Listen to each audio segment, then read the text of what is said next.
ahead of my time. Y'all niggas should've left for my 9. Bust a shot, hit a cop, and that's a federal crime. But before I go to jail and do the federal time, eat my wife's pussy, incredible edible dime. Patron said, fuck it, you can do it again. Let the scat blow, fucking now I'm losing the frame. Sean Price is the best around. Niggas Ray Charles with it, doing the damn mess around. I will back out the iron and press this clown. I will smack fire for lion and wet this clown. No joke, rock him all law. Fucking drive by me and I'ma pop at your car. Listen, push that crack, push that rap, good. When I push that lack, you look at that hood. Wanna know who the fuck I'm signed to? What difference do a limp bitch? Listen to the tape pick. Bitch, they give a fuck what you're thinking. Fuck your thoughts. I'm God, and bitch you not. Yeah, and bitch you not. Listen, I'll be that insane nigga from the psycho ward.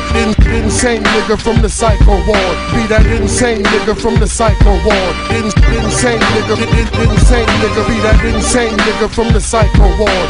Insane nigga from the psycho ward. Be that insane nigga from the psycho ward. Insane nigga, insane. I'll be that insane nigga from the psycho ward.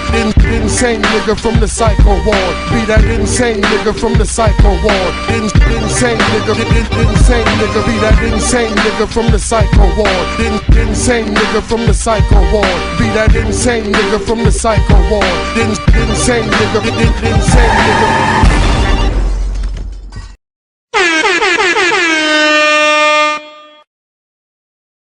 Let's see how strong he really is, though, because with all that I just said, ladies and gentlemen, that has nothing to do with the fact that you up here in the Valley of the Hyenas, man. Get the fuck out of here. Let's go. You gotta have bars. Drop that beat on a Wonder. Sway in the morning. Can't put my dream to sleep. Lord knows what this mean to me. Came from the trap cooking coke like it's cream of wheat. Had no choice cause we need to eat. Everybody had a North Face, but my mother was broke, so fuck the brand, I just wanted a coat. Cause the nigga was freezing in the winter, but the homie said nope. What's the name of that? Niggas had jokes. I was like 3 centimeters to the end of the rope, cause my surroundings wasn't giving me hope. Till I put the focus on myself, now people calling me dope. I caught fire, now I want all the smoke. I remember every single night I was paying for this. I stayed strong, I was waiting on this. You could tell a lot about a motherfucker if they hating on this. These all facts, no debating on this. Look, I remember picking up pennies in a house to make a quarter. For a quarter juice when I really want a soda. Stepped it up like the elevator out of order. Check it up, several years later I'm a baller. I ain't broke no more, I eat what I want. Restaurant hop now, they think I'm eating too much. Now I understand clear. I like my seafood broiled, the pan seared. Nothing bland there, I'm a Lennox Ave nigga. Had a rough ride, now I'm like the drag niggas. Get money quiet, cops tryna bag niggas. Stick up kids tryna grab niggas. Don't put it past niggas. Keep a small circle, move militant. Curve any vibe if you not feeling it. I'd rather get money, stay low instead of killing shit. Fuck jail, that's for the birds, put your bid in quick. I know niggas doing time that wish they was home. Wish they could roam with niggas that was wet in their zone. But this getting old, soon as he got pinched niggas told. And niggas that say free him never pick up the phone. Man, this shit getting played out, so I'm on the road getting hazed out. And the days in, spending days out. Getting to the bag all week, got them dazed out. Fuck is all this shade about, this my only way out. Today is a new day. They turn to Tatianas for that blue face. I was flipping quarters like Two-Face. Had fiends looking like they had a toothache.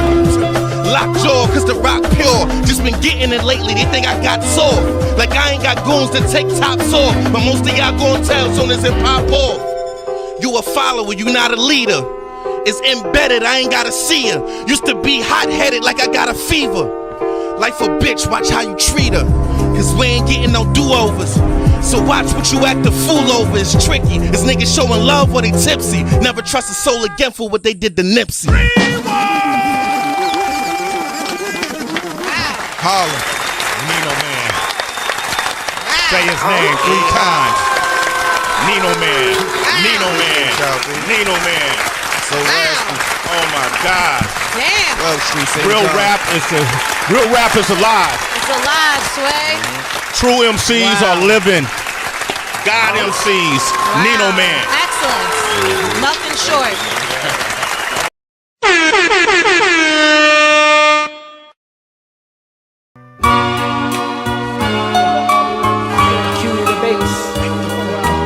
Wake the fuck up, wake the fuck up, wake the fuck up, wake the fuck up. fuck up. Wake the fuck up. Wake the fuck up. Wake the fuck up. Wake the fuck up. Wake the fuck up. Wake the fuck up. Wake the fuck up. Yeah. Wake the fuck up or get broke the fuck up. The wisdom we apply, son, soak this shit up. If it was sex, son, niggas I smoke this shit up. So wake the fuck up or get broke the fuck up. Yo, we are the street soldiers of the dark side of the planet. I give killing orders like a lieutenant. Hit the planet Earth and explode like a human cannon. The universal author, born to kill saga. Giving niggas head trauma. Bulletproof shield is made of gold armor. Brain surgeon is a virgin to my Persian mind urban. Scientists found killed and wrapped up in curtains. Casualties, flashbacks now sent me back. I attack like a rat, serious as a heart attack. Professor to assassinate a professor. Assassinate your mind state and broke the metal plate. Lyrical Nostradamus. Psychotic mind of Saddam. Ex-con. Attack the Pentagon with unorthodox firearm from Vietnam. I crucify them like Muslims murdering Jews from Jerusalem. Now who's the supreme lyricist? You can't seize this. When I die, my name will be worshipped like Jesus. War visual individual. Incriminate the criminal. My coach and nickel put holes in your face like dimples. Wake the fuck up or get broke the fuck up. The wisdom we apply, son, soak this shit up. If it was sex, son, niggas will smoke this shit up. So wake the fuck up or get broke the fuck up. Brains get unfrozen when they oppose as we unfold. Futuristic scrolls that was prophesied scriptures hitting an untold. I roll with my skull and bones made of solid gold. Skin is closing up, poaching holes with a war Armageddon in my home. Mr. Mind Ruler, mental intruder from the tribe of Judah. Devils disappear like they've been through the Bermuda Triangle. Erupting or resurrect your tracks like volcanoes. Souls that swear to me, I appear the years here for revolution and the burning constitution. Learn from us, came all must return. Observe the facts, delivered by blacks. Soon as we united, the sky cracked. A group of UFOs formed the seven in the heavens. God celebrated Devil's Death Day signal. Jail let loose the criminals. Bystanders died, waiting for miracles we giving you. Wake the fuck up, yeah, I make it hard up like G-stumps. Be cracking concrete chunks, release once the earth shifts. Focal points, cliffs, zero the miss. Killer vocalist, lotus fist blessed with loaded fifths. Golden clips, sides flip like psychotic hicks. And soldier flicks who wrote this shit superior. Minds combine to blow this click. Enterprise like German spies. Keep my eyes on Soviets, they rush in my direction. I'm wetting like a leak bone, freak bones. Seek thrones to call home with freaks bone. To each his own, chromosomes, reclone like chromosomes. Sold and chrome, the golden tone champ for rolling bones. Fire zone, blazing hot trails at night, barren fields, Saudi still collaborating on track with Bobby Stills, generate a mill, killer be law, killer be killed, know the ledge, finally our justice has prevailed.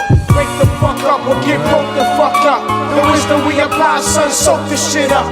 If it was sex, y'all niggas will smoke this shit up. So wake the fuck up or get broke the fuck up. A 43rd conviction, incarcerated in hell for eternity. But my mentality and chemistry made me celestial through the galaxy. Sparks friction, generating through evaporation. Too late for meditation, your body is now liquidation. Even your hemoglobin swollen with corrosion, amputated, invaded, physical zone disintegrated. That's when niggas facing fucking with the sons of men. Thrown in the dungeon, I delete 100 men with the golden pen. Forced to intercede with the click from Shaolin, killing devils, scattering the ashes over the sea of the Mediterranean. That's my trademark, PS burnt in my victim's heart.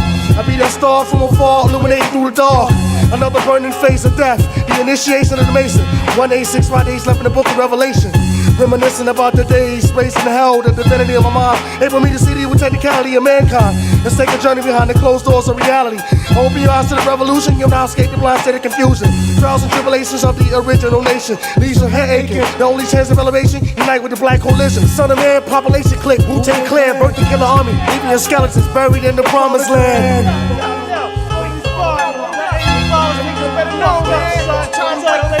Niggas better wake the fuck up. Open up that third eye. That's word life. Don't sleep no more. That shit no motherfucking Sleep no more. more. It's the realest it's gonna get. Fucking God.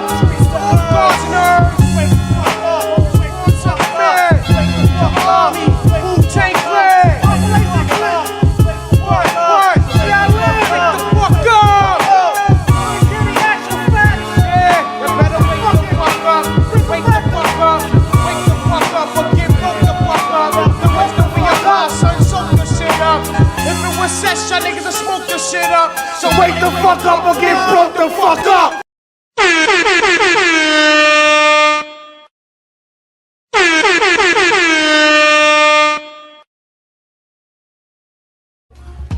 These the last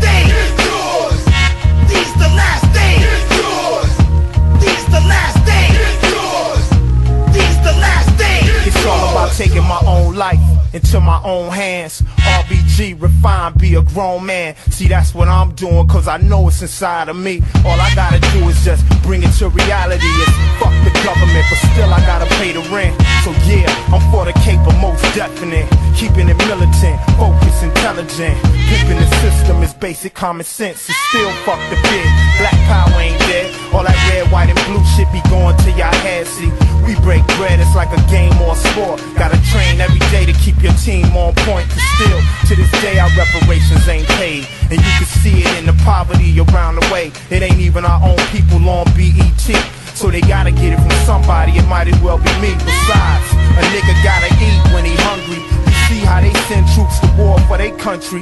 Niggas worldwide need an army of one. It's revolution to the fullest, put the bullets in the gun, nigga. These the last days. It's yours. These the last days. It's yours. These the last days. It's yours.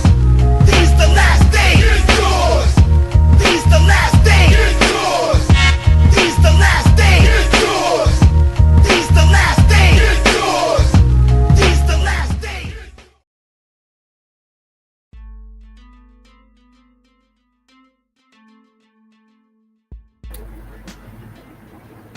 Peace. Whoa. Wait up. Give me 1 second, family. That's ridiculous. Yeah, there we go. Peace and Black Power, family. It's your boy Psychopath Black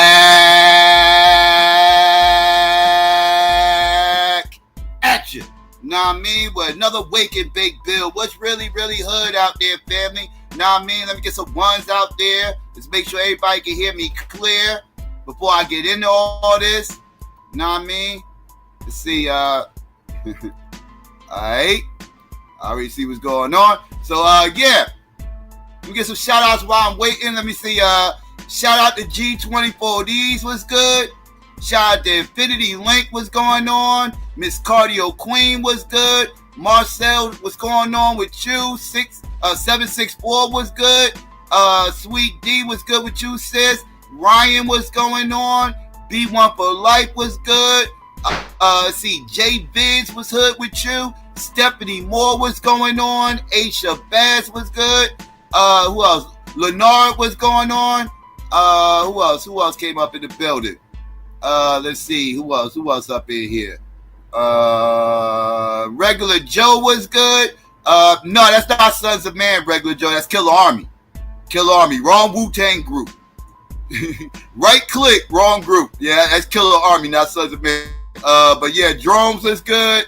Let's see. Who else up in here?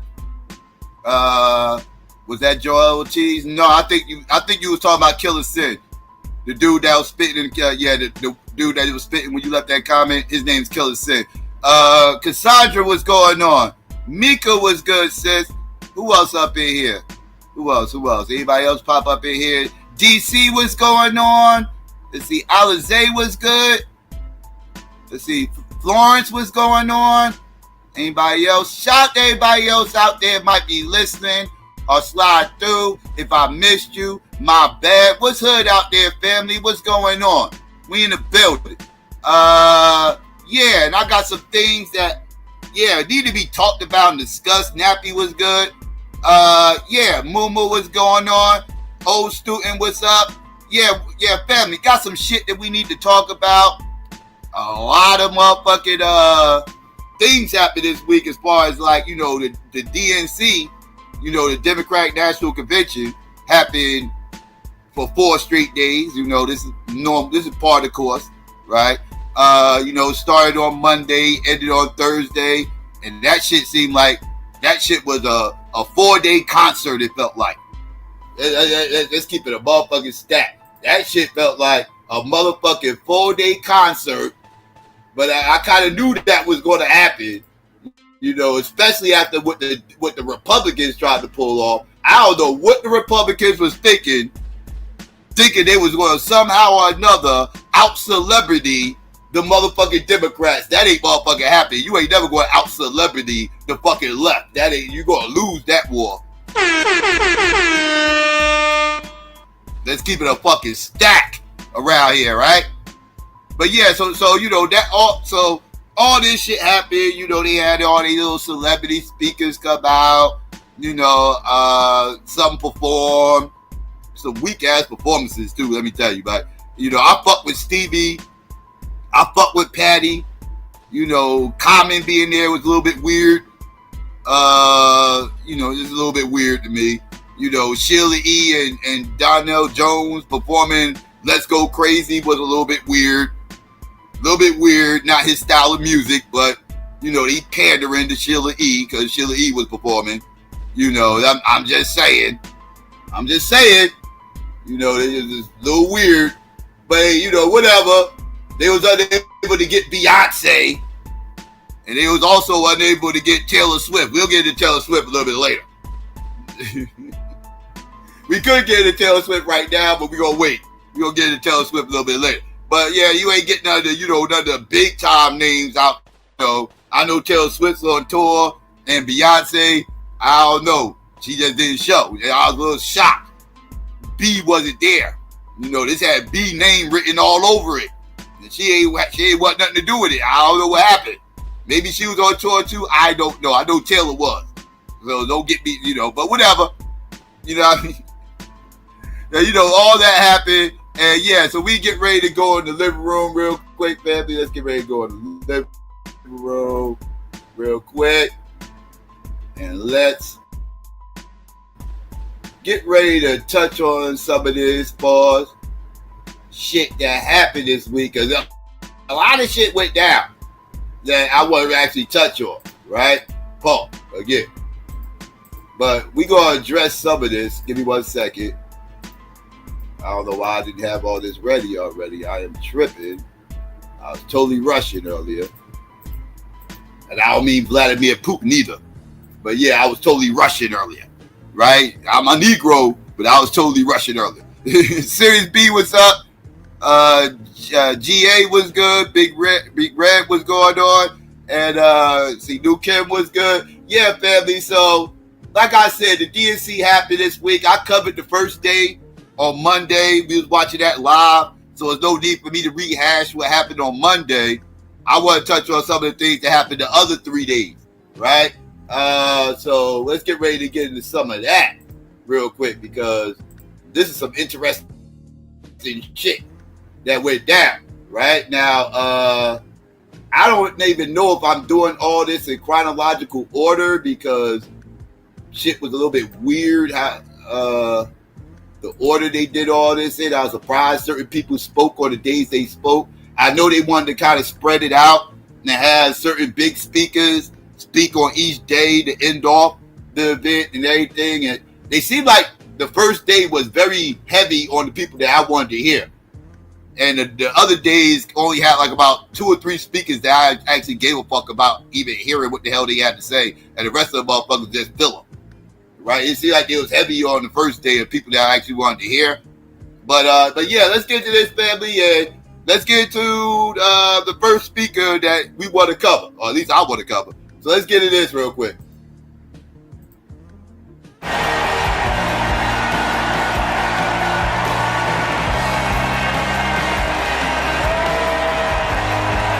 I do want to say one word about President Biden.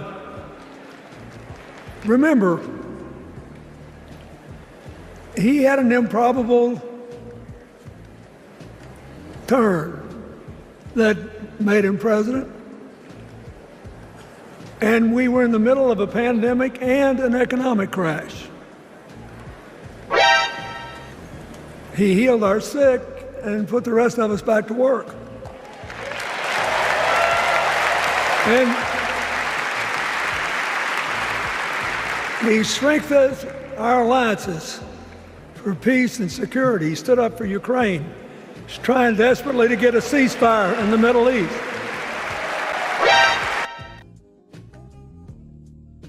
Okay, that's a lie. That's a lie. And y'all motherfuckers, the left and the right, both of y'all gonna stop lying to people, acting like you want a ceasefire in the Middle East. You don't give a fuck about none of that. You are funding that war. Y'all are Israel's bitch. They have exposed this. This has been exposed. America is Israel's bitch. And anytime they feel like it, they can come over here, smack the shit out of us, and say, bitch, where's my money? Bitch, you better have my money. If you gave me my money, I would have been able to end this war a long time ago and crush them. But you ain't giving me enough money. Bitch, where's my money? And I don't give a fuck who's in office. Y'all gonna bitch up. Y'all gonna bitch up and go ahead to Israel's bidding. That's what the fuck's gonna happen. So stop playing games. You motherfuckers over here talking about, oh, we're trying to get a ceasefire. That's a lie. That's a lie.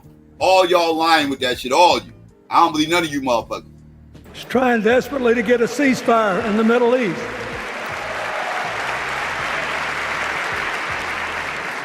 And then he did something that's really hard for a politician to do. He voluntarily gave up political power. And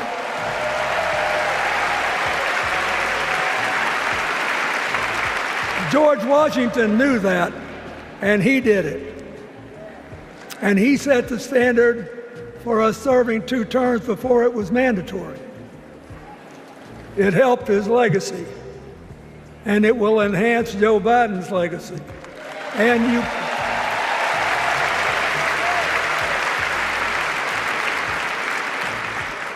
it's a stark contrast to what goes on in the other party. So I want to thank him for his courage, compassion, his class, his service, his sacrifice. And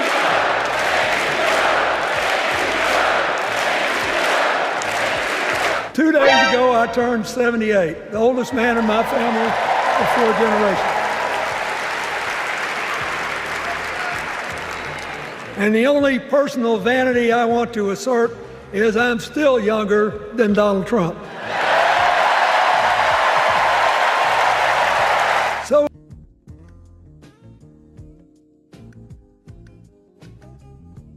still? You still younger than him? Really? How'd you manage to pull that off? How did you manage to still be younger than Donald Trump? I mean, I don't know how you accomplished that, Bill. I thought you was going to end up being older than him by now. I don't know how that was even physically possible for you to be able to still be younger than a motherfucker you have always been younger than. He made it seem like he could catch him in age or something and somehow or another be older than that motherfucker. He's like, yeah, I'm still younger than Donald Trump. No shit. No shit, motherfucker. The hell are you talking about? You're never going to be older than Donald Trump, motherfucker. That's not how birth certificates work. I don't even know what that even. What did that even mean? Like he thought that shit sounded cute until you really think about it. Like, wait, motherfucker, you were never going to be older than Trump. What are you talking about? Unless you forge in your birth certificate. Are you fudging the numbers on your birth certificate? You might have did that so you could get Social Security quicker. I don't know, you motherfucker. I don't know. You corporate motherfuckers. Y'all like to finagle the bagel. Y'all don't like to pay taxes. Y'all cut all kind of corners. Y'all love welfare. Don't get me started with you motherfuckers. But that's hilarious that he even thought that was cute to say. But my bad. Let me continue. the only personal vanity I want to assert is I'm still younger than Donald Trump. So in 2024, we got a pretty clear choice, it seems to me. Kamala Harris for the people,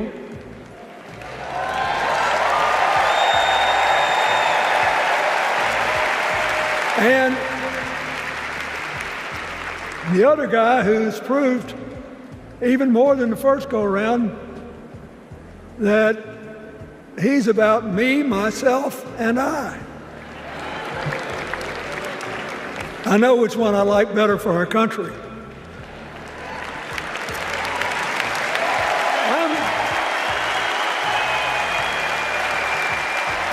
When she was young, she worked at McDonald's. And she greeted every person with that 1,000-watt smile and said, "How can I help you?"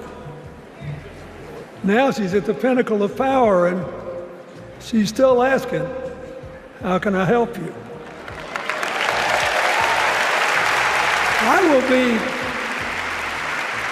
I'll be so happy when she actually enters the White House as president, because she will break my record as the president who spent the most time at McDonald's.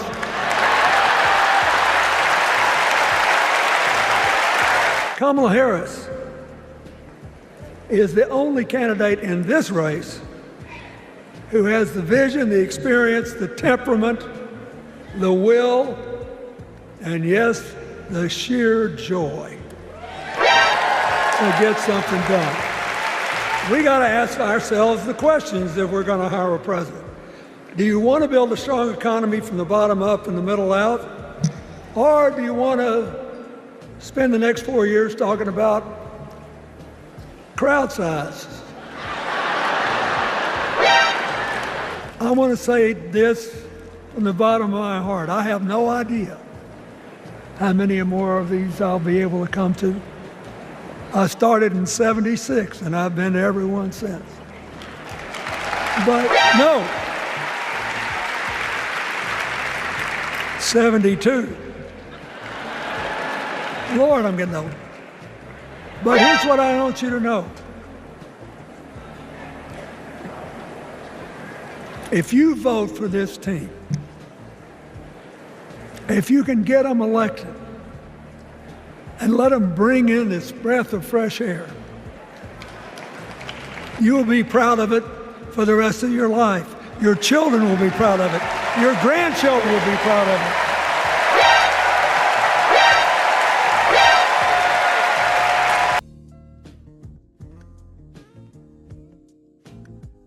So let me get this clear. My kids and unborn grandkids is going to be proud of me on the day that I voted for Kamala Harris, or what the fuck? Are you shitting me?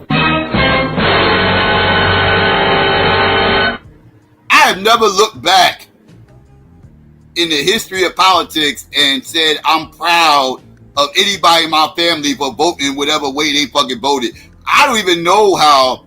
I can imagine how most of my family voted in the 60s and 70s and shit like I know how my parents voted, but outside them, I don't know what the fuck my grandpa voted for in 1968 or 1964 or 1960. I could imagine.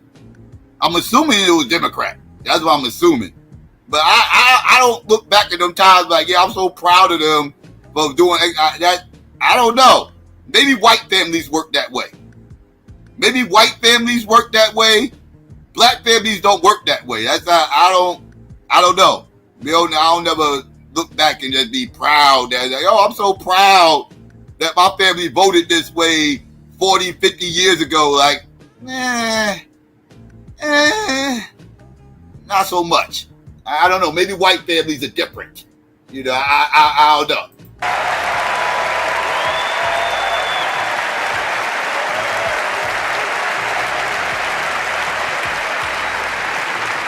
Take it from a man who once had the honor to be called in this convention the man from hope. We need Kamala Harris, the president of joy. The president of joy. Ain't that about a bitch? I thought the theme of her campaign wasn't joy. I thought it was freedom.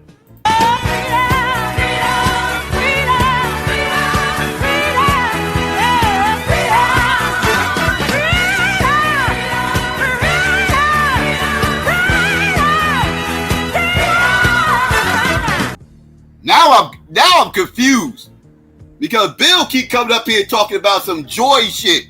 It sounds like It sounds like Bill going off the cuff. It sounds like Bill ain't staying on code. Like, I know he got prepped before this. Like, all right, listen, Bill. All right, we ain't running on hope this year. We not running on, we not running on, we run this year, we're running on freedom. Freedom is the motto for 2024. That's the motto. Bill probably was like, I don't know about the freedom stuff. It kind of sounds like you're coming out of slavery. How about joy? I think joy sounds better. Mama's probably like, no, Bill. No, Bill. The goddamn motto is freedom. Please stay on code. Don't be flying off the cuff. And that motherfucker is like, I don't know. I think I'm gonna go with joy. It sounds less oppressive to say joy. Why are we focusing on the negative? We should be focused on the positive. Freedom is focusing on the negative. Hey, what? Bill, get on code. No, this election is not joy, no matter how much you want it to be. The motto is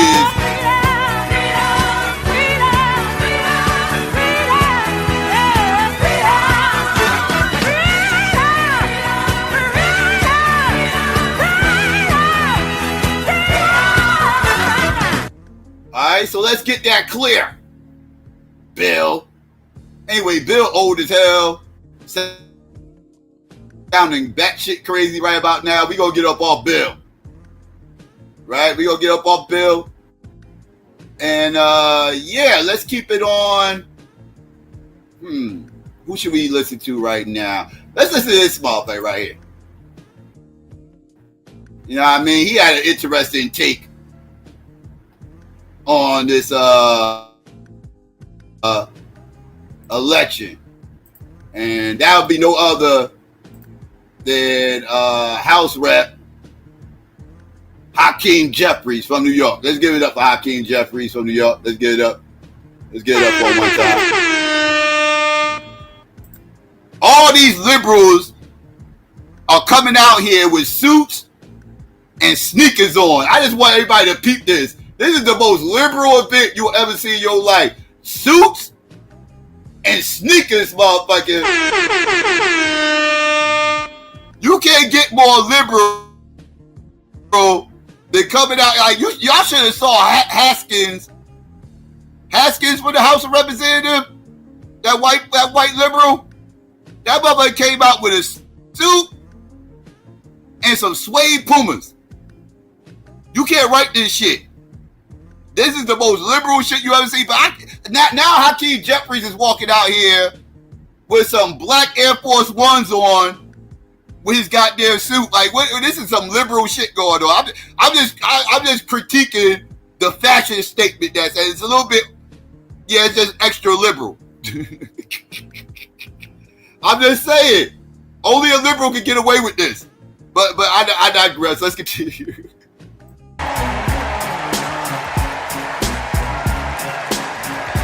Good evening, Democrats. It's a high honor and a distinct privilege as a Brooklynite, New Yorker, and as an American to stand before you today and unequivocally express my support for Kamala Harris and Tim Walz to be the next president and vice president of the United States of America. Over the last few years, House Democrats have been hard at work, and we could not have asked for a better leader to partner with than President Joseph Robinette Biden, who will go down as one of the most consequential presidents of all time. Last month, President Biden selflessly passed the torch to Vice President Kamala Harris, who is ready, willing, and able to fight for the people. Kamala Harris is a courageous leader, a compassionate leader, and a common sense leader who will deliver real results for everyday Americans. Kamala Harris is fighting for our freedom. Kamala Harris is fighting for our families. Kamala Harris is fighting for our future. Together, let's make Kamala Harris the 47th President of the United States of America.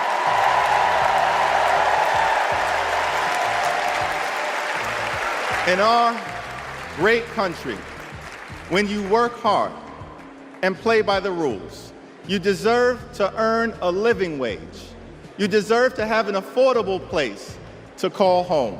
You deserve to educate your children in a great public school that is free from gun violence. And you deserve high quality, affordable health care, and you deserve the chance to one day retire with grace and with dignity. But for far too many people in our great country, they are struggling to live paycheck to paycheck. And as a result, the American dream is out of reach. Here's the thing, extreme MAGA Republicans don't care about everyday Americans. They only care about themselves. Our approach, led by Kamala Harris and Coach Walz, is very different. We care about you, the American people. And we will fight hard to make sure that the American dream is alive and well in every single community. Now, the road ahead will not be easy, which brings me to you-know-who. Donald Trump is like an old boyfriend who you broke up with, but he just won't go away. He has spent the last 4 years spinning the block, trying to get back into a relationship with the American people. Bro, we broke up with you for a reason.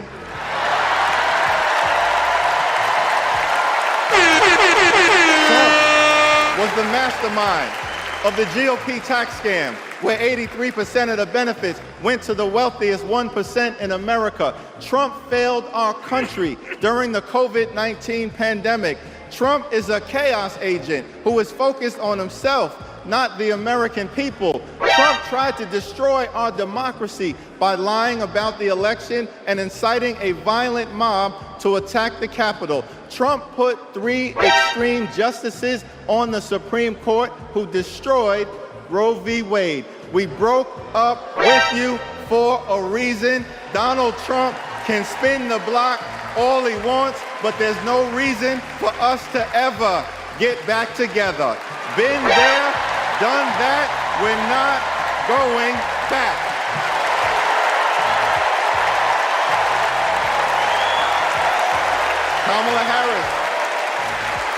Kamala Harris and House Democrats will always put people over politics.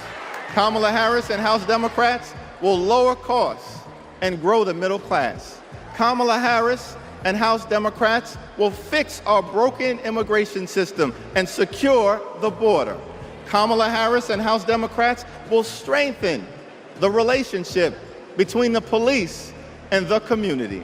Kamala Harris and House Democrats will continue to combat the climate crisis with the fierce urgency of now. Kamala Harris and House Democrats will protect Social Security, protect Medicare, protect Medicaid, protect the Affordable Care Act, protect working families, protect small businesses, protect the middle class, protect free enterprise, protect our children, protect our seniors, protect our veterans, protect our unions, protect our dreamers, and always protect a woman's freedom to make her own reproductive health care decisions.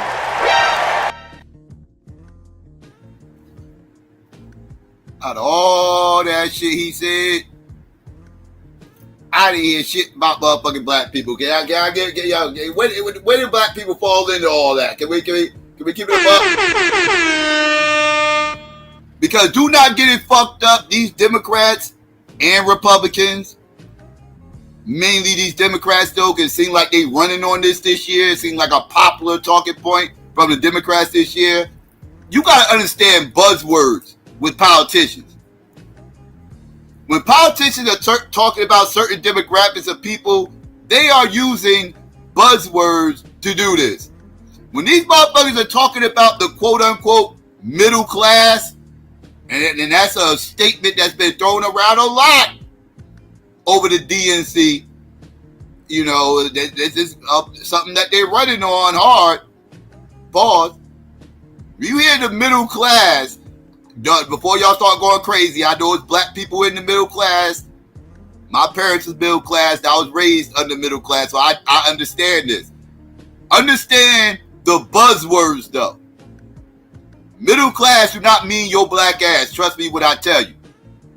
When they say middle class, these motherfuckers are talking about the upper middle class. There's different levels of middle class, right? And trust me when I tell you, they are talking about middle America, middle class. But when they say middle class, they talk about middle white America. That's who they talking to. That's who they pandering to when they say middle class, because that's who ears pop up when they use the term middle class. White people in middle America, ears perk up because they know that's a reference to them. Case in point, when they talking about black people, they don't say black people, they use buzzwords like urban communities, right? When they say in urban communities, they're mainly talking about black people. I know. You got Mexicans in urban communities. You got Puerto Ricans in urban, everything. They are mainly talking about black people when they say urban communities. We got to understand the buzzwords around here. I didn't hear nothing about urban communities. I didn't hear nothing about black people. I heard shit that was pandering to middle white America. Again, I understand that they had to pander to them in order to win. But he just reeled off about 30 motherfucking different demographics. 30 different demographics, none of them were pertaining specifically to black people. I just want to point this out. This is that, and I already know the gaslighting is about to happen. They can't do nothing just for black people. We already came to the conclusion that's cap. That's cap. History will tell you otherwise. But let's continue. With the fierce urgency of now, Kamala Harris and House Democrats will protect Social Security, protect Medicare, protect Medicaid, protect the Affordable Care Act, protect working families, protect small businesses, protect the middle class, protect free enterprise, protect our children, protect our seniors, protect our veterans, protect our unions, protect our dreamers, and always protect a woman's freedom to make her own reproductive health care decisions. Now, he specifically said dreamers. He said dreamers. That is a demographic of motherfuckers. And when they say dreamers, they not talking about Haitians. They not talking about Trinidadians. They not talking about Jamaicans. That ain't who the fuck he talking about when he saying dreamers. When he saying protect the dreamers, that motherfucker talking about Mexicans. We already know. And we ain't gonna play these little silly games. He ain't talking about white immigrants. No, that motherfucker is talking about Mexicans. That's who the fuck he's talking about. Let's keep it a stack. But motherfuckers will tell me these motherfuckers can't do shit for a certain demographic. He just said dreamers. And we all know who dreamers is pertaining to. And who he's trying to protect. Mexicans. Let's keep it a fucking stack. Let's keep it a stack. Now, don't gaslight me. I know there are more immigrants than Mexicans, but that ain't who the fuck he's talking about. When they motherfuckers say dreamers, they're talking about Mexicans. Just like when they talk about the middle class, they ain't talking about your black ass. Again, buzzwords. But they can't do that for a specific demographic. Got it. This is great. But let's continue. I just had to point that out. He reeled off about 40 different groups of people. None of them shits were specific to black people. None of it. But dreamers, that's specific. I ain't no motherfucking dreamer. I'm an idealist.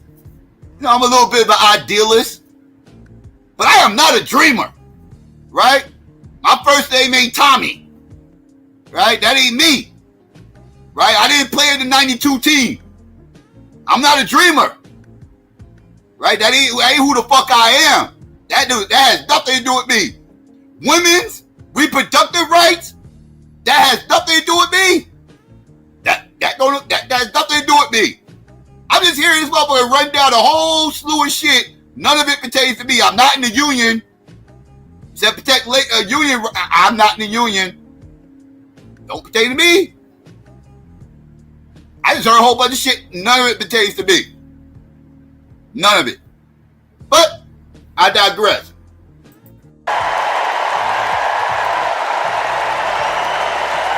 The extreme MAGA Republicans want to divide us. But the Constitution... Negro, you just divided us. You just divided us. What are you talking about? You just divided all of America. What are you talking about? What? promises equal protection under the law.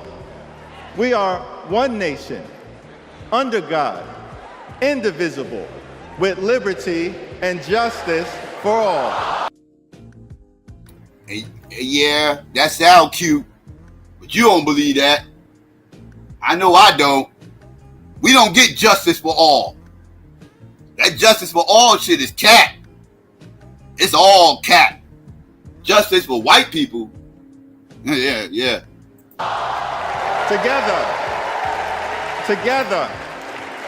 Together, let's build a brighter future for our children and our grandchildren.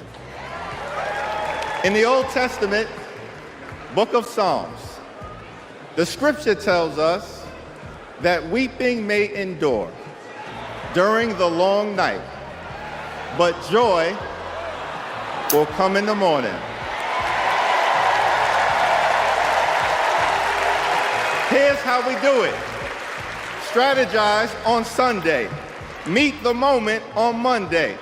Take it to them on Tuesday. Work it out on Wednesday. Thank the Lord on Thursday. Fight the power on Friday. Set it off on Saturday. Get a few hours of sleep, wake up the next day, and do it all over again until joy comes in the morning. Yeah, he off script too. He off the cusp too. He listened to Bill Clinton. Listen, I gotta stress this again. Joy is not the motto for this election. When did y'all switch this up? When did y'all change it to joy from the original motto, which I was under the impression it was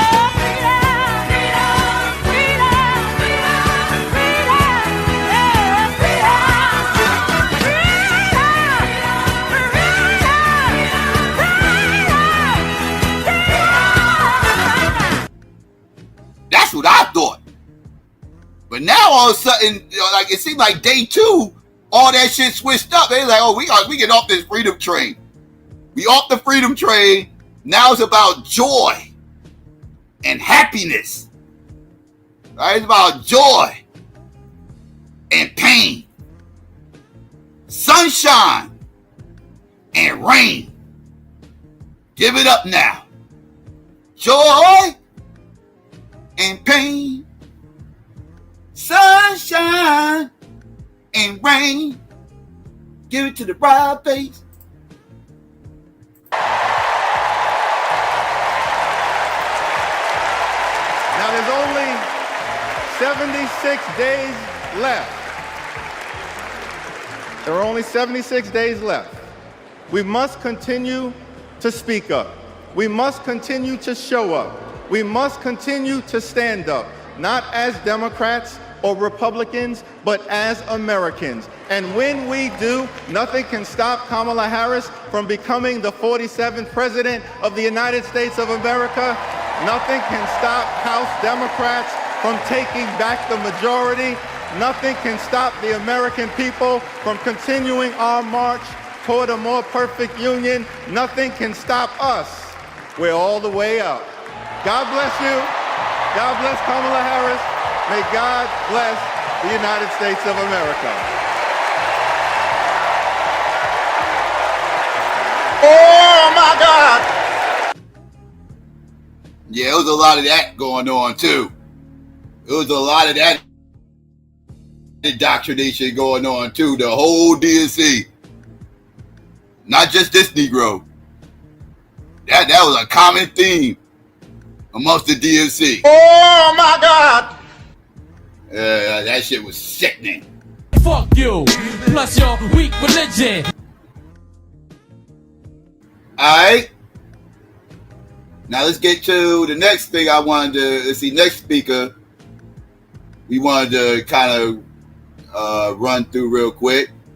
I guess I'll go in that order. That makes the most sense. Yeah. Alright, wait, let me get rid of this because this is going to confuse me. Alright, let me get rid of you. I don't need that. Alright. Now, let's get into some big dogs.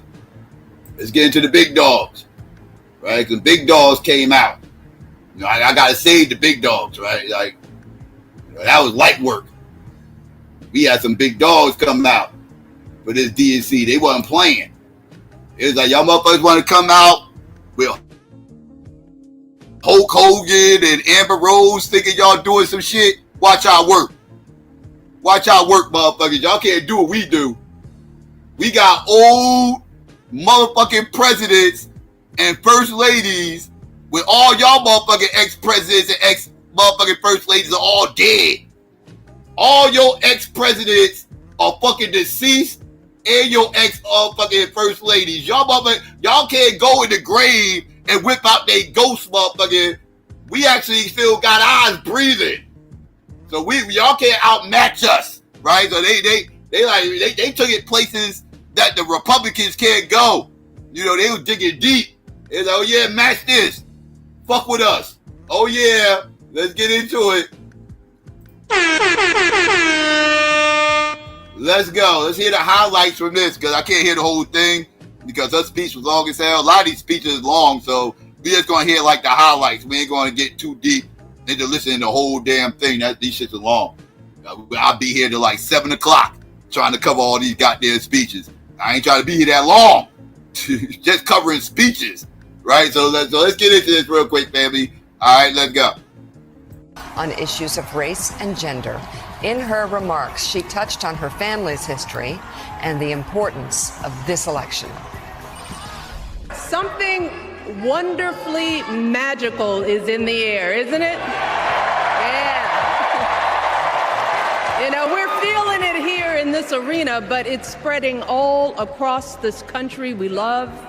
A familiar feeling that's been buried too deep for far too long. You know what I'm talking about. It's the contagious power of hope.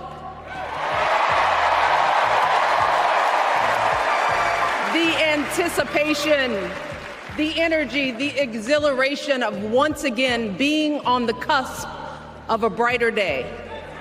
The chance to vanquish the demons of fear, division, and hate that have consumed us and continue pursuing the unfinished promise of this great nation, the dream that our parents and grandparents fought and died and sacrificed for. America, hope is making a comeback. My girl, Kamala Harris, is more than ready for this moment.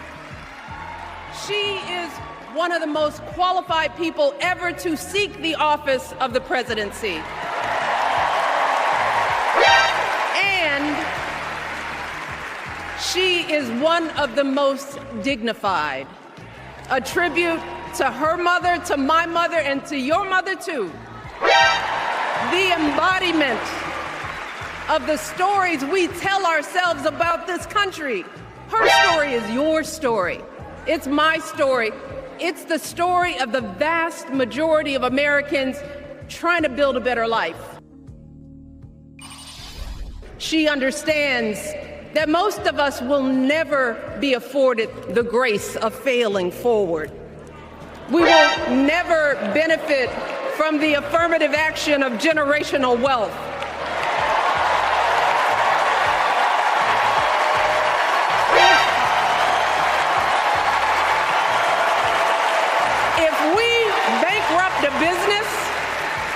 If we bankrupt a business or choke in a crisis, we don't get a second, third, or fourth chance. If things don't go our way, we don't have the luxury of whining or cheating others to get further ahead. No. We don't get to change the rules. So yeah, this sounds real cute, Michelle. I get the premise of what you're saying, Michelle. I just got one small question for you, though, Michelle. You keep using a key word here. You keep using the word we.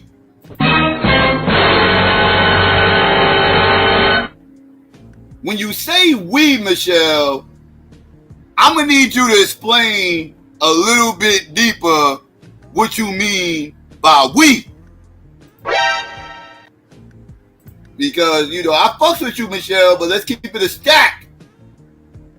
You know, you ain't somebody I necessarily, you know, would, you know, use as credibility when discussing who the we is and who the they are. Because we already know, based on your dating choices, you was a full-blown, old-school, archaic one-dropper. That's pretty much in full-blown one-drop mode right now as you speak.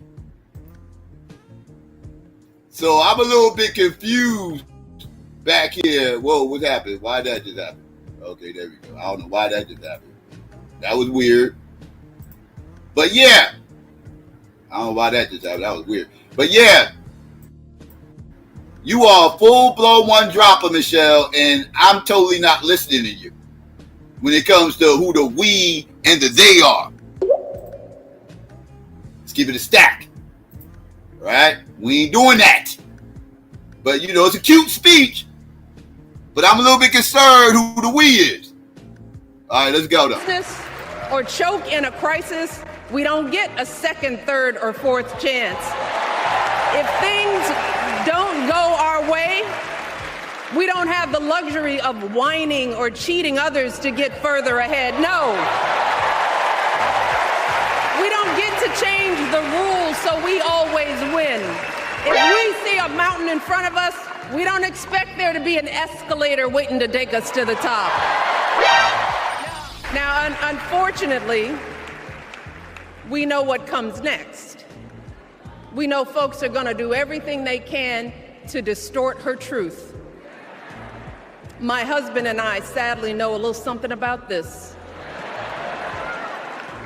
For years, Donald Trump did everything in his power to try to make people fear us. See, his limited, narrow view of the world made him feel threatened by the existence of two hardworking, highly educated, successful people who happen to be black. I want to know, who's going to tell him that the job he's currently... See what I mean? See what I mean? What are you talking about, Michelle? What are you talking about? Educated, successful people who happen to be black. I want to know. Fuck. Who's going to tell him? She could have kept that last part out. She could have kept that last part out. This is the shit that got people losing their minds and everything else. Stop. Stop pushing her off as somebody that's black. We went through that with 8 years with Obama, and now you trying to set us up for another 8 years of this dumbass one-drop shit. No, Michelle. No, Michelle. No. We're not doing your one drop nonsense. Your boule one drop nonsense. We not doing that shit, Michelle. That shit don't work over here, Michelle. You gonna lose support, Michelle, talking this dumb shit. Calling that mixed woman, that racially ambiguous woman, the same thing as you. That's a problem. That's a big problem, and you gotta stop this. She and your husband are not black. Let's get this clear. All right, but let's continue. His power to try to make people fear us.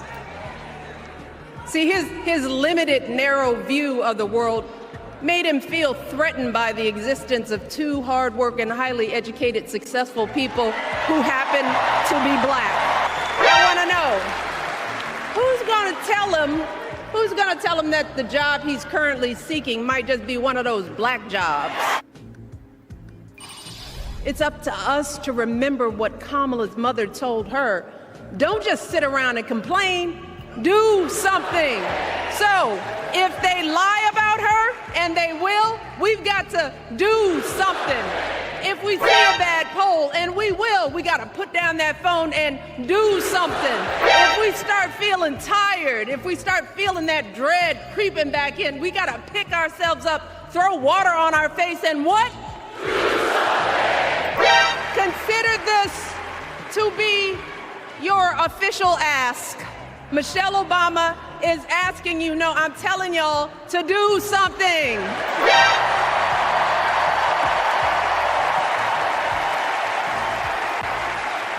Because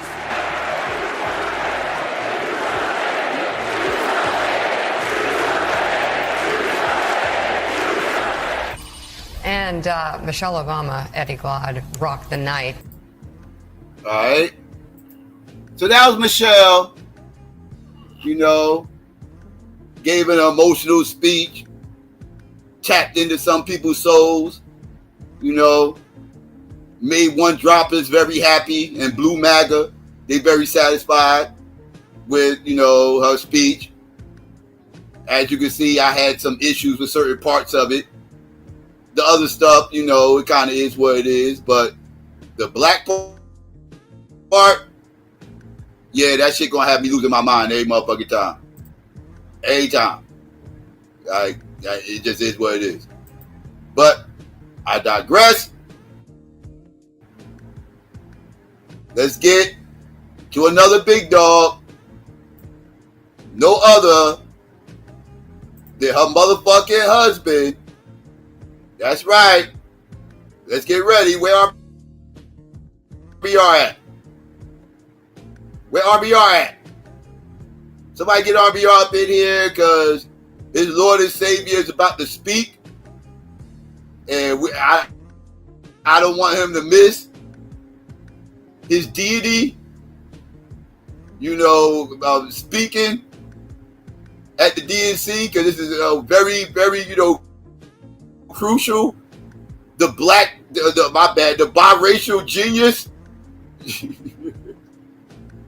is about to be on this bullshit.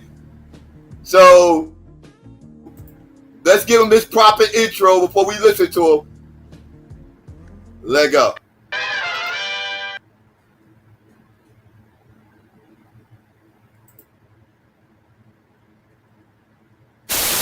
And therefore, there's no way Barack Obama doesn't have a chance, because everybody white is superior and everybody white hates Obama because he's black. If you don't have no reason to hate Obama, and they made the mistake of thinking that whites are superior and that Obama wouldn't win even if he had a better argument, even if they were a bunch of racist liars. And it was a mistake, and they lost, okay? But trust me, they would have rather won. And they would have won if they would have did what 96% of blacks did, and that was vote for Obama. If you don't have no reason to hate Obama, if you criticize President Obama for being black, you're a sellout. And there's a legitimate reason to criticize Obama, because after all, he is black.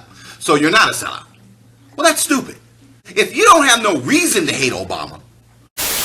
Magnificent joins will.i.am's all-star celebrity tribute to Barack Obama. Got up this morning, things weren't working right. I said I wanna make a change. I said I wanna fight.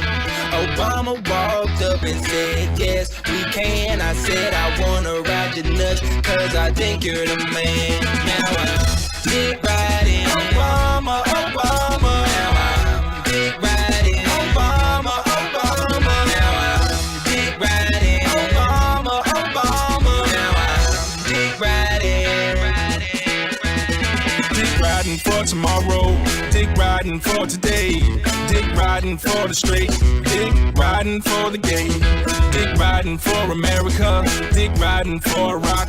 It's okay to ride that dick, just as long as it's Barack's and now That another thing that a flip side of calling anybody black who hates Obama because he's black is a sellout. Well, if somebody's white and they hate Obama because he's black, you call him a racist. Well, that's kind of what a racist is.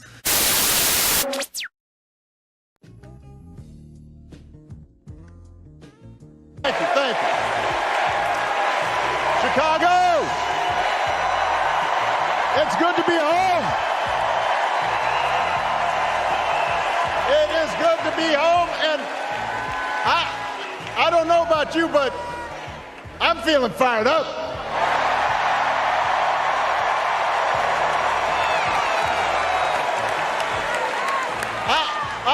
I am feeling ready to go.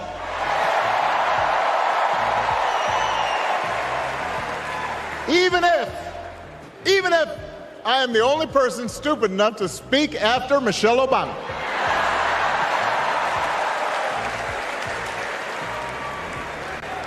I am feeling hopeful because this convention has always been pretty good to kids with funny names who believe in a country where anything is possible. Because we have a chance to elect someone who has spent her entire life trying to give people the same chances America gave her. Someone who sees you and hears you and will get up every single day and fight for you. The next president of the United States of America, Kamala Harris. John Edwards calls on us to hope. I'm not talking about blind optimism here. The almost willful ignorance that thinks unemployment will go away if we just don't think about it, or healthcare crisis will solve itself if we just ignore it. That's not what I'm talking about. I'm talking about something more substantial. It's the hope of slaves sitting around a fire singing freedom songs. The hope of immigrants setting out for distant shores. The hope of a young naval lieutenant bravely patrolling the Mekong Delta. The hope of a mill worker's son who dares to defy the odds. The hope of a skinny kid with a funny name who believes that America has a place for him too.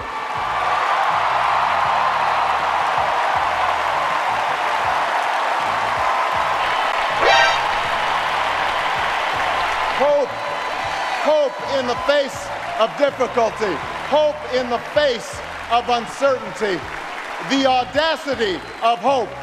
In the end, that is God's greatest gift to us, the bedrock of this nation. It is up to all of us to fight for the America we believe in. And make no mistake, it will be a fight. For all the incredible energy we've been able to generate over the last few weeks, for all the rallies and the memes,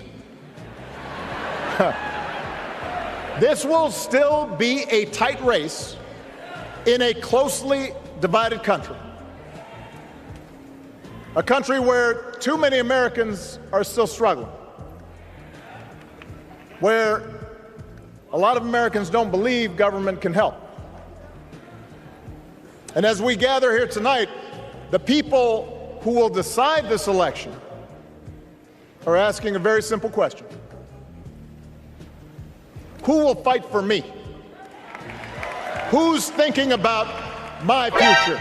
about my children's future, about our future together. One thing is for certain, Donald Trump is not losing sleep over that question. I agree. Donald Trump can give a fuck about black people's future, my future. I totally agree. You'd be hard pressed to get me to believe that Kamala is any motherfucking different. You have hard pressed me. She don't give a fuck about me or black people either. I'm sorry, she just doesn't. She just doesn't. Now you gonna try to spin this and make it seem like she give a fuck about a motherfucker like me? No, the fuck she does not. No, the fuck she does not. Let's keep it a stack.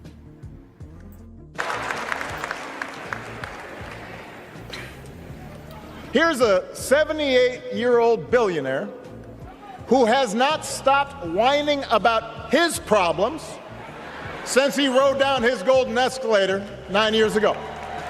It has been a constant stream of gripes and grievances that's actually been getting worse now that he's afraid of losing to Kamala.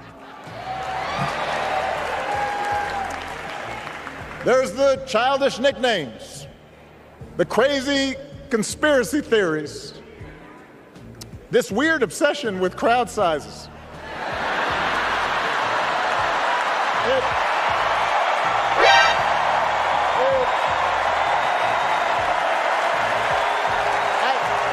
It just goes on and on and on.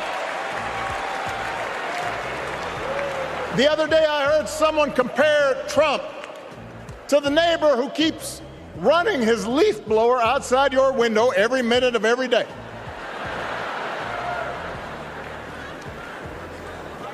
Now, from a neighbor, that's exhausting.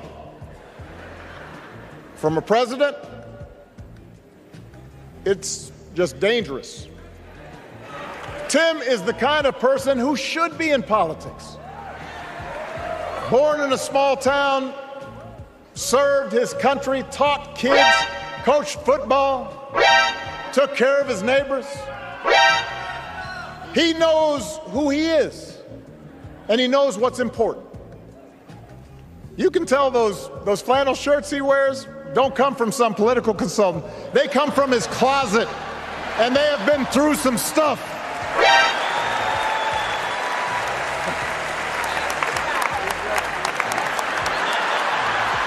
They have been through some stuff. That's right. To make progress on the things we care about, the things that really affect people's lives. We need to remember that we've all got our blind spots and contradictions and prejudices, and that if we want to win over those who aren't yet ready to support our candidates, we need to listen to their concerns and maybe learn something in the process. After all, if a parent or grandparent occasionally says something that makes us cringe, we don't automatically assume they're bad people. We recognize that the world is moving fast, that they need time and maybe a little encouragement to catch up. Our fellow citizens deserve the same grace we hope they'll extend to us.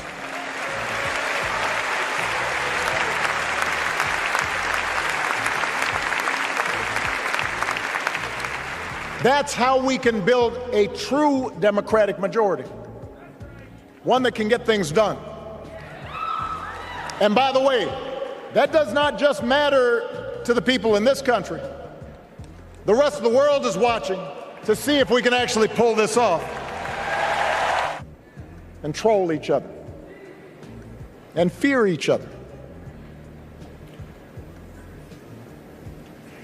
But here's the good news, Chicago.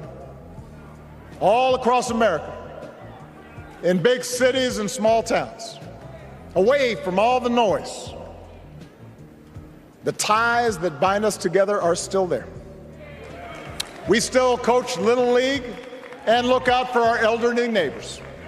We still feed the hungry in churches and mosques and synagogues and temples. We share the same pride when our Olympic athletes compete for the gold. Because the vast majority of us do not want to live in a country that's bitter and divided. We want something better. We want to be better.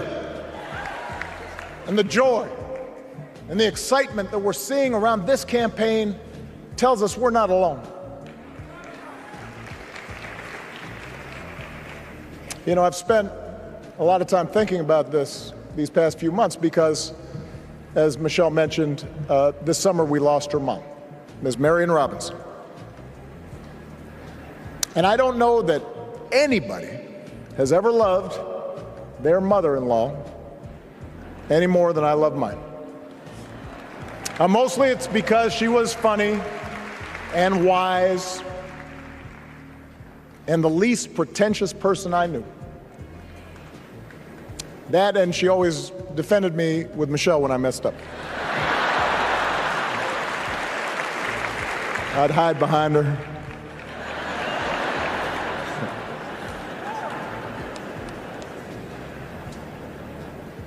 But I also think one of the reasons Mary and I became so close was she reminded me of my grandmother, the woman who helped raise me as a child.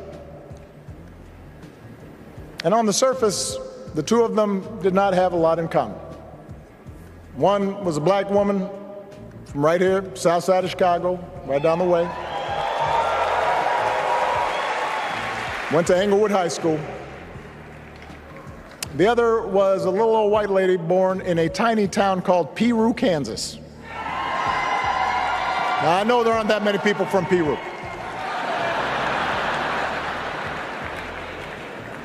And yet they shared a basic outlook on life. They were strong, smart, resourceful women, full of common sense, who, regardless of the barriers they encountered, and women growing up in the 40s and 50s and 60s, they encountered barriers. They still went about their business without fuss or complaint and provided an unshakable foundation of love for their children and their grandchildren. In that sense, they both represented an entire generation of working people who, through war and depression, discrimination and limited opportunity, helped build this country. A lot of them toiled every day at jobs that were often too small for them and didn't pay a lot. They willingly went without just to keep a roof over their families' heads, just to give their children something better. But they knew what was true. They knew what mattered. Things like honesty and integrity, kindness and hard work. They weren't impressed with braggarts or bullies. They didn't think putting other people down lifted you up or made you strong. They didn't spend a lot of time obsessing about what they didn't have. Instead, they appreciated what they did. They found pleasure in simple things. A card game with friends, a good meal, and laughter around the kitchen table. Helping others. And most of all, seeing their children do things and go places that they would have never imagined for themselves.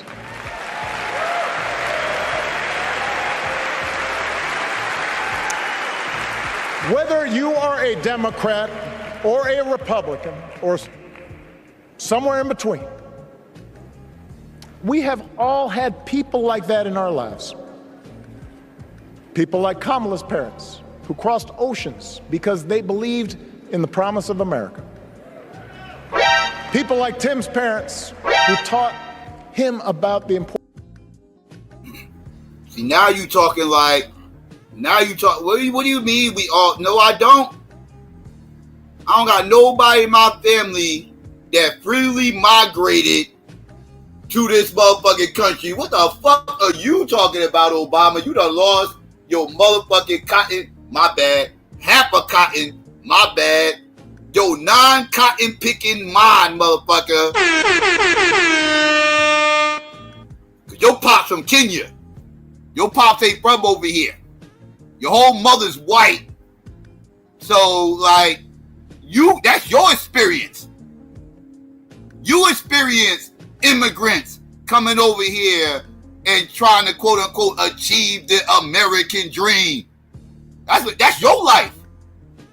Don't try to put your life story on everybody else. I don't know no immigrants in my fucking family, and I'm not here to shit on immigrants. This ain't about me shitting on immigrants. This is about him trying to attach his life story to every fucking body else fucking life story. I don't know the immigrant in my family that freely traveled to this country to try to find the quote unquote American dream, motherfucker. That's not my life. I can't relate. I cannot relate. My family comes from the goddamn plantation, motherfucker. We was forcibly moved here. We didn't come, them slaves didn't come here in the fucking slave ships in chains saying, oh my God, I can't wait to get to America. We got so much opportunity once we get off this boat and on the auction block and having people bid on us to put us in the motherfucking, you know what I mean? In the chattel slavery. Like, it's gonna be so much opportunity in them cotton fields when we out there sweating our asses off, picking on, I can't wait for this American dream. The fuck is you talking about? This is why your ass didn't want to get down reparations, isn't it? Because you think we all got immigrants in our fucking family. No, some of us do not have immigrants in our fucking family. Like I said, family, they're not talking to us. They're not speaking to us. They speaking to other motherfuckers. They ain't talking to us. They talking to dreamers. That's what the fuck this motherfucker talking to. He's talking to some fucking dreamers. He's talking to these white people whose great-great-granddaddy came from Germany. He's talking to Donald Trump. He's talking to Donald Trump. He's not talking to you. He's talking to Donald Trump and people of his ilk. You know those Germans, those Irishmen, those Italians, you know those pilgrims, you know all these motherfuckers that came over here with the quote-unquote American dream, motherfucker.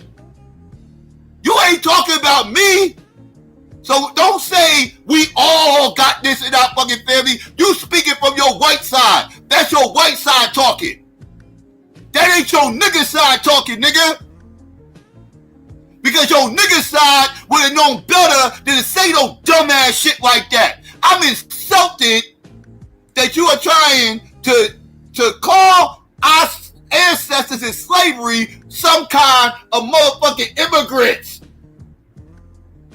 That's a whole white conservative talking point. What the fuck are we talking about?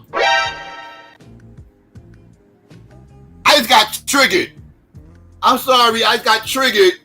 But that's insane. That he would even say that. That's insane.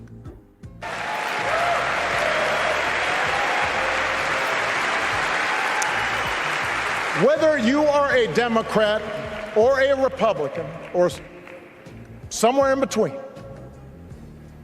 we have all had people like that in our lives. People like Kamala's parents, who crossed oceans because they believed in the promise of America. People like Tim's parents, who taught him about the importance of service. Good, hard-working people who weren't famous or powerful, but who managed in countless ways to lead this country just a little bit better than they found it.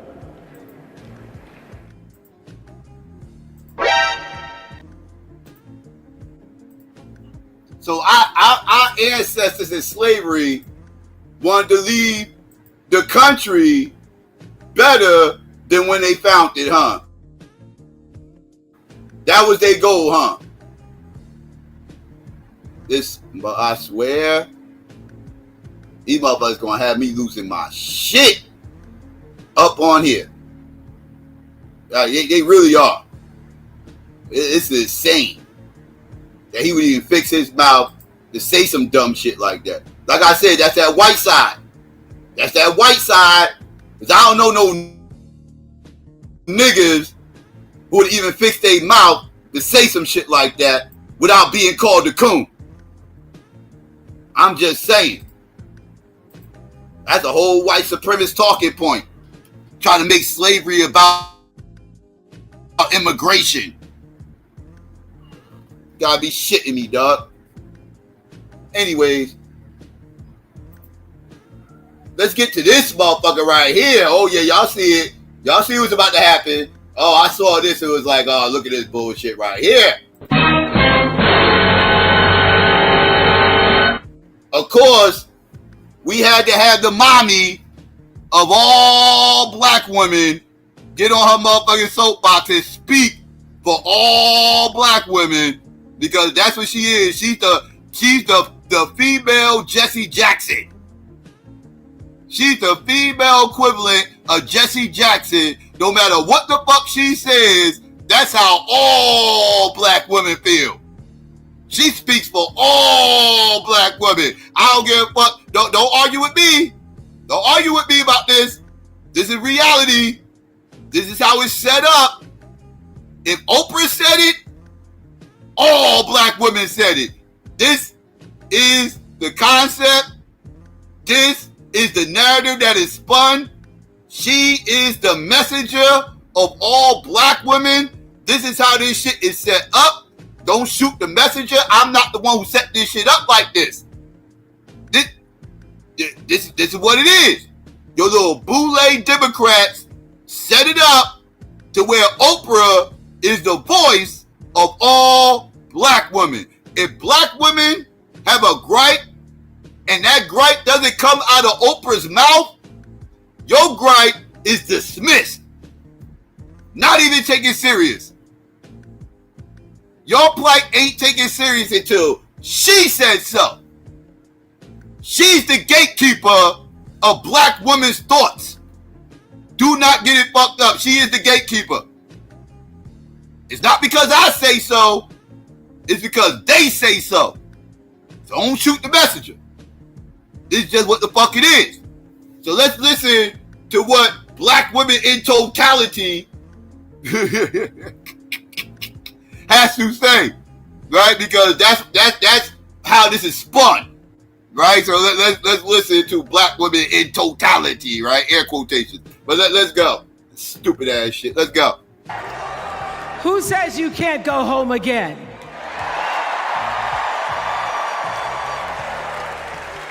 After watching the Obamas last night, that was some epic fire, wasn't it? Some epic fire. We're now so fired up, we can't wait to leave here and do something.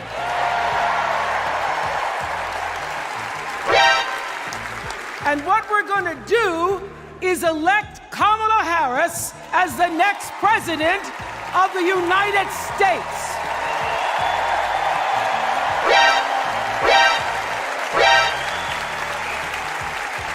I am so honored to have been asked to speak on tonight's theme about what matters most to me, to you, and all of us Americans: freedom.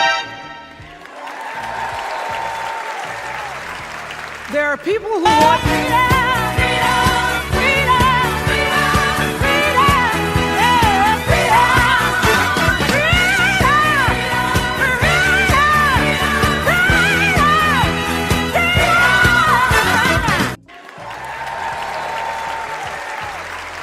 There are people who want you to see our country as a nation of us against them, people who want to scare you, who want to rule you, people who'd have you believe that books are dangerous and assault rifles are safe, that there's a right way to worship and a wrong way to love. People who seek first to divide and then to conquer. But here's the thing. When we stand together, it is impossible to conquer us.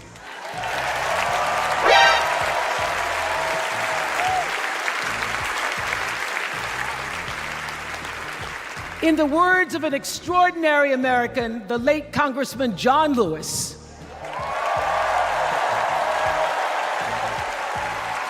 he said, no matter what ship our ancestors arrived on, we are all in the same boat now.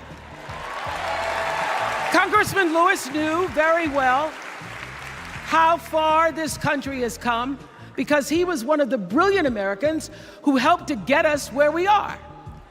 But he also knew that the work is not done. The work will never be done because freedom isn't free. America is an ongoing project. It requires commitment. It requires being open to the hard work and the heart work of democracy. And every now and then, it requires standing up to life's bullies.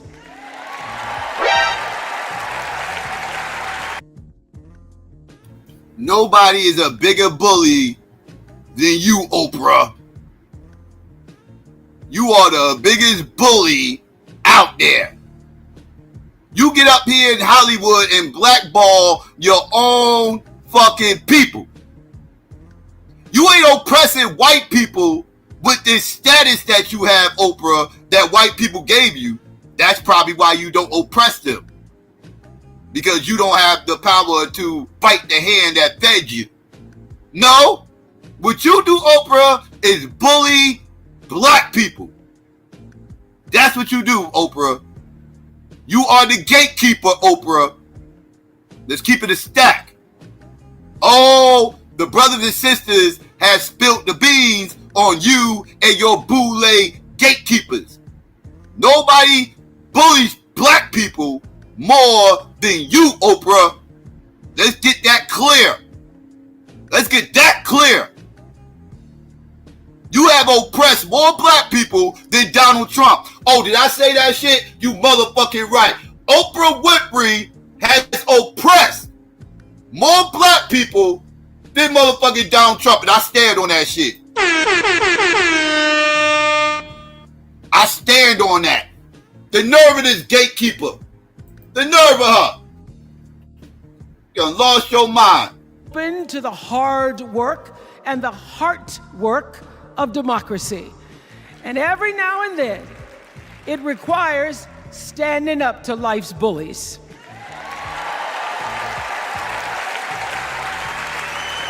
I know this. I've lived in Mississippi, in Tennessee, in Wisconsin, Maryland, Indiana, Florida, Hawaii, Colorado, California, and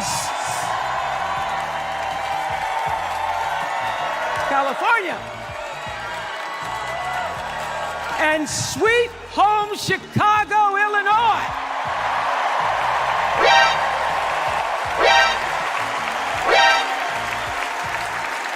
I have actually traveled this country from the redwood forests, love those redwoods, to the Gulf Stream waters.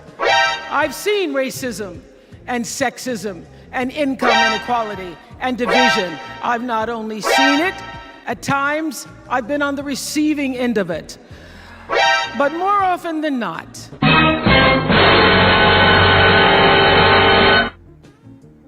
Oprah, the only racism your ass has experienced is not being able to shop at the fucking Gucci store. Who the fuck are you trying to give that white man that black dollar?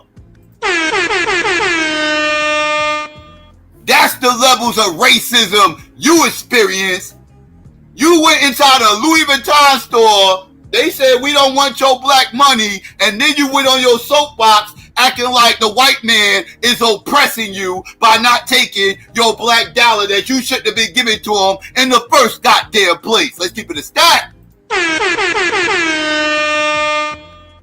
You want to get up on here acting like you got real nigga problems. Like you got real nigga problems. Are you shitting me? We see what you call racism, Oprah. Being followed around in the boutique.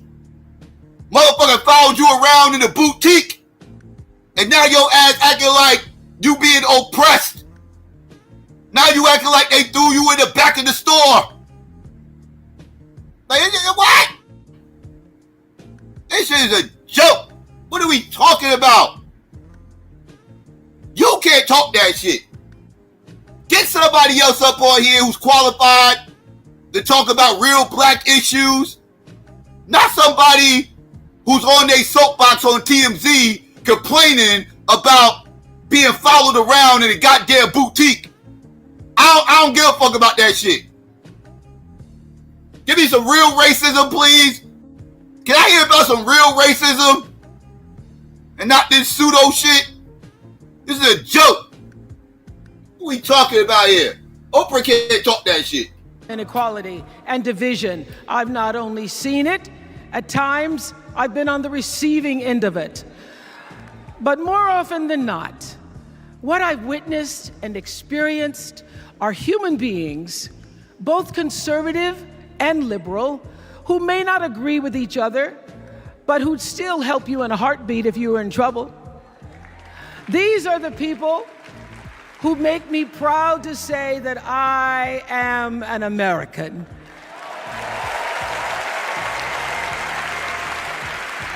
They are the best of America. And despite what some would have you think, we are not so different from our neighbors. When a house is on fire, we don't ask about the homeowner's race or religion. We don't wonder who their partner is or how they voted. No, we just try to do the best we can to save them. And if the place happens to belong to a childless cat lady,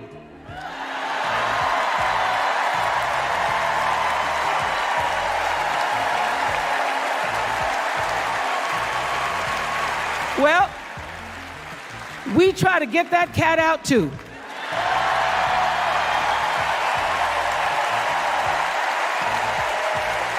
Because we are a country of people who work hard for the money. We wish our brothers and sisters well, and we pray for peace. We know all the old tricks and tropes that are designed to distract us from what actually matters, but we are beyond ridiculous tweets and lies and foolery. These are complicated times, people, and they require adult conversation. And I welcome those conversations because civilized debate is vital to democracy, and it is the best of America. Now, over the last couple of nights, we have all seen brave people walk onto this stage and share their most private pain. Amanda and Josh, Caitlin, Hadley, they told us their stories of rape and incest and near-death experiences from having the state deny them the abortion that their doctor explained was medically necessary. And they've told us these things for one reason, and that is to keep what happened to them from happening to anybody else. Because if you do not have autonomy over this, if you cannot control when and how you choose to bring your children into this world and how they are raised and supported, there is no American dream.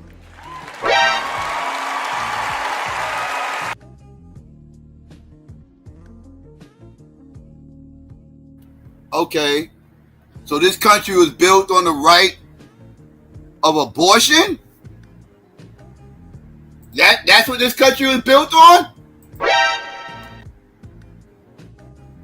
I thought this country was built on the freedom of fucking religion.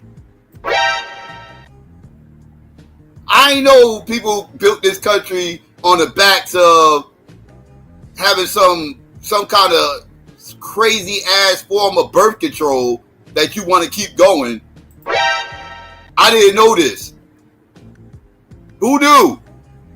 The American dream apparently wasn't achieved until 1973. Who knew? What are we talking about right now? Mothers don't get an abortion. That's not the American dream. The American dream is to get to abort babies. Are we saying the American dream is to abort babies? Okay, I'll shoot you one better. Are you saying that the American dream is to have the ability to abort babies? That's the American dream? Who knew? When did it stop being the big house, 2 kids, a wife, a picket fence, and a dog in the backyard? When did it go from that to being about aborting babies? When did this American dream switch up? I'm a little bit confused. I didn't know this. I apparently missed this meeting. I missed it. I missed this American dream meeting. Well, I guess I should. You know, only the boule is allowed in these white meetings. Only the boule is allowed in these white meetings, so they get informed of all this while we get kept in the dark. We get kept in the dark with all this while they well informed, because they boule. They in bed with these white people. I don't fuck with white people like that, so I'm in the dark. Literally, I'm in the dark. I'm around a bunch of number niggas. In the dark. The way I like it. But you're in the white and light. You're in the light. You have the light. You see the light. Oprah, you see the light. And you was in that meeting and you didn't inform us that the American dream switched up into today.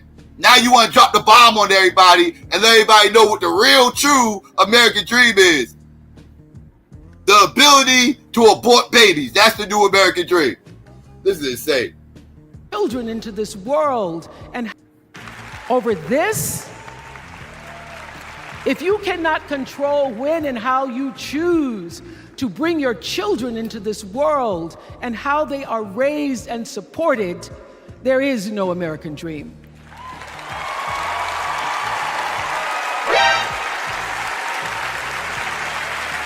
The women and men who are battling to keep us from going back to a time of desperation and shame and stone cold fear, they are the new freedom fighters. And make no mistake, they are the best of America.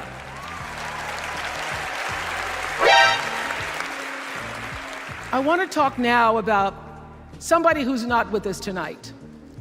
Tessie Prevost Williams was born in New Orleans not long after the Supreme Court ruled that segregated public schools were unconstitutional. That was in 1954, same year I was born.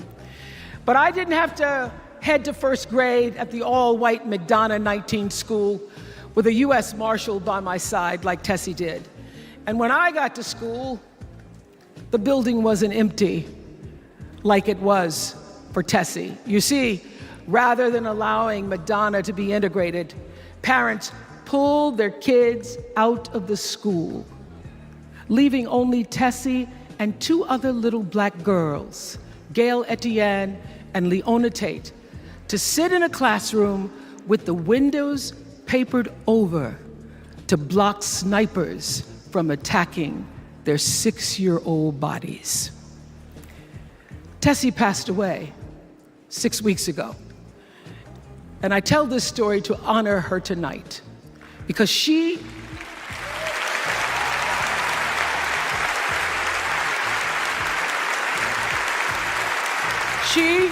like Ruby Bridges and her friends, Leona and Gail, the New Orleans Four they were called.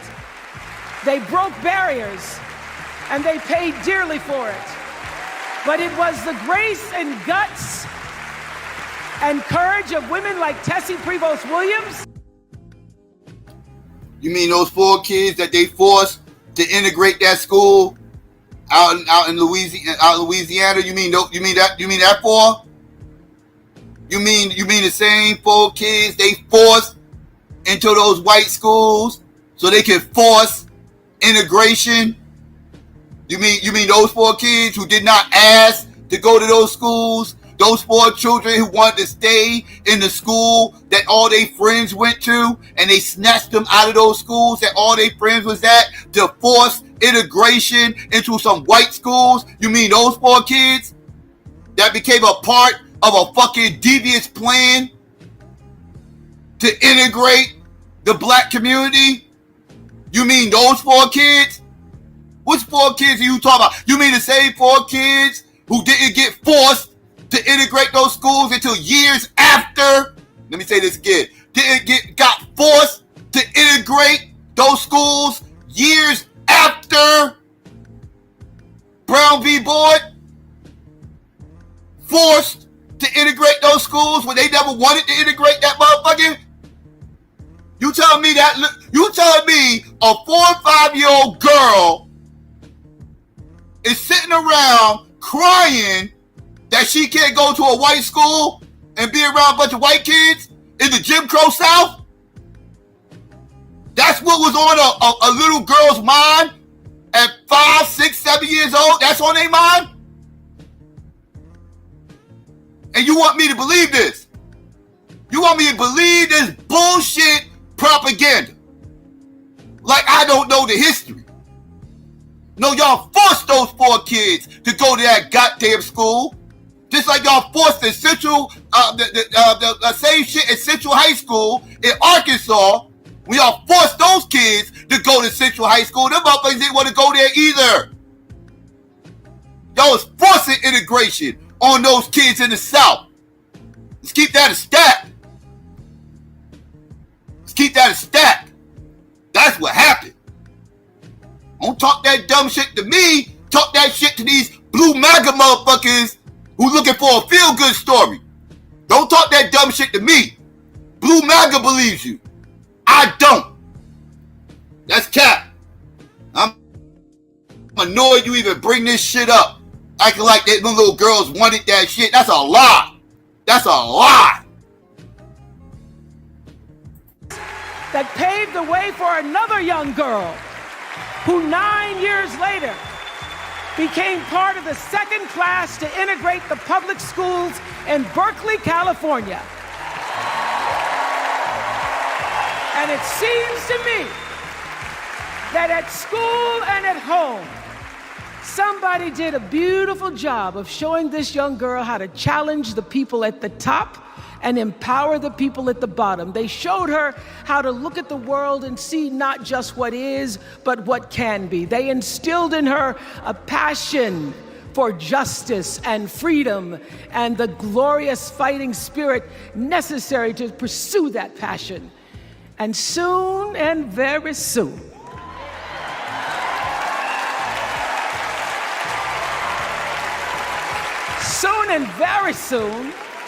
we're going to be teaching our daughters and sons about how this child of an Indian mother and a Jamaican father, 2 idealistic, energetic immigrants,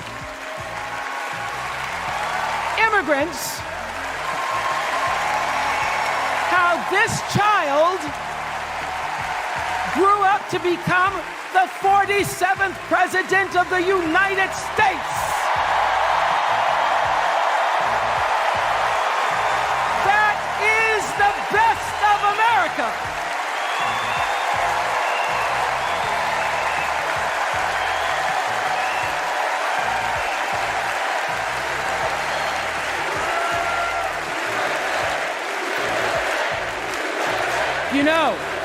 You know, let me tell you this. This election isn't about us and them. It's about you and me and what we want our futures to look like. There are choices to be made when we cast our ballot. Now, there's a certain candidate that says if we just go to the polls this one time, that we'll never have to do it again. Well, you know what? You're looking at a... And I'm sick of that talking point, too. Because while you motherfuckers up here complaining about Donald Trump saying all you need to do is just do it this one time and you won't have to do it again, while y'all sit up here complaining that he said that, I'll be damned if I don't hear that every fucking election cycle coming from you motherfuckers. Let's keep that shit a fucking stack. What did I hear in 2020? What did I hear in 2020? Oh, Blue MAGA gonna lie now. Watch Blue MAGA lie. Watch Blue MAGA act like this didn't happen. In 2020, I can pull up the footage too. In 2020, all Blue MAGA was coming out their fucking mouth was, we just got to get Donald Trump out of here. We need to just vote against the Republicans this one time. And then we can figure out another plan later. But for right now, we need to just get him out of here right now because he is a threat to democracy. He's going to destroy this. He's going to do that. Whoop-de-whoop, all this other shit. That's what I heard in 2020. We got to vote him out now just this one time. This one time. If you don't vote Republican, if you don't vote the Democrat any other time, cool. But for this one time, we need to make sure we get him out of there. And then we ain't got to worry about this goddamn shit no motherfucking more. Trump's gone. That is Democrat fear-mongering 101. These motherfuckers do that shit every fucking election cycle. We just gotta do it this one time. This is one time we gotta get George Bush out of here. This one time we just gotta make sure he don't get in office. And then we can complain about the Democrats later. After we vote them in, then we can complain about it later until the next 4 years when we got a new threat that we gotta just vote this one more time and then we can figure something out. That's all I hear from these motherfuckers. That's all I hear from these motherfuckers every election cycle. If it wasn't Trump, it would be somebody else. I promise you it would be somebody else. It'll be another fear. Like this is Democrat politics 101. Fear mongering. Actually, it's politics in general. It affects us more on the Democratic side because we the ones who get beat up with this bullshit on the Democratic side. The Republicans lying to a bunch of white people. I don't care that the Republicans lying to white people. I don't give a fuck about that. They lying. They all liars. All these politicians are liars. But the Republicans are lying to white people. So I don't give a fuck. We all know they cat. But these motherfuckers right here with they fake ass moral compass and they fake ass moral high ground that they try to play and try to push that bullshit off on us, they gotta stop playing games, dog. Stop playing with me. What are we talking about? Y'all say that shit every fucking election cycle. Just this one more time. I know the Democrats ain't been doing shit forever, but they gonna get it right. We just gotta get some more politicians in there. We just gotta get some more of our people in there and wait this on now a little bit longer, and we just gotta vote just this one more time. And then we won't have to worry about it no more. And this is what I hear every fucking election cycle. I'm not lying. You hear it today. Listen to Blue MAGA today. They motherfuckers gonna say, oh yeah, we gotta get Donald Trump out of here just this one more time. Just this one more time, then he won't be able to run again. And then we won't have to worry about Blue MAGA, and then we won't have to worry about Red MAGA. We won't have to worry about Red MAGA no more because Blue MAGA is gonna take care of it and we'll be all right. It says if we just go to the polls this one time, that we'll never have to do it again. Well, you know what? You're looking at a registered independent who's proud to vote again and again and again because I'm an American and that's what Americans do.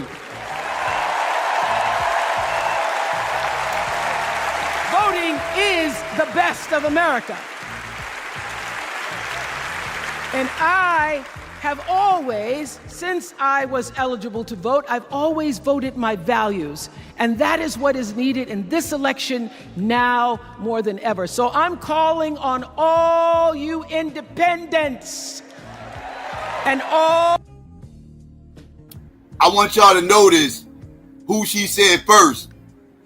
She didn't say Democrats first. She ain't gonna say Republican, but she might say Republican, some of those rhinos or whatever the case may be. But I want y'all to understand, all y'all motherfuckers who act like people like myself who's independent don't count, and our votes don't count. I want y'all to pay attention to who these motherfuckers are pandering to. They not pandering to you Democrats. Fuck they pandering to you motherfuckers for? They already got your vote. They ain't pandering to you motherfuckers. They don't give a fuck about y'all. Fuck y'all. That's how they feel. Fuck y'all motherfuckers. They ain't pandering to you motherfuckers. They care less. They already got your vote. Fuck they worried about you motherfuckers for? You know who they marketing and who they trying to sell, right? You know who these motherfuckers want, right? You know what all these little trips to these certain states are all about, right? Trying to get that independent swing vote. Because that's what determines elections. Motherfuckers like me, not motherfucking two-party ass Negroes. A black Republican ain't deciding shit. A black Democrat ain't deciding shit. Neither one of you motherfuckers are deciding shit in these fucking elections. Motherfuckers like me hold all the motherfucking currency. We hold all the election currency, motherfuckers. Y'all motherfuckers ain't no currency. If you motherfuckers don't vote this motherfucking election, it don't matter. Your county is still going to be blue. Who cares? Y'all don't hold no currency. Nothing. Y'all hold nothing. Y'all hold no weight. Y'all think y'all hold weight. You really don't. They know who holds the weight. Why they got you fooled thinking that you doing something. Y'all ain't doing shit. Y'all ain't doing a goddamn thing. You Republicans too. This ain't just Democrats. You Republicans too. Conservatives and liberals. None of you motherfuckers are deciding shit. Independents. Swing voters. Undecided motherfuckers. They are the motherfuckers who win these fucking elections. Do not get it fucked up, because a blue MAGA motherfucker ain't gonna vote nothing but blue. It's blue no matter who. It don't matter. You're irrelevant. Red MAGA, the trumpets, the maggots, they're voting red. They don't matter. Who cares? It's the undecided motherfuckers. That's who motherfuckers is marketing for. That's who they targeting. And that's who determines fucking elections. Why y'all say independent votes don't matter? They ask these motherfuckers how come they pandering to independents if our vote don't matter. Ask yourself this. Red MAGA, blue MAGA. Ask yourself this. None of y'all votes mean shit. None of y'all votes mean a goddamn thing. Y'all just a part of a fucking machine. They need the independent motherfucking thinkers. They need those motherfuckers. The motherfuckers who ain't playing team politics. They need those motherfuckers. Don't get it fucked up. Do not get it fucked up. This ain't about popular vote. This is an electoral college. Your vote don't mean nothing like that. Independent motherfuckers' votes mean something. That's the currency. Let's get that shit clear. But let's continue. Well, you know what? You're looking at a registered independent who's proud to vote again and again and again because I'm an American. Oprah is not a fucking independent either, by the way. Stop playing. Stop playing. You are not independent. How? Independent where? You at every DNC.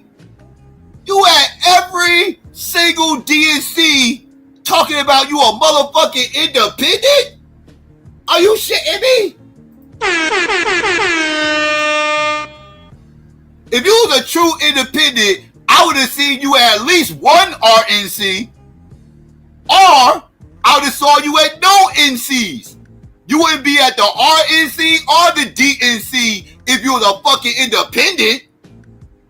Independent my ass. What independent shows up at every fucking DNC to speak? This is ridiculous. This is gaslighting. Ain't nothing independent about you. You a whole blue MAGA liberal weirdo. Feminut, blue MAGA progressive weirdo. Are you shitting me? You can't be serious. This is a joke that she would even lie to the people like this. Like she ain't blue MAGA. Stop. Our ballot. Now, there's a certain candidate that says if we just go to the polls this one time, that we'll never have to do it again. Well, you know what? You're looking at a registered independent who's proud to vote again and again and again because I'm an American and that's what Americans do. Voting is the best of America. And I have always, since I was eligible to vote, I've always voted my values.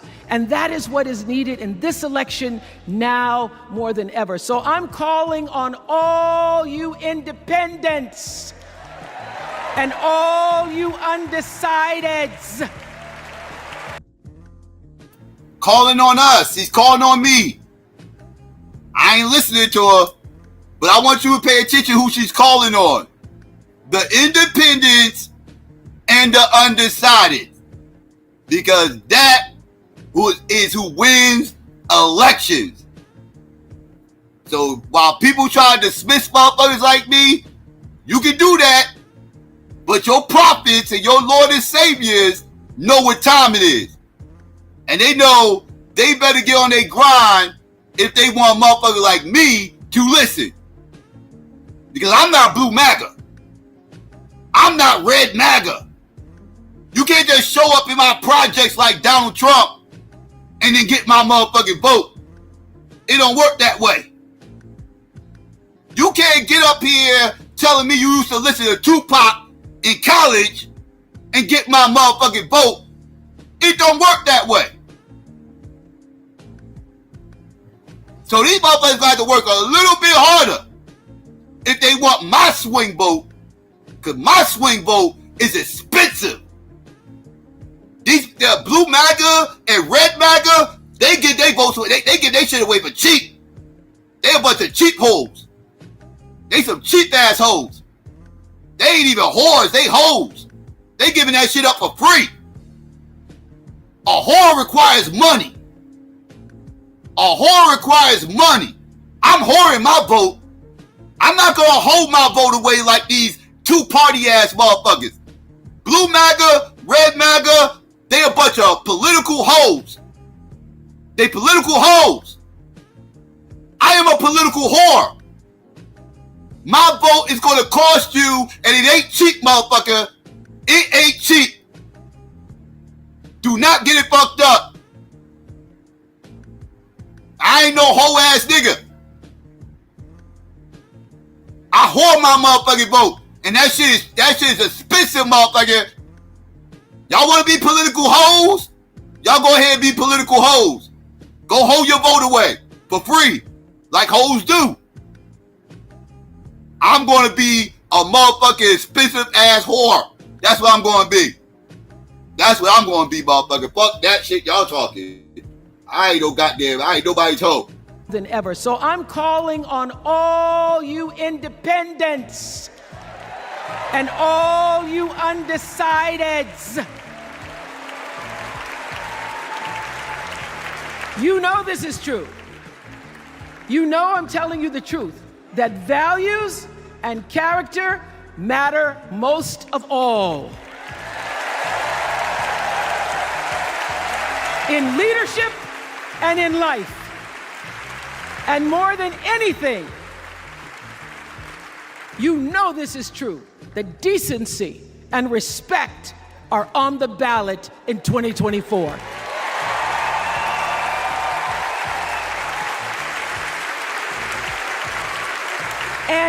And just plain common sense.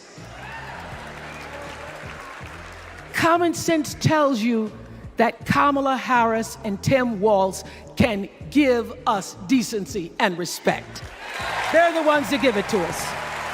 So, I'm not voting for decency and respect.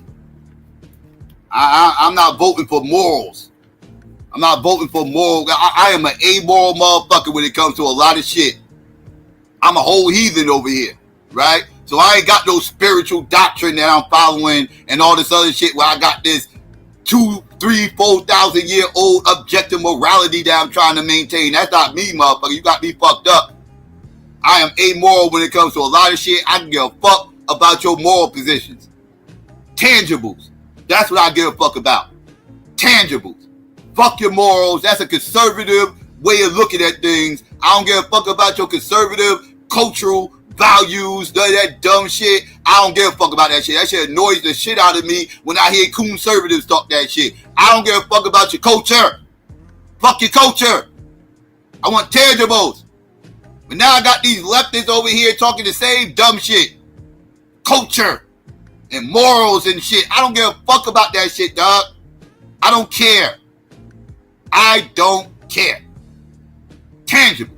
That's what I care about. Fuck all that moral culture shit. That shit is all distraction. It's all distraction. I don't care when Red MAGA says it, and I give 2 fucks when Blue MAGA say it too. All you culture motherfuckers get on my goddamn nerves. Sick of that culture shit. You that Kamala Harris and Tim Walz can give us decency and respect. They're the ones that give it to us. So, we are Americans. We are Americans. Let us choose loyalty to the Constitution over loyalty to any individual. Because that's the best of America. And let us choose optimism over cynicism, because that's the best of America. And let us choose inclusion over retribution. Let us choose common sense over nonsense.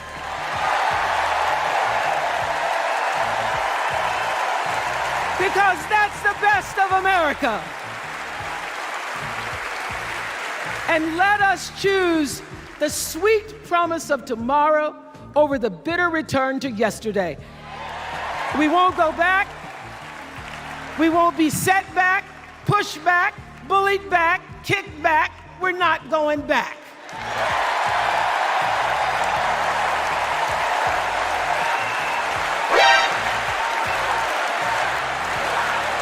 Not going back. We're not going back. So, let us choose. Let us choose truth. Let us choose honor. And let us choose joy.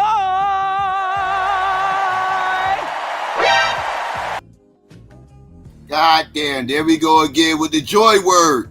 Make up your mind. Is it motherfucking joy and pain? Or is it motherfucking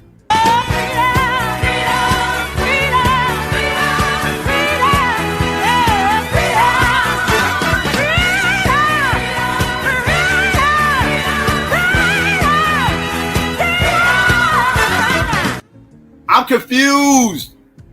Maybe it's joyful freedom. Maybe the motto for their campaign is joyful freedom. And maybe that's why they fucking this shit up. Because they conflating and I don't even know, dog. I don't know what the fuck the motto is this year. Is it joy or freedom? I don't know. I'm confused. I'm my head hurt. Pause. I'm trying to figure this shit out. These motherfuckers get y'all shit together, dog. Get y'all motto together. This shit is a problem. Alright? Now, that being said, we still got some more stuff to go, fam. We still got some more stuff to go. You know what I mean? Let's get to the VP nominee, no other than Tim Walz. Let's get into this motherfucker. Let's hear what he had to say over the course this week. Well, when it was his turn to speak at the DNC. Let's go. Thank you, first of all, to Vice President Harris. Thanks for putting your trust in me and for inviting me to be part of this incredible campaign.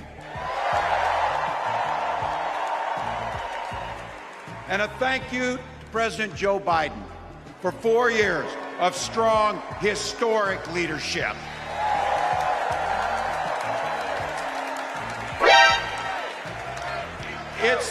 It's the honor of my life to accept your nomination for Vice President of the United States.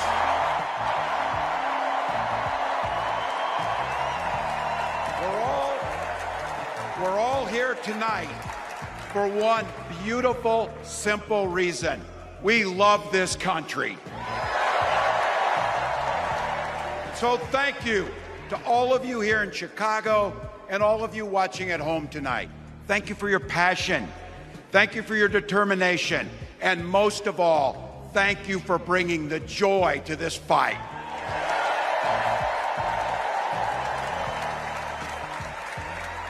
Now, I grew up in Butte, Nebraska, a town of 400 people.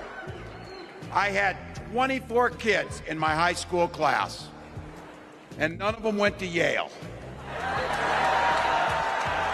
But I'll tell you what, growing up in a small town like that, you learn how to take care of each other. That family down the road, they may not think like you do. They may not pray like you do. They may not love like you do, but they're your neighbors. And you look out for them, and they look out for you. Everybody belongs, and everybody has a responsibility to contribute. For me, it was serving in the Army National Guard. I joined up 2 days after my 17th birthday, and I proudly wore our nation's uniform for 24 years. My dad, a Korean War era Army veteran, died of lung cancer a couple years later. He left behind a mountain of medical debt. Thank God for Social Security survivor benefits. And thank God for the GI Bill that allowed my dad and me to go to college, and millions of other Americans.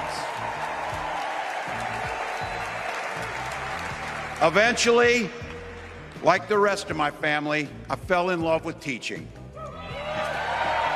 Three out of 4 of us married teachers. I wound up teaching social studies and coaching football at Mankato West High School. Go Scarlets! We ran a 44 defense. We played through to the whistle on every single play, and we even won a state championship.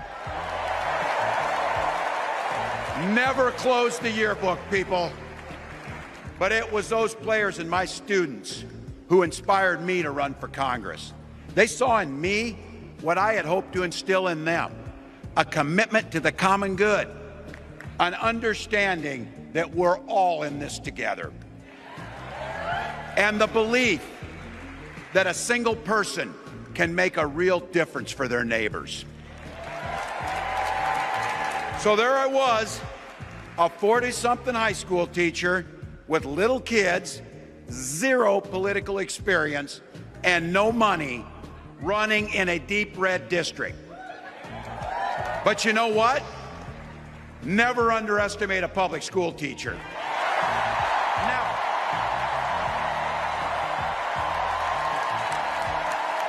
I represented my neighbors in Congress for 12 years, and I learned an awful lot. I learned how to work across the aisle on issues like growing the rural economies and taking care of veterans. and I learned how to compromise without compromising my values. Then I came back to serve as governor, and we got right to work, making a difference in our neighbors' lives. We cut taxes for the middle class. We passed paid family and medical leave. We invested in fighting crime and affordable housing. We cut the cost of prescription drugs and helped people escape the kind of medical debt that nearly sank my family. And we made sure that every kid in our state gets breakfast and lunch every day. So while other states were banning books from their schools, we were banishing hunger from ours.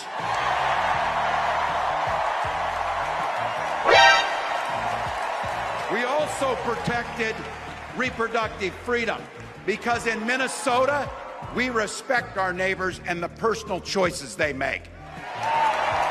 And even if we wouldn't make those same choices for ourselves, we've got a golden rule. Mind your own damn business.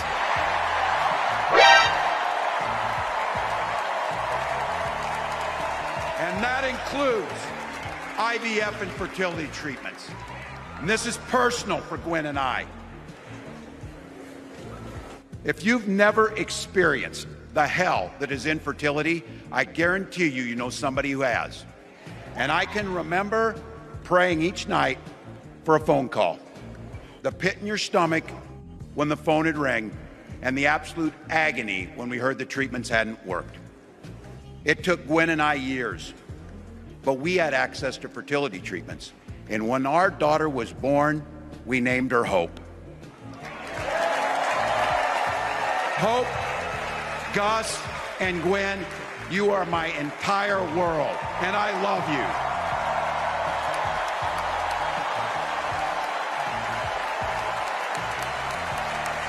I'm letting you in on how we started a family because this is a big part about what this election is about. Freedom. When Republicans use the word freedom, they mean that the government should be free to invade your doctor's office.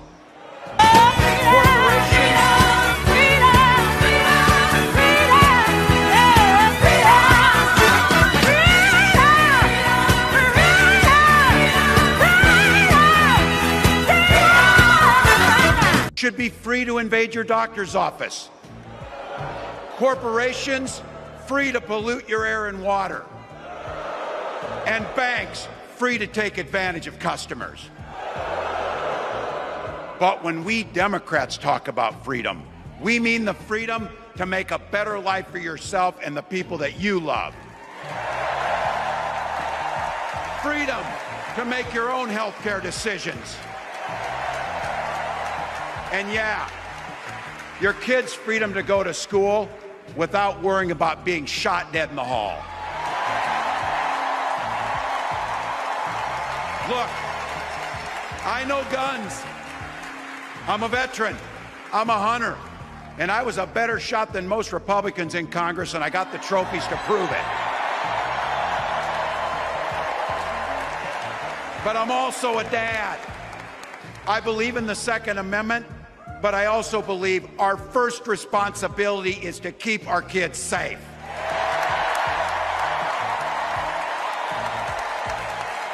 That's what this is all about. The responsibility we have to our kids, to each other, and to the future that we're building together, in which everyone is free to build the kind of life they want. But not everyone has that same sense of responsibility. Some folks just don't understand what it takes to be a good neighbor. Take Donald Trump and J.D. Vance. Their Project 2025 will make things much, much harder for people who are just trying to live their lives. They spent a lot of time pretending they know nothing about this. But look, I coached high school football long enough to know, and trust me on this, When somebody takes the time to draw up a playbook, they're going to use it.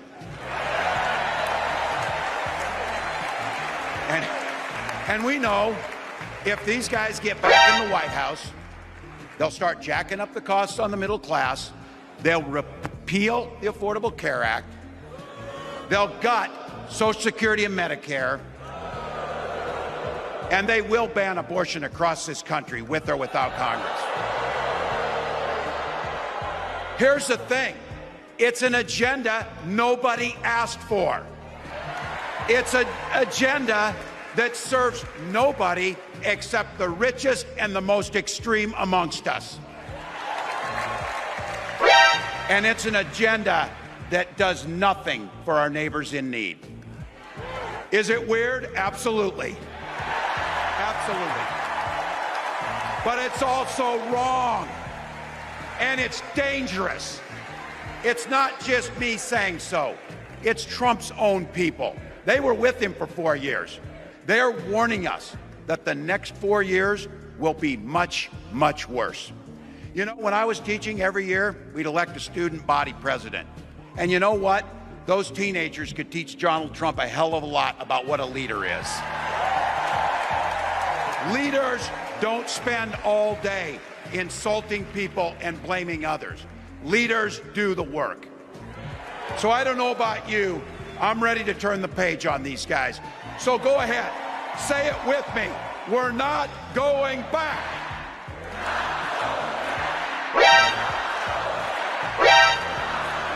We've got something better to offer the American people. It starts with our candidate, Kamala Harris. From her first day as a prosecutor, as a district attorney, as an attorney general, as a United States senator, and then our vice president, she's fought on the side of the American people. She's taken on the predators and fraudsters. She's taken down the transnational gangs, and she stood up to powerful corporate interests. She has never hesitated to reach across that aisle if it meant improving your lives. And she's always done it with energy, with passion, and with joy. Folks, we've got a chance to make Kamala Harris the next president of the United States.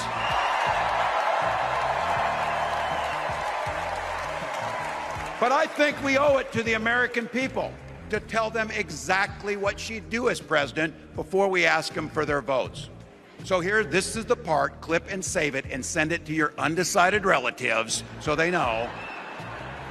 If you're a middle-class family or a family trying to get into the middle class, Kamala Harris is going to cut your taxes.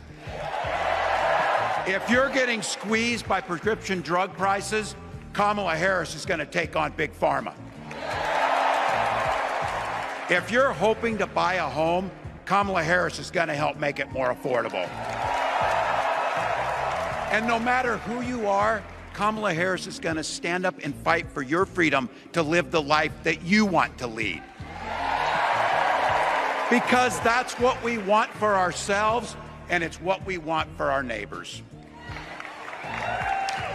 You know, you might not know it, but I haven't given a lot of big speeches like this. But I have given a lot of pep talks. So let me finish with this, team. It's the fourth quarter. We're down a field goal, but we're on offense and we've got the ball. We're driving down the field. And boy, do we have the right team. Kamala Harris is tough. Kamala Harris is experienced, and Kamala Harris is ready. Our job for everyone watching is to get in the trenches and do the blocking and tackling.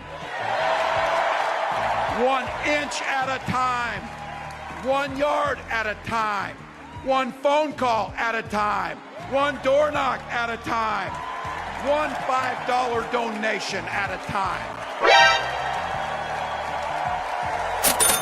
Look, we got 76 days. That's nothing. There'll be time to sleep when you're dead. We're going to leave it on the field. That's how we'll keep moving forward. That's how we'll turn the page on Donald Trump. That's how we'll build a country where workers come first. Healthcare and housing are human rights. And the government stays the hell out of your bedroom.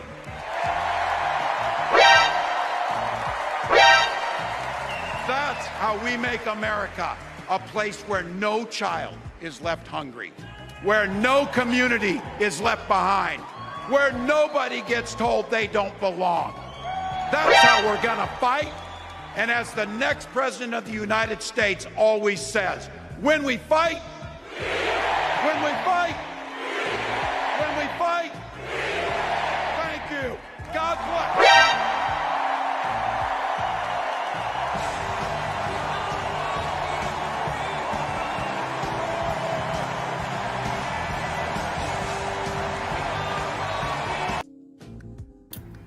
All right. That was the VP nominee, Ted Walls from Minnesota. And yeah. There's one more big speaker left of the DNC that we did not hear yet. So let's get into the speaker of the week. No other than your favorite mixed nominee. Used to be Obama, now it's Kamala.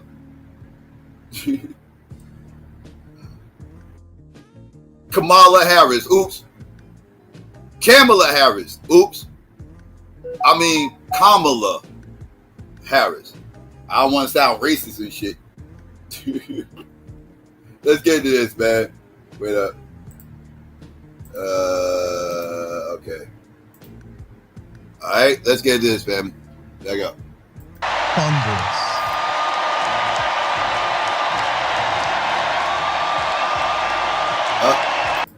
Real quick, shout out to Ron.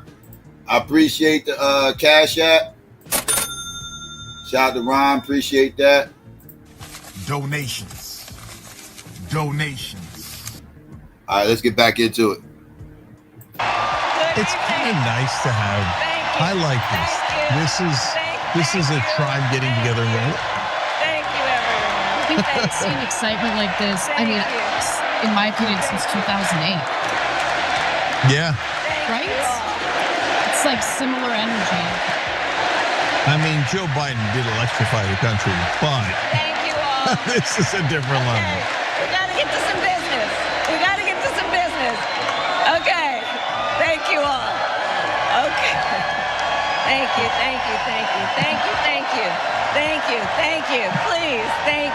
Please. Thank you so very much.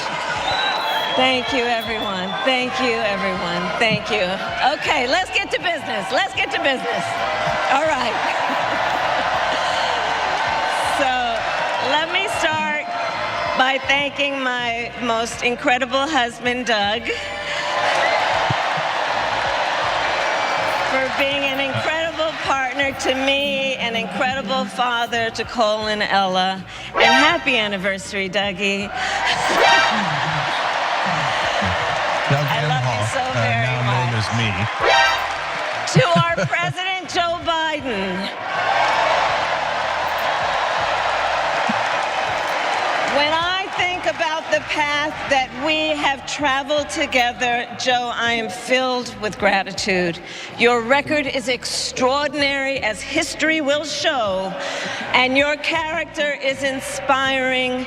And Doug and I love you and Jill and are forever thankful to you both.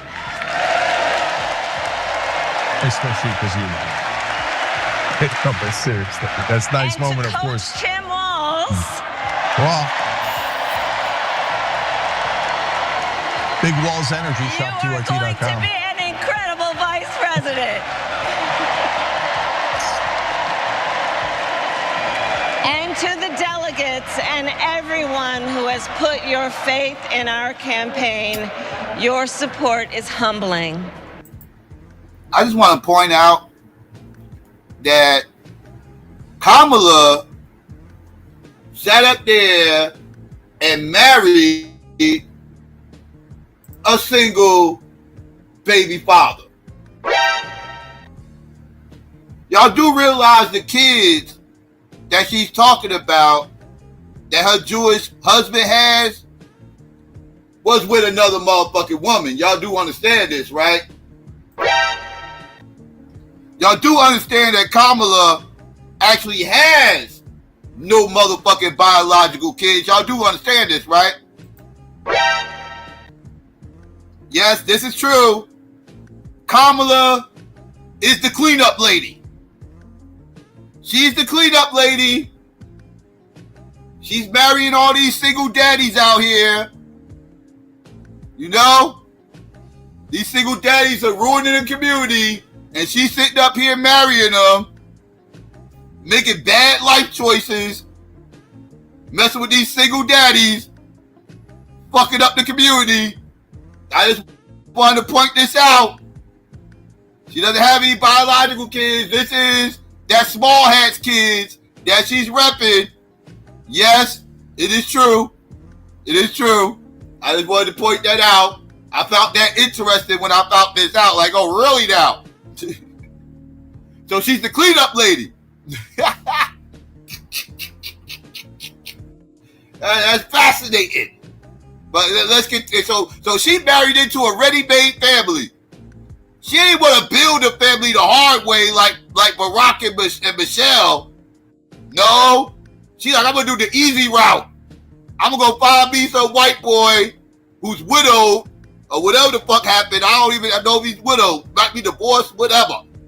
I'm going to find me a ready-made family, marry into that shit, and then go for fucking president. This is my goal. This is my plan. The cleanup lady. My bad. Let's continue. So, America, the path that led me here in recent weeks was no doubt unexpected.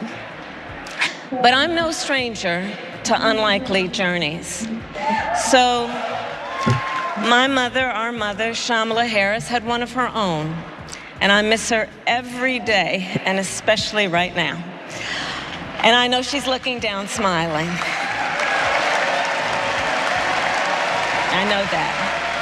So my mother was 19 when she crossed the world alone, traveling from India to California with an unshakable dream to be the scientist who would cure breast cancer.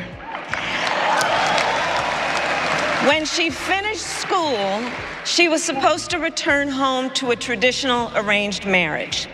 But as fate would have it, she met my father, Donald Harris, a student from Jamaica. They fell in love and got married, and that act of self-determination made my sister Maya and me. Growing up, we moved a lot. I will always remember that big Mayflower truck packed with all our belongings, ready to go to Illinois, to Wisconsin, and wherever our parents' jobs took us. My early memories of our parents together are very joyful ones. A home filled with laughter and music, Aretha, Coltrane, and Miles. At the park, my mother would say, "Stay close." But my father would say, as he smiled, "Run, Kamala, run. Don't be afraid. Don't let anything stop you." Run, Kamala, run. I get it. From my earliest years, he taught me to be fearless. But the harmony between my parents did not last. When I was in elementary school, they split up. And it was mostly my mother who raised us. Before she could finally afford to buy a home, she rented a small apartment in the East Bay. In the Bay,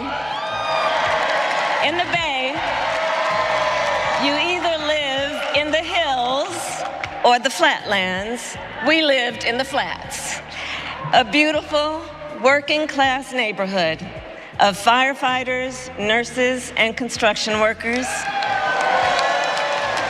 all who tended their lawns with pride.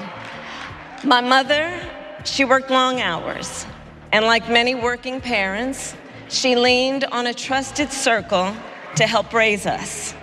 Mrs. Shelton, who ran the daycare below us and became a second mother. Uncle Sherman, Aunt Mary, Uncle Freddie, Auntie Chris. None of them family by blood, and all of them family by love. I like that song. Remember, she's trying to introduce herself to people who don't know her. How to right? make gumbo, how to play chess, and sometimes even let us win.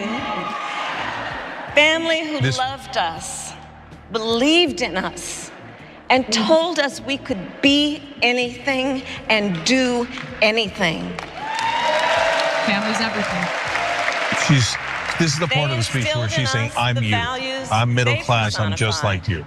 Community, faith, and the importance of treating others as you would want to be treated, with kindness, respect, and compassion. My mother was a brilliant, 5-foot-tall, brown woman with an accent. And as the eldest child,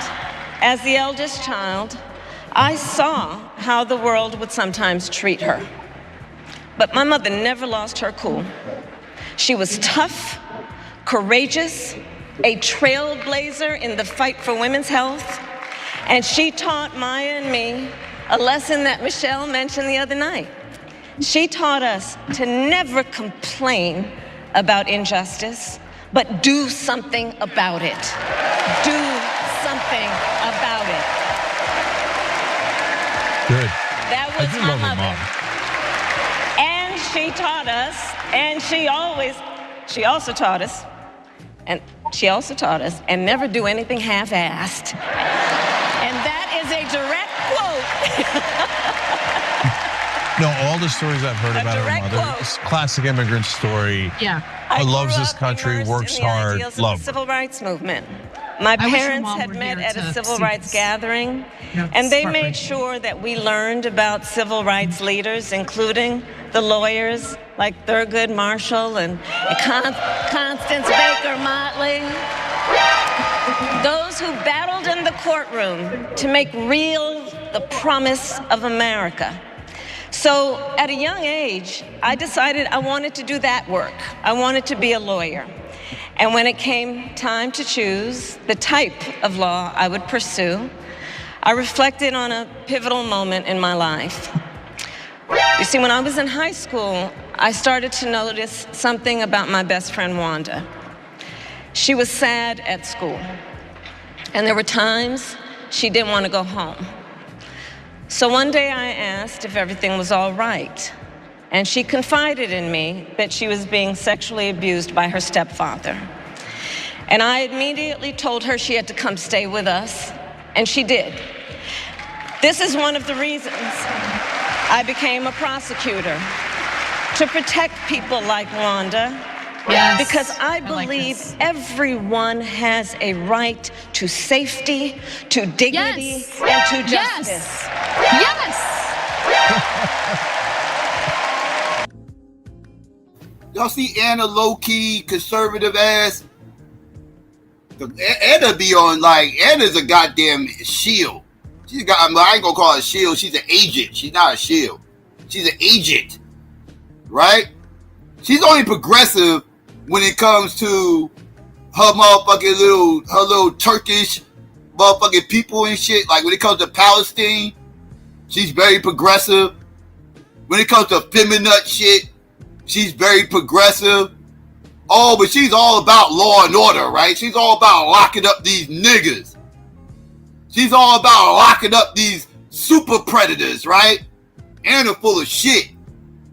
Anna ain't no different than he got, like I done caught her saying a bunch of conservative ass nonsense. The only time she gets progressive when it comes to feminists and fucking Palestine. That's the only time you see her progressive. Any other time, she's a rhino. She sounds like a whole rhino any other time. And a full of shit. I just thought I'd point that out. That's why sometimes you'll hear me call this platform progressively conservative. Because of her. Shank ain't too much different either. He be getting on his bullshit too. But let's get it back into it. Everyone has a right to safety, to dignity, and to justice.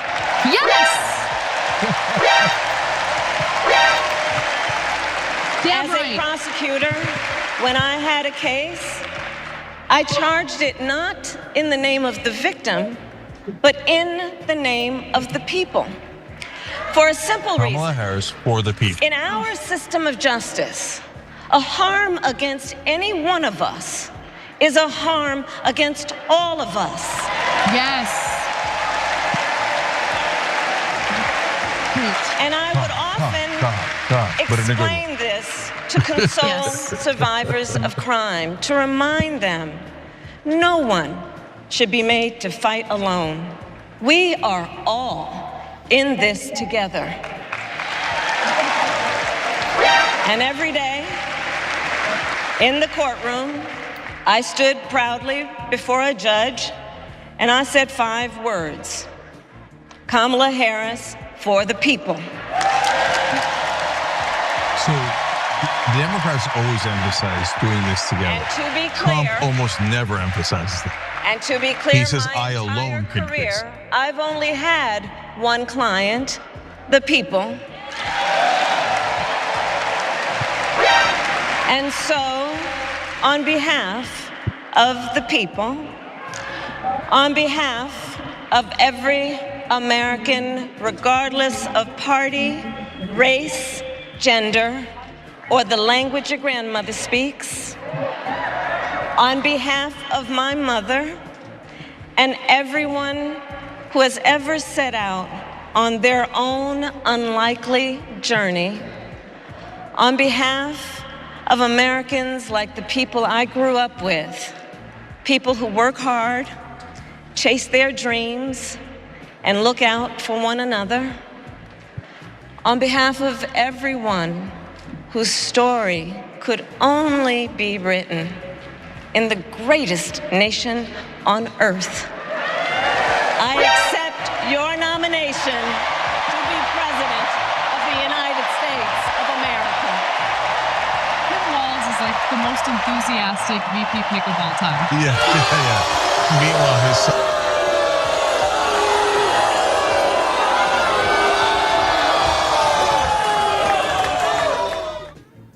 The fuck she mean she accepts our nomination? You wasn't elected to this goddamn spot. You was elected vice president. Actually, you wasn't even elected vice president. Biden was elected president. You just so happened to be a part of the coattails. But they didn't elect you vice president either. You didn't go through a primary. Nobody did any polling or none of that shit. Biden backed out. Delegates decided to support you, and they threw you the nomination. You didn't earn this nomination. Why are you acting like you earned this shit? Why are you acting like you the people's champion or some shit like that? You ain't the fucking Rock.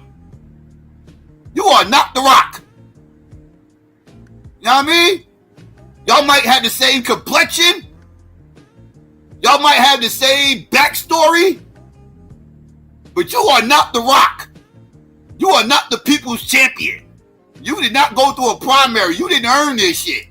So all this, I accept y'all nomination. No, motherfucker.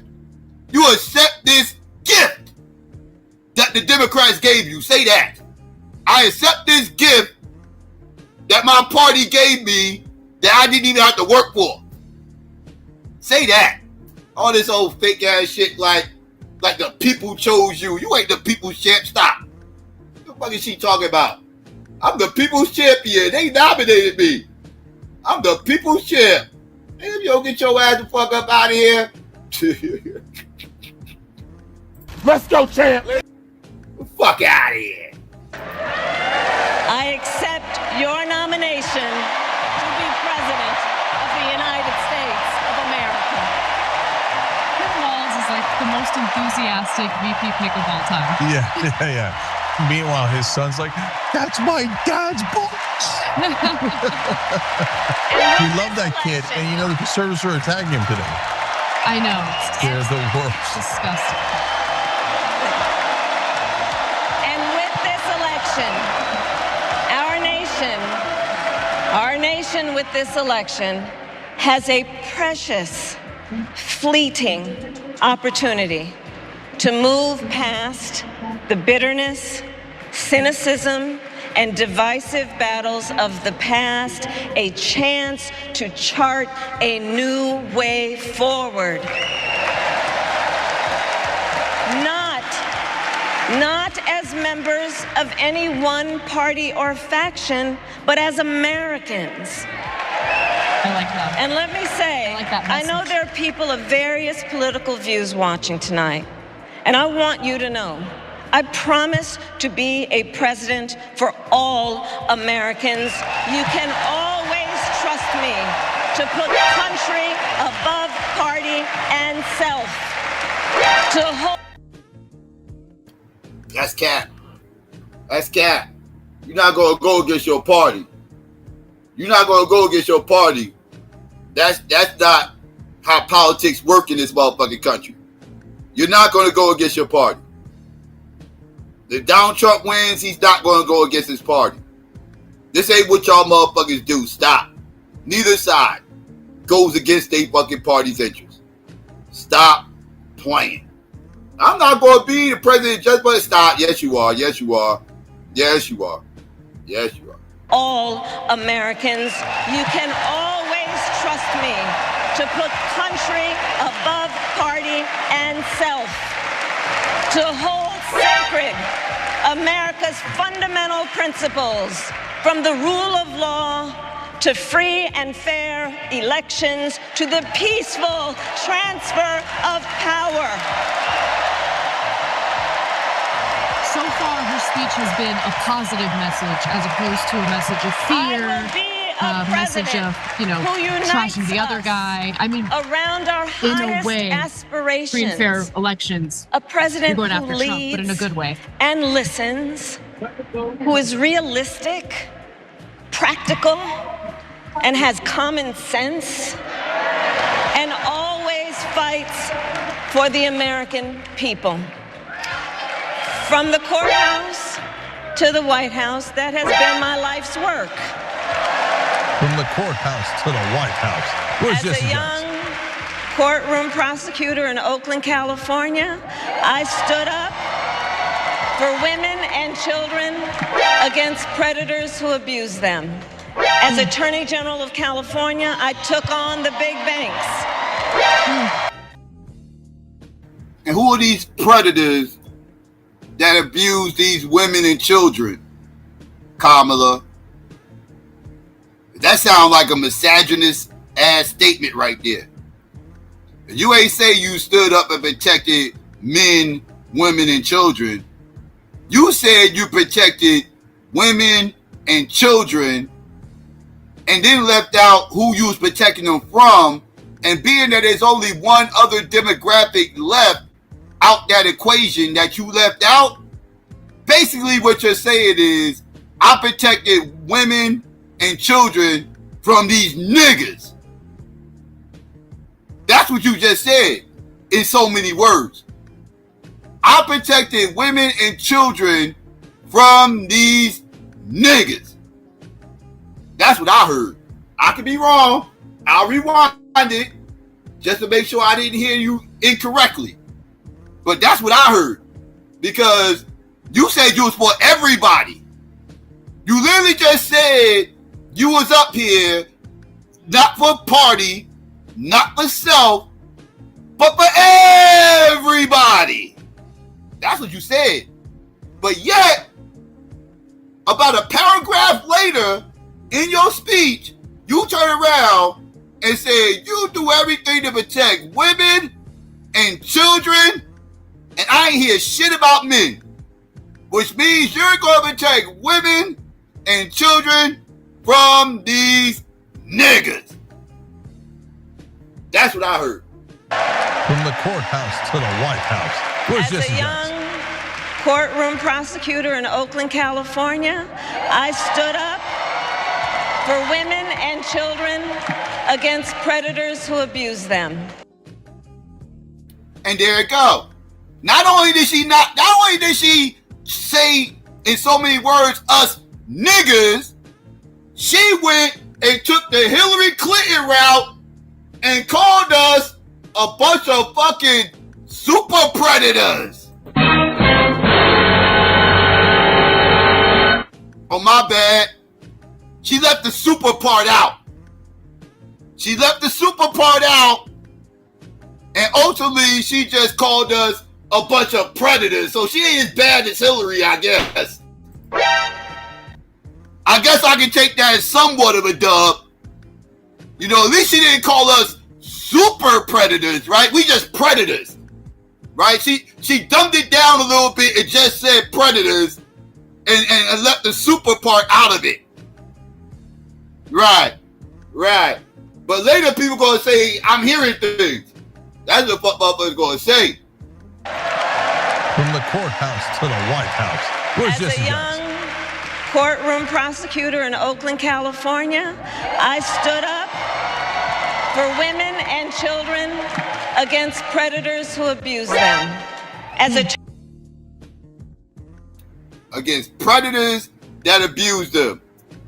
Who are these predators and what were these cases? What are you talking about? What are we talking about here? What are we talking about? I'm confused. I'm confused. But anyways, I digress. Let's continue. Attorney General of California, I took on the big banks, delivered $20 billion for middle-class families who faced foreclosure, and helped pass. And I want you to notice, where did she say anything about heterosexual men? I'm gonna listen to this whole thing, and I want y'all to tell me to stop when she mentions anything about protecting heterosexual men, defending heterosexual men. I want y'all to wake me up when she says this, because she just called us predators. She just called us predators, right? We're predators. So now I want to hear her in this speech defend heterosexual men in any type, shape, form, or fashion. I'll wait. Maybe she does. I don't know. Let's continue.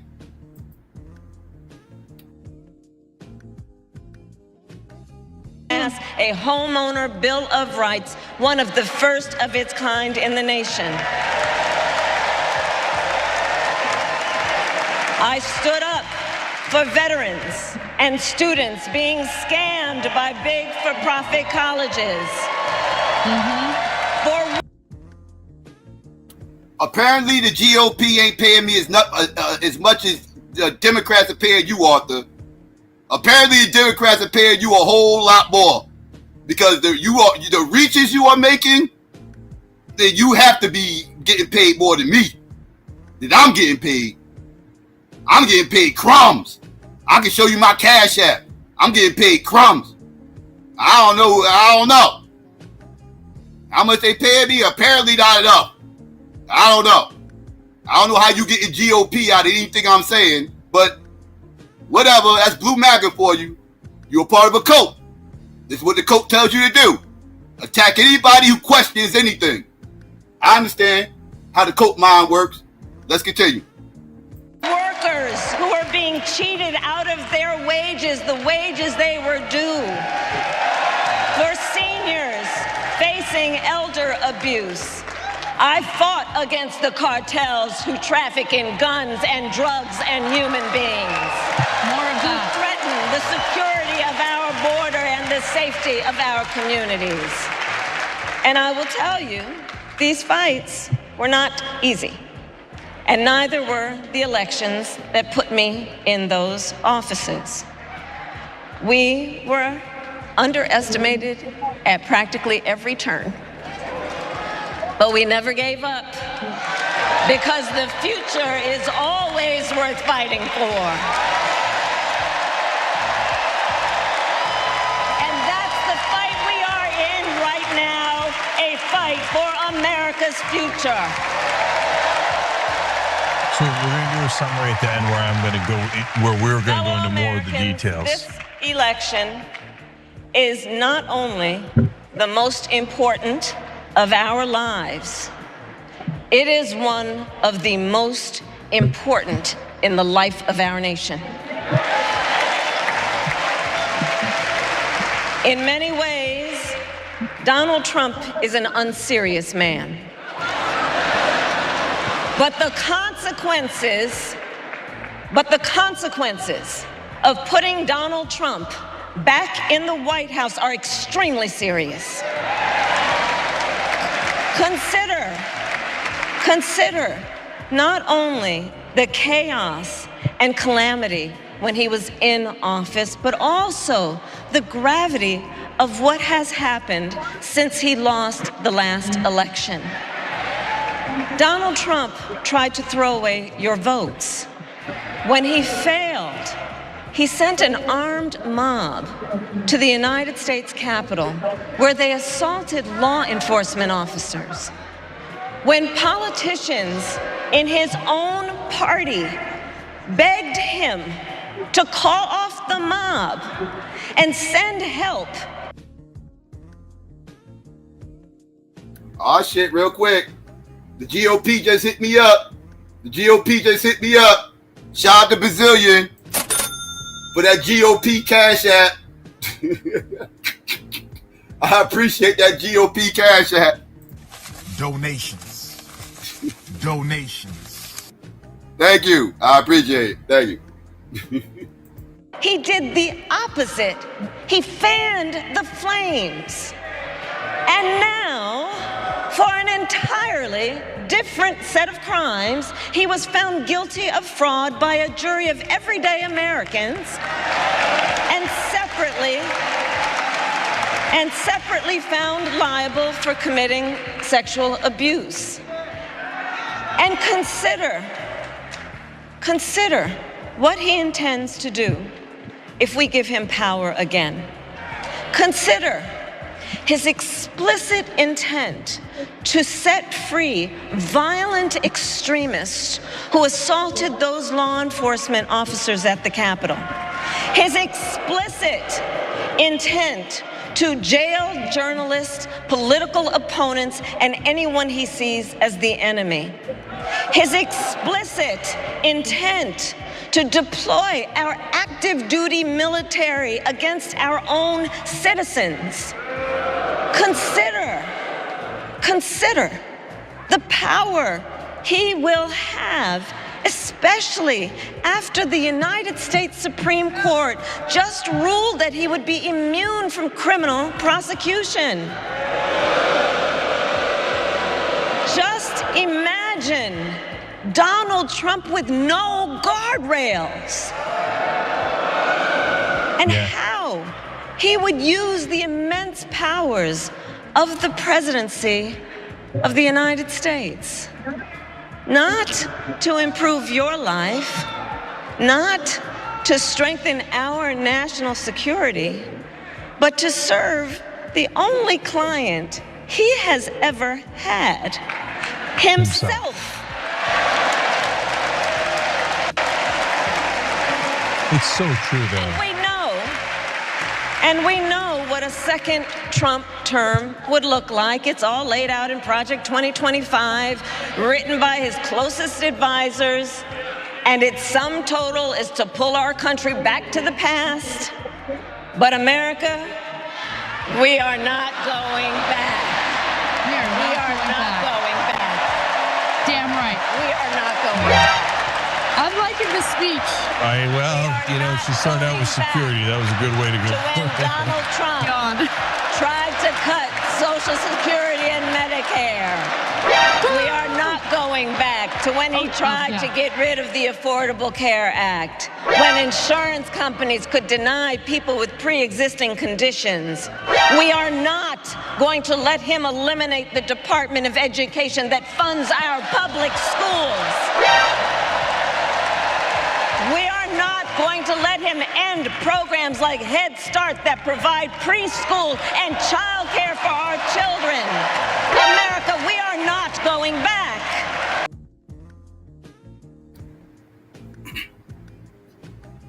Now, out of all the things she mentioned, actually, out of all things everybody mentioned, that last part she just said right there, out of all the shit I heard out of all the DNC speakers over the shit that we've been listening to since I started this show, that part hit me the most, right?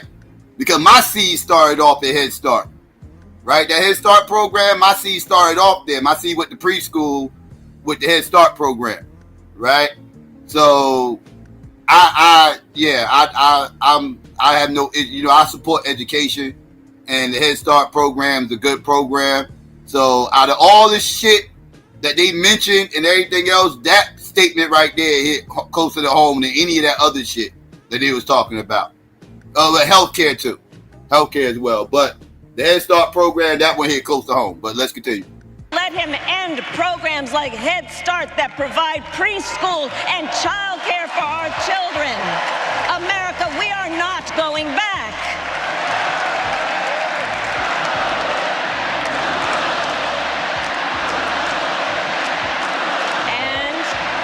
There's two things she said that I think would be a model for how we hold her accountable later. Talk about it in the summer. Way forward. Forward. To a future with a strong and growing middle class, because we know a strong middle class has always been critical to America's success. And building that middle class will be a defining goal of my presidency. You know, people haven't talked about the middle class in so long. It's refreshing to hear.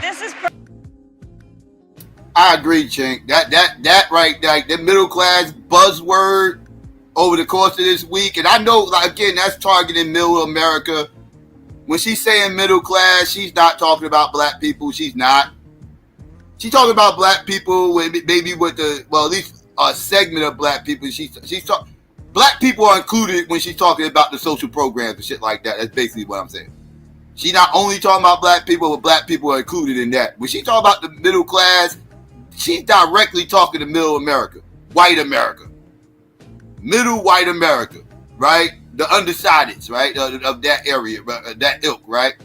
That's one of the things that, you know, they try to, you know, hang their hat on as far as bringing in that demographic, right? Yeah, so it's very strategic that they focusing on the middle class. That's what white people do, not get it fucked up. That's the whole purpose of them keep stressing middle class. But let's continue. Personal for me. Goal of my presidency. You know, people haven't talked about the middle class in so long. It's refreshing to hear. This is personal for me. Yeah. The middle class is where I come from. Yep. My mother kept a strict budget. We lived within our means, yet we wanted for little. And she expected us to make the most of the opportunities that were available to us and to be grateful for them. Because as she taught us, opportunity is not available to everyone. That's why we will create what I call an opportunity economy where everyone has the chance to compete and a chance to succeed. You know, she's hitting every right note. You live in a rural area, small town, or big city. And as president, I will bring together labor and workers and small business owners and entrepreneurs and American companies to create jobs, to grow our economy, and to lower the cost of everyday needs like health care and housing and groceries. We will... She should have actually told her. She actually should have got into explaining her plan for housing. I actually thought her plan for housing was interesting. I didn't have any huge issues with it. She actually should have actually talked about that a little bit more. But yeah, she mentioned something. What did she just mention again? With and entrepreneurs and American companies. Oh, that's what it was. The small business and entrepreneurs, right? Now the economics of all this, right? This is something that the Republicans usually hang their hats on. You know, they like to talk about the economy and how they can make it so much better for this demographic and that demographic. Well, ultimately, what they need to do is, pretty much keep focus on things like that if they want to attract black people, because black people are entrepreneurs and small businesses. That's a key point for black people. I don't know how real they are about talking about actually doing something, but that talking point right there is going to touch home for some black people out here, because you got a lot of entrepreneurs and small business owners, and that actually appeals to the whole idea of black businesses. So what she needs to do is harp on that a little bit more if she wants to, you know, get less smoke from black people and stop worrying about the fucking middle class so goddamn much. To create jobs, to grow our economy, and to lower the cost of everyday needs like health care and housing and groceries. We will provide access to capital for small business owners and entrepreneurs and founders. And we will end America's housing shortage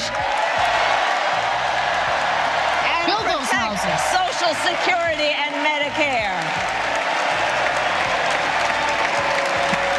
Now compare that to Donald Trump, because I think everyone here knows he doesn't actually fight for the middle class. He doesn't actually fight for the middle class. Instead, he fights for himself and his billionaire friends.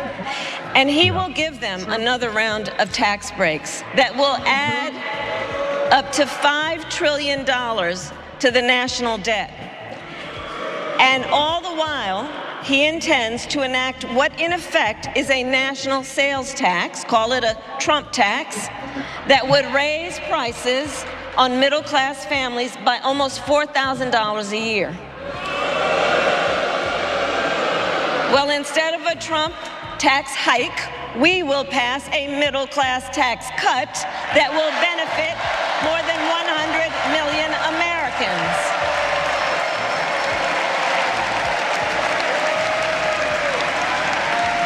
Friends, I believe America cannot truly be prosperous unless Americans are fully able to make their own decisions about their own lives, especially on matters of heart and home. Yes. But tonight, in America, too many women are not able to make those decisions. And let's be clear about how we got here. Donald Trump handpicked members of the United States Supreme Court to take away reproductive freedom. And now he brags about it. In his words, quote, "I did it and I'm proud to have done it," end quote. Boo! Well, I'll tell you, over the past 2 years, I've traveled across our country, and women have told me their stories. Husbands and fathers have shared theirs.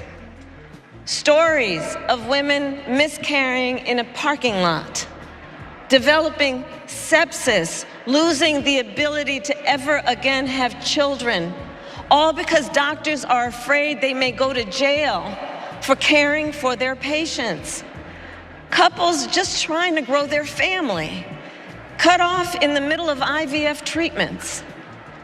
Children who have survived sexual assault, potentially being forced to carry a... What does miscarriage and abortion have to do with anything? These are two separate motherfucking issues. If somebody miscarried, that means they was not planning on having a motherfucking abortion. I thought the issue was abortion and not miscarriages. People who want kids are the people that miscarry. People that do not want kids abort. So if the issue is abortion, why are you mentioning women miscarrying in the parking lot? If they miscarrying, obviously they wanted to have the kid. Are you saying they shouldn't want to have the kid? Are you saying they shouldn't want to have the kid? So therefore, they supposed to abort. They chose not to abort. So now they miscarried and good for them. Is that what you say? I don't know. What are you saying? I'm asking because I don't know. What are you saying? Are you saying that they was forced to not abort and then they ended up miscarrying? So are you blaming them not getting an abortion on them miscarrying? What are we saying right now? Everybody that don't abort is going to miscarry? What are we... That was a dumbass talking point. I don't understand the purpose you even bringing that story up. That was lame. As doctors are afraid they may go to jail for caring for their patients. Couples just trying to grow their family, cut off in the middle of IVF treatments. Children who have survived sexual assault, potentially being forced to carry a pregnancy to term. This is what's happening in our country because of Donald Trump. And understand, he is not done. As a part of his agenda, he and his allies would limit access to birth control, ban medication abortion, and enact a nationwide abortion ban with or without Congress. And get this, he plans to create a national anti-abortion coordinator and force states to report on women's miscarriages and abortions. Simply put, they are out of their minds. Yeah. It's true. Yeah, we're going to look that up and verify it for you guys. But if they're really asking people to report their miscarriages throughout the country to a national database, that alone will lose the election for them. That they don't trust women? Well, we trust women.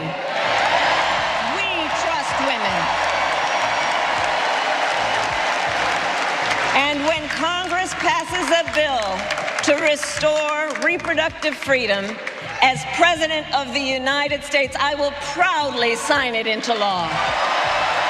That would be great if we had a female president who signed into law, a national law to guarantee abortion rights and reproductive rights. That would be amazing. Many other fundamental freedoms are at stake. The freedom to live safe from gun violence in our schools, communities, and places of worship. The freedom to love who you love openly and with pride. The freedom to breathe clean air and drink clean water and live free from the pollution that fuels the climate crisis. And the freedom that unlocks all the others, the freedom to vote. With this election, freedom to vote? That's interesting. I know some people on the left who don't want people to have the freedom to motherfucking vote. Ain't that a bitch? I literally heard people on the left this week saying that everybody don't fucking deserve to motherfucking be able to vote. And this wasn't coming from the right. This was coming from the left. So it's very interesting that you are having this position, Kamala. I'm not saying you said it. I'm just saying people that support you hold these fucking positions. That's all I'm saying.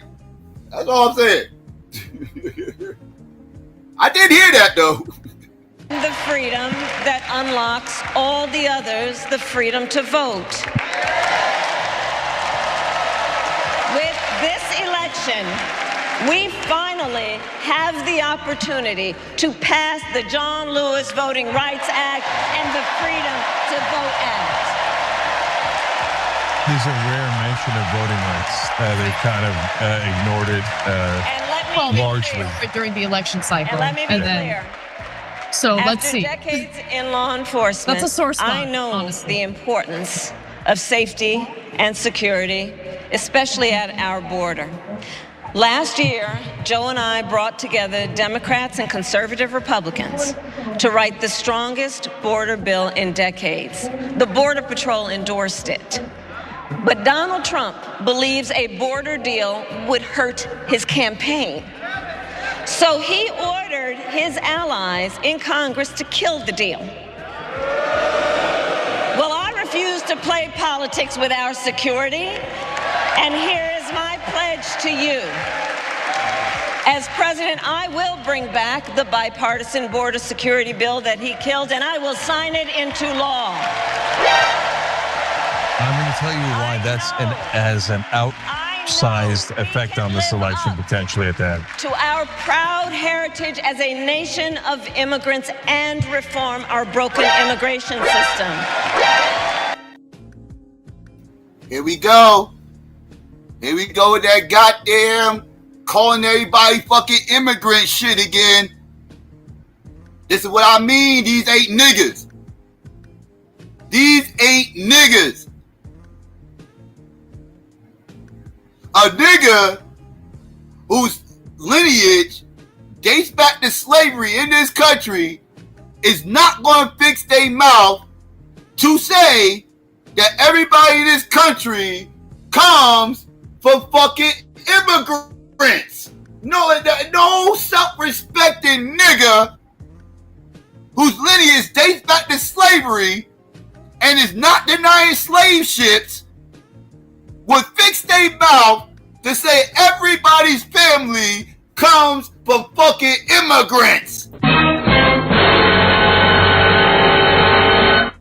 But I keep hearing these goddamn mixed people portraying themselves as black people, getting on a soapbox in front of a national audience, an international audience, espousing that everybody in this country outside of Native Americans, and that depends on who you asking who the Native Americans are. We're not about to get into that. But everybody outside of Native Americans all come from fucking immigrants? Are you shitting me?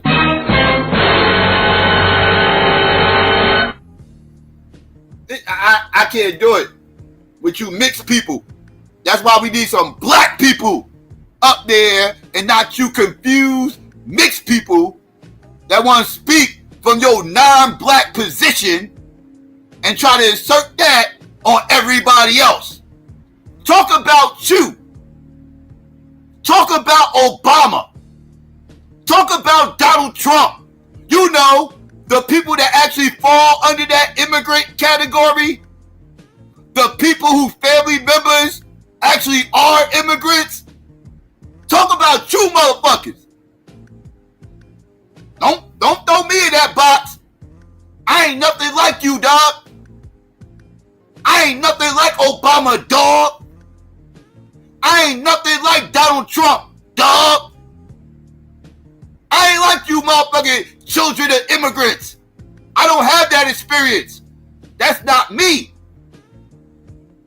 So stop putting that shit off on me. That's your story. That's Obama's story. That's Donald Trump's story. That is not my story. Let's get that clear. Let's continue. We can create an earned pathway to citizenship and secure our border.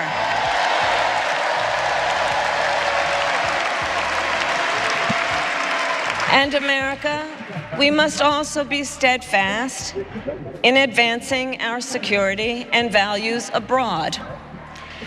As Vice President, I have confronted threats to our security, negotiated with foreign leaders, strengthened our alliances, and engaged with our brave troops overseas. As Commander-in-Chief, I will ensure America always has the strongest, most lethal fighting force in the world. And I will fulfill our sacred obligation to care for our troops and their families, and I will always honor and never disparage their service and their sacrifice.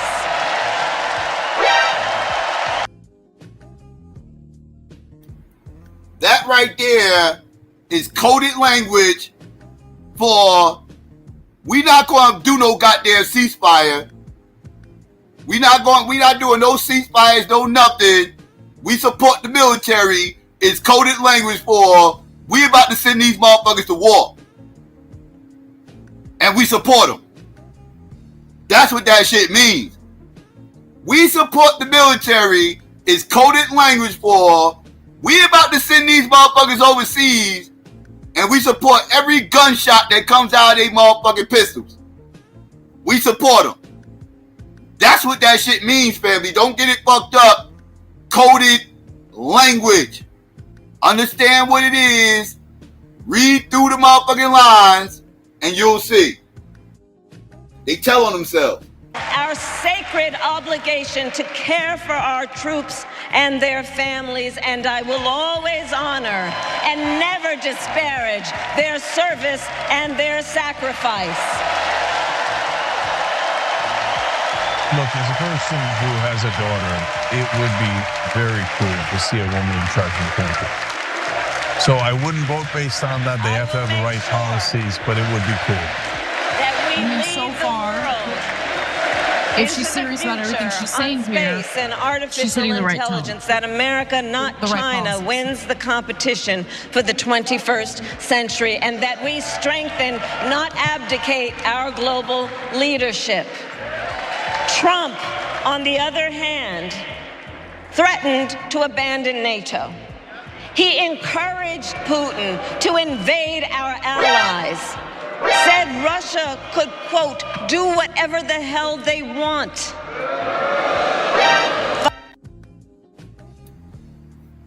I don't give a fuck what he got fucking told. Putin can do what the fuck he want. Why the fuck do I care that motherfucker invaded the Ukraine? How is Putin invading the Ukraine affecting me in North New Jersey? It does nothing. It does absolutely nothing. I don't give a fuck what Putin does over there. It was a smart strategic move on his part to invade that motherfucker. He told them motherfuckers don't join NATO. They wanted to get down with NATO and capitalism. And he made good on his promise. He said, what did I tell you? See, this is the problem. You motherfuckers don't listen. You know a hard head makes a soft behind. That's what he told them motherfuckers. And now they behind is soft. Pause. But they behind is soft now. Because they got a hard head. Pause. It was a smart move. I ain't mad at Putin. I understand why he did it. Long as he keep that shit over there, I don't give a fuck. That shit don't do shit for me. Don't try to make me give a fuck about what them weirdos got going on. This is an age-old beef going on. That's a whole family dispute. That's the fucking Hatfields and McCoys. You're basically asking me to choose sides between the Hatfields and McCoys. There's a whole family feud going on over there to fucking Ukraine and Russia. And you want me to pick sides? Go fuck yourself. I don't give a fuck about what the hell these motherfuckers got going on. Fuck them. You motherfuckers care. Because that's your corporate businesses. That's why you motherfuckers care. Y'all a bunch of corporate Democrats. And y'all trying to make the public give a fuck like y'all give a fuck. And that shit ain't gonna work on me because I know better. Ain't I ain't near all the motherfuckers that kick rocks. I don't give a fuck. And I've been saying this since the shit started. I said I'm gonna watch, I'm gonna pay attention to this white on white crime that's going on. But I ain't over here picking sides. I ain't on Putin's side or the Ukraine side. I understand each side position. I ain't mad at either side. Yo motherfuckers pick up your guns, get at it as you will, and may the best motherfucking weirdo win. I don't know what to tell you, motherfuckers. I don't give a fuck. That shit don't affect me. Stop trying to make their business my business. Because it ain't. It ain't my business. I don't give a fuck. I really don't. Putin to invade our allies. Said Russia could, quote, do whatever the hell they want.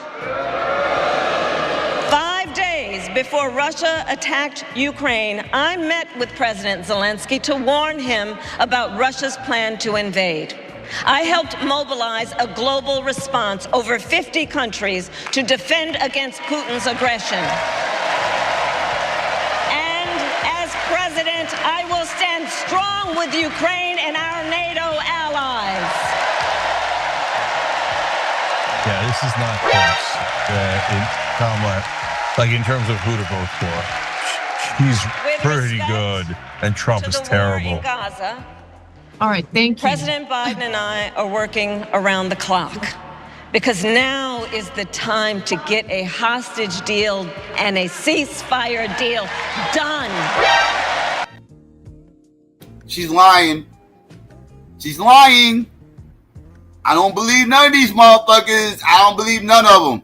All these politicians are liars when it comes to this goddamn Israel situation. Don't believe nobody. Maggots. Trumpets. If Donald Trump tells you that he's going to try to get a ceasefire, he's lying. Blue MAGA. You know, leftists, listen. When these motherfuckers tell you that they trying to stop and get a ceasefire, they are lying. All these motherfuckers are liars. Especially when dealing with this Israel situation. This is when you get the biggest lies. These some lying motherfuckers. I personally don't give a fuck what happens over here.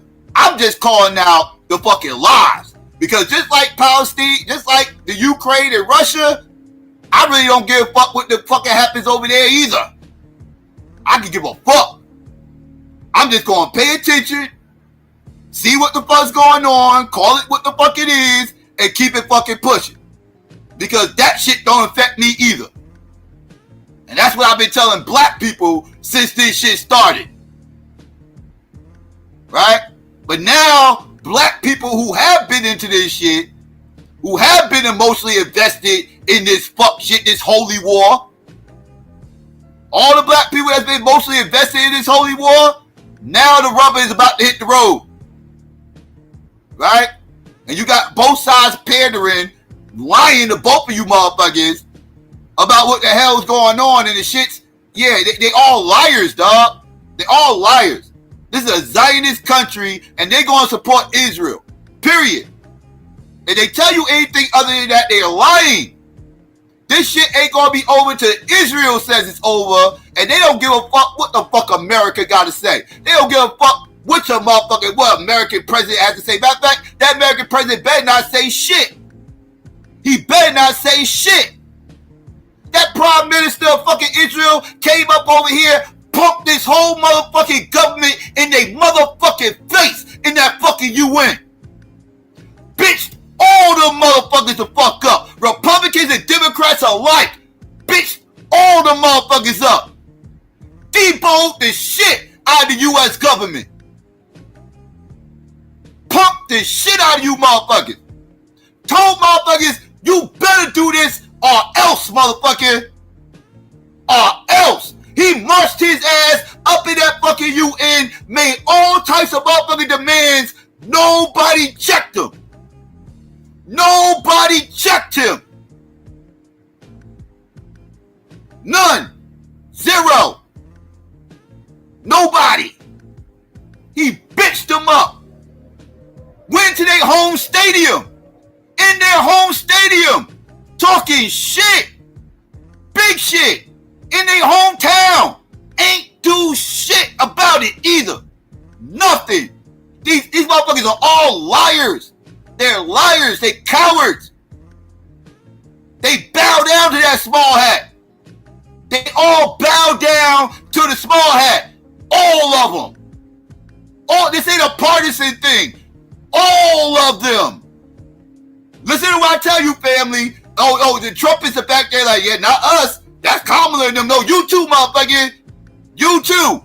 All of them bow down to these fucking small hats. I've seen it. I've covered it. I've showed you.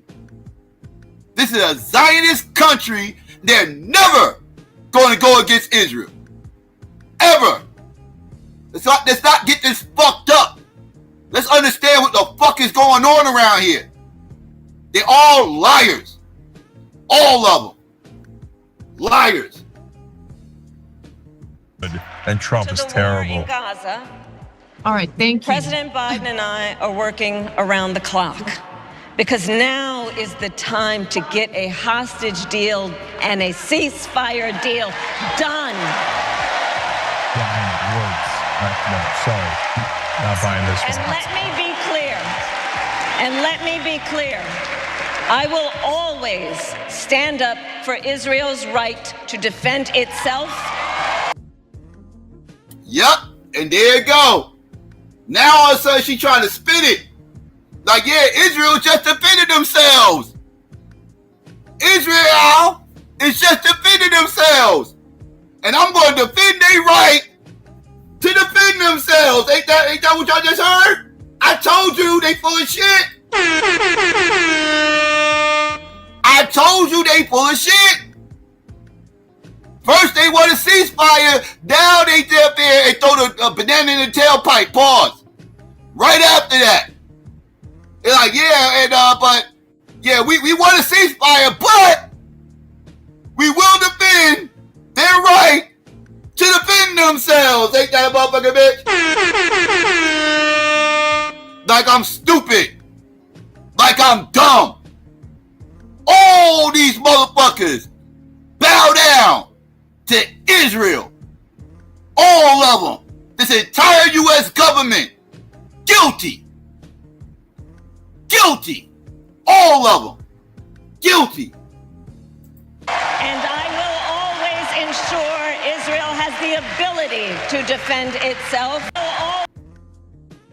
Oh, she will always ensure they have the ability to defend themselves. Which means we're going to keep sending these motherfuckers some motherfucking coins to buy some more motherfucking weapons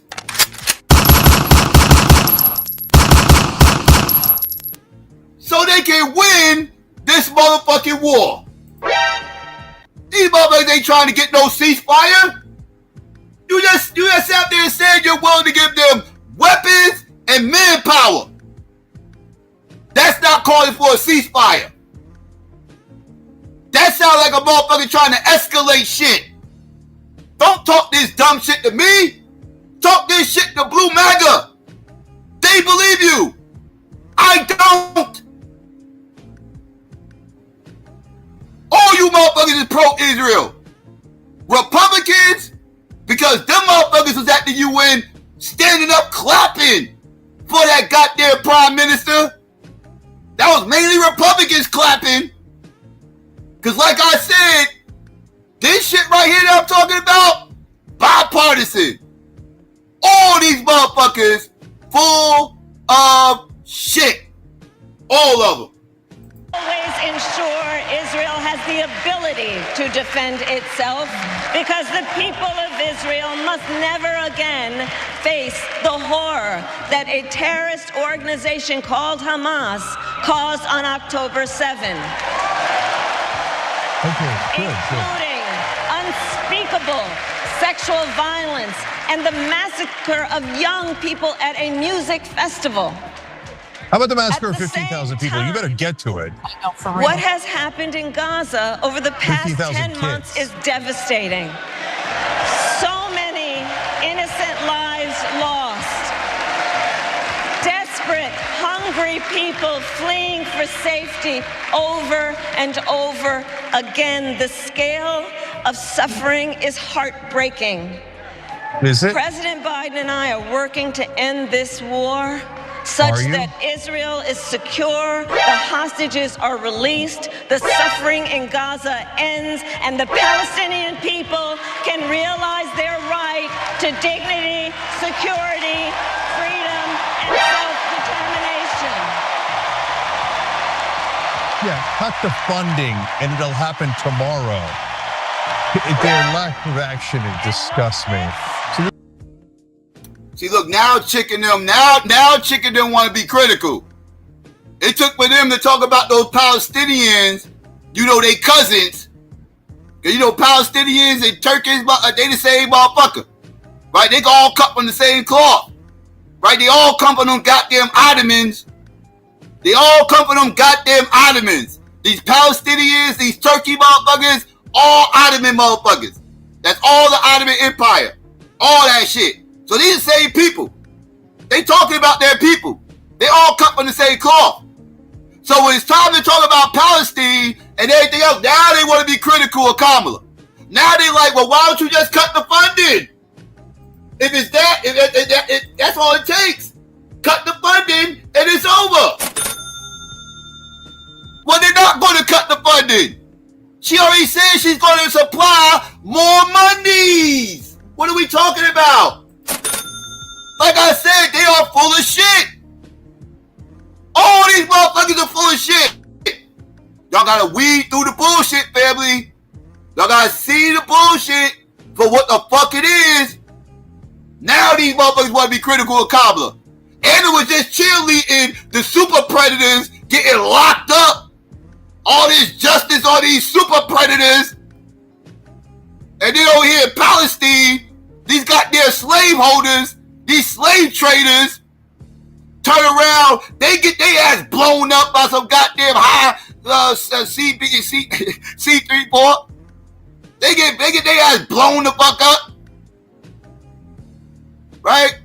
And now all of a sudden these motherfuckers like, yeah, just cut the funding. You can cut the funding. And then now y'all want to be critical. Hey, get y'all asses out of here. Y'all selective outrage.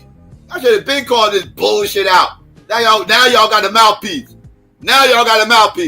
Right. To dignity, security, freedom, and self-determination. Yeah, my bad, C4. Yeah, cut the funding and it'll happen tomorrow. Their lack of action, it disgusts me.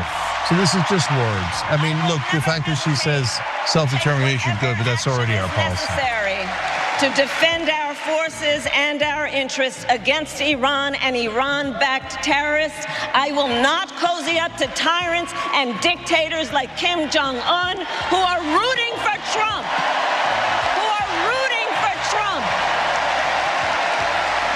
Because, they know he is easy to manipulate with flattery and favors. They know Trump won't hold autocrats accountable because he wants to be an autocrat himself. Yep. That's actually a true statement. That's a very true statement. Can't argue with that one. That's facts. They know Trump won't hold autocrats accountable because he wants to be an autocrat himself. And as president, I will never waver in defense of America's security and ideals because in the enduring struggle between democracy and tyranny, I know where I stand and I know where the United States belongs.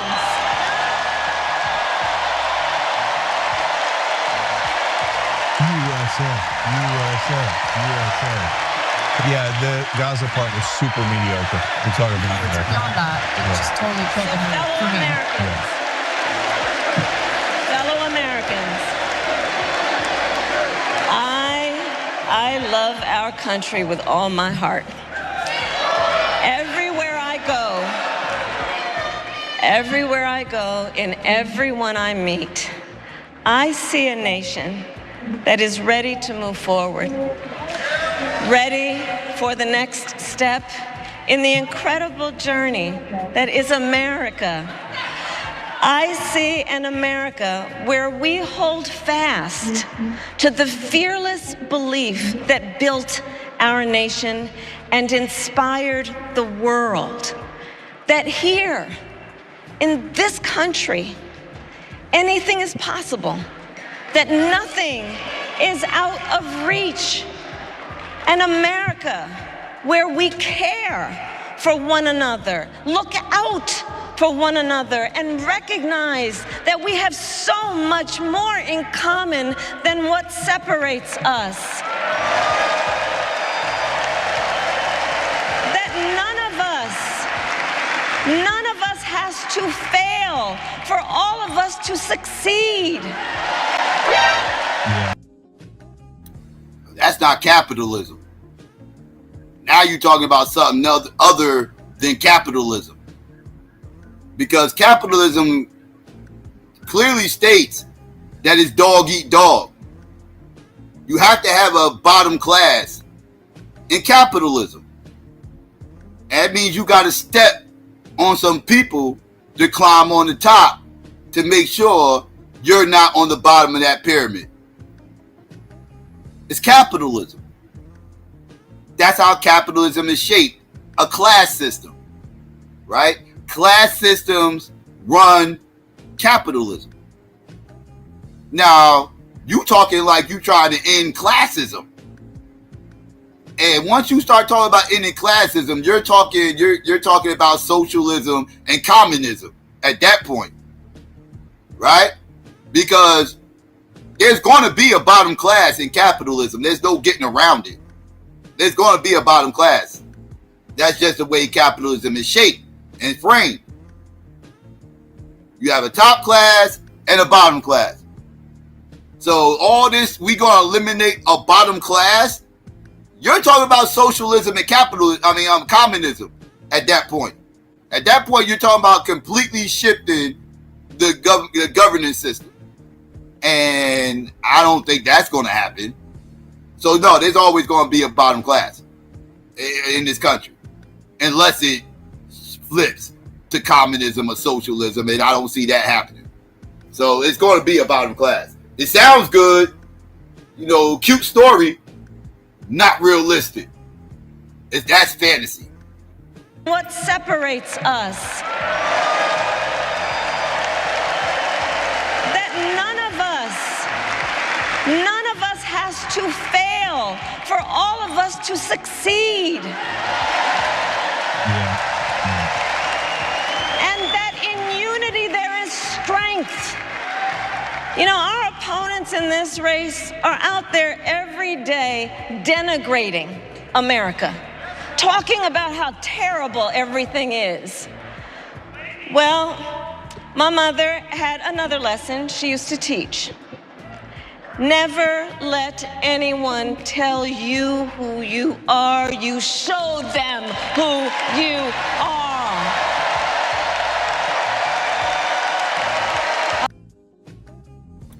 I agree with that. Show me, motherfucker. Don't tell me. Show me, motherfucker. I agree with that. I can't argue that. And tell you who you are. You show them who you are. America, let us show each other and the world who we are and what we stand for. Freedom, opportunity, compassion, dignity, fairness, and endless possibilities. He's a really good speech so far, without one exception. We Otherwise, postal home run.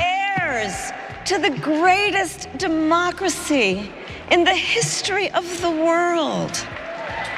And on behalf of our children and our grandchildren and all those who sacrificed so dearly for our freedom and liberty, we must be worthy of this moment. It is now our turn to do what generations before us have done, guided by optimism and faith, to fight for this country we love, to fight for the ideals we cherish, and to uphold the awesome responsibility that comes with the greatest privilege on earth, the privilege and pride of being an American.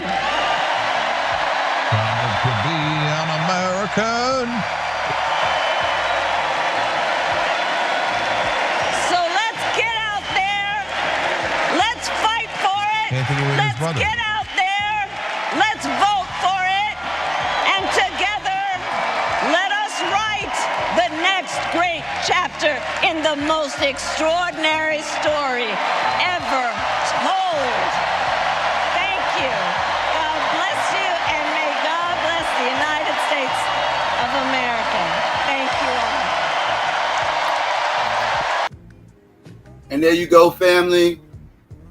That was Kamala's speech. That's the only one I played the whole thing to, because it is her nomination, so she deserved to get the whole thing going. Now, before I drop the link, and I will drop the link in a second, I just want to cover some of the aftermath of what happened, because while we're on this topic, let's address the geopolitics that I kind of was just expounding on, and what happened with that this week with the DNC and some of the criticism that happened.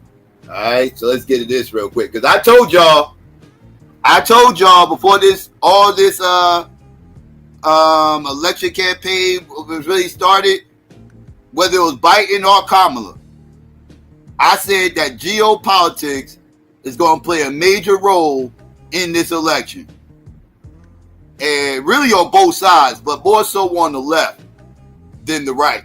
I feel like geopolitics is going to affect them more, and because they have the radicals on their side, as far as being anti-war, the anti-war radicals and all that, that's on the left, right? So at the end of the day, this is going to be an issue for them, right? And I just kind of want to just touch on some of that real quick, and let's see what happened with some of the backlash of the DNC. Let's go. To secure a ceasefire in Gaza and bringing hostages home.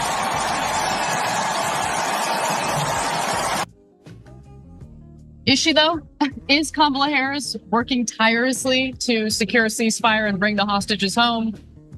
Listen, the first night of the DNC had one mention of the ongoing war in Gaza, and that was it, and that was a lie.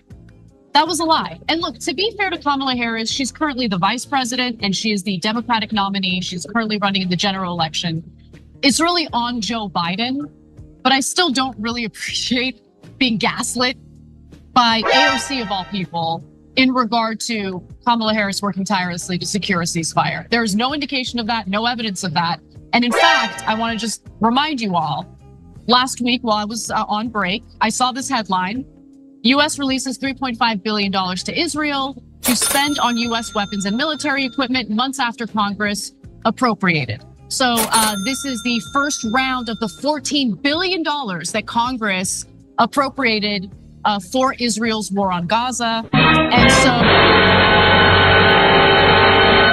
Did she say $14 billion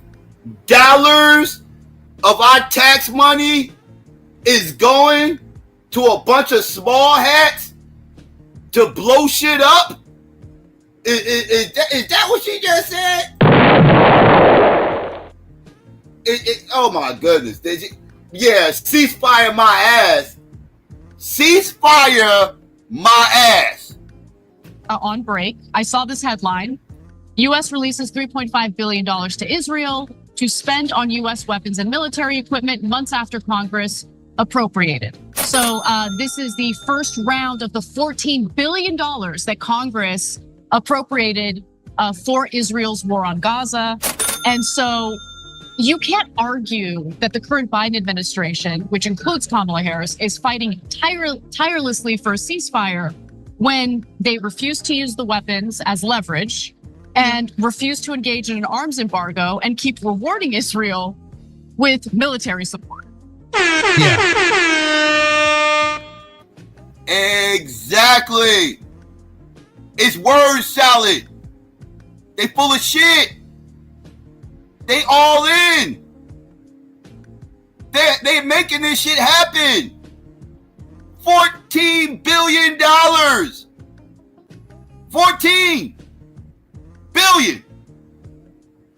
But they ain't got no reparations for fucking black people. Ain't that a motherfucking bitch? Ain't that a fucking bitch? These motherfuckers crying broke every time we talk about motherfucking reparations. Ain't that the truth, family? Tell me why I'm lying. They say they can't do anything for one fucking demographic, but they send in one fucking demographic that ain't even a part of this country $14 billion. 14 billion dollars sent to Israel. Ain't that a bitch? Oh my God. But they can't do nothing exclusively for black people in this country. Oh no, that y'all motherfuckers, y'all niggas crazy. Y'all niggas living in a fantasy. Y'all don't understand politics. Y'all don't understand the political landscape. Y'all don't understand legislation. How bills are passed. Y'all just don't know enough. Yeah, I know these goddamn small hats. A demographic that ain't in this country, at least the ones that's getting money, ain't in this country. One demographic is getting $14 billion to blow shit the fuck up. But can't give us reparations because they can't do that. They can't do something for one demographic. Y'all don't understand politics. Where they do that at? When has this country ever done that? I give these motherfuckers example after example after example after example of an isolated demographic that be less than black people. A demographic that's less than black people constantly getting shit done politically. But they can't do shit for black people. This is crazy. That's why I don't listen to them stupid ass talking points. I don't. While I was on break, I saw this headline. U.S. releases $3.5 billion to Israel to spend on U.S. weapons and military equipment months after Congress appropriated. So this is the first round of the $14 billion that Congress appropriated for Israel's war on Gaza. And so you can't argue that the current Biden administration, which includes Kamala Harris, is fighting tirelessly for a ceasefire when they refuse to use the weapons as leverage and refuse to engage in an arms embargo and keep rewarding Israel with military support. Yeah. So guys, it's super important to be truthful. Yes. And so I'm supportive of Kamala Harris and Tim Walz, and strongly so. You see me do it on this show. You see me do it on all the shows I go on, ranging from right wing to left wing. But we do nuance, we do reality, we do truth, right? So speaking of which, by the way, let me just do a quick correction here, because yes, AOC mentioned and no one else did until Joe Biden. And Joe Biden did mention the Palestinians twice. and he talked about the Palestinian suffering, and he said, end this war. So now normally I think rhetoric is not that helpful. In that case, having the president of the United States saying end this war is definitely a little bit helpful, okay? Hey, don't scroll away. Come back. Because before the video continues, doing more, I don't want you to get the wrong impression. It's not like Biden and Kamala Harris go behind the scenes and laugh their ass off. Ha ha, Palestinian people, we don't care. No. And do they genuinely care? Maybe.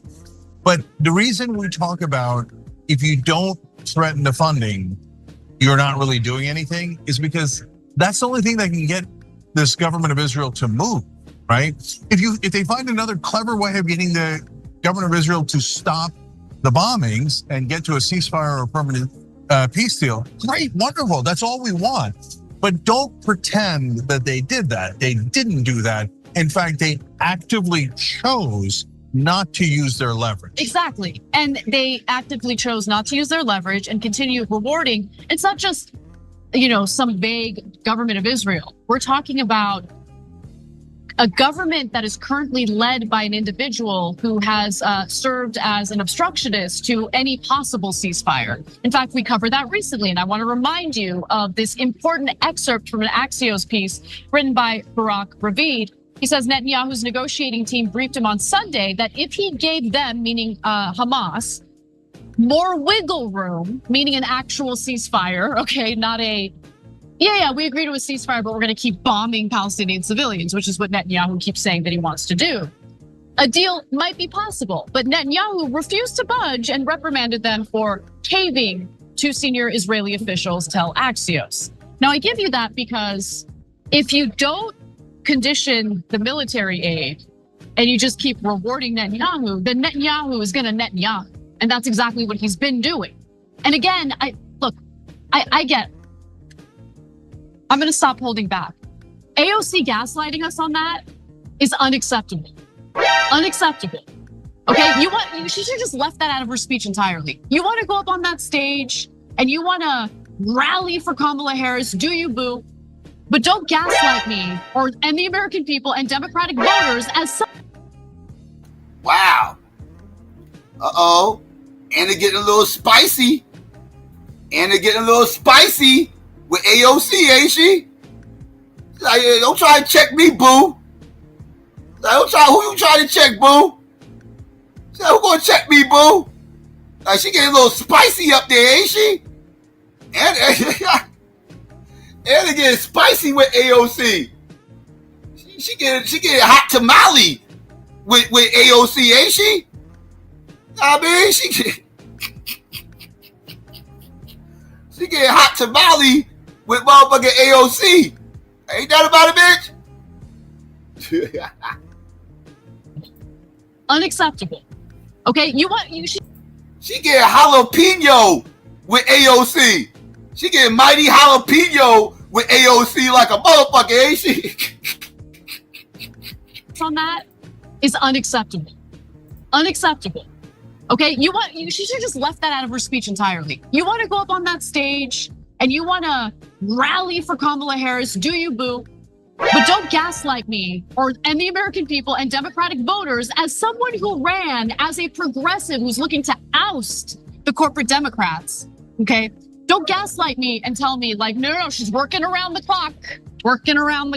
Yeah. Tirelessly. Yeah. Come on. So look, if she does that because that's the etiquette of Washington, and she's trying. Honestly, let's be real. She's trying to curry favor and paint it in a light that is most favorable to the Democratic Party. Now, at the same time, just Democrats, including AOC, have been the best in fighting for Palestinian rights and to end this war in other circumstances. And Rashida Tlaib, Ilhan Omar, and yes, AOC have pushed the administration. But did they get it done? No, they didn't get it done. It's been 10, almost 11 months now of brutal bombing after bombing, death after death. So if you wanted to do a portion of your speech speaking up for the Palestinian people, I love you for it, and that would be great. But again, the line to not cross is an obvious one. Don't pretend that they're doing something that they're not doing. Because, and guys, like if you watch the Young Turks, you're pretty savvy about what happens in politics. And I quote our members all the time, and I say, like, you guys are understand politics, I think, better than the average mainstream media reporter. In fact, somebody here stopped me and said, my husband's a huge fan of yours and loves you. I wanted to tell you that. And she said, despite the fact that his wife's a reporter. And so that was a little bit of shade at us for hitting mainstream media so often. So like, but you like, as we challenge mainstream media and we challenge the politicians, we've got to hold them accountable. So here in this case, I like that they've done things that were positive, but what I realized, sorry, Anna, one last thing. What I realized is that a lot of people actually believe these politicians. So that's why if you're savvy in the TYT audience, you know, well, the politicians don't really mean what they say. But I think a lot of people at home listen to AOC say that and go, oh, great, Kamala's about to solve it.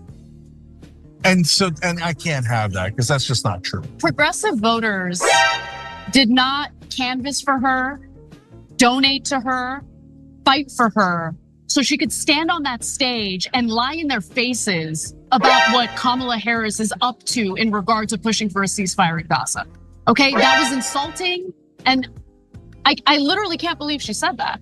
There was one line that she could have just left out of her speech. How about don't lie to us? It's not that difficult. So, ooh boy, they giving AOC that work. They giving AOC that work, boy. Anna don't play. You see, Anna cutting on code. This is called getting on code. Anna like, all right, yeah, I'll fuck with you, like, all that other shit you talking, yeah, you know, whatever, you know, yeah, super predators, yeah, attack the super predators, yeah, get these niggas off the street. She was cool with all that, everything else. Boy, you talk about her people though?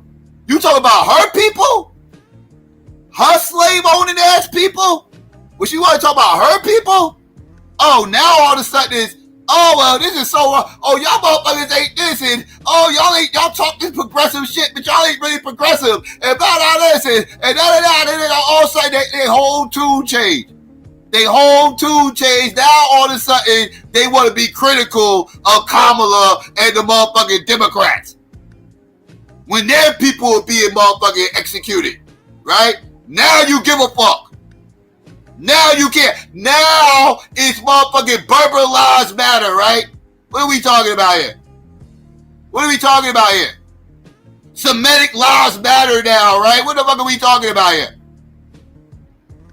We SL imminent up, motherfucker?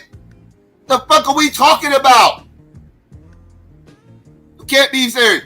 The outrage, like, look at her face. She's angry. She is angry. She was smiling when they was talking about super predators. She was like, yeah, get them.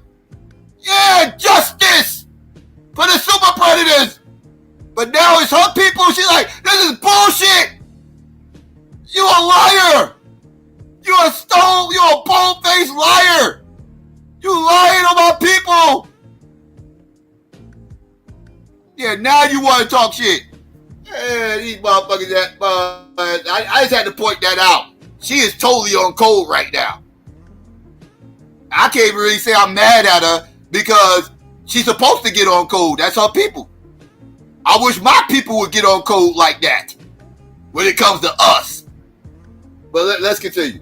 Progressive voters did not canvass for her, donate to her, fight for her, so she could stand on that stage and lie in their faces about what Kamala Harris is up to in regard to pushing for a ceasefire in Gaza. Okay, that was insulting, and I literally can't believe she said that.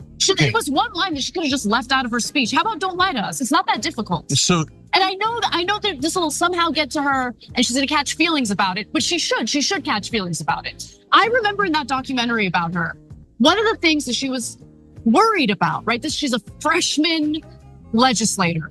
And one of the things that she was worried about was ending up a disappointment. Well, what she did on that stage last night. Real quick, Mumu, she's not Palestinian. She's from Turkey. And Turkey and Palestinians are all cut from the same cloth. They all come from the Ottoman Empire. I just broke this down earlier. They all was a part of the Ottoman Empire. Turkey, Palestine, was known as Palestine today, and was known as Turkey today, was all part of the Ottoman Empire. They all cut from the same cloth. Different country, but they cut from the same cloth. That's why I said her people. But my bad, I continue. Was disappointing, to say the least. And she's to cut that crap out. Yeah, and so it might seem, last thing here, guys, like it might seem harsh when Anna says she lied on the stage. She did. But understand that there's what's happening right now, and this is what we reported on yesterday, is that Blinken is now pretending, has gone back to the Israeli hardline position of keeping land in Gaza, and is pretending that Netanyahu is being reasonable and it's Hamas's fault, when that's just not true.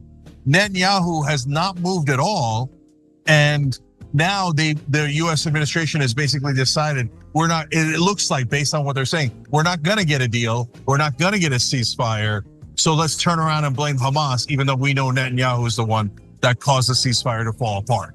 So look, I would be thrilled to be wrong and for the reporting to be wrong, and we get the ceasefire in a couple of days. But as things stand now, the U.S. administration, yes, that's Biden and Harris, they're in the form of Anthony Blinken, their Secretary of State, is lying and saying that, oh my God, Israel's being so reasonable, it's Hamas's fault. That's just, I mean, it could certainly be true because Hamas is a terrorist organization, but in this case, given the fact pattern, given the reporting, it isn't true.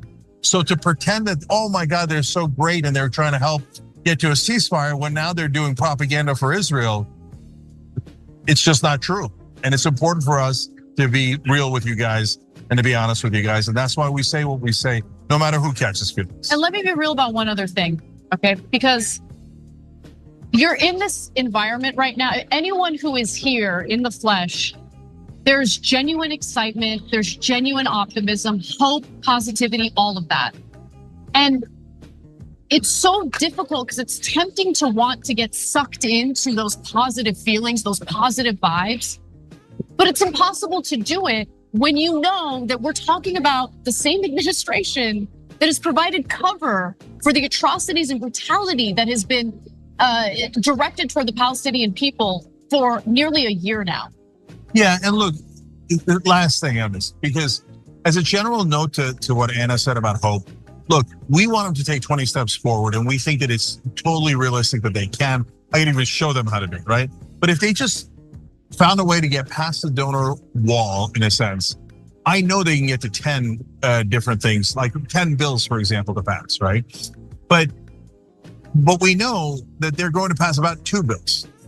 Right? And so our job is to tell you the reality, and that is a lot better than the Republicans passing 10 bills in the wrong direction. But I don't want you to lose hope just because they only get to 2, because we're gonna have a plan if they only do 2. But if they get to 10, that's amazing, and we'll take it and we'll love it, right? But as we're doing all of that, guys, and fighting forward and bringing you hope, we still have to be attached to reality. Because if you're not attached to reality, you're not gonna get anything done.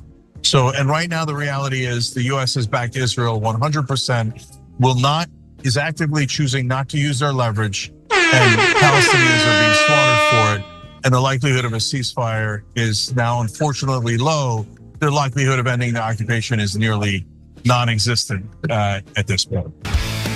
Thanks for watching. Yep. Like I said, this country, like I said, this is bipartisan. So don't rip me, Blue MAGA, because this ain't exclusive to you motherfuckers. This is a bipartisan thing, and the realization of everything is this country, like I said, is a Zionist country, and they totally are going to support Israel. Whether motherfuckers like it, love it, or hate it, that's just the reality of the situation.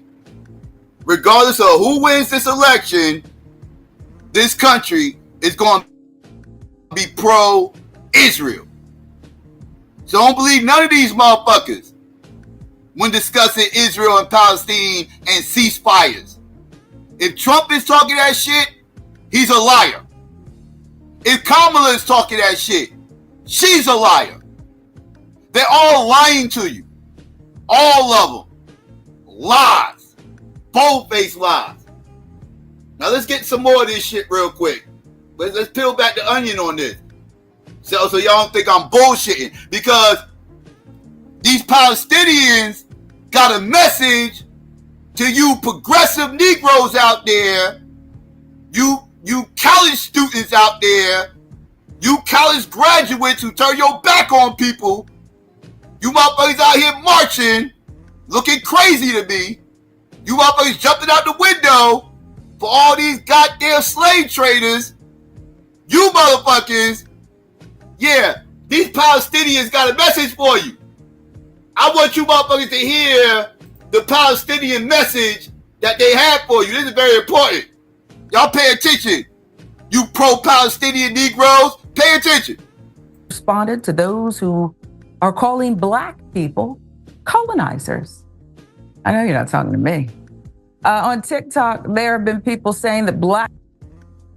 Wait, what? What did she just say? Say that again? A TikToker responded to those who are calling black people colonizers. Wait, there's a group of people out here calling black people colonizers?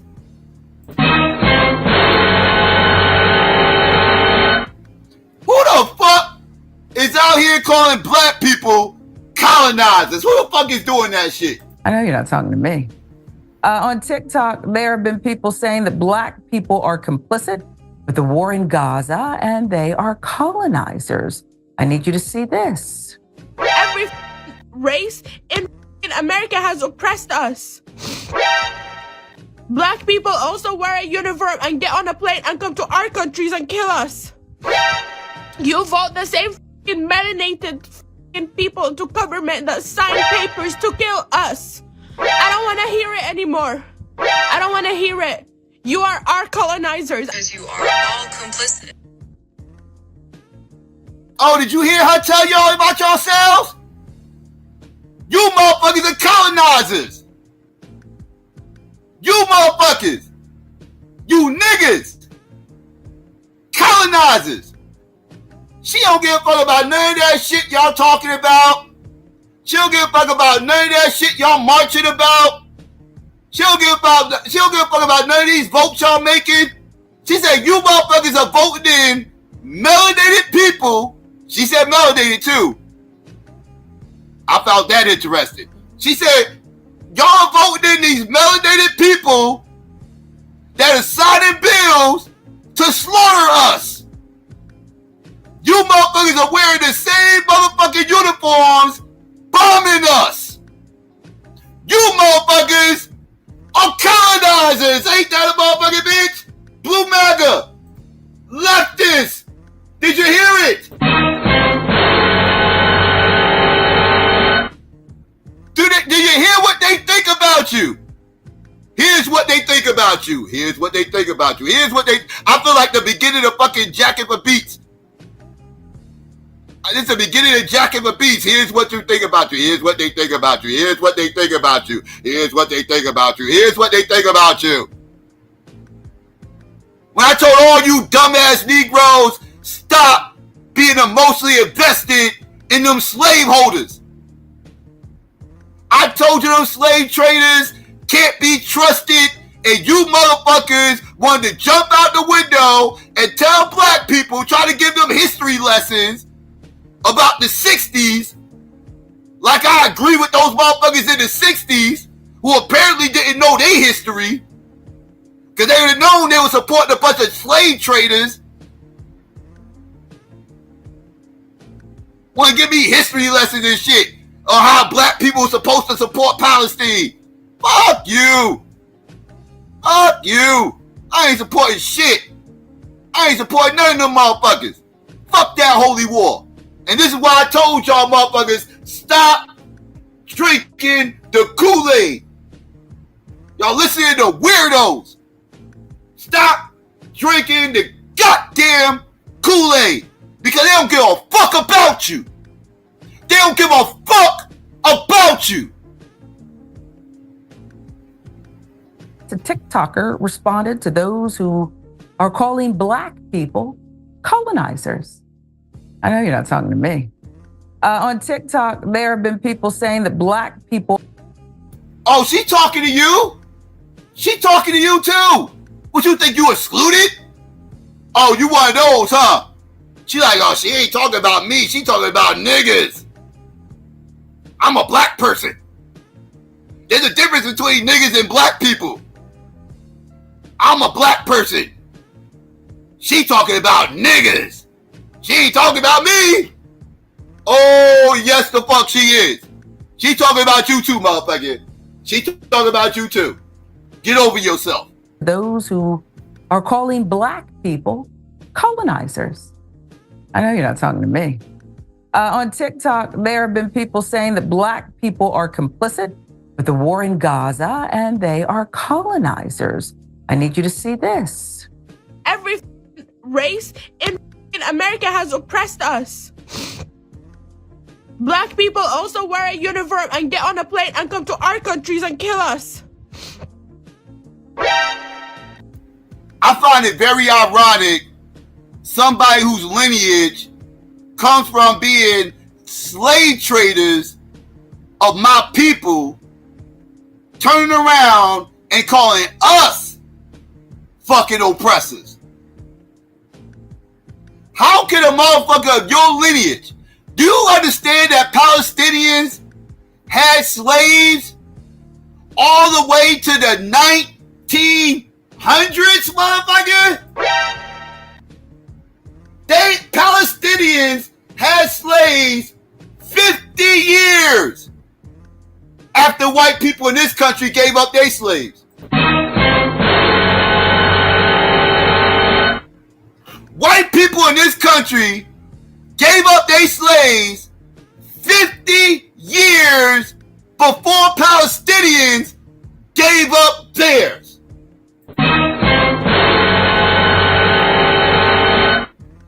Jack Johnson was kicking ass and chewing bubblegum the last time these motherfuckers owned slaves.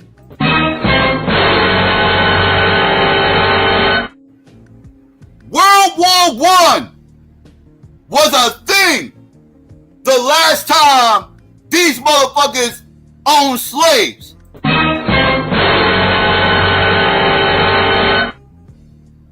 Silent movies was created during the time when these motherfuckers still own slaves.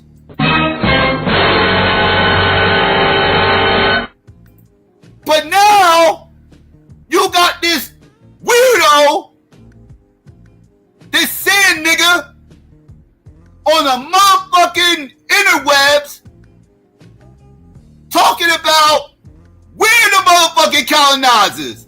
Ain't that a motherfucking bitch?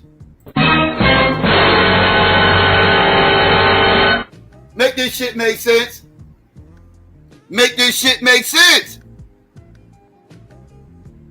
But you Negroes want to run around here caping for them with the goddamn cape on, marching and shit, protesting and shit.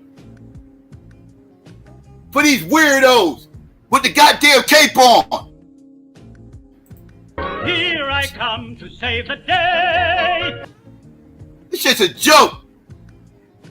I'm disgusted right now. This is, man, I'm out of here. Colonizers. I need you to see this.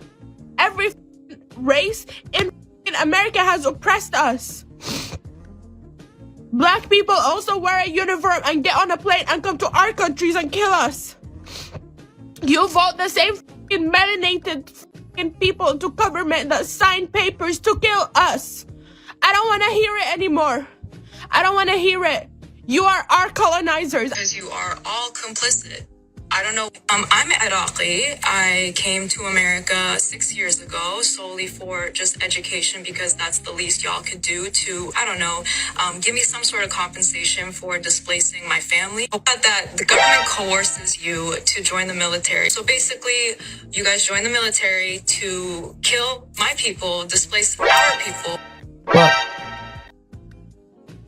U.S. policy is what it is, and it is directly related to the things that these TikTokers are talking about.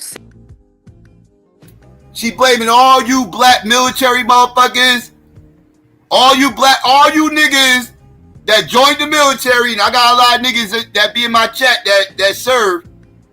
Oh yeah, she talking to you motherfuckers. Oh, she talking to you motherfuckers. She said y'all joined the military to slaughter her people. This is what she said. I'm not making this shit up, because y'all swear I'll be putting words in people's mouths. This is what's being said. When I try to warn y'all about this, y'all want to give me bullshit history lessons. But y'all, I told y'all don't look deep enough in your history. Because you will know that this is commonplace and this is what they really feel about you. Straight up. U.S. policy is what it is, and it is directly related to the things that these TikTokers are talking about. Singling out Black people, though. With millions watching. Back to the show. Well, I want you to hear this response before I give you my take on it. The woman's name is XyayX. Let's hear it.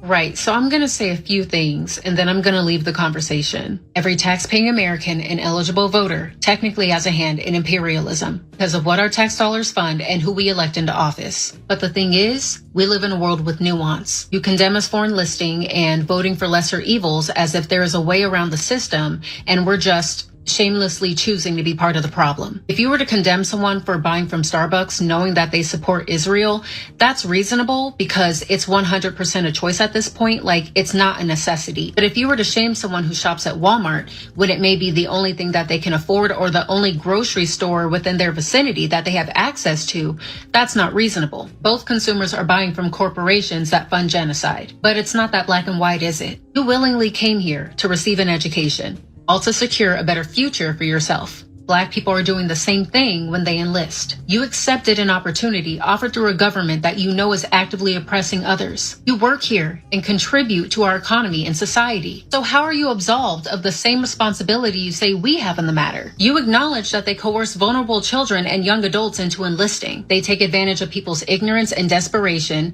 and dangle basic human needs in front of suffering people, offering shelter and money and education and healthcare, a future, a life. And they're the ones catching astray for wanting to survive? You say we owe you because of the harm we caused you. You speak in a very general manner when regarding us. So you were telling us, descendants of slavery, the people who experience massacres on this land, the people who have whole towns under bodies of water, the people whose communities were also bombed and continue to be terrorized by the same government that bombed and terrorizes yours, the people who are also experiencing displacement due to gentrifying. You are telling those people that they owe you compensation when they have yet to receive their own reparations. As the saying goes, you can't pour from an empty cup. The reason I wanted XyayX to go first is because I think that sums it up perfectly. What more do I need to say? Maybe I don't need to say anything, but I will. Imperfect system not built for us. That's the bottom line of her statements there. It's not built for us. So why are you coming at me? And it doesn't even mean that there's not something in there. We obviously saw the tears, the pain, the ongoing suffering, the carnage, what many are calling genocide. And the United States is supplying weapons. And even last night, pledged support for Israel to defend itself. In the middle of all this discourse, TikToker Ash Bay talked about the history. Remember, there's a solidarity between Black community and Palestinians. Watch that. The topic of solidarity between Black folks and Palestinians has existed since the inception of the State of Israel and the Nakba, and the issue of Black and Palestinian liberation not only mirror each other but are inextricably linked in their histories. Support for the freedom of Palestinians has been an element of the Black Panther Party, of the Black Lives Matter movement, of the ending of apartheid in South Africa. Nelson Mandela, after his release from prison in 1990, embraced Yasser Arafat. In 1997, he said, And all these things were mistakes. All this shit was mistakes. Notice she's running down all the shit that Black people was doing to try to help the Palestinians. And notice she ain't named one fucking thing that the Palestinians did to try to help Black people. What are we talking about right now, man? It's a fucking joke. It's a joke. This has been a one-sided relationship. But for some motherfucking reason, we keep jumping out the window for these weirdos. Why? Why? I don't understand Black people's fixation with fucking Palestine. I don't get it. freedom of Palestinians has been an element of the Black Panther Party, of the Black Lives Matter movement, of the ending of apartheid in South Africa. Nelson Mandela, after his release from prison in 1990, embraced Yasser Arafat. In 1997, he said, "We know our freedom is incomplete without the freedom of Palestinians." In the 1950s, Malcolm X was one of the first Black Americans to show support for the Palestinian cause and said Black Americans would show complete sympathy with the Arab cause. That's because Malcolm was a Muslim. That's because Malcolm was a Muslim. And he was getting on religious code that had everything to do with him protecting Muslims. This is where his religion got in the way. Because we shouldn't have gave a fuck about nothing they had going on. That had everything to do with Malcolm being a Muslim, nothing else. Do not get it fucked up. 50s, Malcolm X was one of the first Black Americans to show support for the Palestinian cause and said Black Americans would show complete sympathy with the Arab cause. Several months before his assassination, he visited the Gaza Strip and was completely critical of Israel. The Black Panther Party considered Black Americans to be internally colonized and stated that Black Americans and Palestinians were essentially treated as third world peoples who were oppressed by colonialism and imperialism together. In more recent history, in 2014, in the Ferguson uprising, Palestinians online showed support, expressed solidarity, and offered advice to protesters in Ferguson, and there were chants that gained prominence at this time. Ooh, they got online and threw some BLM hashtags on Twitter. We was in Palestine throwing BLM hashtags on Twitter. We were saying Black Lives Matter too. Get the fuck out of here. From Ferguson to Palestine, occupation is a crime. These liberation movements have been linked for decades, and this is one of the first times that we're seeing such a divide where we're being told that our values don't align with one another, and that is not the case. Both of these groups are aware that we're in a lose-lose situation with this current election. On one hand, we have Trump, who we are very aware is not good for Palestinians or for Black Americans. And on the other hand, we have Kamala Harris, who has also proven that she is not good for Palestinians or Black Americans. Now that I agree with. That I agree with. When it comes to this election, neither one of us got a side. I would agree with you there. Because the Democrats or Republicans don't give a fuck about Black people like that. I totally agree. And I already stated that this pro-Israel Zionist movement is bipartisan. So neither one of them motherfuckers give a fuck about you motherfuckers either. So I do agree there. You're right. You're right. When it comes to that part, I can't argue. I still don't fuck with you motherfuckers though. I still don't fuck with you motherfuckers like that. So with all that being said, I still don't fuck with you motherfuckers like that. Hell no. Fuck no. My soul won't let it happen. It can't happen. I won't allow it.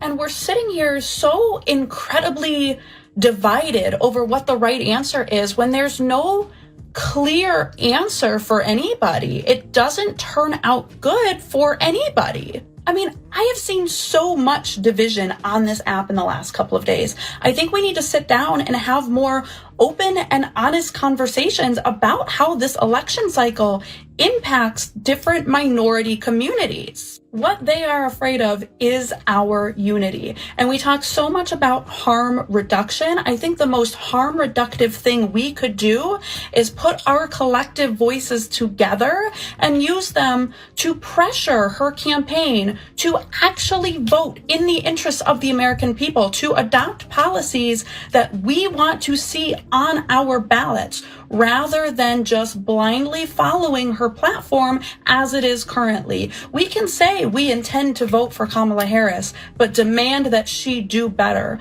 for Palestinians and for Black Americans. Wow. I mean, isn't that the way it's supposed to work? That's the way it's supposed to work. It's my vote.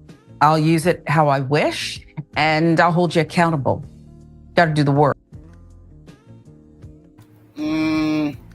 Yeah, I don't believe you. I don't believe you're going to hold nobody accountable. I don't trust Blue MAGA when they talk about accountability. That doesn't even compute in your brain. Blue MAGA and accountability, them two words are like foreign, like you can't put those words together. It just doesn't align, right? So let's go. Let's see, there was like one more thing I wanted to show, then I'll drop the link. I had a lot of stuff to get through, family. This DNC was long. But I'm almost done. I think it's one little small thing. Actually, yeah. Actually, the couple, I got a couple of things. I'm trying to get through all this as quick as possible, family. It was a lot of shit. But this is important too. Again, we talking about the aftermath of the DNC, and this is another important little takeaway from the DNC. Let's get into it. Is that they're going to go after corporate gouging, and they're going to go after corporations, whether it's in taxes, largesse, loopholes. The RNC, we heard the same thing. They're going after the elites, the two sets of rules.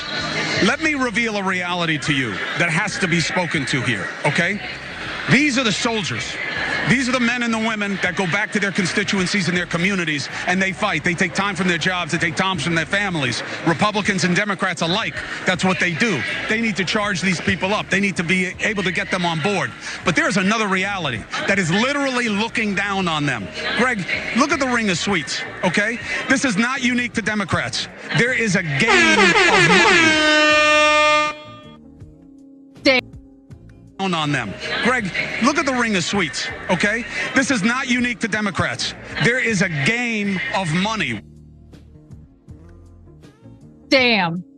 Of course, last night, Chris Cuomo shredded speakers at both the RNC and the DNC for talking a tough game on things like corporations, holding them accountable, taxing them, despite the obvious presence of corporate cash at these conventions. So we'll get more to what Cuomo had to say in just a minute. But first, I think it's important to kind of understand what we're talking about in regard to the amount of money that is being funneled to these elections and the type of influence that money has. So this is a Washington Post piece. Corporate donors swarm GOP convention. It's like a cocktail party. Now, again, it's not just about the GOP. This is something that's impacting the Democratic Party as well. But in this piece, they're focusing on the GOP. And Josh Dawsey over at the Washington Post writes that more than 300 executives and lobbyists are attending the RNC as guests of Trump's campaign. That total includes more than a dozen oil and gas CEOs or lobbyists who have fueled the Trump campaign with massive checks. Construction firms, waste management companies, mortgage bankers, trade associations, sugar executives, realtors, home builders, banks, hotel chains, asphalt companies, and others are represented in Milwaukee. They want to get to know the people who would be in charge of another term. A lobbyist who represents several of the firms said, and one longtime donor who has attended multiple conventions recalled looking around Wednesday evening and seeing so many elected officials that he was taken aback. At least 30 US senators have visited the boxes, meaning those suites, along with the top leadership of the Trump campaign. More than a dozen governors and leadership of the US House, people in boxes said. And so the point here is, you hear the messages that are being put out there on the stage. You hear the speeches, you hear the promises, you hear the proposals by the politicians. But everyone is motivated by incentives and disincentives. And in reality, when you think about the amount of money that is being contributed to these politicians, that money talks. And they're not just contributing that money to the politicians for no reason. They're expecting favors in return. Hey, don't scroll away. Come back, come back. So I'm going to start with one of our members, Jesus Take the Wheel, said, it only took Chris Cuomo until 2024 to figure out that money runs Washington, D.C. Okay, yeah, I agree, and that's definitely true. And by the way, I love our members, and you guys know this better than anybody else does. And be part of the show, hit the join button below, become one of the members. But the reason I read that, guys, is because, yeah, I know, but this is the reason for hope. Because when we first started the show 22 years ago, I was talking about money in politics and how it runs everything. And everyone else in media, almost literally, except Amy Goodman, okay, was saying, no, I don't know what you're talking about. You're a conspiracy theorist. You're crazy. Yep. That's what they tell me. That's what these motherfuckers, that's what all these motherfuckers tell me. When they start beating my head up about grooming politicians and working from the inside, and you know, we just gotta vote blue no matter who, lesser two evils and all. Man, y'all motherfuckers, that shit going in one ear, out the motherfucking other. Y'all motherfuckers don't understand how this shit works. All this politics shit y'all watch and absorb and consume, and y'all motherfuckers don't understand the two basics. There are two things that run politics: votes and cash, motherfuckers, and motherfucking cash. That's about it, goddamn. You gotta have some motherfucking coin. Votes and money, motherfucker. If you ain't talking about votes or money, usually these two things are synonymous with each other. If you ain't talking about one of those two things, if not both, you don't matter. You're irrelevant. You're just sheep. All I gotta do is fearmonger you a little bit, and I got you. I ain't even gotta work hard. You don't even understand that we playing chess. You over here making checker moves. All I gotta do is promise you I'm better than the other side. And I got you. Because you playing checkers. You're playing checkers. While they're playing chess.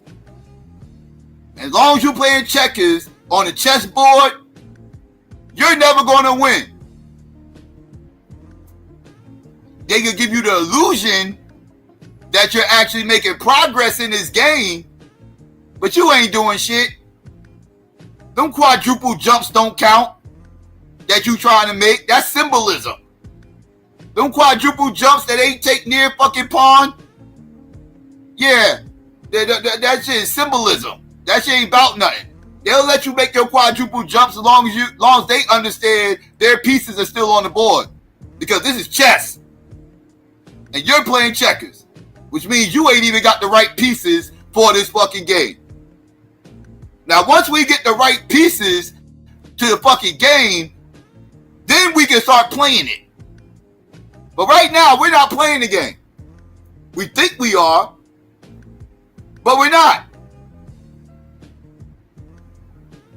You gotta stop being scary ass Negroes, understand what the fuck's going on, and move accordingly. Owners are a small influence, but the politicians are having debates and have ideological principles, etc. Just total theater, just absurd, right? And then new media started to come up. And we kept pounding away at the message. It's money in politics. It's money in politics. It's the corruption, right? Now, if you're an online media, social digital media, and you say that there is no corruption, money in politics is not a problem, you get laughed out of the building, right? You're not going to have any, well, you'll have some core Democrats and some core Republicans who are like, our side is not corrupt, even though they take billions. I know. You can't help those people, right? But overall, you get humiliated if you say something absurd like that online. And now it's starting to bleed into mainstream media. Now all of a sudden Chris Cuomo, who was the top rated show on CNN until recently, now on News Nation going, yeah, of course it's the money, right? Yeah. And you're starting to see it pop up all over the place. Go, I wonder if it's the money, right? And so what we're going to do is we're going to keep going and going and going until finally you're going to see one day on CNN like, Jay Cameron going, this is really interesting. Breaking news. It might be the money. Yeah. Of course it's the money. Now, I want to just go to one more portion of what Cuomo had to say because he lists some numbers and it's important to know what the numbers are. In 2000, they spent $300 million on presidential campaigns. 24 years later, you know what they're expected to spend? $10 billion. Do you know how much money Harris has raised in the last couple of weeks? Hundreds of millions, and that's success. A lot of it's small donor, a lot of it isn't. The most dangerous money in politics is now legal money because of Citizens United. You've got to know this. The idea that they can fight against it is almost laughable. It's almost laughable. So look and listen when you are told these things. Because I don't care what they promise you. Not here tonight, not at the RNC, not that Trump knows them, not that they don't own them. He did one of the biggest fundraisers I've ever heard of in my life out where I live. Millions of dollars a plate. That's the reality of politics. That's a lot of money, and he's absolutely right about it. And look, I also empathize with the viewers who are like, oh, in this late date, he's finally realizing what's going on.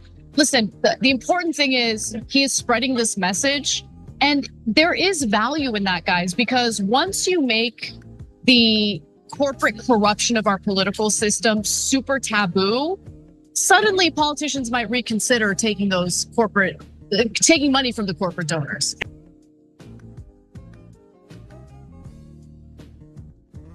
No, they not. That's cap. That's cap. That's not going to happen. That's not going to happen.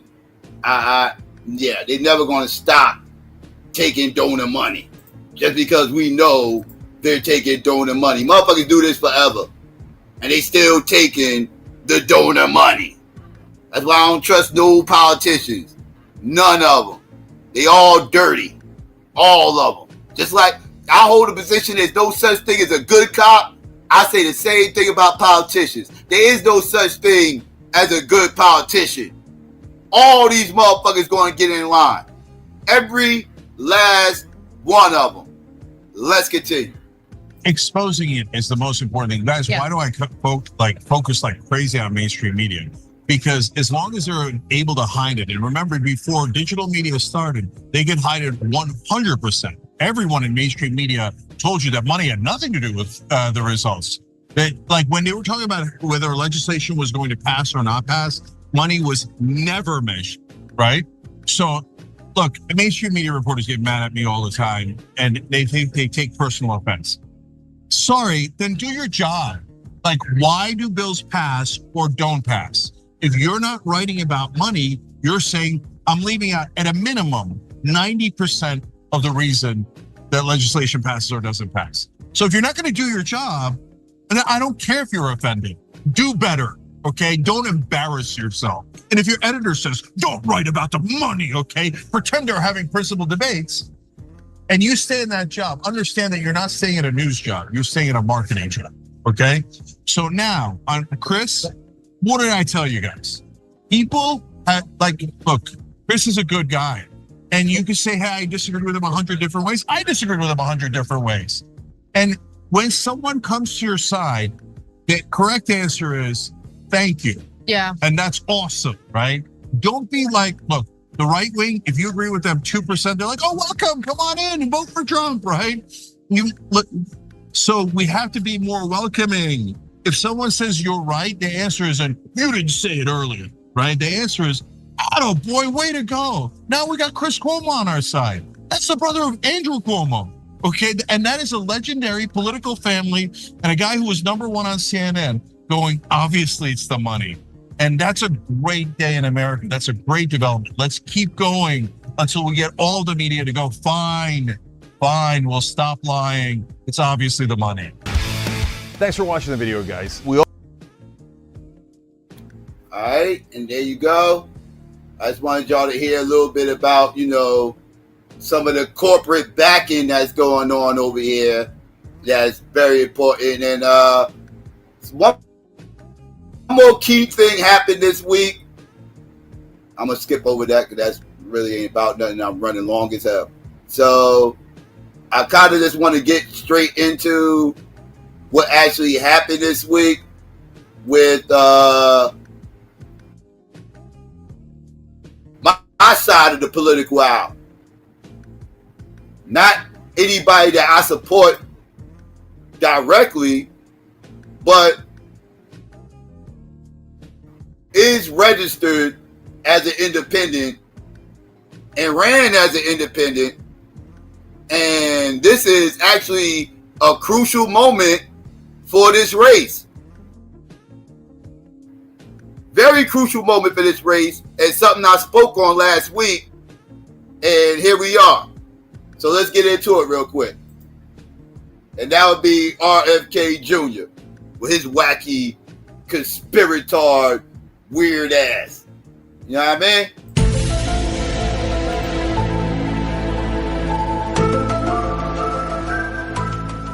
All right, let's get into the conspirator. I believe that I have a realistic path to electoral victory in the face of this relentless systematic censorship and media control.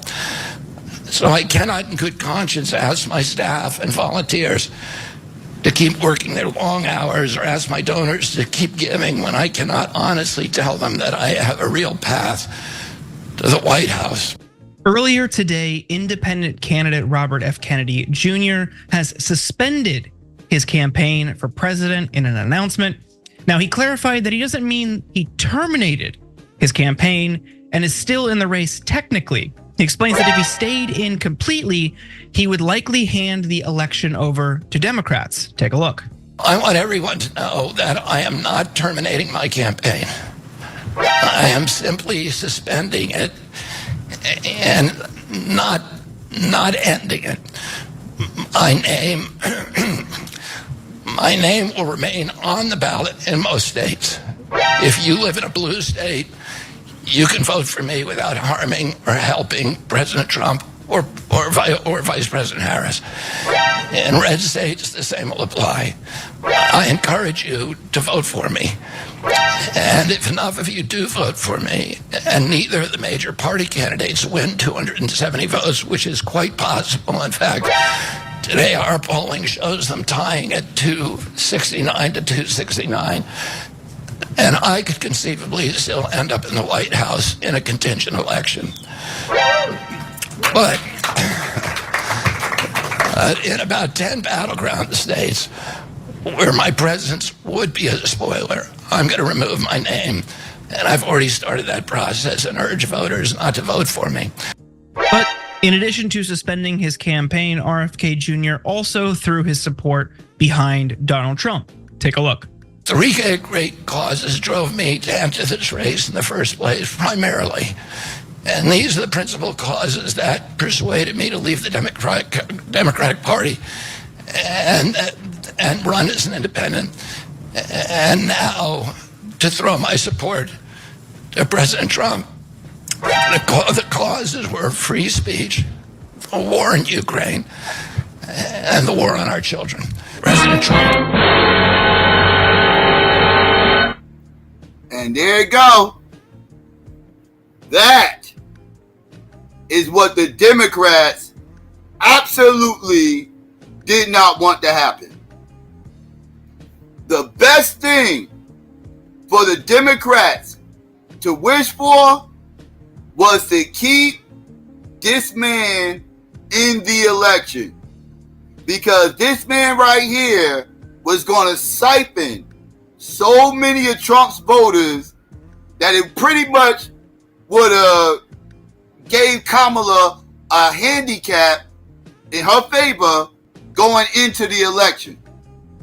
Because a lot of Trump supporters, or at least ex-supporters, was entertaining actually voting for RFK Jr. And if they wasn't going to vote for Trump, that puts Kamala in a better, because anytime you can split the Republican vote, that's good for the left. And the same vice versa. And RFK Jr. was totally starting to dip into Trump's base and split his vote up some. He wasn't going to get everybody, but he could have got enough to where he could have possibly swung 2 states, which would have been enough for Kamala to win. But the worst thing that could have possibly happened for the Democrats happened. This motherfucker pulled out of the race, and not only did he pull out of the race, this motherfucker did what I don't even find shocking. I kind of find, very, inevitable. He threw his support behind his fellow conspirator, Donald Trump.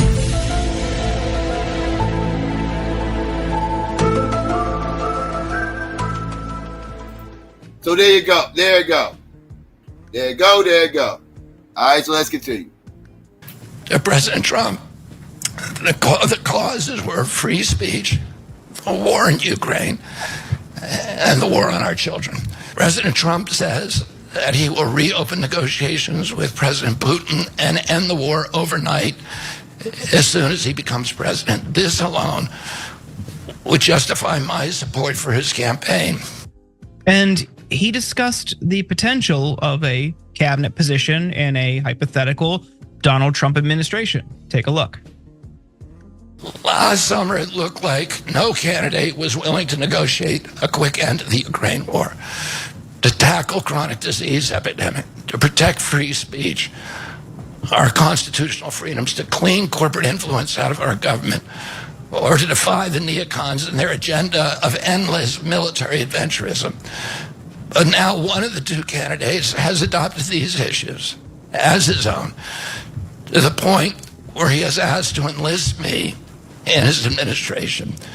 I'm speaking, of course, of Donald Trump. In a series of long, intense discussions, I was surprised to discover that we are aligned on many key issues.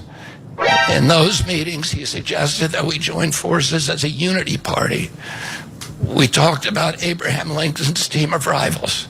That arrangement would allow us to disagree publicly and privately and fiercely, if need be, on issues over which we differ, while working together on the existential issues upon which we are in concordance.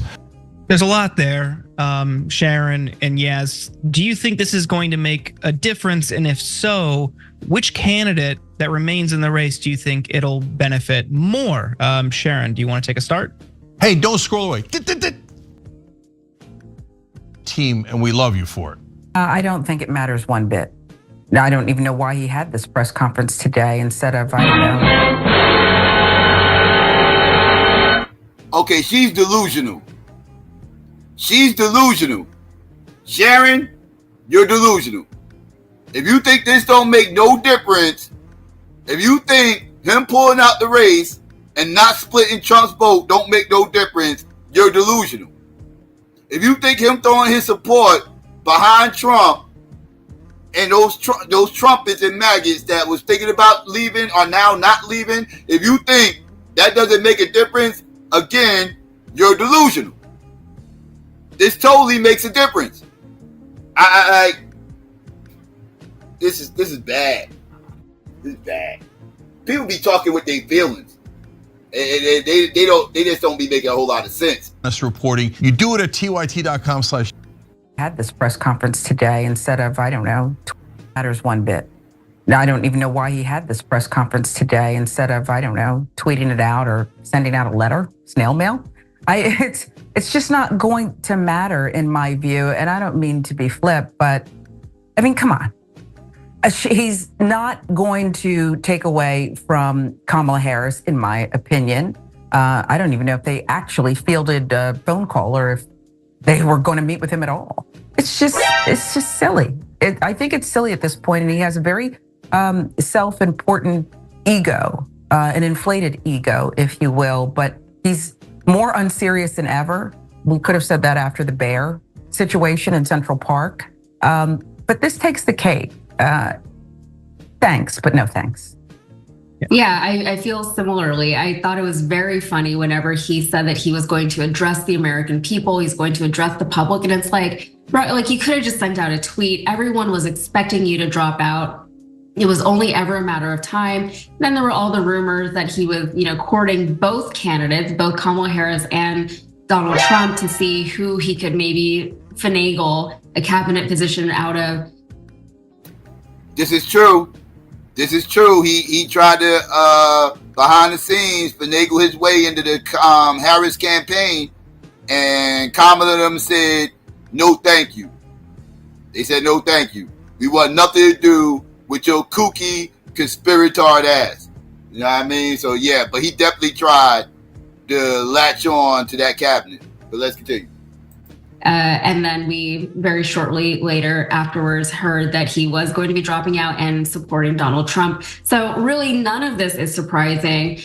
This whole thing ended in a way that so many of us thought it would, with him trying to earn public influence without the public having granted that influence to him. And that's a popular path to follow. There are elected positions in government and there are appointed positions. And that inherently isn't a problem. But usually, for example, with Pete Buttigieg and the Biden administration, that made sense because he was still popular as a presidential candidate. His policies and his ideals still were very much in alignment with the Biden campaign. And there was some commonality there, and there was a place where they could find some way to work together. But with Kennedy and Trump and Harris, really, he set himself up as an independent. He said, I'm not either of these parties. I don't like either of these parties. And now here he is courting, allegedly, both parties.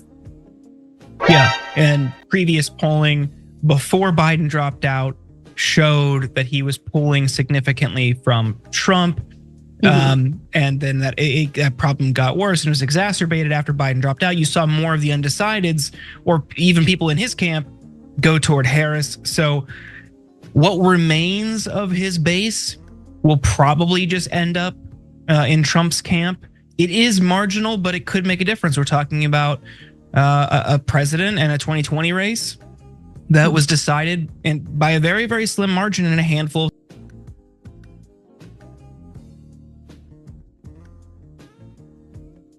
Right, he's the only one making sense. He's the only one making sense and understanding the dynamic here. And yes, he's right. He was tapping mainly into Trump's base. He had some Biden people, but when Kamala went in, yeah, he kind of lost maybe some of them. I could see that happening. But he still had a portion of conspirators that he had control of, and some of these other conspirators, and you're talking about Trump's camp mainly, because these are where the anti-vaxxers are in Trump's camp, and a lot of them was entertaining RFK Jr. So yeah, he was tapping into Trump's base. So if he stayed on the ballot, that was going to hurt Trump. I agree it wasn't going to hurt Kamala if he stayed on the ballot. It hurts Trump. Now, him being off the ballot, that hurts Kamala. Whether people want to admit it or not, that hurts Kamala. And yeah, people can sit up here and dismiss this all the fuck they want. These are people that don't understand the political game and the power that a third-party candidate has on a presidential election. They wield a lot of power. And yeah, Kamala just lost some of that power by this motherfucker dropping out the race. Swing states. So if he's off the race there, where those voters go will be interesting, and you'll see, Yaz, and you and I talked about this earlier on the damage report. Harris should try to make a play for them. There's a case to be made. It might be difficult when dealing with those supporters, but we'll see. Now, it isn't exactly surprising that he endorsed Trump. You know, RFK Jr.'s son leaked a video a few weeks ago of both of them talking about a potential role in a Trump administration. And RFK's running mate, Nicole Shanahan, also discussed the plan earlier this week while appearing on the Impact Theory podcast. Take a look. Anyway, I would love you to do so. And I think it'll be so good for New York and so big for you. And we're going to win. We're going to win. We're way ahead of the guy. You know, there's two options that we're looking at, and one is staying in, forming that new party, but we run the risk of a Kamala Harris and Waltz presidency because we draw votes from Trump, or we draw somehow more votes from Trump, or we walk away right now and join forces with Donald Trump, and you know, we walk away from that and we explain to our base why we're making this decision. So Trump and his team have been very supportive of RFK Jr. and the prospect of having him on their side. Now, here's what Trump and Trump Jr. had to say. Take a look. Reporting that RFK Jr. is getting ready to endorse you. What does he bring to you? What have your conversations been like? What role would he have either with your campaign or in your administration? Well, I don't want to get too much into it because you're telling me something I don't know, other than I've always been friendly with him. I've had a lot of respect for him. I think he respects me. We've had a good relationship for a long time. If he were going to endorse me, I would consider it a great honor. I think we're leading now in the polls. We're leading in the swing states. We're leading in the polls. A couple of great polls came out just now. But I would love to have his endorsement. That'd be a great honor. That's despite all the things he said about vaccine, 9/11 conspiracies. Does that reflect on you if you put him in your administration? No, it doesn't mean administration, but certainly having his endorsement, because things that he agrees on, I also agree on. You know, the endorsement from RFK. Do you think that's coming? Listen, I hope so. You know, I think RFK, I think he's a smart guy. I think he's actually got very good views on certain things. I think there's some other things, you know, we're going to disagree with him on. But I think it shows sort of a unity. I love the idea. I love the idea of, you know, giving him, you know, some sort of role in some sort of, you know, major, you know, three-letter entity or whatever it may be, and let him blow it up. So to be clear, you know, Trump was asked by Garrett Haake about RFK's comments on vaccines and his stances on vaccines. Trump appointed RFK Jr. in 2017 to run a commission on vaccine safety and integrity. So there isn't really too much of a disagreement there between those two. But JD Vance was also supportive of RFK in an administrative role. Take a look. I think RFK really could do a lot for us on questions of, you know, we had 8,000 veterans, I believe, maybe more, that we kicked out of the military because they refused to take a vaccine. I'd love for RFK to take a look at that, but I haven't talked to him. I don't know what he's interested in. I think the best signal that RFK can send is, look, the Kennedy Democratic Party has transformed into the open borders, high inflation Kamala Harris Democratic Party. And if you're like my grandparents, I mean, I was raised by blue dog, socially conservative Democrats, Glenn. If you're like my grandparents, the Kennedy Democrats are now going for Donald J. Trump and the Republicans. And I think that's a powerful message to send to the American people, that the old Democratic Party was a great thing, a great institution. We didn't have to agree with it all the time, but they were patriotic people. They are no longer welcome in this crazy new thing that Kamala Harris is in charge of. Of course, the Kennedy Democrats getting behind Trump is a lie. All of RFK Jr.'s siblings put out a collective statement today denouncing this move. But yes, I want to bring you in here. Trump's team is celebrating it. There are people who are obviously pointing out this comes with a lot of baggage. Will this have any negative impact on Trump, or is his base just too far gone? I mean, I do think generally that his base is too far gone. They're just going to spin this as a victory. But really, how much is an RFK Jr. endorsement worth? Especially, I know we were talking about this earlier, and Sharon also mentioned it just now, but RFK Jr. was never a serious presidential candidate. Yes, he had a lot of opinions and he liked to say them very loudly. And he was an option for people to vote for, people who were disillusioned by both parties. And there are plenty of people who are currently disillusioned for a good reason with both parties. So now him abandoning that whole premise and joining forces with Donald Trump is not surprising, but it is going to be disappointing to the people who did support him to a certain extent. And the idea that the Republicans are trying to sell this as, oh, the Kennedy Democrats are going for Trump. No, the Kennedy Democrats are not going for Trump. It's not a signal that the Republicans are trying to spin it as. There's one in every family, right? RFK Jr. is that one. He's the exception to the Kennedy dynasty, not the rule. I mean, I may be the one in my family, but my sisters wouldn't hold a press conference saying, don't do anything with her, okay? They might text it to each other, but they're not gonna go and tell the world that. I just think it's silly at this point. His campaign, his candidacy jumped the shark some time ago. And he proved himself to be ultimately unserious, even though he had some serious people who were considering him. At this point, to be this whole thing where Shanahan talks about joining forces, you have to be a force first. And he's not that right now. And I don't know if he will regain that. It seems unlikely.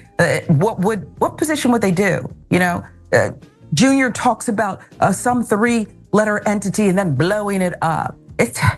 They could create a new one, you know, he could be the single cat lady czar or something and monitor these people throughout the country or, you know, give him something to do, but it's just silly. I just find it very, very silly. Yeah, I mean, when that story came out that they were in negotiations about a position for RFK Jr., the topics and the portfolio of issues that were mentioned were health and human services, something like that. So if it is HHS, if it is the FDA, God forbid, I mean, there's certainly problems within our federal bureaucracy. Right. Putting RFK Jr. in charge of something like that and blowing it up, like you point out, Sharon, isn't the solution. It would only make matters worse. But RFK Jr. is not somebody who is seemingly sane or rational or well equipped to handle those challenges as complex as they are. So let's hope he is not in a position of power. And one thing you got to point out, when you're dealing with Trump, this is a man who famously goes back on his word, does not hold up his end of the bargain, and has stiffed people before. So he could just be using RFK Jr. Time will tell. Yeah, could be. Because again, RFK Jr. is a threat to his campaign, not to Kamala's, at least while he's running. Now that he's not running, he is now a threat to Kamala's because his supporters are going to run over here to Trump now, which hurts Kamala. But real quick, let's just show you what happened last night. Tonight, I'm very pleased to welcome a man who has been an incredible champion for so many of these values that we all share, and we've shared them for a long time. I don't think too many of you people have heard of him. He's very low-key. He's a very low-key person, but he's highly respected. He is a great person. I've known him for so long. For the past 16 months, Robert F. Kennedy Jr.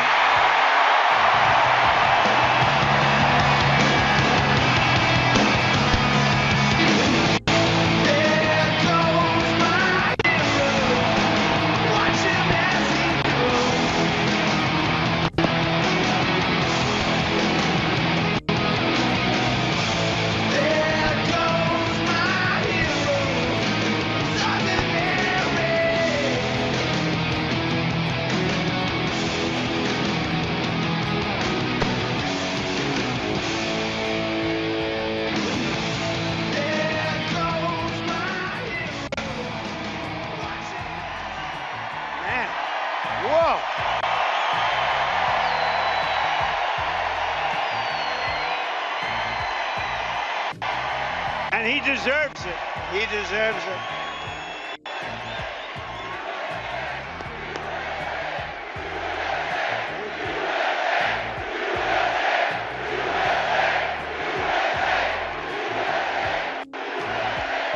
For the past 16 months, Bobby has run an extraordinary campaign for President of the United States. I know, because he also went after me a couple of times. I didn't like it. And I mean this sincerely. Had he been allowed to enter the Democrat primary, he would have easily beaten Joe Biden, but they wouldn't let him in. They put up rules. I've never seen rules like you had to have 65% of the vote in order to run, you know, little things like that. His candidacy has inspired millions and millions of Americans, raised critical issues that have been too long ignored in this country, and brought together people from across the political spectrum in a positive campaign grounded in the American values of his father, Robert Kennedy, a great man, and his uncle, President John F. Kennedy. And I know that they are looking down right now, and they are very, very proud of Bobby. I'm proud of Bobby. You want to know the truth?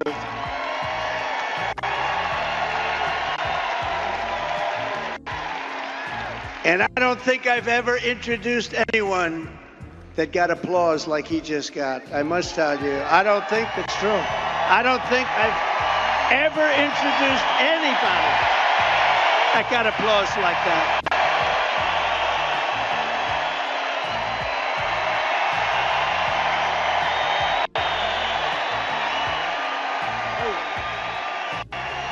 It's amazing. It's true.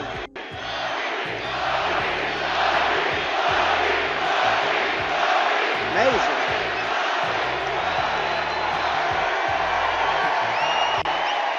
Soon after I can't even believe I have to say this, nearly assassinated in Pennsylvania last month, Bobby called me to express his best wishes.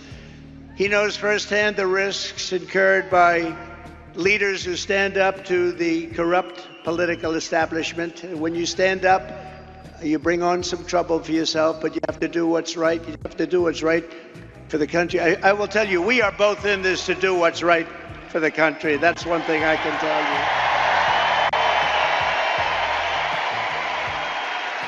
you. He lost his father and uncle in service to our country, and Bobby himself was subject to repeated threats to his safety during the course of his campaign, while being denied protection by the Harris-Biden administration.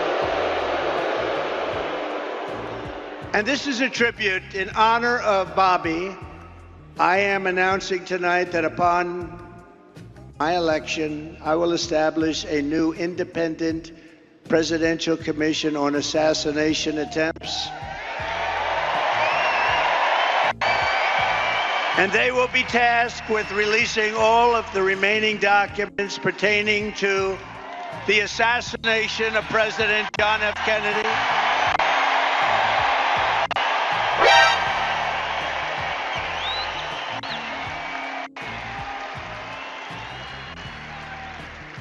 And they will also conduct a rigorous review of the attack last month. But I tell you, I have never had more people ask me, please, sir, release the documents on the Kennedy assassination. And we're going to do that. And I also want to salute Bobby's decades of work as an advocate for the health of our families and our children. Nobody's done more.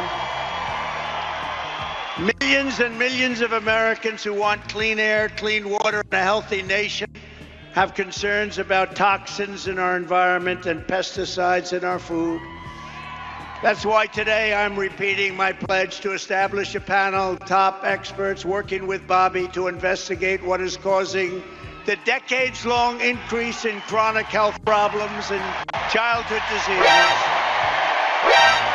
including autoimmune disorders, autism, obesity, infertility, and many more.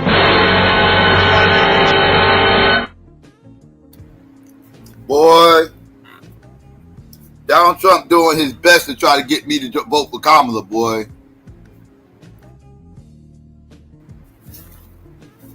I ain't gonna vote for that bird. But boy, Donald Trump trying to force me to do it.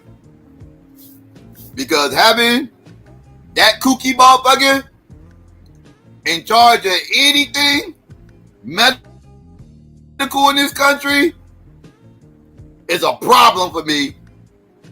Like, if a Democrat ever wanted to sell me on vote for Kamala, they better lean heavy on RFK Jr. because that motherfucker scares me. Donald Trump don't scare me. RFK Jr. scares me. That some bitch scares me.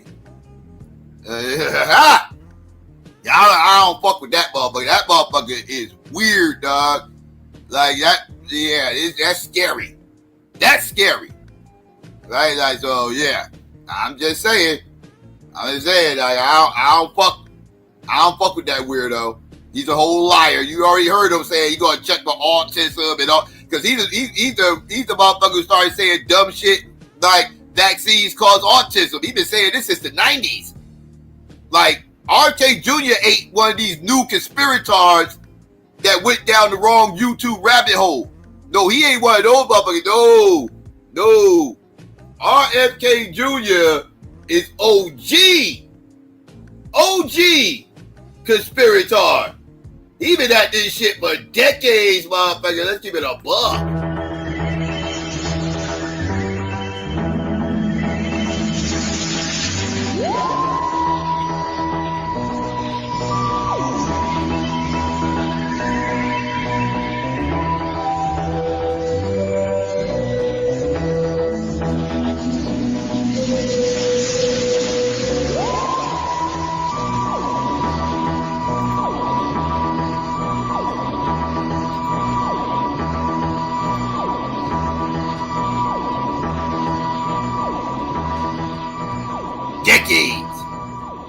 Decades.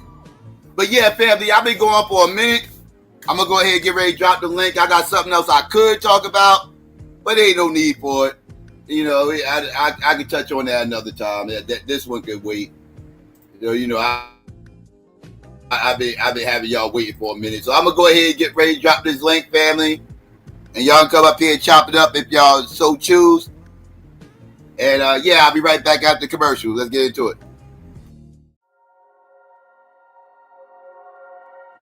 Today we're going to tell you why we need restitution and reparation from the Roman Catholic Church. So, let's talk about how the Roman Catholic Church contributed in the transatlantic slave trade. First, they instructed Portugal and Spain to invade, murder, and subdue all sub-Saharan Africans. They identified us as black Gentiles, in which took away our rights, and they created laws that told people how to treat black people unfairly. Let's also not forget how the Roman Catholic Church benefited from the transatlantic slave trade. 1, they had a huge increase in tithes. 2, they had a big gain of political power. Let's also not forget how my ancestors' land was acquired by the Roman Catholic Church to build more Catholic churches like this one. And let me tell you how my ancestors were affected during the transatlantic slave trade.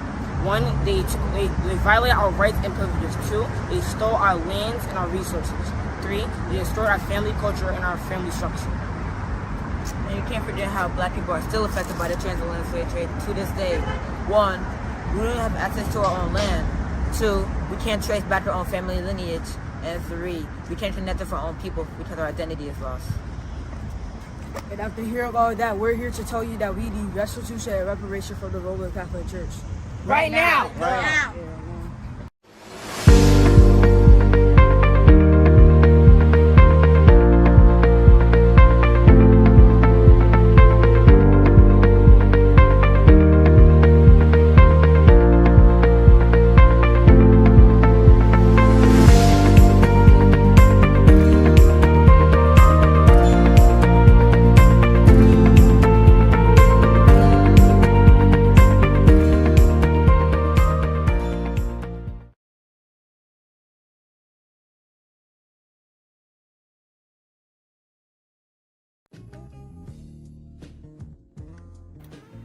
All right, family. There you go. Links out there. Let me know what's hood. Let me see. But that was it, family. I covered a lot of shit with this DNC. This bitch was long, right? I had 3 days of the first night I covered live on in real time, right? But I haven't been live since, and there was 3 more days the cover. I had to jumble all this shit up and crunch shit down because I didn't even play all the speeches, right? Because I told you I'll still be playing speeches. If I was playing everybody's speeches at Charlie, I'll still be on the speech segment, right? Like I'll be like in the middle of it.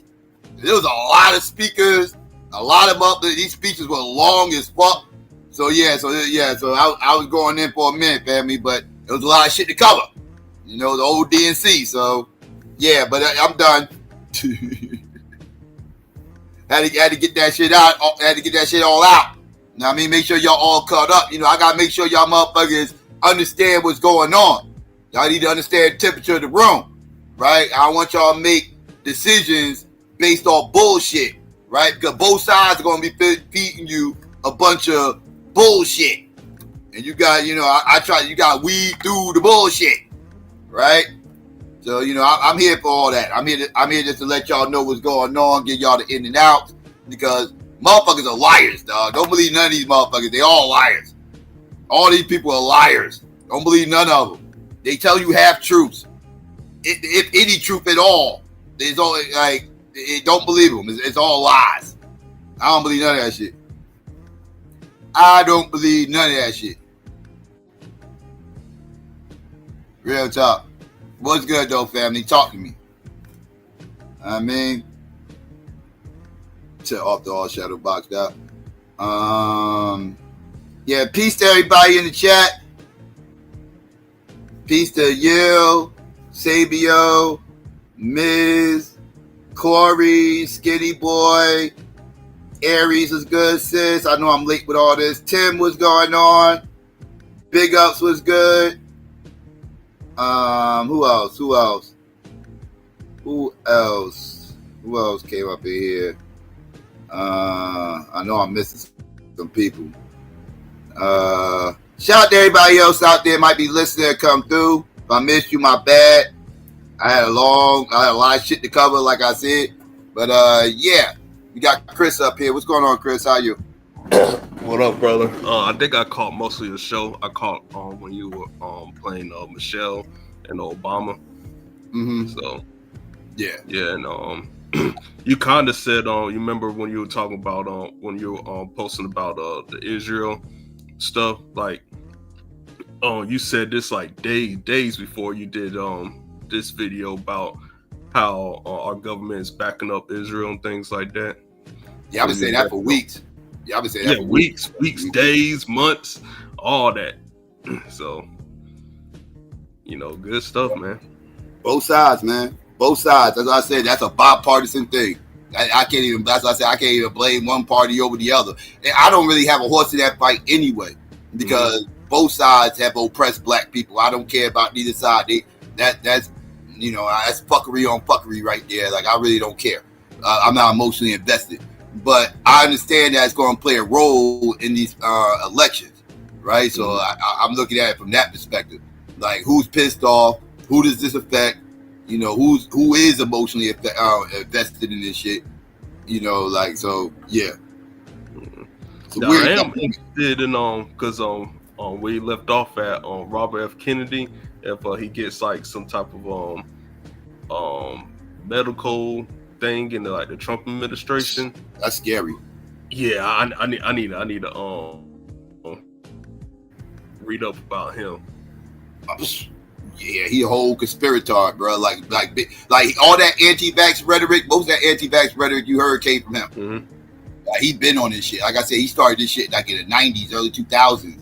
An article came out overseas, I think it was Britain somewhere, where some pseudoscientist said some wild shit about how vaccines are pretty much a cause of autism, right? And he put out a paper, right? And the newspaper out there published this letter without fact checking it, right? So the paper found out that the shit was pseudo, and you know, retracted the statement and everything else. But by then the damage was already done. Word got out that vaccines are causing autism, right? Because it was in the newspaper. Even though the newspaper ended up retracting it, it didn't matter. It was, you know, the cat was out the bag, right? The genie was out the bottle. So now, you know, it's a whole lot. You know, it's hard to debunk a lie, right? It's just like, you know, once the shit's out there, it's out there. It's gonna float around the wind and take life of its own, and that's what happened. And he was pushing this garbage. He was citing his bullshit sources, writing books and all kinds. Like, he's a whole weirdo. He's a whole weirdo. It's not just the anti-vax shit either. He got a whole bunch of other conspiracies. He's into 9/11 conspiracies, all types of wild shit. He's a whole conspirator. So yeah, he's a problem. Did you hear his wife talk about it? Because I like his voice is this. I can't listen to his voice too long because you know it's paralyzed. But his wife be going in. Oh yeah, she's another one. Yep, they both conspirators. Weird, Alex Jones ass type motherfuckers, like weirdos. They worse than Alex Jones. Well, they Alex Jones level. Oh yeah, they Alex Jones level. Yeah, Alex Jones has cited him as a source for a lot of that anti-vax shit. Yeah. Yeah. Oh man, dang. That motherfuckers is weird, man. Like I said, man, that's the white conscious. He comes from the white conscious community. He comes from them motherfucking weirdos. He comes from the Joe Rogan type crowd and shit. Like, yeah, those weirdos. Hey, that would be a good idea for another show. You could report his conspiracy stuff. Yeah, I covered him and his what the anti-vax shit was going on. I talked about him with the anti-vax shit. I ain't never covered all his conspiracies. I ain't never it wasn't a show focused solely on him, but you know, if I'm talking about anti-vax shit and I'm giving the origins of where all that shit was coming from, yeah, he was mentioned. Yeah, he was discussed. But I ain't never did a whole show covering his whole entourage or enclave of fucking conspiracies. It runs deep. He believe a lot of kooky shit. Yeah, I gotta check out that stuff, man. Cause be on Alex Jones level, oh man. Yeah, I can't. Yeah, I can't. Like I said, that right there is a turn off. Like, that's a bigger turn off than 2025, Project 2025 for me. Like, everybody up here bitching about did you cover that? Did you rights taken. I'm scared of this motherfucker in the medical field. What happened? Did you cover Project 2025 today? Nah, not today. That was more. They focused on that on Monday. They really didn't focus on that too much on Tuesday, Wednesday, and Thursday. Kamala talked about it. She kind of brushed over it, but not really. Like, it wasn't like a main focus. They was heavy on the anti-abortion shit. They was heavy on that. They didn't even talk about January 6th as much as I thought they should. Like, they should have hammered that home, but they really kind of brushed over it. Like, that was just another bullet point or something. I thought that should have been like a main focus. You had House of Representatives up there and senators up there who was at the motherfucking Capitol when that shit happened. Like, they could have gave their experiences of how that day went and everything. Like, you know, like, they could have really tapped into people's souls, and they kind of dropped the ball with that, I thought. Like, if they didn't hyper-focus on that, they should have hyper-focused on that. But they kind of didn't. They was more focused on freedom and joy and abortion. That was the main thing I heard. Like, the main things I heard them say was joy, freedom, abortion. Oh, and middle class. And middle class.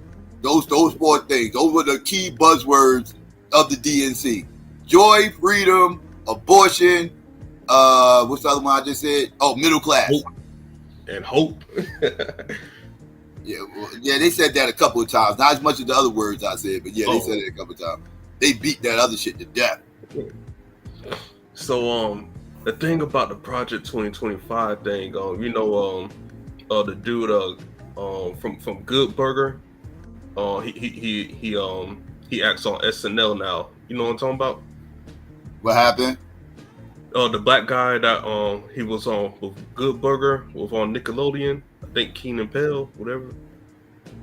You know what I'm talking about? Yeah, I saw that one. Yeah, we had to roll out the big book and all that shit. That shit actually was funny. That shit actually was funny. My issue with that one is when he quoted those page numbers, and if you wanna do a show on that, he was completely wrong. It never said anything to that. Yeah. So I want to know, am I reading the wrong Project 2025 shit, or are they just making something up? Well, now say that again. Which part you was questioning? All right. He talked about the pages that he gave was on page 584, 465, 459, page 78, and 119. And because he on the video he interviewed this people, and he was like, yeah, on this page it says X, Y, and Z. On that page it says X, Y, and Z and stuff. And then when you go to that page, it don't say that. So yeah, they was making a lot of that shit up. Yeah, like I said, like when I about look at the Project 2025 shit, like I said, outside the police immunity, that could affect black people.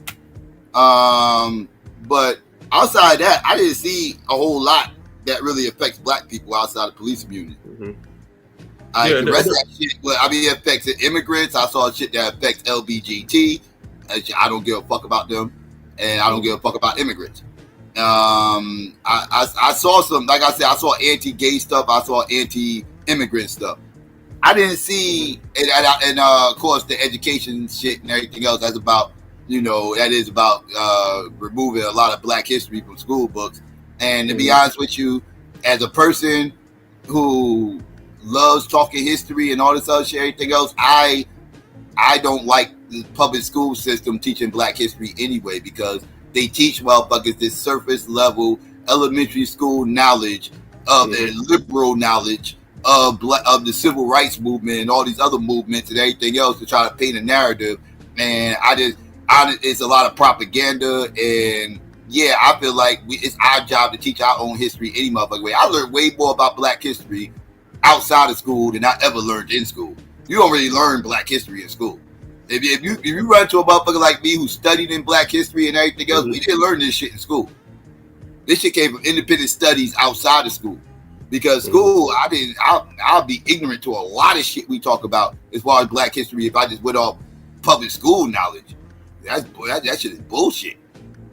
It ain't nothing to motherfucking, like, they don't teach you shit. So I'm not even really tripping over that, because it's our job to teach our history anyway. You got Black people out here who do a way better job teaching our history than them goddamn textbooks ever do. What I wish they'll do about Black history is, teach about the accomplishments Black people did.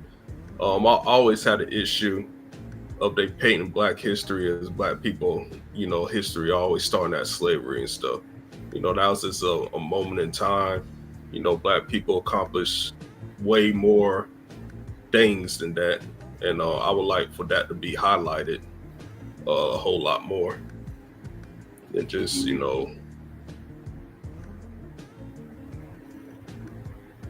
Yeah. Like I said, it's our job to teach our history. It's our job. It ain't the school's job to teach our history. That's our job. That's our job. That's being lazy, and honestly, it's not even, like I said, it's surface level history they learning. Very surface level. Like they like that. Like when I can tell, because a lot of these people got elementary school knowledge of our history. Because when I talk to them, they only can talk to me really about Martin Luther King, Harriet Tubman, like Rosa Parks, like shit you learn in school, right? That's the shit you learn in school, right? But they can't peel back the onion. They can't even really break down these people, because they only got elementary school knowledge of these people. So they don't even know these people in deep detail. Like a motherfucker who just got elementary school knowledge can't talk to me about Martin Luther King. I'll talk him under the table, because they didn't research him. They didn't research him, right? They know he came around during the Montgomery boycott. They know about that. They know about Selma, him marching in Washington. They know about the I Got a Dream speech. Then they know he got assassinated. Like that's pretty much elementary school knowledge of Martin Luther King. That's the stuff that everybody knows. But people don't know the in and outs of how this stuff happened, what happened in between, everything else, what led up to this, what caused his assassination, everything. Like, they can't peel back the onion on it, because elementary school don't teach you that shit. Yeah, I don't even know it. What did cause his assassination? Well, he changed his position on the war. That was a big deal. You know, he became anti-war, which again was a thing because Lyndon B. Johnson was very pro-war. So was Nixon, who preceded him. But Nixon wasn't in office by the time King got assassinated. That was still Lyndon B. Johnson. But Lyndon B. Johnson was very pro-war. He's the one who sent in a lot of these troops. He's the one who changed the rule for drafting people. I forgot, it was something. It was called the something 100, the something 100, 100,000, something like that, or whatever the case may be. Where he dropped the IQ of the test to get into the military, so they can draft more motherfucking niggas from the hood. He made the test a whole lot easier. He started bringing in mental disabled people and people like in the military. Yeah, that's what they were doing. They drafted, in the 60s and 70s. Yeah, they drafted people from Vietnam. Yeah, it was a bill. It was a bill that Lyndon B. Johnson put in place. It was something 100,000, some shit like that. I can't.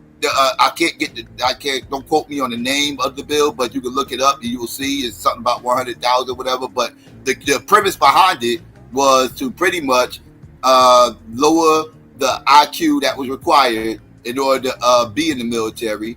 Like they made it to where they targeted the hood, right? They targeted the hood because a lot of these upper class suburb motherfuckers was doing everything they can to avoid the war.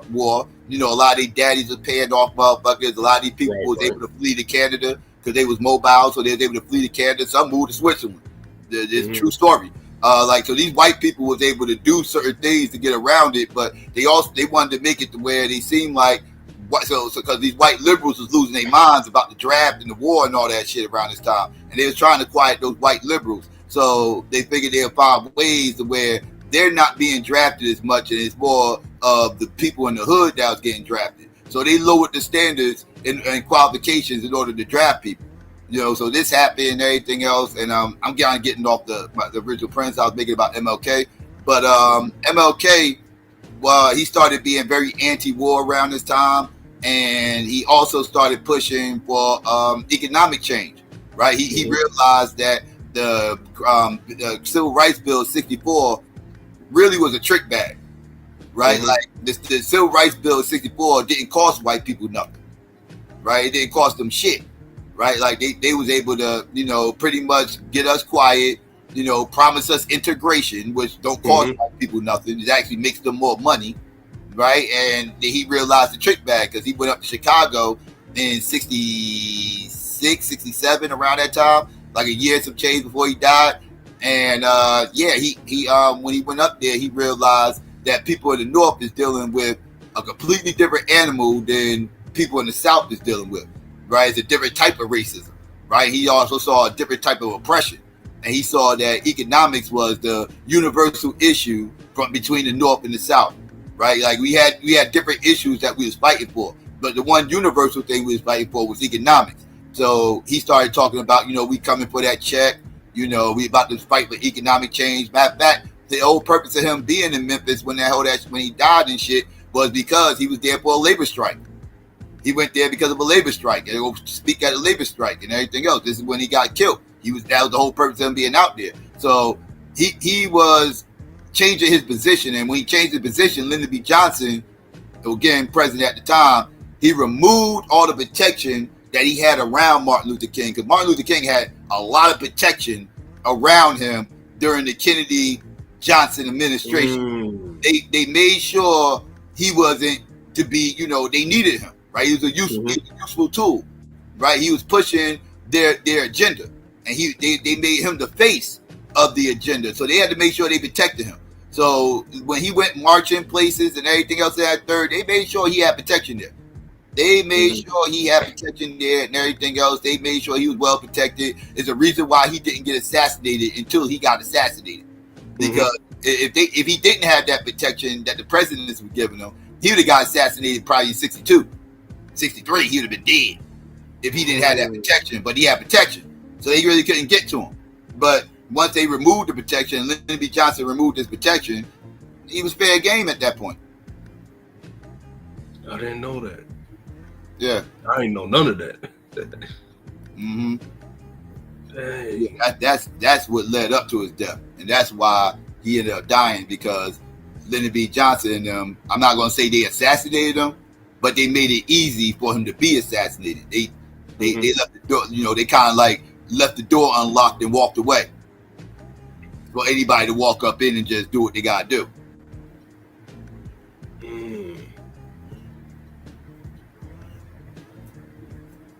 So yeah, that happened. Hold on, what do you think? I keep seeing this message in the chat. Y'all have been saying this like every wake and bake build I've done for like the last month. People are popping up in here saying "Rest in peace, RBR," and then RBR pops up in my fucking chat. I see Mo saying this. Mo, what? Mo, hit the link. Maurice, hit the link. I'll talk to you. I trust you if you say it. I don't know if this shit is true or not, because y'all every week y'all saying the same thing, and I don't like, it's a lot of trolls on the internet. I don't know what's real, what's not. I don't even want to entertain that shit, and then he pop up in my chat again. I don't know what the hell's going on. So Mo, hit my link. I know he's been not doing good, but I don't know, because like I said, motherfucker said that shit literally just last week. Motherfuckers in there saying the shit, and then he popped up on my panel. This is just last Saturday. So I don't know. But hit the link, Mo, if you listening. Hit the link. My bad, go ahead. They keep saying RBR died out. Yeah, I was reading the comments too. What are your thoughts on because C-Dot brought it up on Q's channel about the black farmer thing, about their they getting their payouts and stuff. You know about that? The black farming thing, y'all just talking about that yesterday. What about it? I found something interesting. I was listening to the radio, and one of the black farmers that was affected by it, because he was saying about the U.S. Department of Agriculture. That's the one that's like that give out the special funding, things like that. He said this thing been happening since the 70s. That discrimination, and yeah, that shit's fucked up. I do have his interview if you want to hear it. See, yeah. I'll listen to it. You say he got screwed over out the money? Hey, it's more than screwed over. Like they canceled his loan applications. Not denied it, canceled it. It's just like, fuck you. But the way his business structure was, he did get hurt, but he didn't get hurt as other black farmers did. He kind of got lucky. Yeah. I got surface level knowledge of it, Meadow. I got surface level knowledge of it. That's why I wanted her to talk about it a little bit more, because the little bit I heard didn't sound like a bad plan. It was talking about lowering the rent for people universally and putting more pressure on these landlords. I forgot exactly. I don't know all the intricacies in the house. That's why I kind of wanted to talk about it a little bit more. But the little bit I got surface level knowledge, and I know it definitely got to do with dropping the rent and putting pressure on the landlords. That's the premise behind it. Now, all the intricacies, she was brushing over some of it, and like I said, I would like for her to get deeper into detail so I can really hear and understand exactly what she's getting at. But the little bit I did hear didn't sound bad at all. Actually, I actually didn't have an issue with that. Yeah, I want to talk about that too. Like let's call it policy rhetoric, because it was never it's not enacted yet. Right.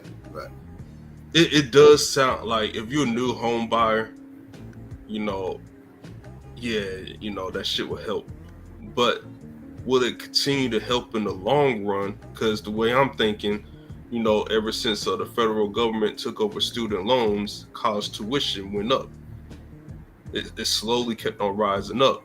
And so if you give new home buyers this $25,000 credit or whatever it is, will that increase the value of these homes, and it's like you still end up paying more money in the long run. That's what I'm thinking of. Or if more homes get built, that increases the supply and it reduces, the cost. So it's kind of like the way I'm thinking about it. It's kind of like it has to be like well balanced for it to work. But as of right now, just by the rhetoric, hey, you can do it if it helps new home buyers. I ain't against it. Yeah. Like I said, it sounded decent when I heard it when she first said it, but she didn't really get too deep into it. That's why I said I wish she would have kind of leaned on that a little bit more, and lay out her whole plan on it, so I can kind of understand a little bit better. But from what I heard, it sounded good. I ain't had no issue. You talking about that the first time immigrant home buying policy? Oh no, it wasn't about immigrants. Shit, I'm talking about it doesn't say it's about immigrants, but once you read the language in it, it's totally 110% about immigrants. Yeah, it was talking, that's what it was. Thank you, Pookie. It was about for first home buyers. Exactly, because most people, like even though most of us, even us that comes from the poor working class, because they completely forgot about the poor when they talking. Because I was in the clouds when you was talking about buzzwords and shit. You're absolutely right. Middle class mean white folks. You know what I'm saying? And your poor when your poor working class and urban, they talking about black folk. Right. You know what I'm saying? They're trying to strengthen the middle class because the middle classes would step on the poor working class and such and such.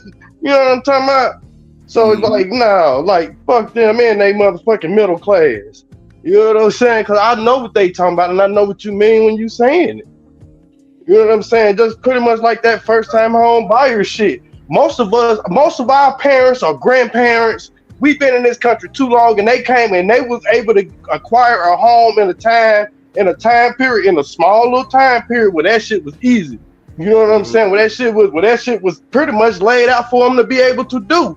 You fast forward to a generation later, Gen Xers, that shit damn near was impossible. How I know? Because I was raised by fucking Gen Xers.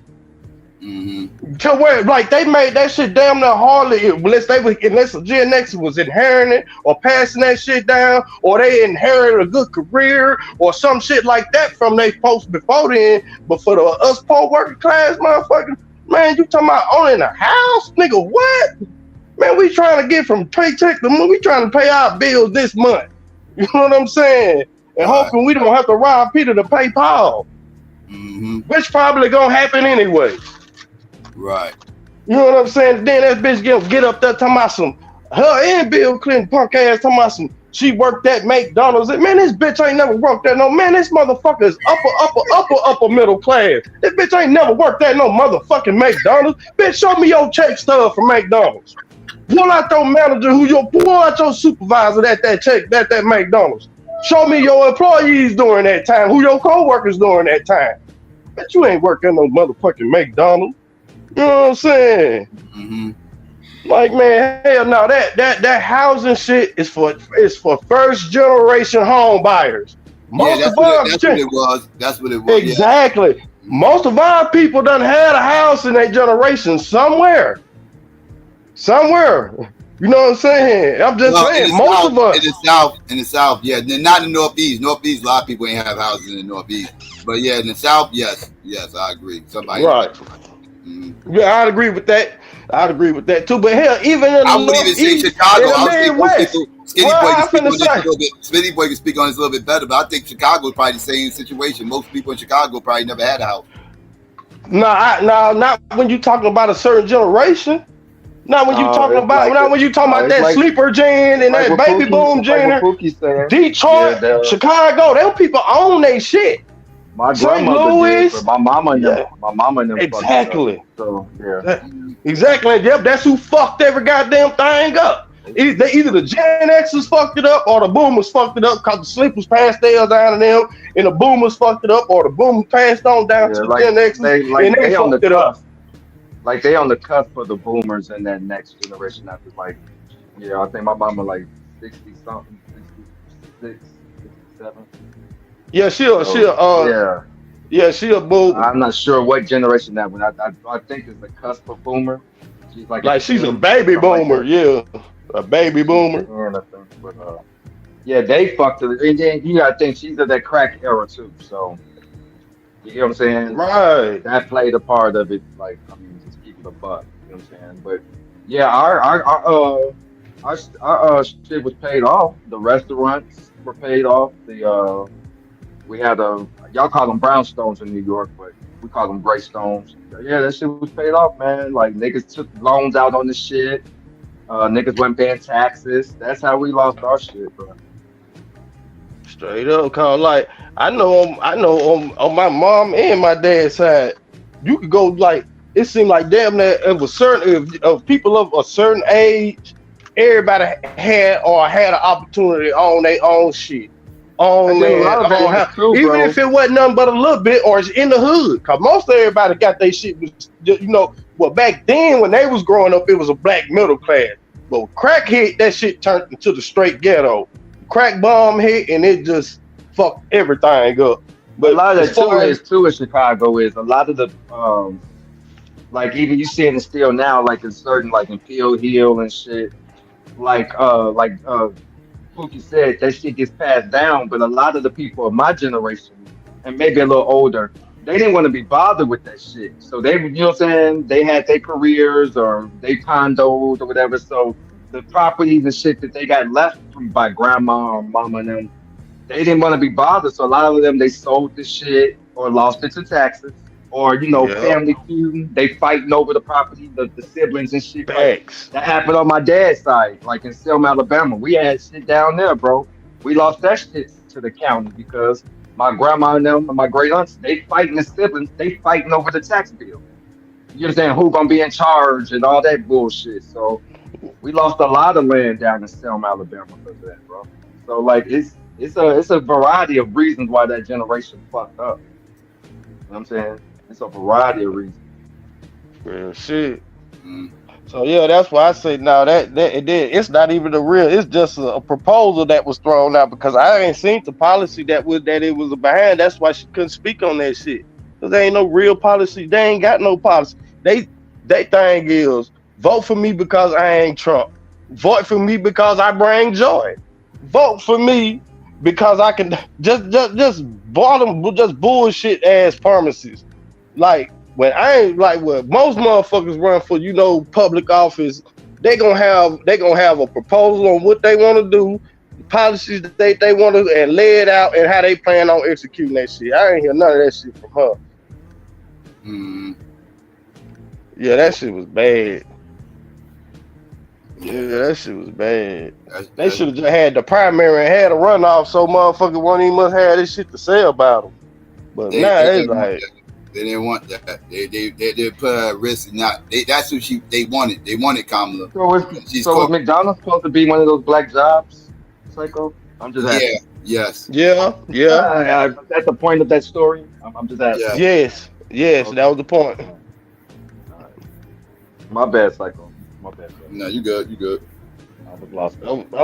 But Psycho totally right. That's definitely a black job, and that's the reason why they added that caveat in there. Because come on, man, Kamala folks got money. She comes from money, man. Like you think they finna have, man? I know if I had that type of money, I'm not finna have my child working no damn McDonald's, and you don't got to or have to. Yeah. You hear all I don't know, Psycho. Okay. Oh, my bad. Just real quick. I don't know because they did this a couple of weeks ago with RBR.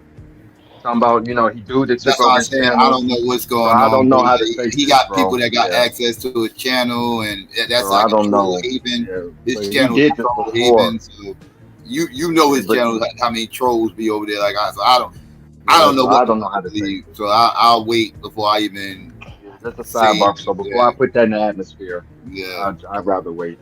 I literally had somebody saying this shit last week, and he hit my this is like 2 weeks ago. He was dead 2 weeks ago. He did it last week. He was doing what he was doing 2 weeks. He was on RBR channel as if RBR, but it turned out RBR was just sick. So I don't know, fam. Man, they've been doing this. They've been saying that look weak ass rumor about RBR for years. I remember they been doing that shit.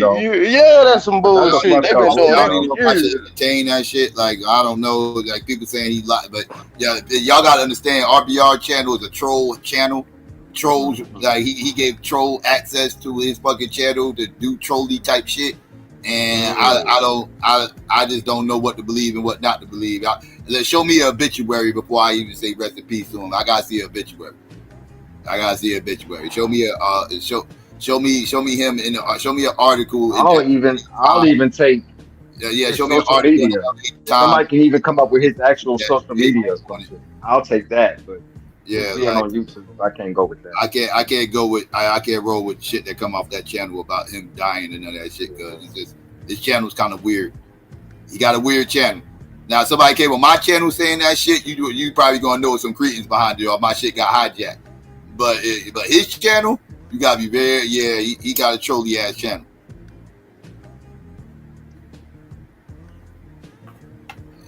So I don't know. Just a sidebar, so I don't know, y'all. For people that keep asking, I went and peeped it out real quick, so I don't know.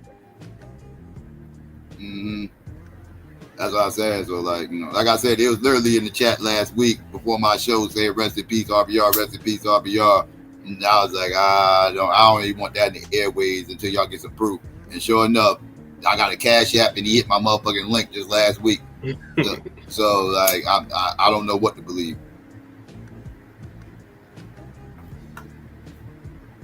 Motherfuckers troll too much over there for me just to be believing motherfuckers.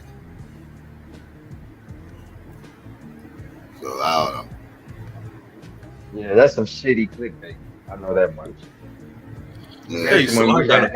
Especially when it be somebody you done had interactions on here with, whether you agree with their politics or not. Like, you know what I'm saying? RBR is like one of the guys. So like, that's a fucked up clickbait if that's what they're doing it for.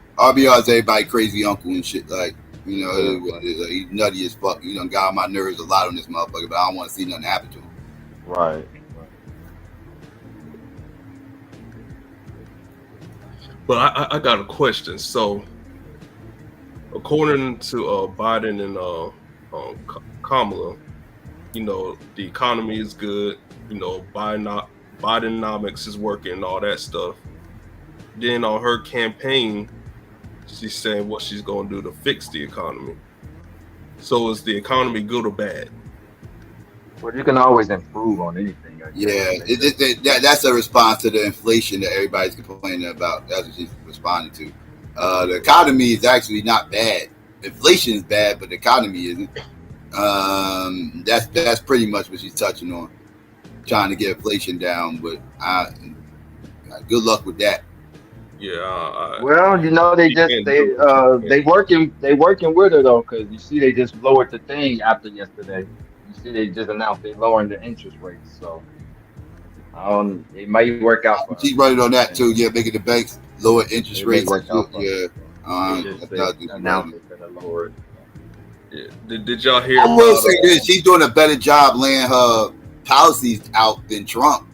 Trump ain't really laying a whole lot. For a minute, he wasn't laying no policies out. Yeah, he just for a minute. That was the problem. Neither one of them was laying policies out. Yeah. Nah, not Lil. Like I ain't heard nobody lay out no policies. But but if even though he say he don't know nothing about it, I think he full of shit. But if he had a Project 2025 shit, if he endorses that in any kind of way, that's still a policy. It's a policy, yeah. It's a hell of a lot more than what the fuck 2% count. I want to know what the fuck the Democrats Project 2025 is. If the Republicans got a Project 2025, what the fuck is y'all? 2025 got to do it. You ain't gonna know about this shit. That's the agenda. That's the fruitcake agenda. That's their 2025 and shit. That shit happened already. That was under the Obama administration. That was hitting. That's that hitting knowledge everybody be talking about. and look, and that's why I'm worried about why they won't come out and show no more motherfucking policies or show no policy she's staying up. You know what I'm saying? Because we already know she was picked by the corporations. It'll be in writing within the next week. Within this week, it'll be in writing and everything. Man, no, they say they gonna wait till she win. People in her campaign saying, yes, They said they gonna wait. That would be a mistake. That would be a mistake on their part. November. That would be a mistake on their part, though. They don't lay down clear. They don't really believe in her, man. They don't believe in that bitch either, man. They just, man, they didn't have no plan for what Joe Biden was going. They ain't think Joe Biden was gonna go down like that. And all them motherfucking corporate donors and lobby groups and shit like that, they didn't have no damn plan, and they panicking. And so they just know they don't want Trump to win. You know what I'm saying? So they just threw her out there, man. But yeah, look how they skipped. Look how they skipped some of the process. You guys, you know what I'm saying? She didn't have to go through no primary and nothing. So, yeah, I mean, that's what some will say. So I mean, even when you look at how they did that, she basically just got put in a position when he endorsed her. But like you said, it was last minute. They didn't really have no candidates, like, you know what I'm saying. So I guess you kind of, I guess that's how I look at that like that too. They kind of had to go with Kamala, to be honest. I mean, well, they could have did a primary, but no, they should have did a primary. They should have did a Democratic thing. But they that's the thing is, they didn't want prove to, the people that they trying to save democracy. But that's the thing, though. It don't seem like nobody on that side really wanted to run. Like, even the people they had interest in, nobody was really. The only other person that had a shot at beating Trump was Michelle. That was the only other person that had a shot. She didn't want it. She didn't want it. So. And even if you look at this thing now, they made that all about her. I don't think it's no dude that could have beat down Trump on the Democratic Party. They made that all about, like, and you could tell they still want Michelle. No, they could have. Even though Kamala's the running, they made two of these nights about Michelle. Like, they was like, you would have thought she was running. So what man? You could tell they still want her. What man do you think they could have picked that could have beat Trump? No, I agree with you. I can't. No, see, I what I think if they would have built them up over time. Like, I'm like, what's that senator? What's his name? He spoke at the DNC. I'm trying to say Cory Booker. Hell no.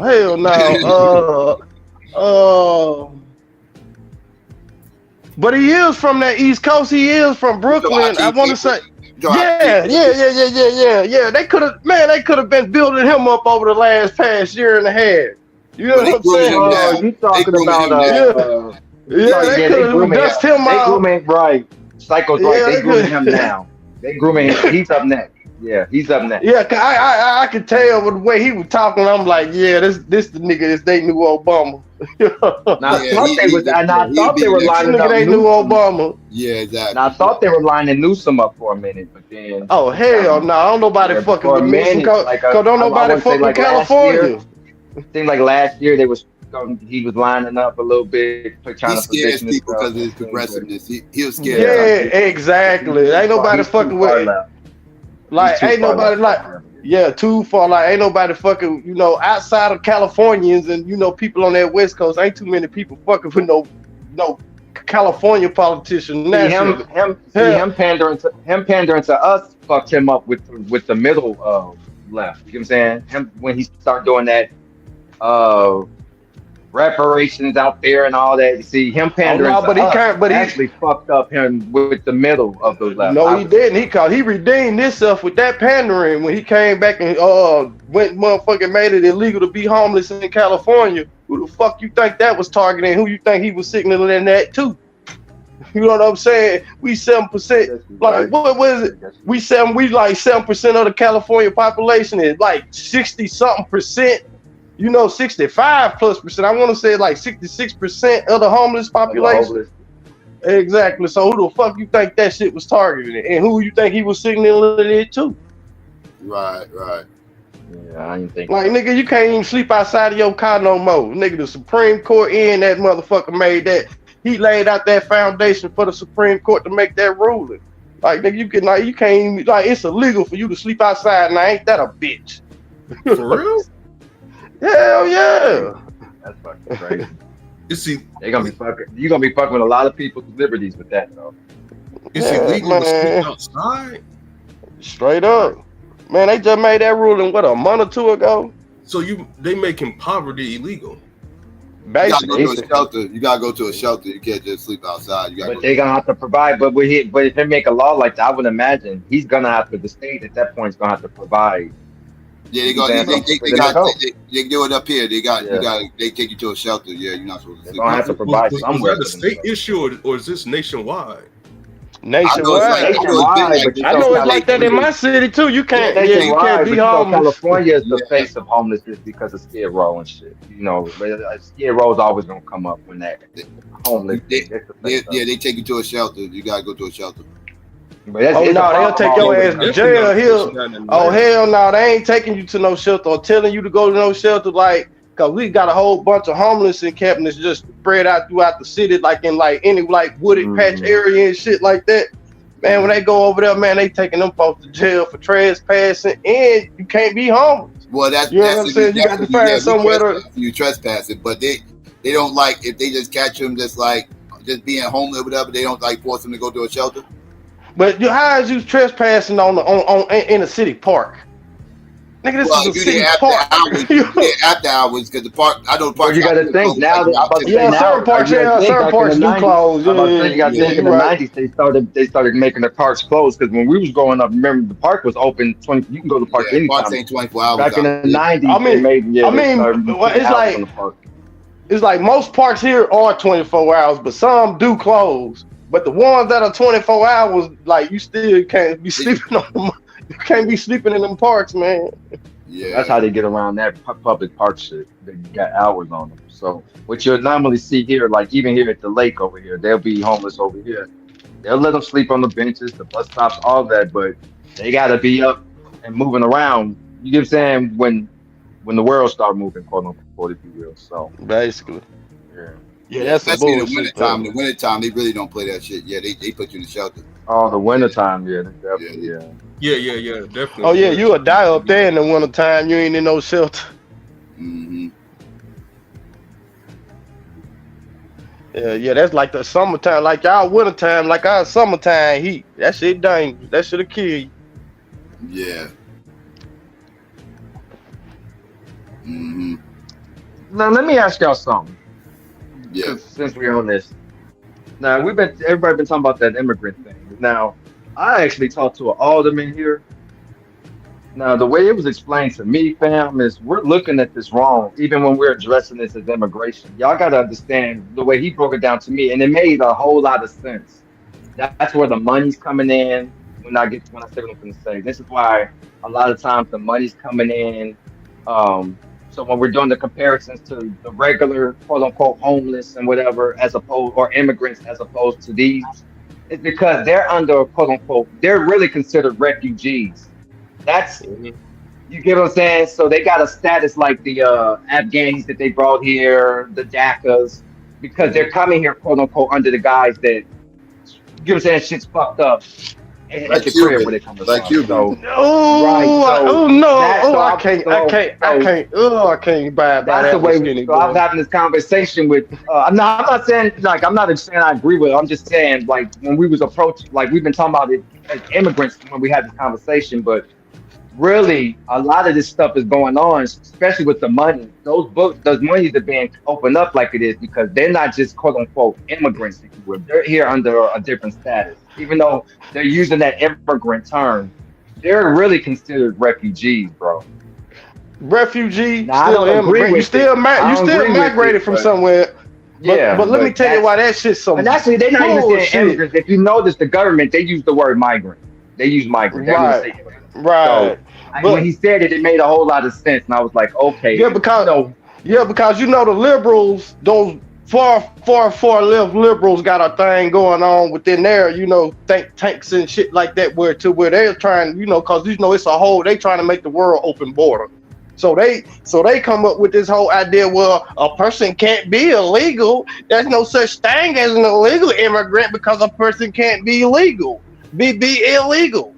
That's kind of discrimination type. So they on that type of shit. So that's why they try to switch up, change names, call them migrants, and don't want to call them illegal aliens no more and all that old shit. That's offensive now.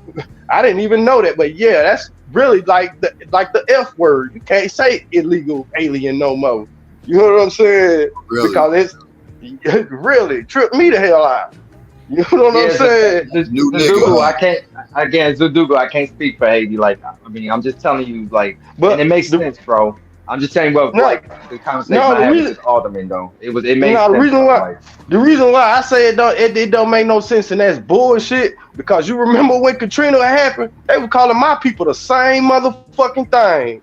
And we motherfuckers who been born here, they calling my people fucking refugees. Hold up. Why they treated those quote unquote refugees, American citizen fucking refugees? Man, they was shooting at them at bridges, cutting them off fucking water and food supply. Yeah, they treated them you ain't heard about the police massacre on the bridge doing what's the name on the Lake Pontchartrain bridge doing fucking Katrina, where they blocked them niggas off and then they started fucking shooting them. I was living in Texas when that shit happened, and Texas is one of the main states they ran to, and they was coming into the city and everything, but yeah, they was blocked. It was forbidding them for coming into Texas at one point. And they were doing them like that in Mississippi too, but they were doing them like that in Mississippi.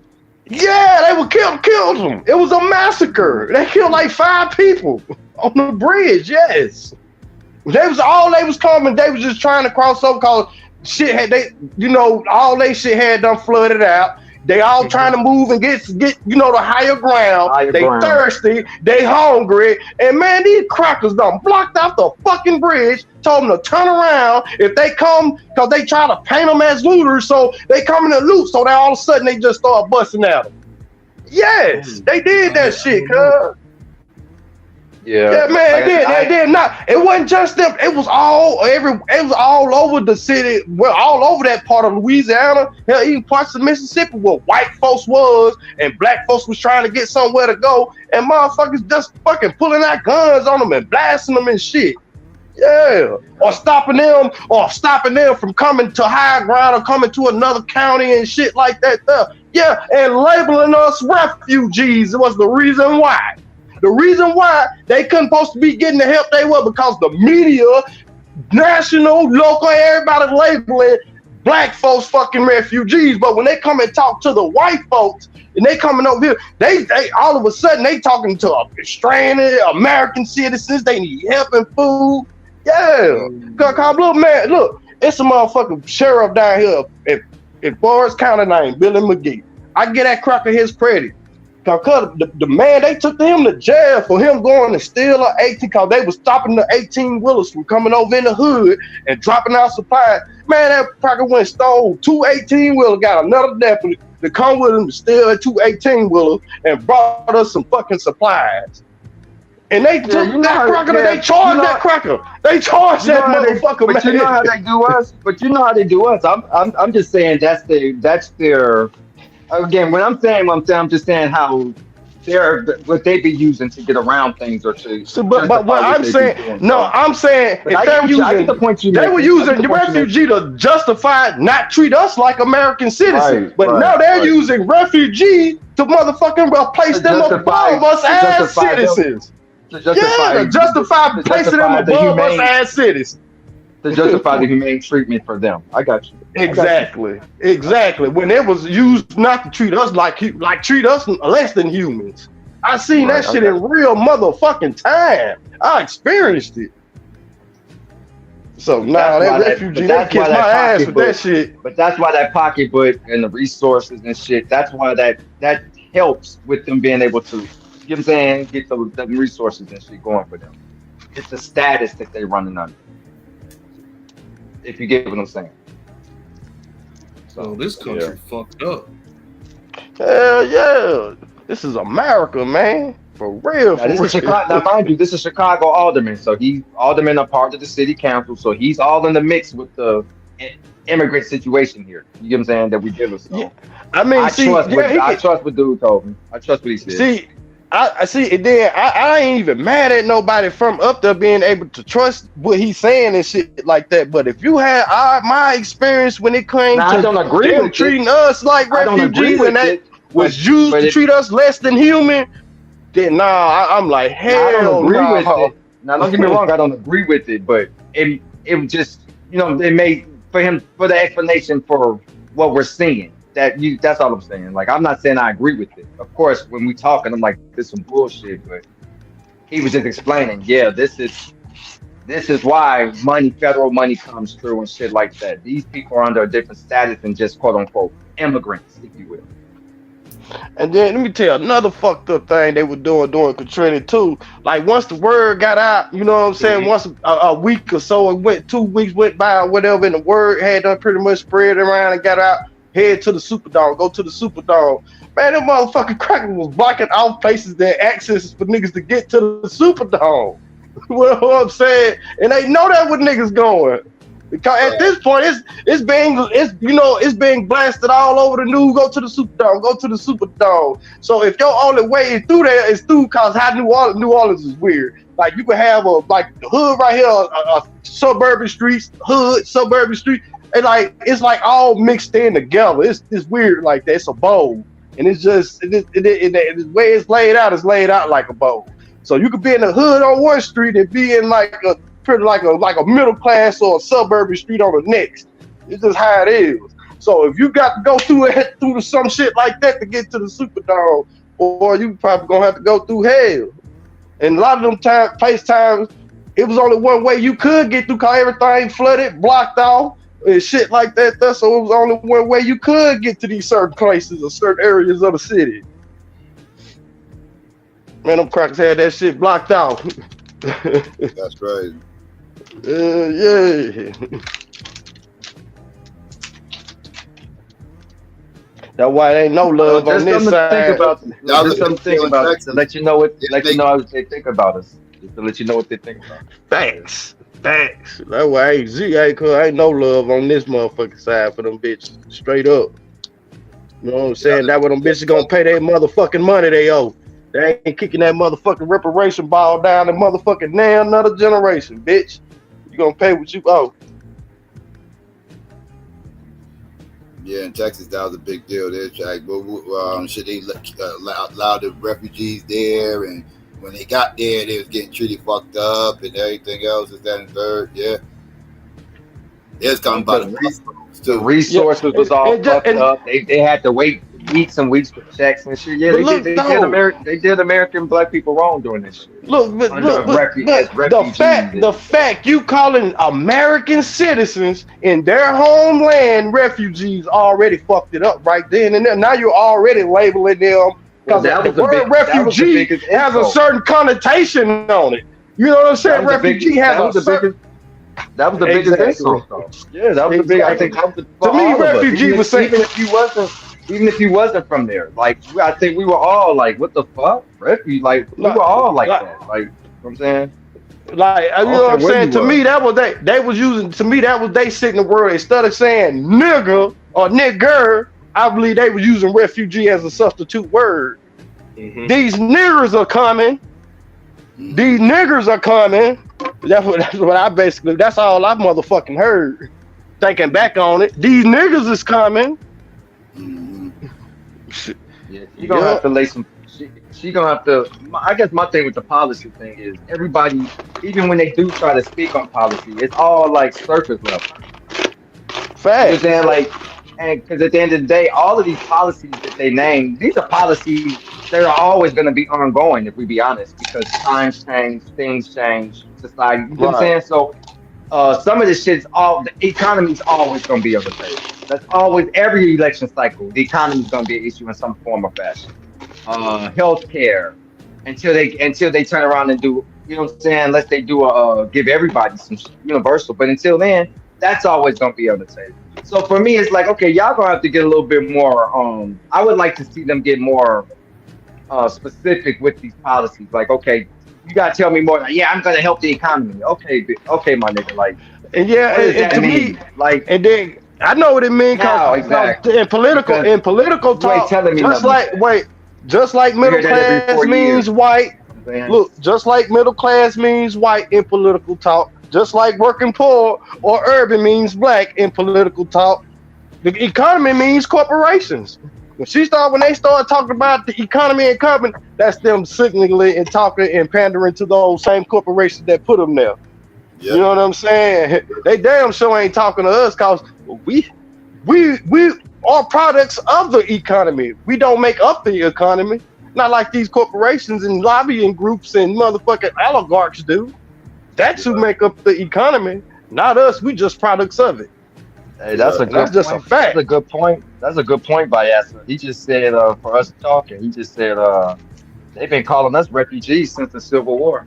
That's a good point, my G. That's a good point, my G. We was refugees then. That's straight you up. You ain't lying, bro. You was not lying on that one. Real talk. Yeah, that ain't the first time we've been put in that refugee basket as Americans. You ain't lying on that one, man. Nope. And they.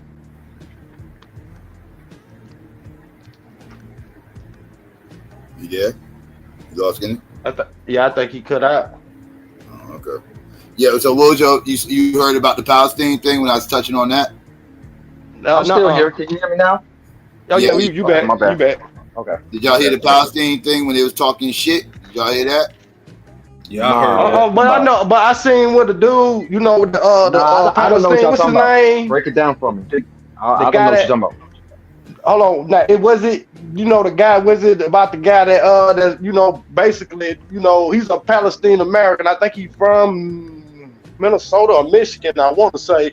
And you know, he was supposed to, you know, go on the stage and talk, you know, like they pretty much, cause you know, they let, you know, one of the hostages, I mean, the Israeli hostages being held by Hamas family, get up there and talk. So he was supposed to get up there and talk and speak his piece. But at the last minute, they told him, Kamala and them told him they don't want him to come up there and shit like that. And he had like a little protest, not at the DNC, but like around the corner from him, because they kicked his ass out. And the Omar came up and hugged him and all that old shit. You talking about that? Nah, Oh, okay. Give me 1 second. I'm about to show you. Yeah, because I don't know. Yeah, I don't know what you're referring. Yeah, y'all need to hear this. It's intricate. Y'all need. Let's see. Chris said he heard it, so yeah, I heard it. I'm sure you don't mind hearing it again. Let's go real quick. All right, there we go. All right, let's go. I know you're not talking to me. On TikTok, there have been people saying that Black responded to those who are calling Black people colonizers. I know you're not talking to me. On TikTok, there have been people saying that Black people are complicit with the war in Gaza and they are colonizers. I need you to see this. Every race in America has oppressed us. Black people also wear a uniform and get on a plane and come to our countries and kill us. You vote the same melanated people to government that sign papers to kill us. I don't want to hear it. Because you are all complicit. Did you hear that? Wow. I mean, she looked like if she Palestinian, then she got to at least be biracial. Cause that damn look like a fucking white girl. Like, bitch, like half your motherfucking family is the colonizers, bitch. Like, what the fuck is you talking about? You don't look like a whole Palestinian. Is you fool? Let me see your paper. Who your mom and daddy? Let me see your mom and daddy. Motherfucker. Wow. Talking about, you look half Jew and half Palestinian. Now your other half is that colonizer, baby. I ain't no colonizing shit. You know what I'm saying? And then me, as a motherfucker, imperialism, humans have to discover imperialism. Hey, it ain't my fault that it was the white folks did it first. The shit's gonna always fucking exist. You either get with it or you don't. That's how I feel about that shit. You know what I'm saying? As far as us being colonizers, okay, and bitch, so fuck you. It's like that's why Black people need to stay up out of their motherfucking shit. Don't be protesting and on their behalves and all that old shit. But they try to come around, man. Fuck, man. Them motherfuckers used to sell slaves. They sound like bitch, niggas then you want slaves. They had slaves all the way. They had slaves all right. the way up to World War I, bro. They ain't let go of their slaves after World War I ain't know that. The 1900s. The 1900s, bro. You slave trading ass bitch, shut the fuck up talking to me. Bitch, you the colonizer. You just mad you on the losing end of this, you on the losing end of imperialism now. Hey, it ain't my motherfucking fault. I'm a black American, dog. I ain't got shit to do with that. Take that shit up with them crackers. You know what I'm saying? Your other half of your family, bitch. The fuck? She tripping. She tripping, and anybody agree with her tripping. Yeah, she was really good, and she was going in on the military, black military motherfuckers. I was just, you know what? I was just going to say that. And she was going in on Democrats. She was going in I was just going to say that. I was just going to say she sound like them niggas that be on our black veterans' heads for joining that white man. I was just going to say that. Yeah. Honestly, yeah, man, I know. That's exactly what she did. Well, I ain't gonna get on no warrior for being a warrior, no matter what he choose to be a warrior in and where it at. She said, you know what I'm saying? But her dumb ass, like you trying to, like you doing all them tears and trying to point fingers at black folk, bitch. That's not getting them. That's not getting them Jews up out your land. That ain't gonna stop shit. She said, I don't want to hear it anymore. She said she don't want to hear y'all niggas no more, man. Man, I don't want to hear her ass no more. Man, you better take your ass on. You guys are paying melon. You guys are voting melon. Yeah, she had to learn to throw melanated in there. Y'all voted melanated people in here to come kill us. You know who that was shot at though, right? Y'all ain't slowly, dude. That was a Obama shot. That's what I'm saying. She said melanated people. That I found that very interesting. That she said melanated people. Yeah, that was a shot at Obama for all these drones and shit. That's what that was. Nigga. To those who are calling black people colonizers. I know you're not talking to me. On TikTok, there have been people saying that black people are complicit with the war in Gaza and they are colonizers. I need you to see this. Every race in America has oppressed us. Black people also wear a uniform and get on a plane and come to our countries and kill us. You've signed papers to kill us. I don't want to hear it anymore. I don't want to hear it. You are our colonizers. Because you are all complicit. I don't know. I'm D.A.B.A.T.E. I came to America 6 years ago solely for just education because that's the least y'all could do to, I don't know, that the government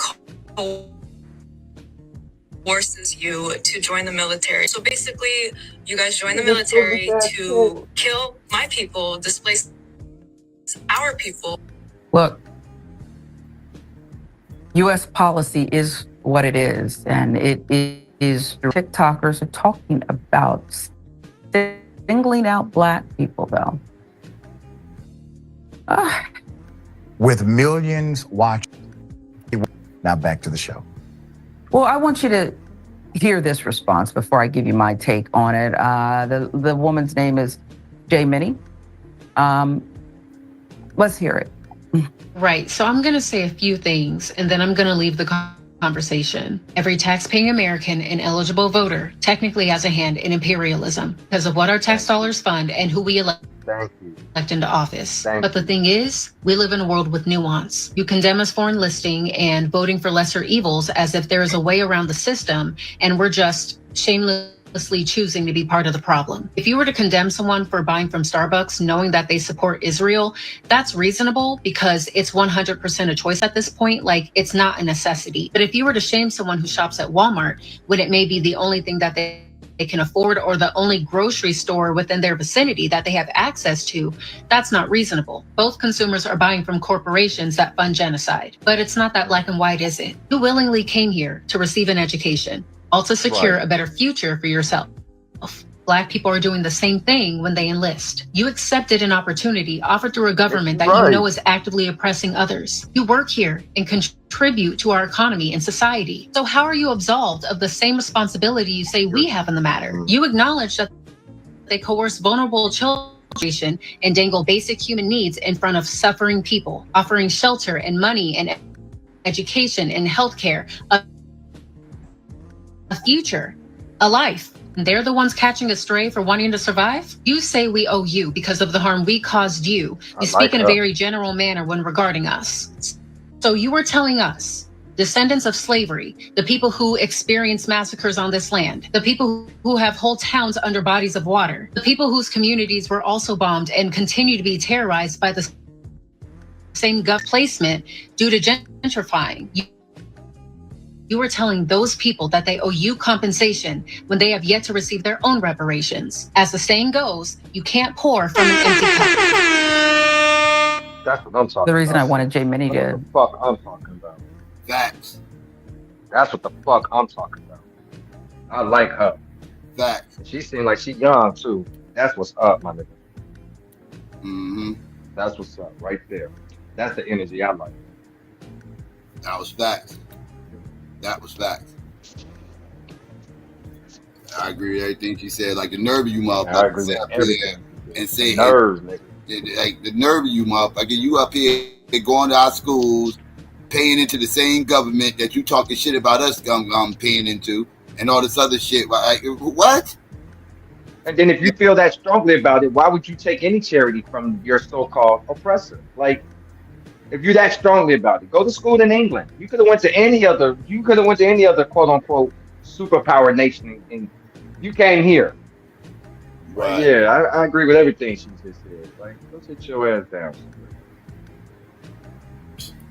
Nerve of them motherfuckers. This is why I was cursing everybody out who had the nerve to be on that pro-Palestine shit. Why are you motherfuckers so caught up in this shit? Why are you motherfuckers so emotionally invested in this shit? Fuck Palestine. Oh, you shouldn't say that. You shouldn't say that. The people of the 60s was riding with Palestine. Yeah, they were dumb for doing it. Yeah, that includes Malcolm, and I love Malcolm to death, but he was dumb for wanting to buddy up with Palestine, and he only did it because they was Muslims. He was on some pro-Muslim shit at the time. So he rode with motherfucking Palestine. Like, I understand why he did it, but I don't agree with that bullshit. Palestine's a bunch of goddamn slave motherfucking traders. I don't give a fuck about them weirdos. Them weird. When did they become operant? When the fuck this shit happened? I missed the motherfucking boat. What did it? I see a bunch of black people supporting them. I don't see them motherfuckers supporting us. Who the fuck? It's a one-sided relationship here. Straight up. Slaveholders. No, let me put my victim cap on, y'all. How about you come to our neighborhoods and then you killing us by serving us this fucked up food?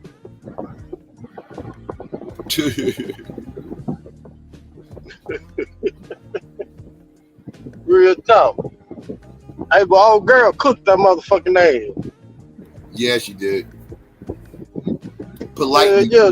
Boy, we be flaming shit, boy. Oh, we be flaming shit. Black Americans, oh, we be flaming shit. And she cooked her motherfucking ass politely. I liked that too. She did it in the nicest way possible. Yeah. Good shit. Yeah. Good motherfucking shit. Hey, but we do be flaming shit. I would have been so nice about it. So shout out to her because she got more patience than me. Nah. Y'all to cuss that motherfucking ass out. Like, man, you don't sit your ass down. Like, you ungrateful ass, biracial fucking Arab. You know what I'm saying? Ridiculous. You fucking ungrateful. Like, bitch, you wouldn't even be, like, you wouldn't even be here. I didn't even know she was here until our girl was saying shit. Like, man, you no, so you owe my people a motherfucking what? You owe my people a war. What the fuck you talking about? I know that. We all, man, you don't set your ass up. Got the oppressor flipping the script, calling us the fucking. I feel like when white people call us racist, it feels almost like when white people call us racist. Like the nerve of you, dog. That's exactly what that was. Are you shitting me? Man, are you tripping, man? Man, listen. I don't give a fuck how many black people went over there and smoked you motherfuckers. Fuck you motherfuckers. Straight up, right. That's how you feel. Old slaves and sold us, motherfucker. You think I give a fuck about a black motherfucker going over there fatigued, whooping y'all ass? I don't give a fuck. Right. Fuck you motherfucker. Straight up. Motherfucker thought I was wilding like when I was saying fuck Palestine. This is why, motherfuckers. This is why. Anybody else want to question me on my position on not being pro-Palestine? I ain't pro-Israel either. I ain't pro neither one of those motherfuckers. Fuck them all. This slave trader on slave trader crime, just like I've been saying. Ain't near one of them motherfuckers got our back, so fuck both of them. I don't give a fuck what the fuck they do to each other. I don't care. Me too. They can wipe each other out the face to the earth for all I give a fuck. Straight up. But y'all know what that is, bro. Y'all know what that is. A lot of that is we be so humanist. We want to be humanist all the time because we feel like everybody that go through something because of what we've gone through. We supposed to. Man, that's motherfuckers stealing our. No, them motherfuckers is stealing our motherfucking political power in our motherfucking culture. That's why. That's what the fuck they be doing. That don't account. But that don't account. But wait a minute though, Pookie. Wait a minute though, bro. But that don't account for the niggas, like he said, that was downtown all week in Chicago at these protests. What about them niggas? Like I'm with Psycho on some of this. Some of this is we be jumping. We always jumping into shit that ain't got. We always want to fight everybody's fucking war. Shit we want to fight everybody's battle. Yeah, that's a lot of that is some of that too, bro. Yeah, it is. They don't appreciate that shit. So why motherfucking Negroes wasting their fucking time? Right. And I'm talking about even the pro-black. When you think about it. I'm talking about even the pro-black groups. The Baby Panthers was down there. Those are the ones that's protesting. Those are the ones all of them was down there. The NFAC. It was a lot of them was down there, bro. Yeah, they walking and protesting with them Palestinians, going to jail. They going to jail on the L with these niggas and everything, bro. Yeah, man. Oh yeah, we can't. Yeah, that ain't them stealing. That ain't them stealing our shit. That's niggas jumping in everybody's shit. Giving it away. No, giving it away. Because one thing, I don't care what nobody say, because it's the fucking truth. It comes to the Victim Olympics. Oh, bitch, we number one. And people know that. Everybody you know know what I'm that. saying? I'm about to say, everybody know that. And they use that, and they use that for their own political benefit. Yeah, and our dumbasses, well, we just get that shit out like it's fucking. We be in our emotion. We be in our emotions. And we empathetic to everything. So of course that's not right how they're doing them. But you nigga like old girl said, man, we ain't even got our shit together in this country, nigga. Right. From what the fuck they've done. We need to get our own reparations. And them motherfuckers owe us reparations. They another group of motherfuckers who owe us reparations. Better she need to set the fuck up before we start pressing shit. How about that, bitch? How about you shut your goddamn mouth before we start pressing you? God damn it. You reach real, all y'all niggas old. Y'all old. Why you bullshit? Real talk. You talking about what the fuck called me no colonizer? Boy, that was insult though, calling my people bitch. Colonizer. Nah, I didn't hear colonizer. That's my first time hearing that. I ain't heard that shit either, man. I would have been brought that up. Colonizer. Oh, she tripping. That's wild, bro. This is what we gotta deal with, though. I keep telling motherfuckers we ain't got no goddamn friends. Stop with this ally shit. This is what your allies think about you. Your allies always bite y'all on the motherfucker every fucking time they bite y'all ass. Well, small hats bite y'all ass. Y'all think y'all got a friend? Nope, don't got no friend. Mexicans bite y'all ass. Thought you had a friend? Nope, no black and brown coalition. These goddamn Palestinians bite your ass. That shit ain't motherfucking allies ain't working either. What else? These goddamn feminists, they fuck you motherfuckers over all the time. Put these gay motherfucking dudes over the straight dudes all the fucking time. They don't give a fuck about you either. At what point do we wake the fuck up? At what point do we wake up and realize we ain't got no goddamn allies? Stop with the ally shit. Stop beating me up with the ally shit and what we need. With allies like this, I don't need enemies. I don't need enemies with allies like this. I'm cool on them. I'm cool on your allies. Your allies ain't doing nothing. They doing more damage than good. I don't understand where the good's coming in with these allies. I'm not seeing it. I'm not seeing it.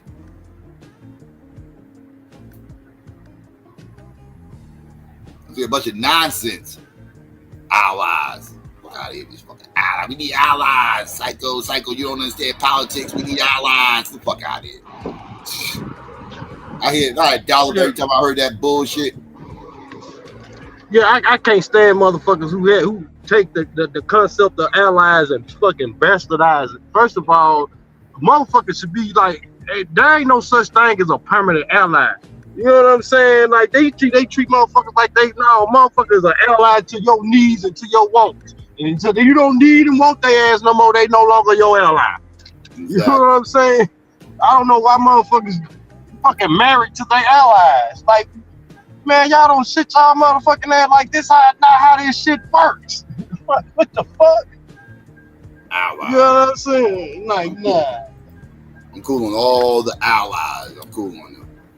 I'm cool on all the yeah. Always fuck us Hold over. on. Wait, though. Hold on, Psycho. That's kind of a contradiction, though, by you being a Pan-African, though, because by you being a Pan-African, don't you automatically have to have look at all black people as allies, even us outside of, Well, I believe in allies when it comes to race. When it comes to race, I believe in the allies, but anything outside of that, no. Like, as far as like this intersectionality where we all got common interests and goals, and outside of our race, we all either. I don't subscribe to that. No. Absolutely. Oh, okay, dude. Yeah. Well, yeah, I'm kind of like, I ain't, I'm an ally by whatever my needs are. Like, it's not even strictly upon race, because hell, it could be a group of black people can go against my needs, and whatever their needs are can go straight against my needs. Yeah, I agree. Every black person is not an ally either. Yeah, they're not allied just because they black, but that's a requirement. You need to be black to be my ally. Yeah. Okay, yeah, that makes sense. Psycho, what it do, man? My brother is dead, man. Is that true, man? Is this shit true? Yes, I keep saying people blowing my chat up. My brother's gone, man. My brother. You sure this is true, man? Cause motherfucker just said this shit last week. It's true, man. Because what he live yesterday. It's true, man. It's true, man. It's true, man. It's true. Man. Damn. It's true, man. I've been surrounded by so much motherfucking damn. How'd y'all find out? Cyber called me when I'm going back and forth with you. I get a phone call from Fort Lee. I'm like, who the fuck is calling me from Fort Lee? Then he like, yo, man, I'm about to go live in a minute, man. He ain't make it through the night, man. And I was like, what the fuck? Was he sick, Arthur? Was he dealing with something? Man, yeah. He was. Like last few weeks. Hey, Pookie and Psycho, he was in the hospice when he was talking to us the other night. Yeah, because he was just on my panel last Saturday. He was just on the panel. That's what I was telling them. Like, he was in the hospice that day when he was on the panel. I didn't think he was home. He didn't sound like he was home. He wasn't on his computer. He was on his phone. I could have swore I seen him live last night, though, but I ain't click on his video. But he don't got I just got on YouTube. Other people got access to his channel. Yeah, somebody else got something. Yeah. Bro, I've been surrounded by so much motherfucking death lately. God damn. I just lost two a cousin and a friend last night. My brother gone, man. My brother is gone, man. That nigga must have watched that convention the other night and was like, all right, I can go now. Yeah. They're in good hands. God damn, RBR, man. My brother gone, man.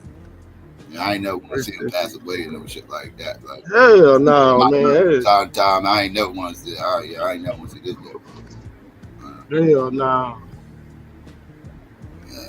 I say, man. I'm sorry, man. I ain't mean to fuck the pot. I ain't mean to fuck. Nah, you good? Because I've been asking. I'm glad you said. We was waiting to see what get was back real to the best girl. I just wanted to let y'all know, man, because no matter what y'all beefed about, Psycho, he fucked. Nah. RBR. No, that's what we were just saying, man. That's what we were just saying. Like RBR, that's family. Yeah. Hell yeah, that's family, man. That shit hurt. That man, I ain't. God damn, everybody fucking. Yeah, I don't hear that. I don't like to hear that one.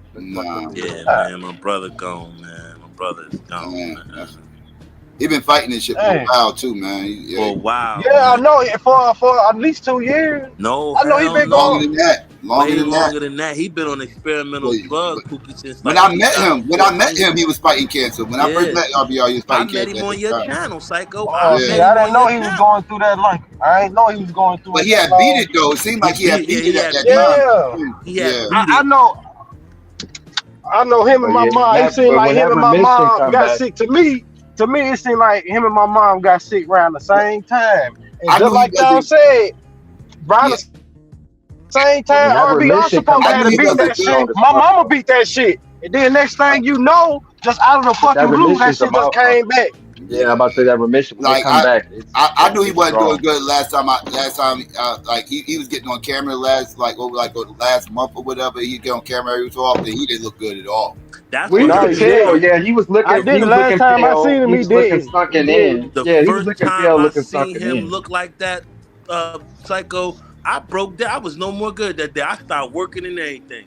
I was like, no, bro, you got to get off camera. I was like, no, bro, no. Yeah, he ain't shaved or nothing. You know, he always stays shaved. You got to get off camera, bro. You got to get off camera. I was like, I can't even cry to my wife's arms. Like, baby, he look. Yeah, he looked like he just been like, he just been he's just been house written for about a week or a month or some shit. Like he didn't look good at all. And then when he came on the panel, I remember he came on Q shit like a couple weeks ago. I didn't think it was him. I thought it was a troll. Because he had came up because people be using his name and trying to troll and porn bomb up like weird shit. So he came up and I was like, RBR, is that really you? And he said, yeah, but the way when he said it, it didn't sound like him. And I was like, that ain't RBR. And he was like, no, it's me, it's really me, and everything else. And I was like, oh wait, I think that is you. I was like, why you sound like that? And that's when I realized he was going through something. This was like about 3 weeks ago. And yeah, last week it didn't sound good either. Because I'm trying to tell you, drop the link, nigga. Drop the link. You got me on fire. I'm like, drop the link. And this fucking Fort Lee number just keep calling. I'm like, man, I don't got no fucking. You know how far Fort Lee is from here, Psycho. So I'm like, who the fuck is calling me from Fort Lee? Fort Lee, New Jersey? Yes, that's where old boy lives at. The one that got control of the channel. That's where he's from. I knew he lived out here. I knew he lived there. And I figured he probably lived close to the bridge. Yeah, but yeah. Yeah. So he called me. He was like, bro, he ain't make it through the night, bro. And I was like, what? And he's like, I'm about to fire up a live. So man, this nigga on a live crying and shit. I had to get the fuck out of there. Then Reg hit me up like, man, my brother gone. So I just had to come back and let you know and shit. Yeah, I just got done crying over 2 deaths and then here go RBR shit. God damn. Yeah, that's crazy. Bitch, I'm about to smoke the fattest Dutch I ever rolled in my life. Yeah, you ain't motherfucking lying, man. That's what I was doing, shit. Getting with my family and talking with them and my homeboy because they got killed last night on some bullshit. And I was going through that. That's why I missed the show.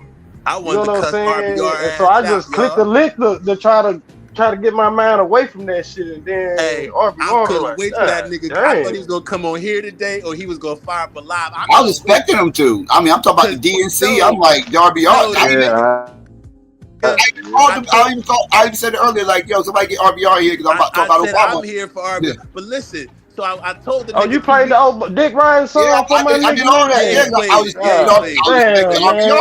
expecting RBR to pop up. DNC, Obama, yeah, RBR about to be here. Like, man, he played it. So man, that motherfucking black genius. We was doing a panel that when me my nigga was a black genius. Last week when me, you, and him was doing it like late night. And I texted nigga, I emailed the nigga, told the nigga, yo, man, I'm leaving for the Bahamas tomorrow, man. Where was that place you and your wife took that picture at? I want to go there. Man, this nigga sent me to the wrong place, gave me the wrong goddamn direction. I wanted to curse that nigga out today. Like, man, you know you cannot trust bricks for information, man. You know what though, man? You know what got me. I don't want to turn this to a remember RBR, but it just got me thinking about. RBR wasn't always somebody crazy, gonna have to though. Do on the stream for man. RBR wasn't always wild like that though, because I ain't gonna lie, when he was on BET, bro, that was a different RBR. RBR, nigga, like that was the leather jacket. That nigga was on there with the leather. He was on there talking his shit. Like skinny. I'm like, That's what happened to crazy this skinny, nigga? because that's just what I was I'm talking talking about about. at Red's channel. I was like, nigga, all of us wanted to be next to the chick from fucking Coming to America, nigga. We Right, all nigga. wanted to be next to He her got to chocolate sit ass. next to her chocolate ass. And Man, nigga, Right. and he had RBR on had her all the clothes. women going, what? All the women on the stage was he was lusting for trolling. Now, RBR. don't By get the it end wrong. of He the was. show, Now, don't get it twisted. He was trolling even back then, but that nigga He was was like, you know serious, what I'm saying? but he still was RBR. Like you could tell, like he was. His cadence and everything, it was totally all the same. Like, yeah. Yo, y'all oh yeah, gotta see the the interview he women did was with on the. RBR by the end. That's all. Y'all Well, you gotta got to see the think back interview. then. That Y'all shit he gotta was see the talking. interview he It was did with the flying with Bull with Tribe. most black people. So Y'all gotta he see wasn't saying much. That, you know what I mean? So he made sense back then. Y'all gotta see him. Y'all gotta see him on the interview he did with the Bull Tribe nigga. He don't look nothing like how he a dark skinned short nigga. He was a dark skin. I was like, nigga, is that you? He's like, yeah, Hey. that's me. Hey, look, let me trip me out when I seen him up in the Mad Circle video. He in the Mad Circle like it's a video from '91. I forget the name of the song but RBR at the end of the video got a line and everything in the video. like matter of fact, I'm finna look that shit up. I'm like, man, I think I sent it to you, Psycho, one time. I'm like, see, I told you my nigga Brick's been a legend. You know what I'm saying? I think I sent it to you one time, and he like the video, like he's throughout the video. You know what I'm saying? I'm like, damn. I think that's what He killed did my have his brother, footprint. man. He did have a footprint as far as like he had an inside plug into Hollywood. Obviously, because that's how he got on BET. And you know, he discovered. He said he discovered Tiffany Haddish. She definitely had her on one of his movies before she was anybody. When she was a nobody, she was on a RBR D-list film production, nigga. And now before she was anybody. That's a fact. Yeah, this is a fact. This happened. Yeah, man. It's called the Brick story. And then even the Brick story, they could just like this nigga was moving like you never. I never would have thought this nigga like this nigga was moving bricks. And all that was to get money to finance his own career. Because I don't give a fuck what none of y'all niggas say. Bricks didn't snitch. Real quick, Pookie. That was to finance his career, yo. And I personally believe the rejection that he received from Hollywood is what killed my brother. I think he desperately wanted to be in. Yeah. Yes. He desperately believe wanted that to be too. a part of that. And when he made that movie and that white man came in and sued him and took all that shit because they took all his property. They took all his movie that ended up on Showtime. One of the movies ended up on Showtime. Because the dude wanted all the credit, and the dude and RBR like, man, why can't I go and get the contract to put what's the name my movie? Why do I gotta go through you to get distribution? Why can't I just go through, like, just because you gave me some startup money doesn't mean you get to dictate where I go get distribution from. So if BET and these people want to give me a $250,000 for distribution, why would you come in and sabotage that because you ain't gonna get a part of that? You getting a part of everything. Was it Showtime or was it Stars? It was Showtime. It was BET then Showtime, but it was okay. Stars went out back then. Stars is under BET. That's why I was wondering what Showtime Stars had it, and then the dude didn't. He wanted. RBR wanted to get single distribution. He wanted to put it out himself and just not in Blockbuster shit like that. And he wanted to be able to put it out wherever he wanted to. Yeah. Like, so if it did that, he wanted to put it in Kmart. You can get it for $1.99. He wanted about buying and shit like that. Like, so he wanted to be seen by more people. Right. Man, them bitches. Man. Hey, I put the video in the back chat though, Psycho. Boy, I think RBR said he directed it. I want to say he said. Well, I didn't know that. I didn't know that part, Arthur. So that gives you that gives you another perspective that he wasn't no dummy. You know what I'm saying? Like, it just gives you another perspective that the RBR that some of y'all got to see, like, you know what I'm saying? Like, it was more to that nigga. Yeah, we met him past his prime. More to that nigga. Yeah, I don't care what nobody say. Like, when y'all read out that case to me, his cocaine, I'm sorry. I don't see what he told on nobody. I'm in the street. You know what I'm saying? I don't think he told either. I don't think he told either at all. He ain't the man. Like, because I'm gonna be honest with Right. you. During that So time, how do you know how he supposed to know this a stash spot in here and this and that? He went with him, bro. He went with him to throw him off. He went with him as a decoy to throw him off. Right? Like somebody told on them, y'all. That wasn't straight no up. random. Straight up. Somebody told on them to get that 9 keys, get those 8 keys taken, so the other 100 can 19. So the other 100 can come through. Right? Like they Pretty got much. those taken, so the other 100 can listen. At that time, I'm gonna be totally honest with y'all, and I don't give a fuck if motherfuckers judge me. I don't give a fuck. But at that time, going to Kansas City, going to Oklahoma was the place to go because they had it for the cheap. Them niggas from Cali was bringing that shit to Tulsa, bringing that shit to Nebraska. I got a homeboy just came home from getting caught up out there in Texas. I got another homeboy that used to be like, shake my hand and be like, nigga, I'm about to do Trenton to Kansas in 24 hours, nigga. I'll see you in 48. And would drive to Kansas to get it for 12 and 13. Because the poppies uptown had it for 21. So if I gotta drive overnight with some young bitch in the car and get it for 11, and then I can step on it 5 times and bring it back, like, so I know what we understand, Arthur. We understand. I know what Now, I hate this. Understand. I hate this because at the end of this, like, they got the little joints popping up, so it kind of covers up his face. I probably should download this picture, but yeah, this is RBR at the end of this motherfucker though. This is WC. This is a WC joint. Mad Circle dress code.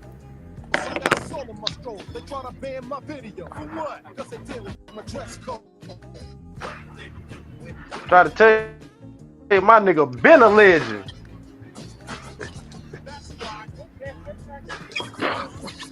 That's dude right there that started making the movies. The dude that makes the movies. RBR. He go RBR. Excuse me, but I'm on the list, and I want to be attended to immediately. That's like, Man, I need to move that shit. Sound like him. That was RBR. Damn, my nigga in there. I say RBR, man. I say RBR, that was straight, my boy. Go on, man. God. I say RBR, man. I tried. I don't think you can. I tried. Oh, they must have removed it. I can download it. I can download it and get it or whatever. Like download it. I'm finna download this I shit remember too. that video too. I remember that video. Yeah, that's for my time. I don't remember that video. I remember that shit. Yeah, that was for my time. I do not remember that video. I say RBR, my nigga. I had to be a little ass kid. Let me get on my my conscious shit. Hey man, hey Psycho, you know you gotta do an honorary stream, one of these man cave months. You know what I'm saying, man? I pulled up for RBR. You know what I'm saying? Cause I can't attend his usage or nothing, pay with so I can pay my respects on the stream, Didn't get a word in otherwise, edgewise when that nigga on the panel, but that was my nigga though. It's like, God damn, RBR, hold on, bro. Let me finish and then you can go. Like, God damn. Yeah, that definitely was up, man. Like, for real, man. That was up, man. That was my nigga though, RBR. Because he gonna brighten up, man. I don't give a fuck, man. He gonna brighten up the panel in the chat. He gonna talk his shit and he gonna stand on this shit. Yeah, hey, man. You can't do nothing but respect it. Yeah. Oh, RBR. I miss that crazy motherfucker coming around. I ain't gonna lie. Yeah, I am.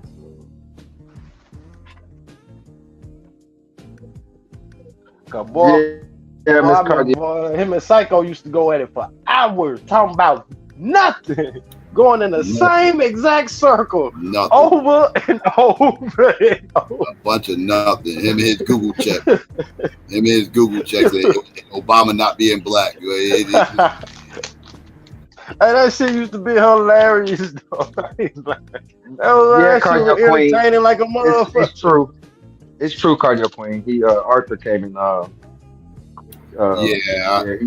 starting to believe it's true. Yeah, unfortunately, yeah. I hate to say Yeah, it. yeah. Well, if Arthur said, I believe because him and Arthur were tight. Yeah, and Arthur ain't finna put no tick jacket like that on that man like that, especially somebody tight with like that. So yeah, I believe that shit. Yeah, Cardio. I thought they were saying he was there earlier intellectually. I thought they were just talking about like because he was on the Obama shit. So my bad, sis. Yeah, I didn't know that it was. Plus, we've been hearing about this shit like we were saying earlier. Like they've been, you know what I'm saying? They've been eulogizing him several times over the last couple of weeks. So we didn't know. We didn't want to say shit until we knew for sure.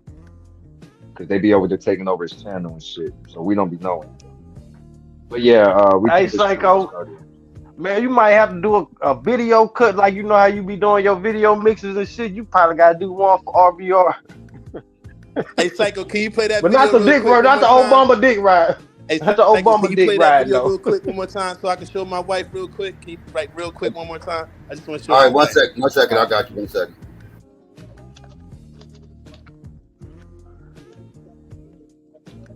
I did. Then I said, no, oh, he better be lucky he passed away. Cause like, hey, what is you doing in the video with all these cat alleys? With these alley cats?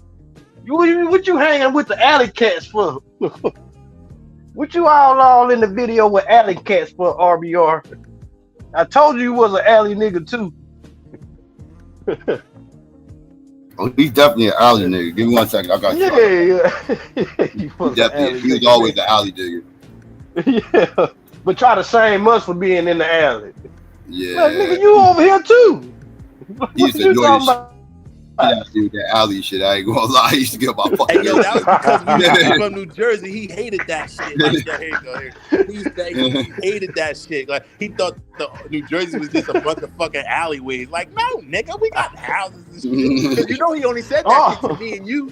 Yeah. No, he said that shit to everybody. No, he said that shit to He only everybody. called me and Psycho alley cats. He only said that shit to He me definitely, and Psycho. I was definitely in the alley. He called all city niggas. He called all city He niggas. said Psycho and Arthur in the He called all alley city smelling like niggas piss. that. They trying to get this shit off with the alley smelling like piss. Yeah, he You called might all be city right. niggas Y'all might be right because look, he called my country ass a cotton picker. Duh. Yeah, I had to Yeah, cuss he his called all ass city- out. all You remember he city did that niggas stream was, on me? alley Put cats. down Midtown Pookie, you cotton picking. Like I had to go cuss his ass out. Like nigga, who you call the He motherfucking cotton picker? me and Nigga, Psycho. like you got me fucked up. Especially with me, like he like, hold on, Arthur, how the fuck you gonna think with rock with Psycho? Cause you He's like, two alley cat motherfuckers. Y'all might be right, cause he did call me a cotton picker. That's something. Alleyway, and this nigga lived behind the alleyway the whole time. No. When we reviewed his DVD, his friends is pimps and gangsters from the Seattle area. So nigga, if you got pimps and drug dealers and gangsters as friends, you mean tell me you wasn't hanging in those Seattle alleys? Man, get the fuck out of here, RBR. You alley ass nigga. Oh, you ready, Arthur? Hey, RBR was looking real quick. RBR was looking like that nigga on Rock when remember the dude that the drug dealer on Rock, Psycho. Oh yeah, I've got it. Oh, you got Tone Loc? Yeah. No, the other dude that played the drug dealer when he was on he was confronting Rock. No, Pinky, yeah. Pinky. From Friday After Next. Pinky. The nigga that played Go ahead, Pinky. play it, Psycho. Go ahead. Yeah. Okay. We're going way back. Don't worry about this. Excuse me, but I'm on the list, and I want to be attended to immediately. Just like that. Man, I want to see his face. Thank you, bro. I downloaded it though. Thank you, bro. Yeah, I got downloaded so I get better view of his face without all that extra shit. Nigga had the leather jacket with the collar popped up, nigga. With the collar popped up. That was straight. Even though when he went on BET, he was dressed like he came out the alley. You right, nigga, boy. He was dressed with that leather on. That shit was fresh as like a drug dealer. Yeah, he looked like a little drug dealer that day. Oh, he was missing with a gold chain. The coat was clean though. That's all he missed. If that nigga had a gold chain, he would have been like New Jack's, like that New Jack sound. He would have been the epitome of the New Jack sound, nigga. Like, if it had a look. That nigga had the collar popped up. Hey, now, Psycho, let's get back to the politics shit, my nigga. God Okay, damn, all right. nigga, you went. I've been waiting. You've been waiting to do this. This nigga been in there. Hey, Skinny, the nigga tied me out. The nigga got me in the stretch. Yeah, you was shadow boxing to this shit. By the top. Nigga, hey, the nigga You is called an a sweat? runner. The nigga got me to the foot. You caught a good sweat right before the fight and shit. I had to cover 3 days of the DNC, dog. There was a lot of shit to cover. I still didn't cover everything. I ain't even cover everything I could have covered, but yeah, I'm trying to get all the points. Let's start here. I just want to start here. I want to start here. Psycho, man. When it's so much, but I've fucking been crying for the last 3 hours, so I can't really remember everything. But it's so much, right? Like, I guess the first thing that I took issue with, that was like, it was like you were looking for all the wrong in the black people that spoke, like looking for like little anecdotal personal biases that you had towards them and linking it to the overall conversation, which is fine because this is your channel and that's how you inform people. But bro, when she said that she worked to get predators, she wasn't talking about black men. She worked in the SVU unit. She was in charge of, her thing was sexual predators. Her thing was like rapists and child rape. That was her thing. That was what she really prosecuted. That's what she was talking about. She wasn't talking about black men.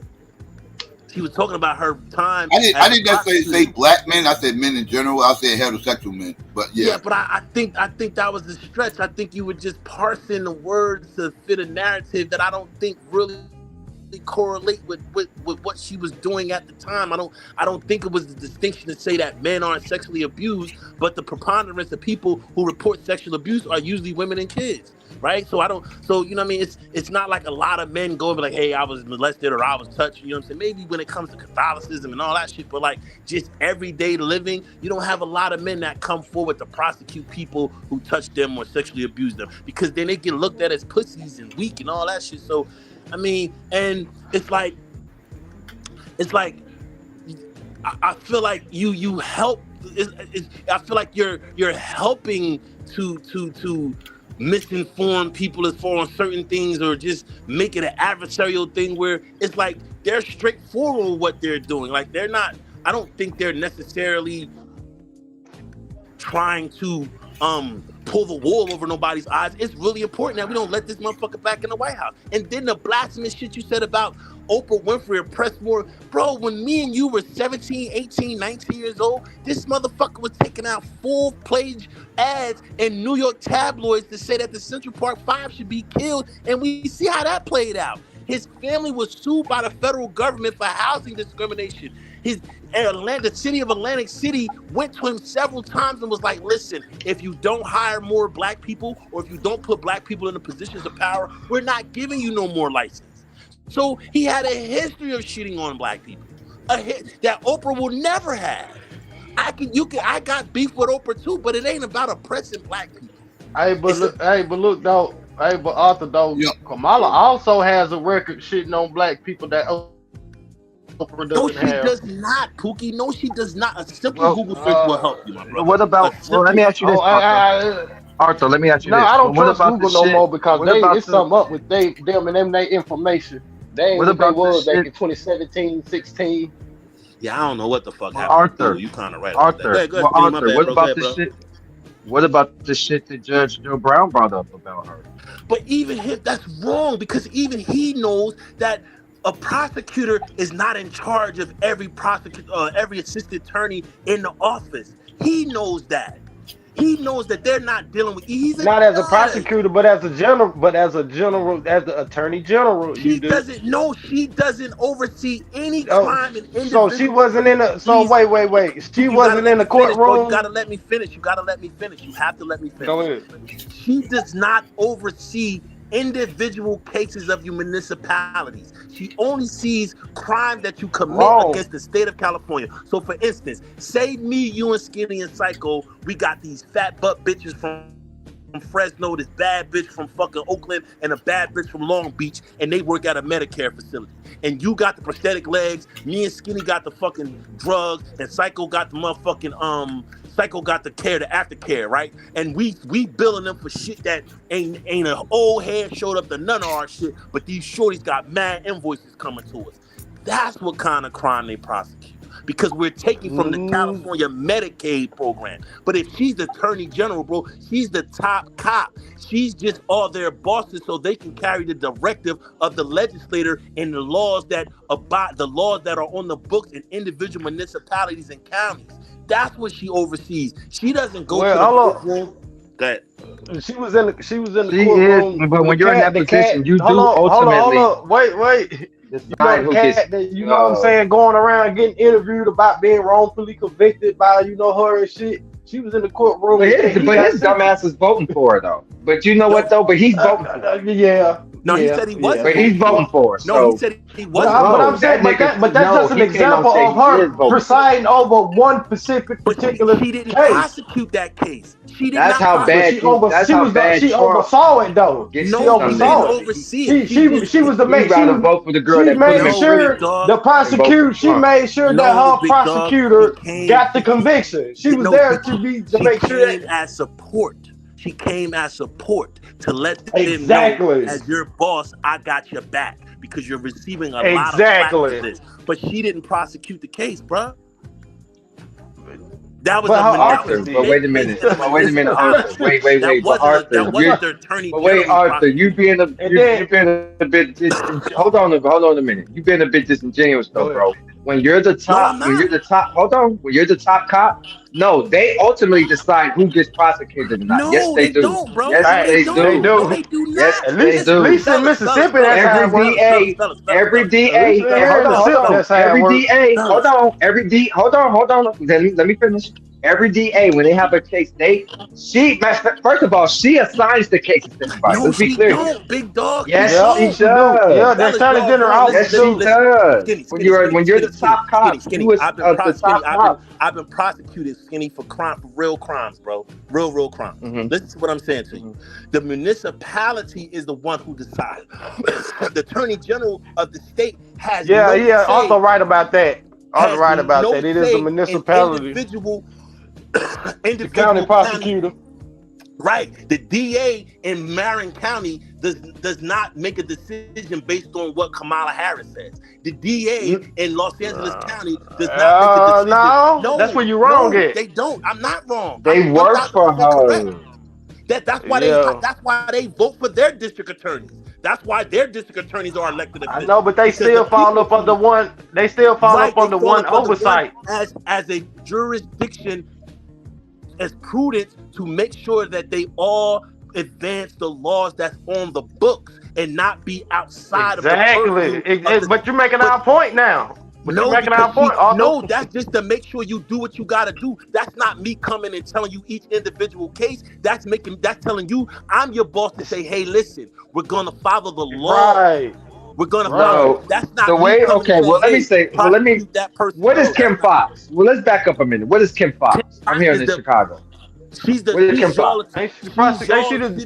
She's your city district attorney. Well, let me explain. Okay, let me explain how it works here. She assigns every DA. She's the one that decides. Okay, Skinny Boy, you're gonna get this case. Such and such, you're gonna get this case. She decides which cases are gonna get prosecuted. She's the one that comes back and says, "Oh no, we're not gonna prosecute that." Skinny, that's not who Kamala Harris is, Skinny. Kamala Harris is the Attorney General of the entire state. Not a, You're talking about a person that's Attorney General of a municipality, the city of Chicago. Of a district. Right. No, that's what she was in the Bay Area. City of Chicago. The city. I thought that's what she was in the Bay Area. She was the DA. She was, but she got elected. Yeah, she was, and then she got elected. Okay, my bad. Okay, because I knew at one point she was in that same position. So my bad. Okay, so you're right. Okay. So I'm speaking from that standpoint. She would have been the person saying, we're gonna prosecute this or no, we're not. That's how she got in all that trouble with the Jesse Smollett thing because niggas was like she kind of was trying to not prosecute. She was trying to let that slide under the rug. She fucked that That's all why the she way got in all that shit with that. She She fucked again, that all she's the the one way that decides. Yeah, that's gonna she go to fucked that court all or the way not. up. That backfired on her bad. She fucked that all the way up. So my bad. I just mistook her. If she wasn't the coon, She should have police, just she can allowed get for it. the.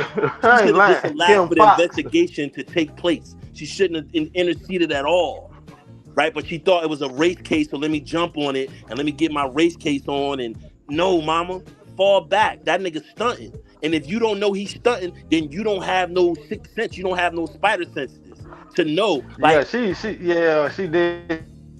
You're not from Chicago if you didn't know he was stunning. That we knew, like, everybody from here. We knew, bro. Like, it was like, it's no fucking way. Like, we was. Y'all know I'm ain't telling no you, crackers bro. jumping out on y'all to do Even our crack. This is the thing. You know how white. First of all, y'all know how white people are. You know how white people are. They're a little more tolerant for code. Our white people wasn't even outside that night. I was out there that night because I was at work. So let me tell you, I'm speaking from like being down there that night in that area. Nigga, I was at work that night, nigga. I was out there. Oh, yeah. Nobody was outside, if you don't see white Nobody folks was outside, oh bro. yeah, it's cold. It's cold as a It's cold. So when they're not outside, nigga, that when they come outside when it get cold. Like if they ain't outside, everybody from Chicago. So everybody from Chicago, and even probably from New York and Georgia. I'm sure all of y'all was like, "This is bullshit." Like we all was like, "Look at polar vortex," and you're out like, "Hell no." Hey, Skinny, imagine a this. Negro outside doing a polar vortex. I'm with you, Skinny. Skinny, like a mother. You know your black ass wasn't outside. In the age, especially in the age of Uber Eats and shit. Come on, fam. Imagine this. Imagine this. Black people don't come outside when they get cold where I'm from. Imagine this. Summertime niggas everywhere. We knew. Soon as the temperature get below 40, niggas ain't come outside. While the West, Arthur, while the rest of the world was like, everybody from Chicago was like, nah. Hey, y'all, imagine this: a white person sitting in their crib and it's 10 below outside. Talking about, I think I'll go outside and throw a noose around a nigga's neck. Nigga, what? Bro, our white people wasn't outside that. And trust me, I was out there. I had to work in that shit, nigga. I was out. Nobody was outside. And that's why them Africans ratted, because they like, man, you had us out there in that motherfucking cold. Nobody was out there. Downtown was a coast. Downtown was a coast place that night, bro. Yeah. Downtown was a coast that night, bro. Nobody was out there, bro. Yeah, it was like this. That cold made them Africans drop a dime on his ass. Like, I don't blame them. Nigga, it's cold out here. Now, my argument about Oprah had everything to do with her oppressing Black Hollywood, and this is what based off what Black Hollywood is saying. Black Hollywood is saying. This ain't my opinion. This is what Black Hollywood has said. It's from multiple sources in Black Hollywood that says not just Oprah, but Oprah's kind of face. But to compare her to Kamala though, like as being a gatekeeper. Well, I wasn't comparing her to Kamala. I was addressing what Oprah said. I was addressing what Oprah was talking about, oppression and everything else. And I was like, as well, she oppresses black people. Oh yeah, I agree with you on that side. Yeah, like that's Black Hollywood definitely. Yes, and I mean, look at the Me Too movement. She attacked Michael Jackson, R. Kelly. Now, I'm not saying these people were angels. I'm not defending them whatsoever, but she had no smoke for those white men in that Me Too shit. She wasn't making documentaries about white men. She was going she had no smoke for Mike when he was alive. She wasn't doing that with Mike when she was part of the Michael Jackson Defense Force when he was alive and he was going through that shit. Right. I remember Oprah being a part of the Michael Jackson Defense Force. Going to Neverland. She went to Neverland and did the whole thing. Paint a picture, paint the best. Picture of that compared to him. That's what I didn't like about the Michael Jackson thing. It wasn't even the same aside. It was just the way she played it. Like nigga, you was like you was all up in that man's face and in his crib and with his family. Like you like I just didn't like that. Like and then now because we're in this woke era in this Me Too era. Now I felt like it was he's died. Don't forget he's passed away. Yeah, I don't believe they would have did that shit if he was alive. Cause Michael Jackson. I'm not gonna say Michael Jackson is probably the biggest American celebrity ever existed. I'm not gonna say that. I'm not gonna say. I'm gonna be honest with you. I would even go a step further and say had Michael lived longer, he probably would have got caught up in another Me Too situation because Probably of the era so. that. Probably so. I know. So I'm saying that to say, That's real shit. no, I think Oprah, if he was alive, she still it's the time that we're in. She would have jumped right into it. It was a grift to me. That's what I'm saying. For me, it was a grift to me for her. Yeah, that was some bitch Especially ass somebody shit. like Yeah, I her. ain't respect that shit at all. Hold on. Especially for somebody like her that you done set next to the likes of Weinstein. Even that situation, I thought she was bogus on. Like when she turned on Weinstein, even though he was a piece of shit. Like, but you was Everybody, you was that partner. all the black people I know that worked with her in Hollywood has complained later. They all had complaint later. Yup. They all came out. You saying literally she like you all in people, pictures with this she don't nigga and respect them everything. Like as actors, they like they get treated horribly and everything else. Like white actors get treated so much better. And Oprah and Tyler Perry. That's who you hear. And the other dude, I forgot his name. Like I ain't respect the fact that like talking about the gay you guy? all up in this man face, you part of his defense force and shit like that, and he's obviously turned himself into a white woman a long goddamn time ago. But you part of his goddamn defense force while he's alive, and when he passed away, you gonna try to drag him and do all that again, get money off that shit. Like hell nah. With the death of my brother, hold on, real quick. With the death of my brother, I think Hollywood is a toxic, poison ass place that alters people. Real and shit. I think it altered Tyler Perry. I think it altered Oprah Winfrey. I think it they altered RBR. That's what I just said. That's what I'm saying. Like it changed who he was because he didn't want to. I can't speak for him, but I really believe that, Arthur. I believe that would happen to him. I'm gonna just say the conversations and the yearning to have that spotlight and to be back was very important to him. And cancer is not something that you have to do drugs, or it could be a worry. It could be anything causes cancer. Right. It could be hereditary. Right. You know what I'm saying? Right, so for him to have that precipitous fall and know that he contributed to something, and his whole intellectual property just taken from him, and a white man could do that to him. He was both afraid of the power of the white man because if he is paranoid. RBR was a paranoid motherfucker. If you listen, he's paranoid schizophrenic. His beef with me and Psycho was this: they're gonna kill us if y'all keep fucking antagonizing them. Yeah, that's paranoid schizophrenia. But it was paranoid schizophrenia based on what they did to him. He had PTSD. To him, exactly. Straight up. Well, Arthur, let's get back to the politics for a second. Okay, what do you feel? Because I'm gonna tell you my biggest issue with both sides, and especially when it comes to us. Though, it kind of goes back to the Malcolm thing, right? I'm getting to the point where I'm getting a little. I get offended when they put any entertainer before us. When it comes to the politics and things, to me, it's like putting somebody, like people getting on the panel, having discussions about shit that they know nothing about. You've never been in that area. You have no expert. You know what I'm saying? Like, so for me, I guess what I'm asking you is, how do y'all feel about like when they are catering the propaganda to us? Because that's part of politics. I'm not even gonna speak on that aspect, but just when they're doing it, who they decide to bring before us, like. I think that's the biggest thing from watching all of these NCs, as Psycho said. That's a good question. Whether it's the RNC or the DNC.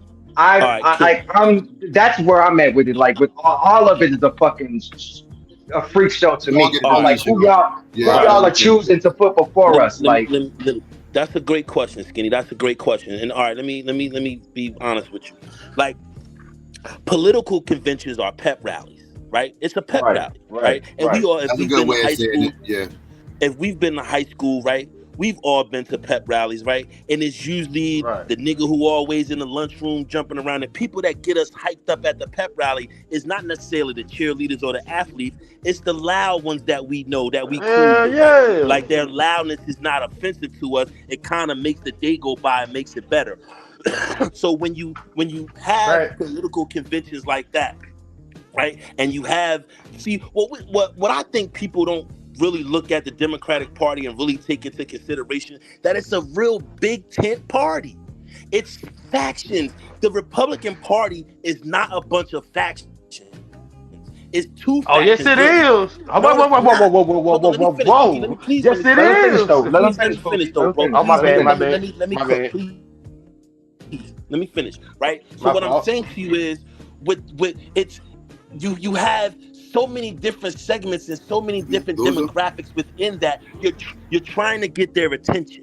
You're trying to get them to have a commonality with you, right? So you use a actor, you use a singer, you use somebody that has a popular face, a popular face that you can use to find that commonality with them, so that you can then talk about what you want to do as a politician. I think what Psycho has said something about, When you say that, hold on, Arthur. When you say that, that means I feel like you're trying to manipulate me, and when I feel like you're trying to manipulate me, I'm automatically suspicious. See, you're looking at it. You're looking at. All right, I got you, but you're looking at it as manipulation because you're not really putting in the context. Of because I know, because I understand that as a manipulation tactic. Wait a minute though. But Arthur, I don't think that's the point I'm making. Okay, I know. I'm trying to get to it, but hold on, real quick. Real quick though, because but real quick, something you said is my fault. Hold on, it's about bringing forth.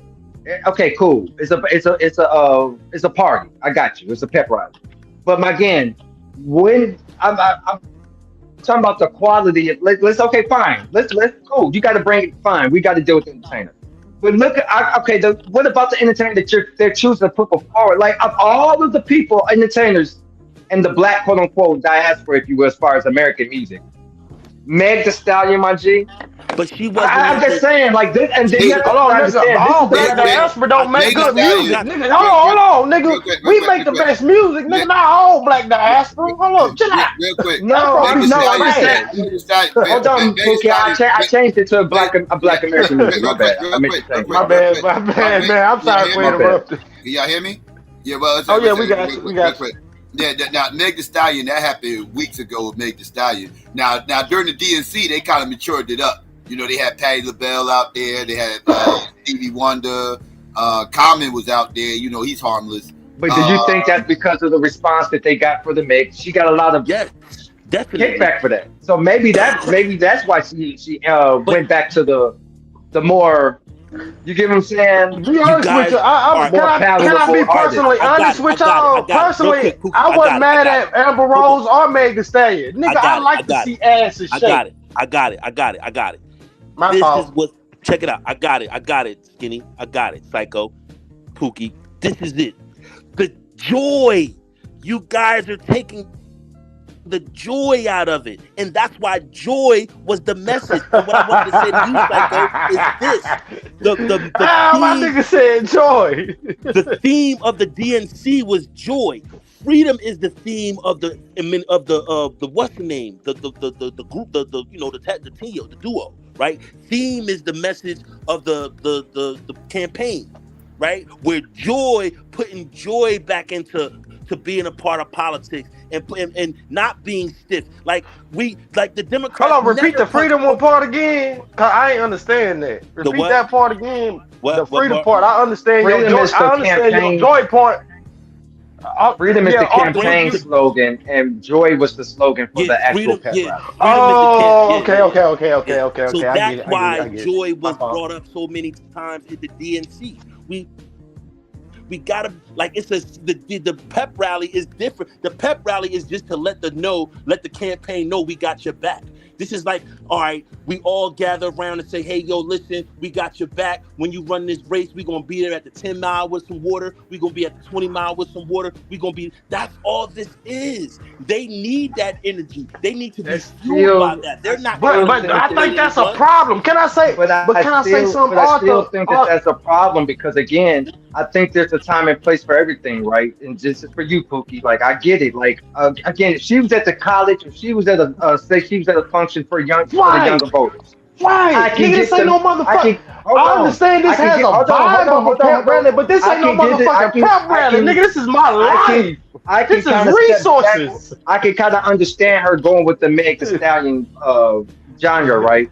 But again, this particular thing, this was a grand quote unquote Democratic. I just feel like, again, and this is who you put, because you gotta understand too, not only is this who you bringing out for yourself, but this is who's quote unquote, again, representing Black America. Like, this is what you get what I'm saying. So for me, it's like good point. Skinny. I didn't even see it like that, but that's a good ass point. So you can tell. So where you're looking at is Real like shit. joy. I was more offended by.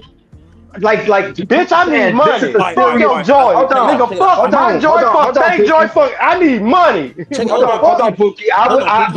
But from Pookie's point, like, this is a serious situation, nigga. I just feel like even if you gotta bring in the trainer, you could have brought out fucking pep rally. Yeah, bro. I just feel like, you know, it's my life, man. Like, I'm not playing about my life, my loved one's life, their loved one's life, our loved one's life. This is serious. This ain't no fucking pep rally.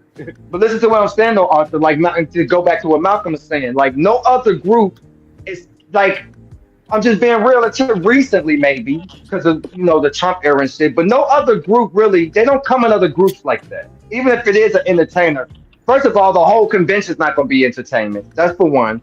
For two, it's like facts. That's true. What are we? You get what I'm saying? Like they're not gonna. They don't come at other groups like they come at us to get our attention. Hold on. Let me finish. Like, man, I don't need no tap dancing and no motherfucking joy, bitch. I need money.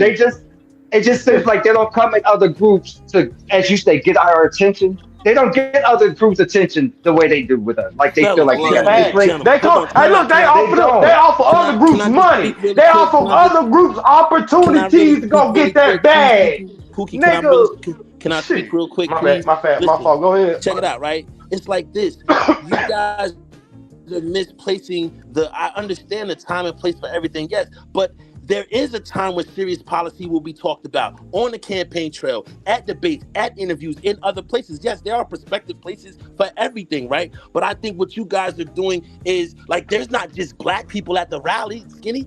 There's people of all races at the rally. They're not presenting and that's as a black person, I don't give a fuck. As a black person, as a bottom, I don't give a fuck who here. I need me and my community need money and resources. And we gonna come first. Fuck all these other motherfuckers that's here. What the fuck? They better get behind me and mine. Yeah, straight up. I don't give a fuck who's here. Real quick. To be fair, they was pandering to a lot of white people too. Like that Monday, it was nothing but country music. No doubt. On Monday was country music. But Psycho, the middle class, that's all they pandering to. Hold on a minute, Pookie. But Psycho, you're making my point. That's what Arthur said. The fact that you would bring in a Megan Thee Stallion, you're not talking to white people.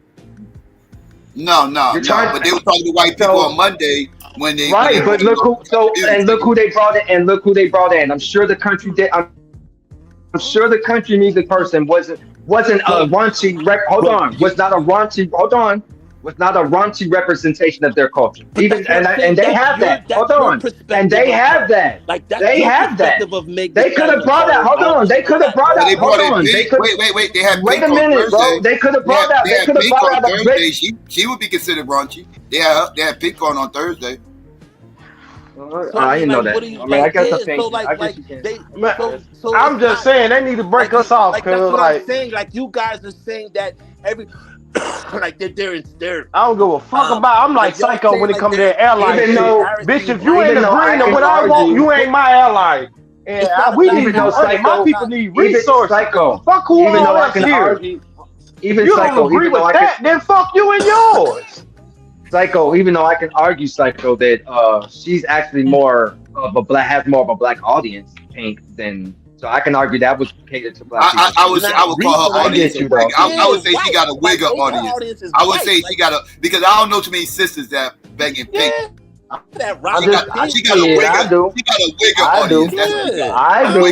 No, I know a lot of black women. I know a lot of black women. That is true, Psycho. Psycho, that is true. Hold on. I know a lot of black women that bump. I don't know black women who play. I know a lot of black women. I know a lot of white women who like black culture. I know a lot of black women that bump Pink. I know a lot of people in general love our motherfucking culture and don't motherfucking love it, but don't want to motherfucking do shit for us politically. I'm just saying, I'm gonna give you that motherfucking shit. Psycho, I'm gonna give you that. Motherfucking living and eating off my shit, but go against me and mine politically.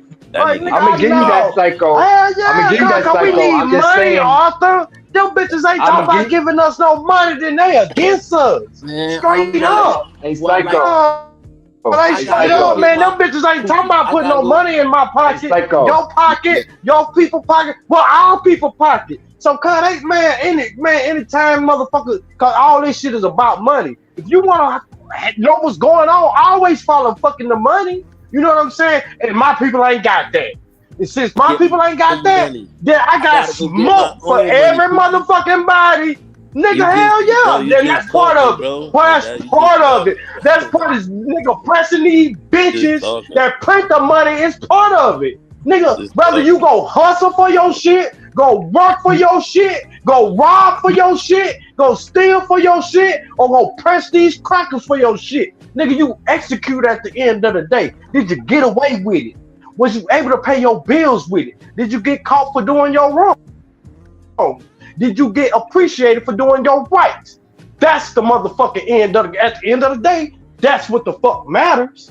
So when it comes to this political shit and when motherfuckers print the fucking real money and when corporations and oligarchs and all that shit control what we doing politically, oh no, bitch, I know you got the money. If you got the money to get these Israeli motherfuckers, if you got the money to fight they look bullshit ass beat, if you got the motherfucking money to get these Ukrainian ass motherfuckers to fight they bullshit ass beat, if you got the money to treat a fucking refugee like a human, unlike you did when you was calling my people fucking refugees, bitch, you got the money to pay me your debt that you owe. You owe this shit to my people, bitch. This ain't no motherfucking, ain't no handout over some shit we begging. Nigga, my people work for this shit.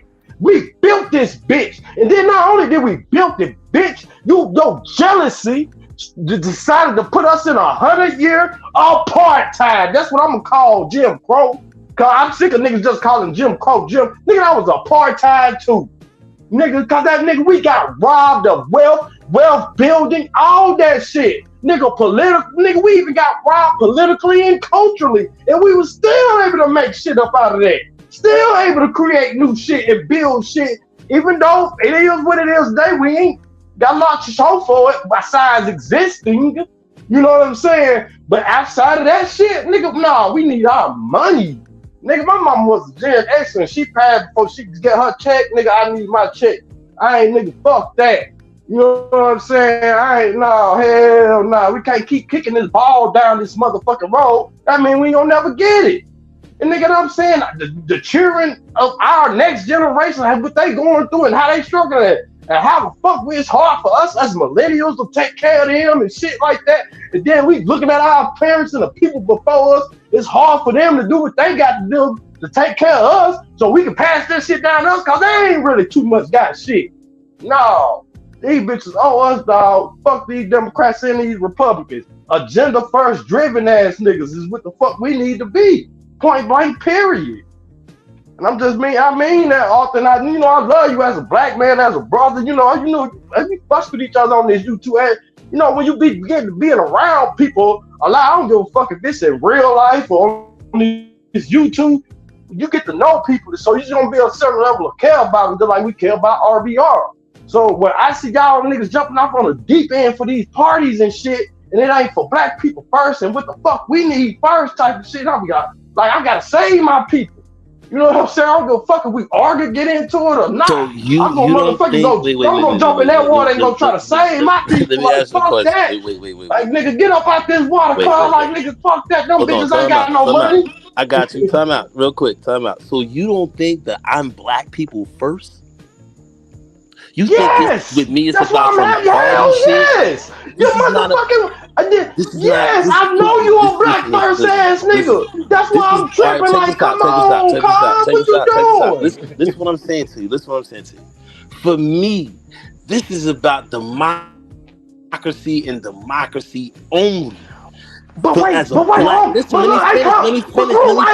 Oh, damn, I'm calling this nigga. Everything that you said in your dissent about what's going on and to get me to open my eyes, I 1000% agree with. But the thing that I'm trying to get to you is the only way any of those things are going to happen, it has to happen legislatively.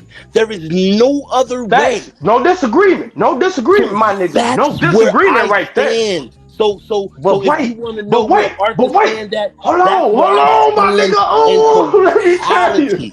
That's it. Hey, because look, you have that understanding, and look, that's perfect. That's the understanding we should have as a people, nigga. This shit about legislation and who the fuck gonna legislate this shit. No, my bad. It's not my bad. It's not about who the fuck gonna legislate this shit. It's the fuck. It's about who we're gonna make legislate that shit. Let me tell you. Let me just say this. The only way we're going to execute anything that you're talking about, if we get an organized lobbying and organized advocacy program and system and philosophy within our community, that will be the only way that we can formulate an idea. I say that's partially, but I would say that's partially true. Listen, let me finish and bring forth all the information that ties to whatever boundaries or whatever deficits we received or we went through in our existence here on motherfucking America, these American soils. So that means we go, hold on. That means that we go back to healthcare disparities, housing disparities, job disparities, industry disparities, where we can't even own an industry in the country because we can't even get the regulation approval because these motherfuckers are so racist. So we have to figure out how to get the legislation and get people within those individual subsets of the bureaucracy to be able to approve us and not put fucking roadblocks in front of us and not allow for us to excel and have industry because they want to hold us back and put a whole bunch of barriers in front of us. So I agree with everything that you are saying, but the only way to counter those situations is legislatively, through democracy. The only way. They will not give it to us by executive order. It will not come as a kumbaya. None of that. The only way we will get the fucking compensation and get the restoration that we deserve as a people is legislatively. That's the only thing. Bottom line. But look though, nigga, that's why I'm glad you had that understanding, because we on the same page when it comes to that shit. We just need to get most of our people on that shit. You know what I'm saying? But what I need you and a set group, certain segment of our people, whether they Democrat or conservative, to understand is, nigga, these motherfucking politicians is prostitutes. They hoes. Treat them like that. You don't have to be there, but they psychologically fuck a certain group of our people to believe that ain't what the fuck they is, and that ain't what the fuck and how the fuck they supposed to be treated. Cause like, you know how you treat a prostitute and a hoe in the street, you treat a politician even lower than that hoe. Cause that's what they are. I don't give a fuck what part of the world they from, and they from a dictatorship, but when the quote unquote democracy with oligarchs and all this shit run this shit, nigga, these is hoes. These is prostitutes. Nigga, this shit is pimping. Nigga, get on your pimp shit and pimp these hoes. Like, nigga, like straight up, that's what they are. Yes, this shit is about legislation and who can fucking legislate that shit for you. But that motherfucker that hoe needs you, cuz, for survival. That bitch needs, just like that. Like, motherfuckers hate pimps, but hoes create and birth pimps, dog. A pimp wouldn't exist if a hoe didn't exist. Hoe, just like they got all these human trafficking laws to combat pimps. That's really some black racist shit, but that's a whole nother shit. That's some more shit I ain't gonna get off into. Some more intellect, but I know most people don't understand that shit. So we gonna go off what we understand and what most motherfucking pimps are bad. Okay, if you believe that dumb shit. But pimps, hoes create, whole pimps would not exist without a hoe. You feel what I'm saying? That's why this whole feminism shit, that's about white women trying to replace white man in the seat of white supremacy. Yo. You know what I'm saying? That ain't them trying to knock shit down. That's them hoes trying to motherfucking be they trying to up the man in the white supremacy. We know when the Western side over here, well, really globally, technically, white supremacy run this motherfucking shit. That's the ideology that every society's on. Damn near, whether you agree with it or not. Whether you because if you don't agree with it, then your motherfucking leaders and motherfucking government gonna be replaced with a motherfucker that do agree with it, quote unquote, shout out to capitalism. You know what I'm saying? So most our societies are up under white fucking premise. It is what it is. That's why I look at conservative niggas and be like, man, you was a fucking retard. What the fuck is you trying to conserve? White supremacy? You fucking read the same motherfucking shit that got this, you scary ass nigga. The same shit that got this fucking boot on all our motherfucking neck to fucking get where it's at, to be at the top. You know what I'm saying? That's all. But anyway, I said that to say that's all that feminism shit is. That's that white bitch version of white supremacy. Bitch, I see you, bitch. You got me fucked up. You ain't your nigga. You ain't your old man. Cause that ain't no nigga. You ain't your cracker. Got me fucked up. I see what you're doing. Hey, Psycho, real quick, go ahead, real Skinny, quick. go ahead. I was gonna say real quick. I want to respond to something in the chat. Oh, my father's been going on. Right, I'm gonna go on mute. I think her name is Trisha. She said Jim Crow era is actually a better starting point for reparations or focusing on black women being forced to give birth during that time. One or the other would be better.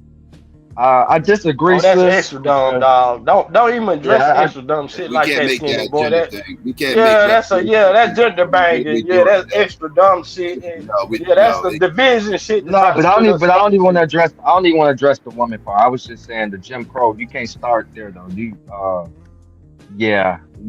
leaving too much. No, we ain't starting that Jim Crow. Nigga, I had ancestors that died on the plantation. They need that. I need my motherfucking revenge for everything. I ain't stopping at nothing. Jim Crow's a part of the claim. Right, Jim Crow's a part of the claim, but it's not the basis of the claim. The basis of the claim is slavery.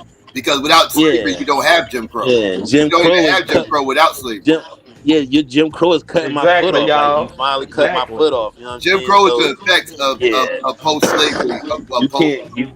You can't start at when Gang Green finally took my foot. Nah, you got to start when Gang Green got set in my foot. Right, that shit dumb. Yeah, that shit dumb as fuck. Now Jim Crow is a part of that. Now, when you analyzing the effects of slavery, it's the Gang Green. Then Jim Crow comes into play. It's the Gang Green. It's the Gang Green.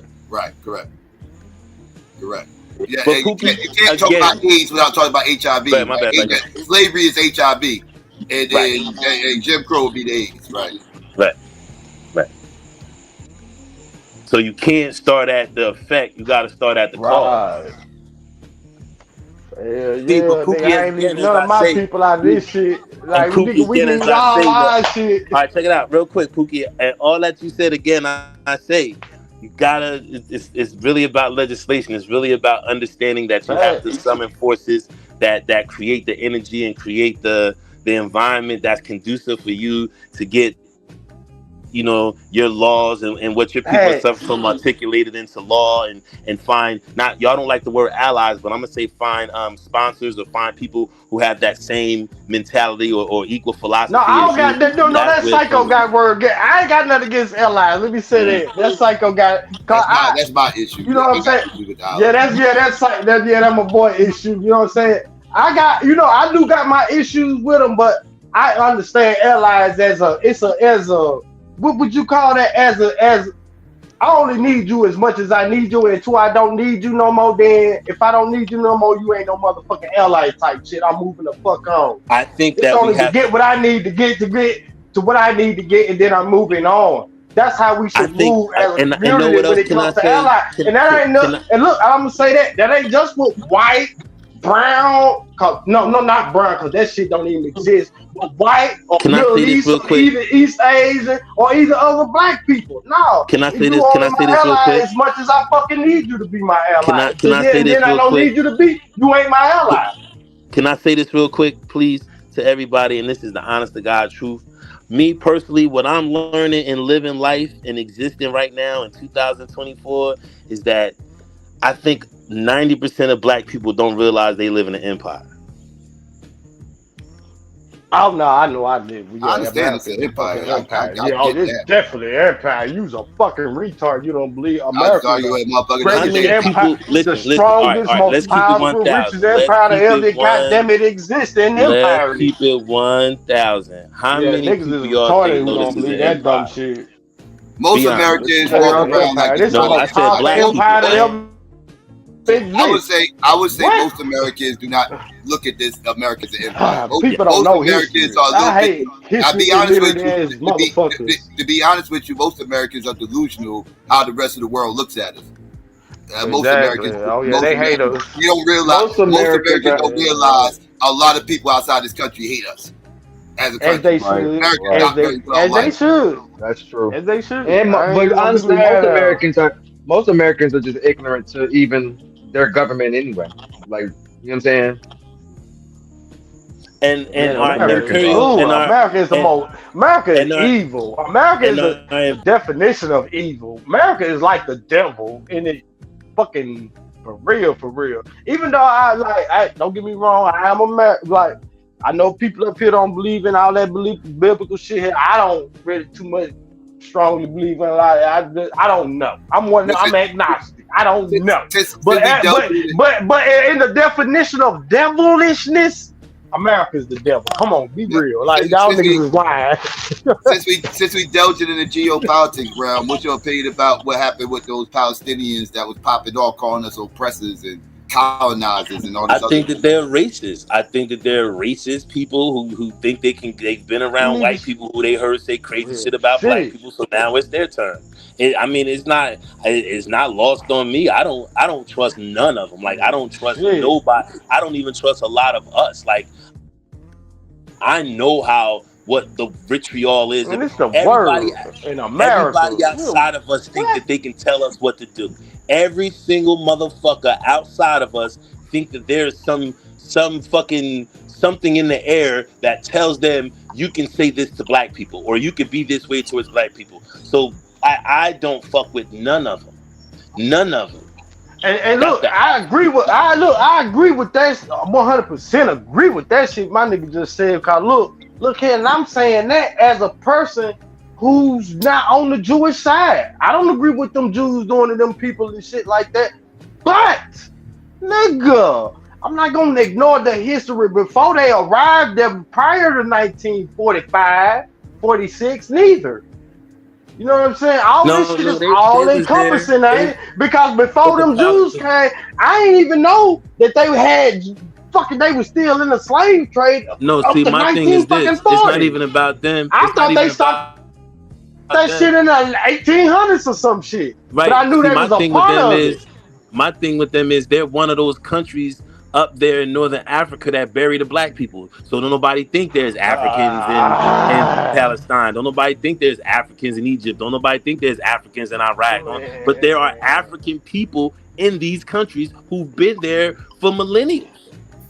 You see why black American descended the slave first. You see why that shit? It's that type of shit that make me be that way, man. Cause like, man, motherfuckers be trying to play us, man, and Pookie, think you dumb, wildin' right now. Pookie, you wild.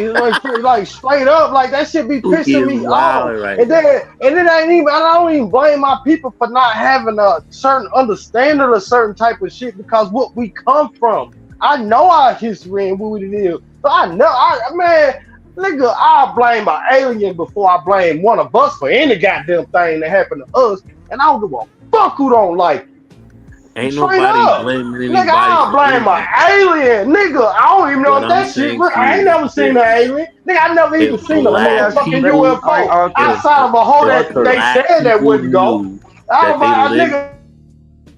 They said that wouldn't go with. And but UFO, I ain't never seen. But nigga, but I motherfucking blame an alien before I blame a black American instead of coming from these slides. Man, fuck, man, hell nah. I think if black people knew that we lived in an empire and knew what it was to be as a third-class citizen in an empire, we would move a little different.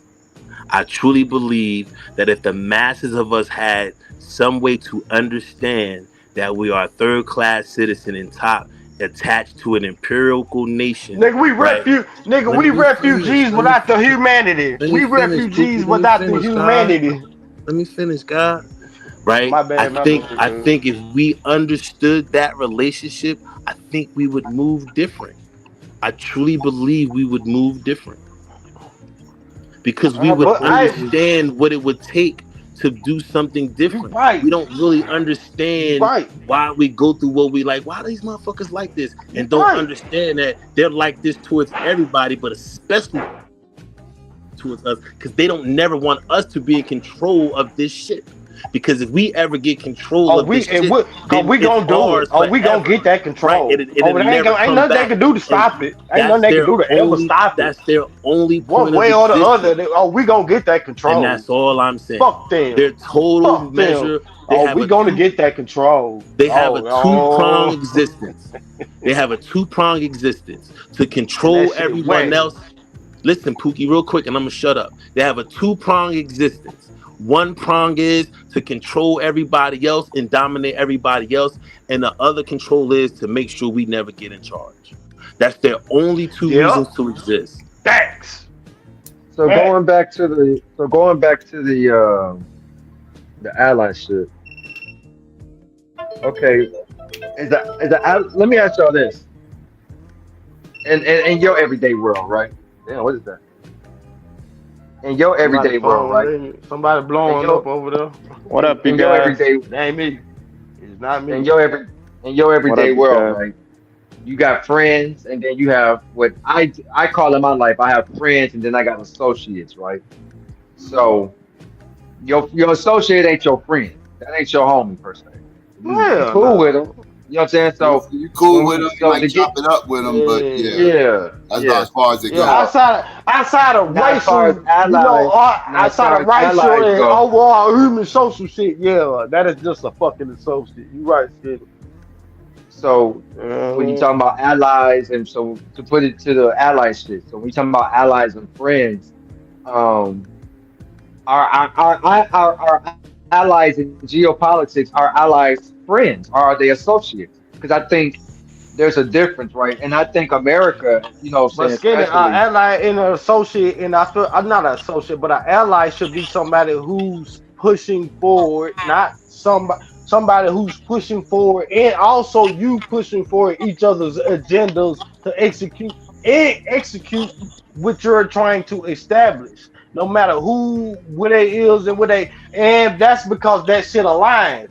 But once that shit is executed and whatever agendas y'all come up with or have now for yourselves and your communities, if that shit don't align or it automatically contradicts one another to where it might be opposition to one another, then you're no longer allies. Move on. You know what I'm saying? That's how allyship works.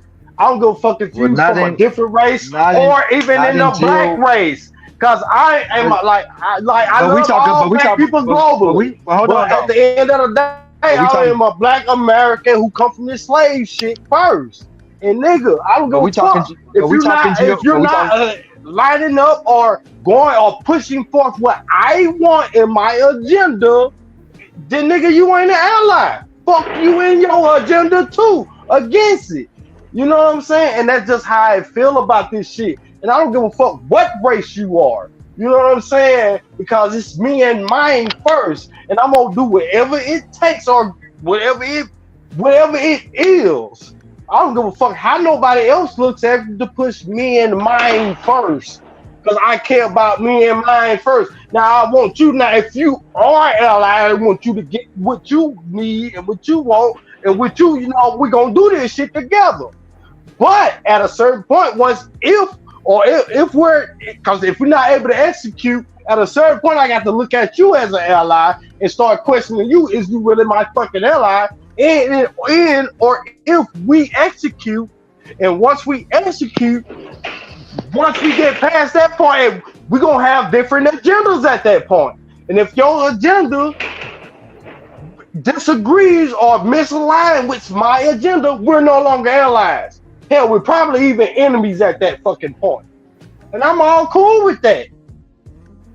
I need all my people as a collective to be on that same page Just period. Because that's just how people treat us as fucking the people who come. Like, they don't even look at us as Check it humans. out, real quick. Like, nigga, they took us our humanity away in them slave councils on the fucking coast of Africa.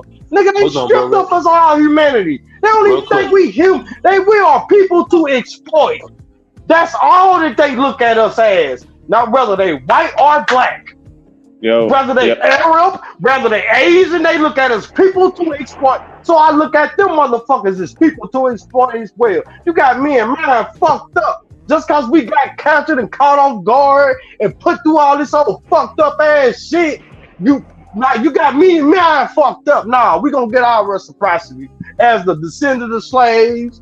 And no matter, I feel that way for all the descendants of slaves, from the Caribbeans to South Americans to Mexicans to Canadians to Americans. But I'm American, Black American first. But at the end of the day, you know what I'm saying? Like, we gotta get our shit back. Them bitches built wealth off us. So the best way to get at them and hit them in they nuts, man. My mama always told me forever ever since I was a little child. My mama ain't here no more. I think about her every day, every hour on the day.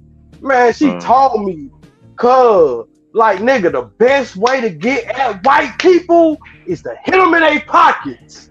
Hit them in their pockets. My mama wasn't motherfucking here to enjoy her reparation check. So, bitch, I'm finna collect that shit. You got me fucked up. Them bitches owe us. You know what I'm saying? They do. They owe us. I just stopped by to say what's up to you guys. You know, I'm on my break or whatever. I'm at work. But I, stopped to, chop it out with y'all real quick or whatever.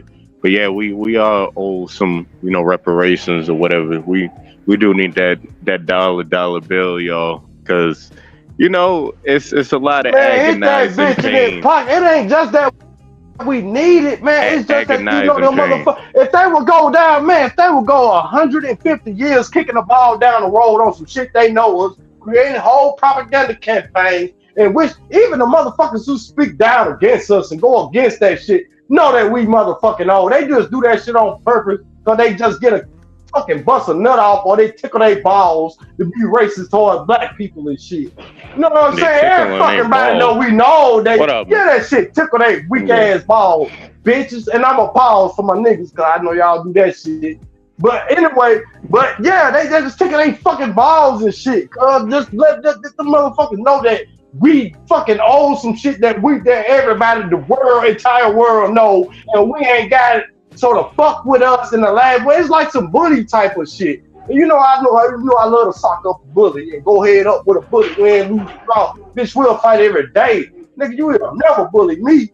Like, nigga, we'll fight every day type of shit. That's how I growed up type of shit. And that's how them crackers is when they come to us. You know what I'm saying?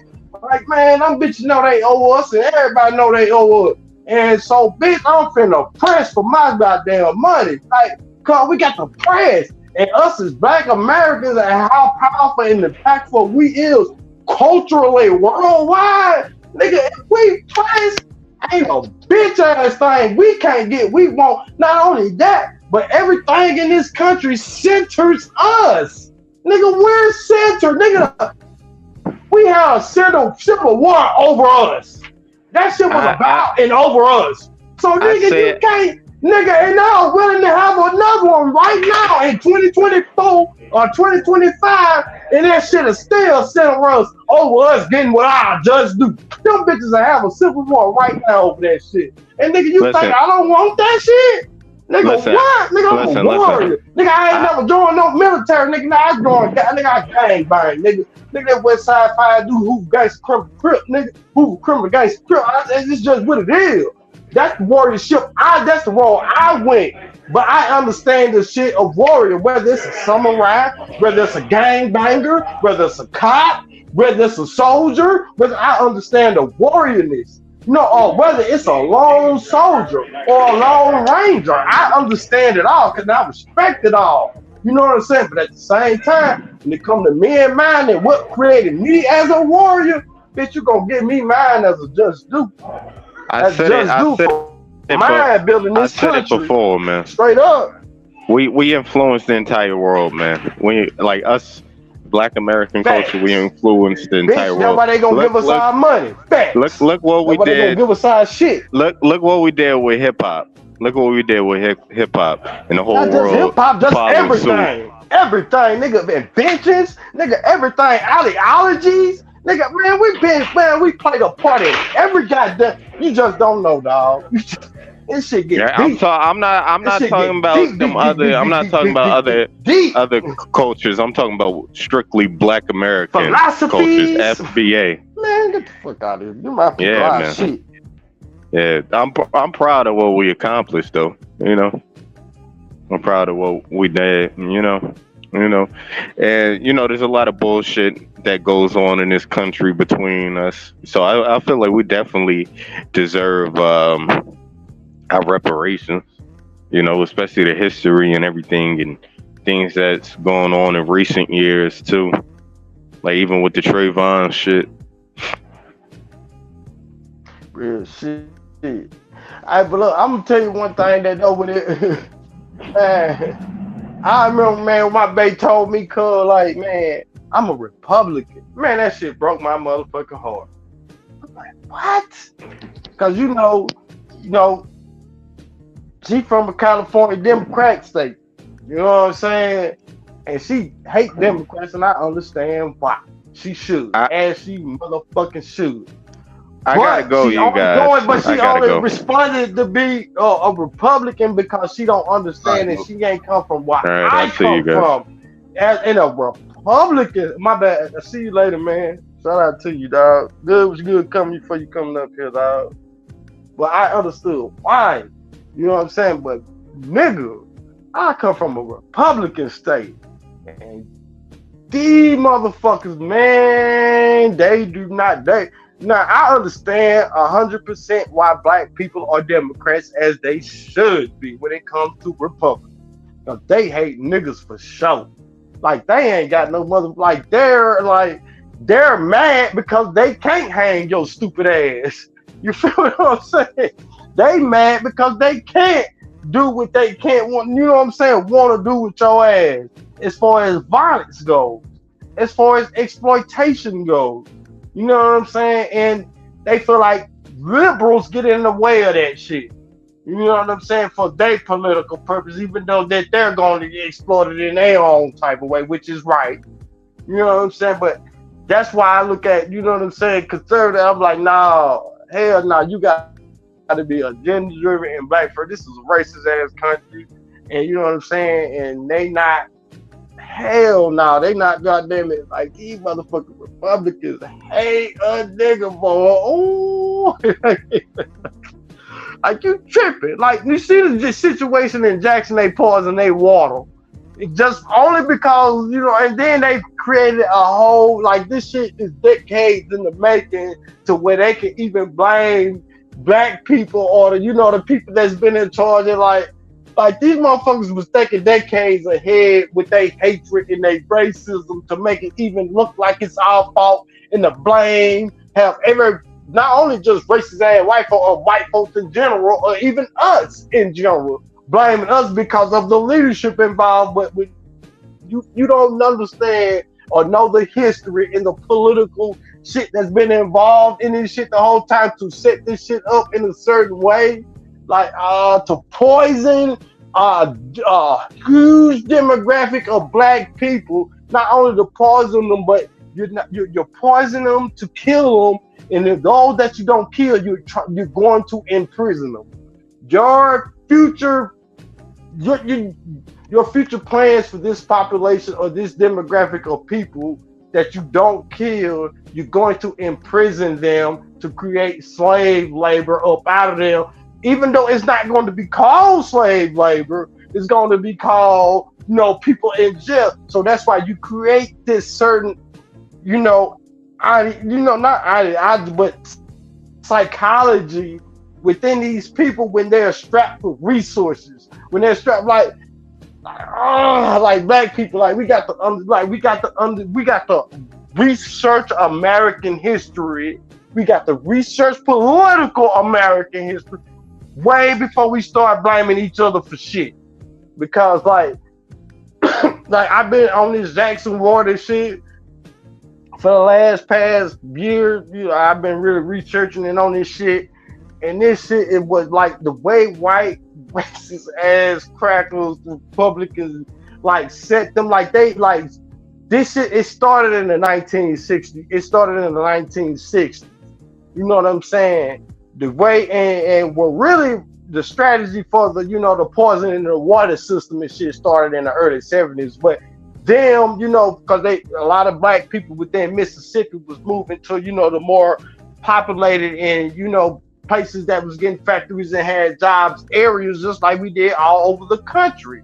So the same thing happened within state, state and within the state, things that had the more factories or was beginning to be more urban and shit like that. That's so black people within the smaller country towns or plantation or sharecropping places was starting to integrate to the the more larger quote unquote Mississippi towns, because they still small towns in the grand scheme of things, whether we talking about America or the world. But within Mississippi, this is what we call our cities, such as Jackson, Meridian, Hattiesburg, the coastal area, even Greenville at one point, even though Greenville is just completely, that's another story. That's another racist ass motherfucking history that we should, that's the Delta, but that's another story.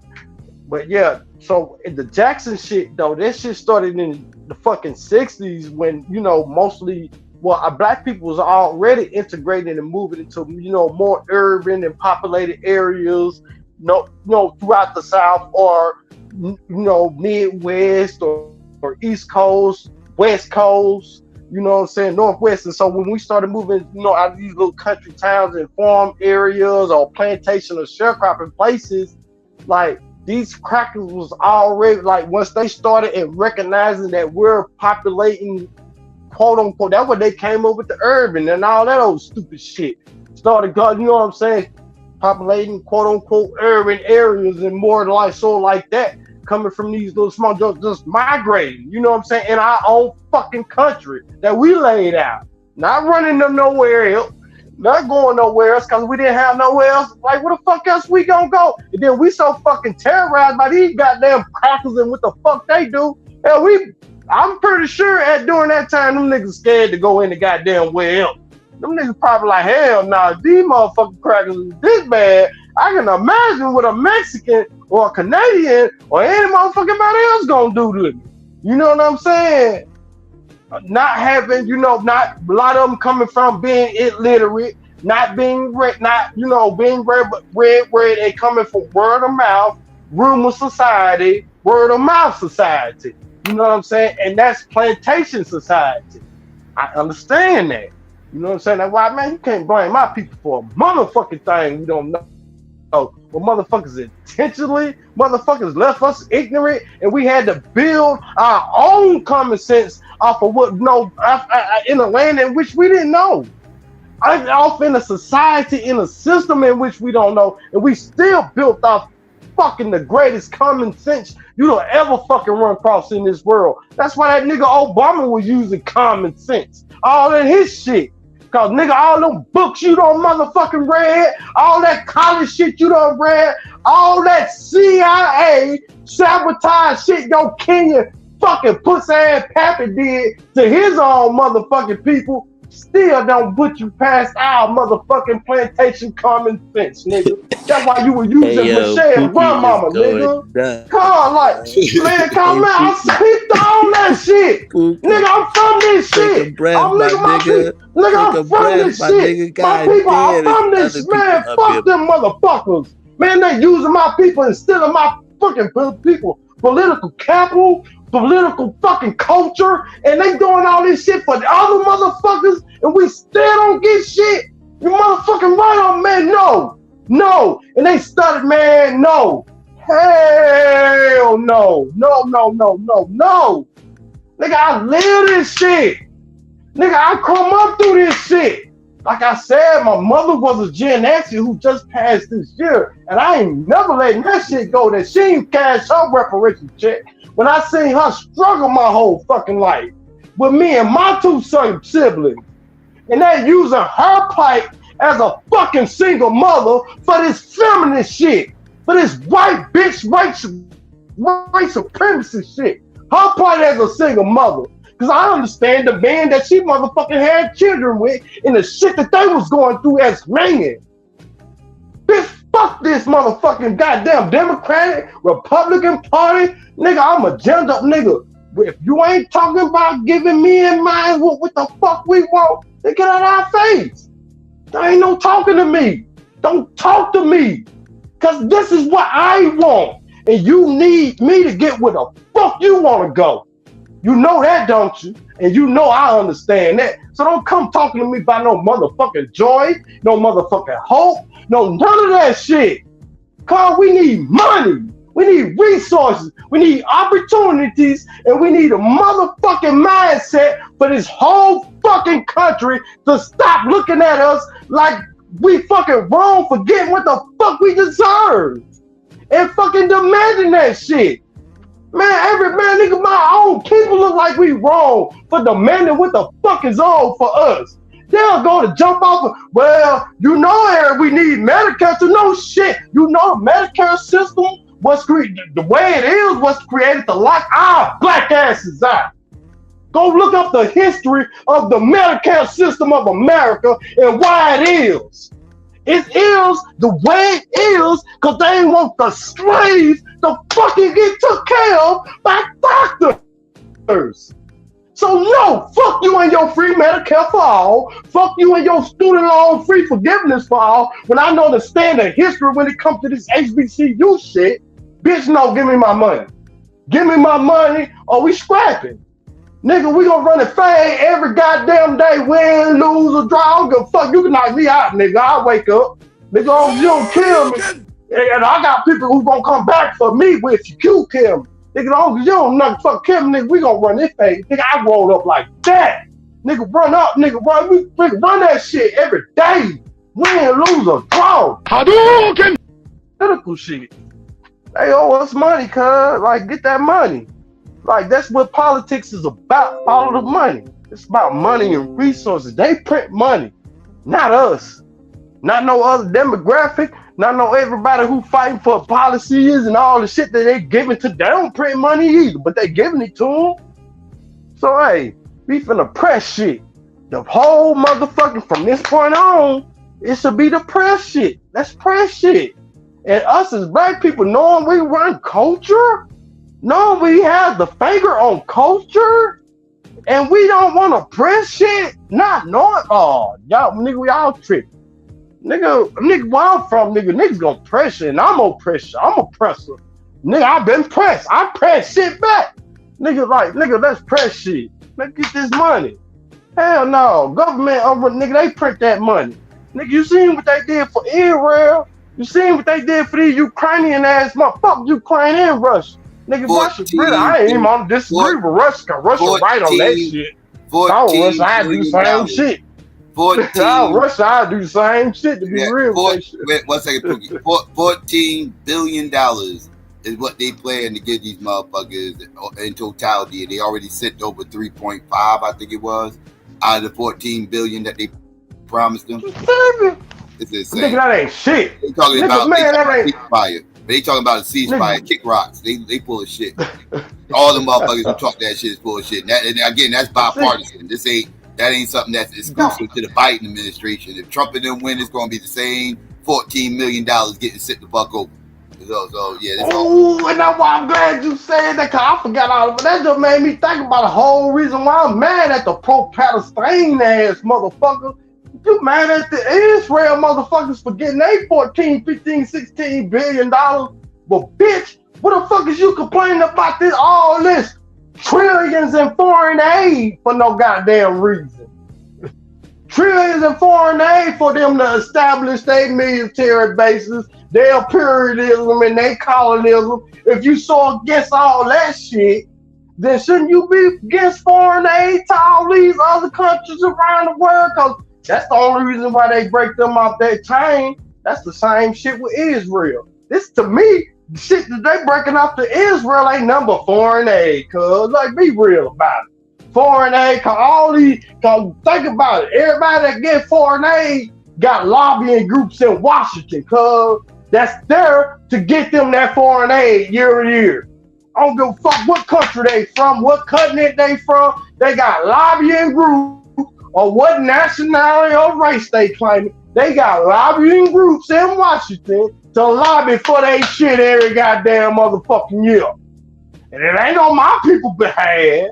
It ain't on the niggas that ain't on the behalf on the niggas that built this shit for them. Hey, real quick though. Fuck them and they foreign aid and they Israel, Palestine, all y'all motherfuckers. Cuz give me my shit, cuz give me mine. Hey yo, listen. Straight up, my bad, Israel, my bad, that shit ain't really like foreign. That shit is more like refilling for Israel, because Israel is nothing but a proxy fort to watch over their interests in the Middle that's East. What foreign aid is for. So it's but, more or less. That's what foreign aid is for. But more than foreign aid, it's more the budget. It's more the budget to keep for Israel. My motherfucking people, my motherfucking money, bitch. It's the budget. Man, we pressing shit. Nigga, from 2020, nigga, ever since we knew that y'all niggas owed us reparations, nigga, we pressing shit from here on, nigga, on everybody. Nigga, on the crackers, on the cracker allies, cause I look at all you other motherfuckers who over here is cracker allies. Like, even you black people, no disrespect, but they let you over here, then they looking at you and they taking you as an ally. And it ain't for me and mine, so I'm pressing everything. Like, we pressing everything, cuz. Like I growed up having to run things and fight niggas and all that old shit. Like, niggas shooting at and getting shot at, nigga. We pressing shit, cuz. Like, nigga, my own people. Like, you think we ain't finna press you politically? Like, come on, man. This shit too fun not to. Like, this shit too fun not to press these up. Why we would not to? Like, come on, man. We gonna, especially when we know at the end of the day we gonna end up getting what we want. All we got to do is press it. Like, come on. Like, it is fun. Like, come on. Like, niggas is crazy. Y'all tripping. This shit gonna be fun, and we gonna get what we want at the end of the day. When we gonna have some L's here and there, but we gonna have some major and a whole lot of wins. I would definitely agree that Israel is definitely like is a port. It's an American port. There's a cover, that's a proxy. But I ain't even mad at it. But we read that as American, you can't even be mad at them for that proxy right there in that part of the world. Right. But all they got was you got to understand geopolitics. My thought part. Like I get all that. I just don't want to hear the bullshit when they talking the bullshit about. It's the bullshit. Exactly. It's the lies. It's the lies that get me. Right. Both sides that talk that shit is all cap. Like they're both of bullshit. Like it's the lies. Like, this would be whatever Yahweh says he wants the motherfucker happen, that's the fuck's gonna happen. And now I don't like that shit. Now that make us look weak as fuck. Now I don't like that shit. Even though they give money, but bitch, you get money for a reason, cause man, that's another that's geopolitical shit. They handle that shit so wrong. Like, America, what the fuck is y'all? I look at that visit. Man, y'all can make that nigga like, man, don't come. I look at that visit like a few weeks ago. Like, that motherfucker came over here and just depoted us for $14 billion. Like, he did. Man, that was so disrespectful. As somebody that come from the bottom class of America, you don't know how disrespectful that is. How that should have been to you. If you come from the bottom class of America and they don't give you what you need, and that some bitch came over here and just straight up gangster them like, nigga, bitch, like, look here, girl, like, look here, or whatever he was on, man, he just straight up bullied them for that shit, and they were like, okay. All right, I'm sorry. Like, hell no. Man, y'all got me. And y'all supposed to be the motherfuckers who the bully of the world. Y'all don't back down no. Republicans and Democrats, they all bowed down and bitched up. All of them. Oh man, that made me so mad. Oh, that made me so mad. Like, what the fuck wrong with y'all? Like, that was one time that go fuck yourself. Who the fuck you think you go talking fuck to, man? yourself. Pop off. Exactly. Take this shit, motherfucker. Take that, And look, I'm saying that. Look, Psycho. You know, I'm a black person, pro-black motherfucker. And look, but I'm an American too, though, and I understand how this shit goes.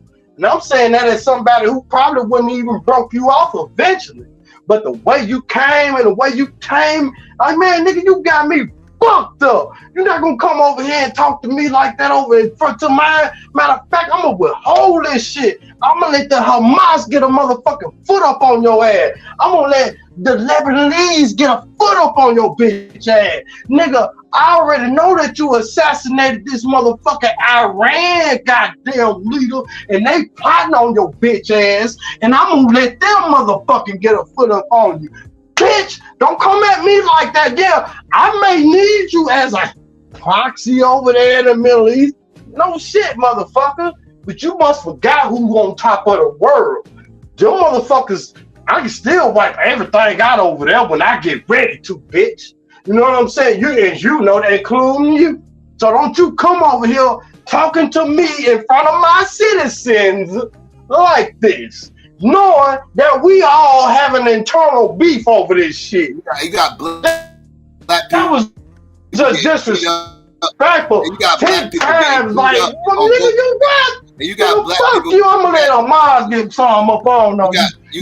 But what that shit is, Hezbollah, I'm gonna let Hezbollah get a couple up on them. Yeah, I'm gonna let them get 2-3 wins up on you since you talking shit, bitch. Real quick. Got me fucked up. Then you got black people getting beat up on both sides. You got Yahweh popped it off about how black people are listening to Iranian bots, and he over here protesting, listening to Iranian bots. And now you got these goddamn Palestinians over here popping off, calling us oppressors, calling us colonizers. You know, I told y'all motherfuckers, man, we ain't got no brains. We ain't got no brains. We ain't got none. Zero. Weird ass holy wars. Like we ain't got no friends, we ain't got no allies. Let them motherfuckers beat the shit out of each other. Let them just don't use my tax dollars to do it. I don't give a fuck what the fuck happens over there. Just don't use my tax dollars to do it. I don't give a fuck about anything else. I ever think about it, so Psycho, look, we in the perfect position as humans. As humans, and these motherfuckers sit up this shit as politics. As us, as a people, we in a perfect position. Just don't get yourself involved. Don't get your in this and that and this and that. You know what I'm saying? Especially when you I ain't got nothing to do with already built the most powerful, richest country in the world. You ain't got nothing to do with that. Your fight is somewhere else. Your fight is taking over these keys of this goddamn them nukes. You know what I'm saying? That everything to make everybody sit down. That was your, like, nigga, you talking about a pistol. Nigga, you need to be thinking about them goddamn nukes.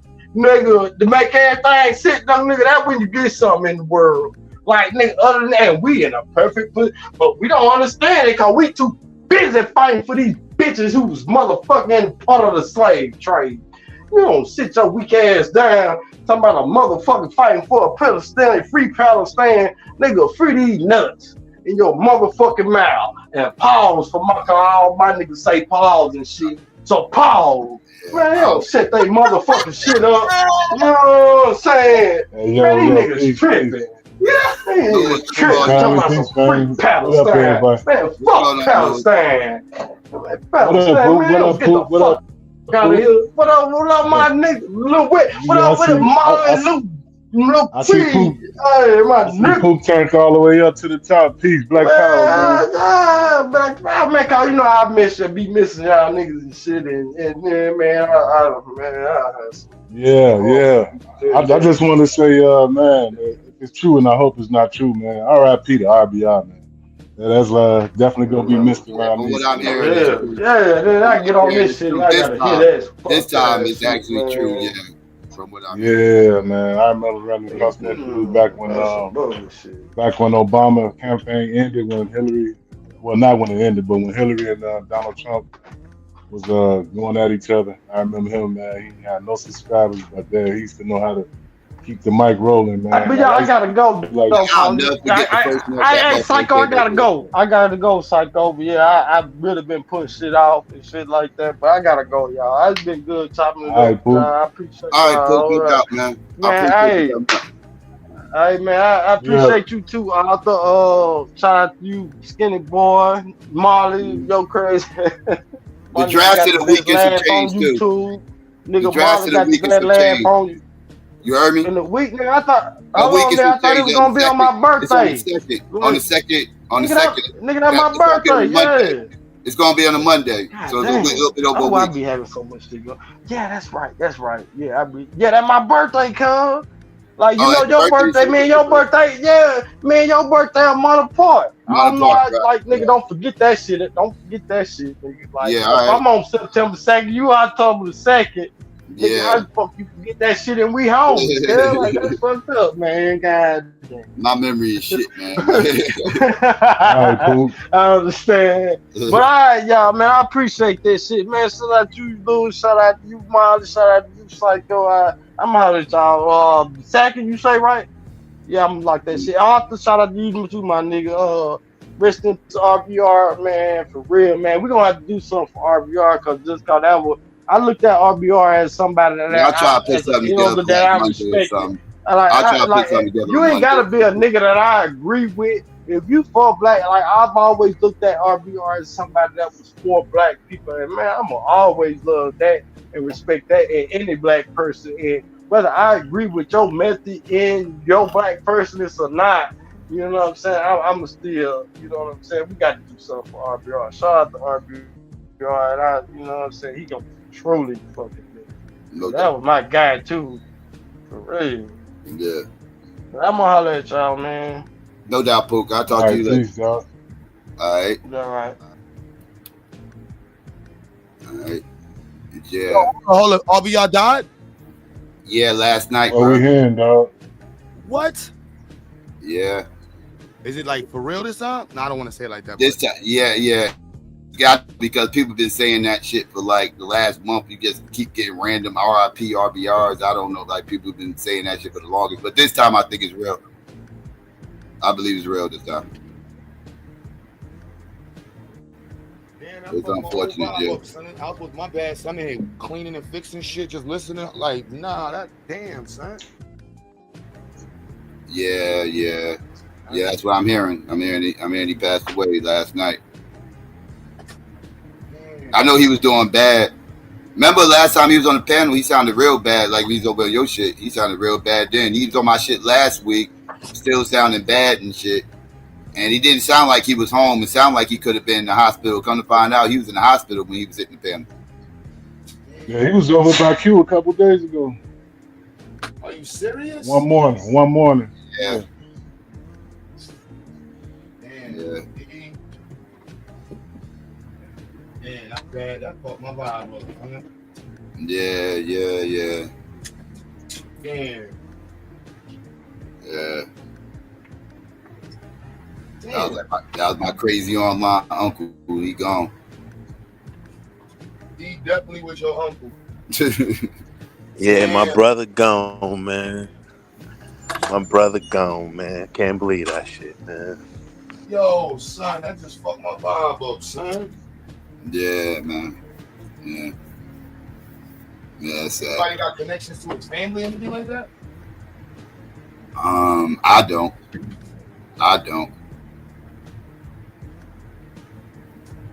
I felt bad for his wifey and shit. She was taken care of for a long time. He was a little 730 though, right? Huh? He was 730 though, right? Yeah, he was a bit off. I mean, you can tell he's a bit off, but you know, yeah. Definitely left field. Yeah. Man. Sleep, homeboy. Yeah. I was nervous this time around. I ain't gonna lie, like, cause he seemed like he was in bad shape for at least the last 2 weeks I've been hearing him. He's been in real bad shape, and I was nervous that this might happen. or whatever. Yeah. That was not the shit I was expecting to list here just now. Yeah. Damn, son. Ain't that about it? And nobody got his family online? I don't. Nah. I don't. Just got his email. That's about it. I don't know if anybody even respond to it. He got other people who could stuff over there. I wouldn't even feel comfortable emailing them, right?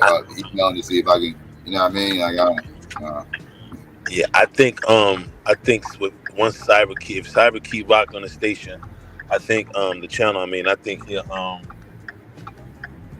most likely put some information out. You know what I mean, pertaining to some of the things that's going on with him, because he's pretty in tune with the fan, well, at least with the wife.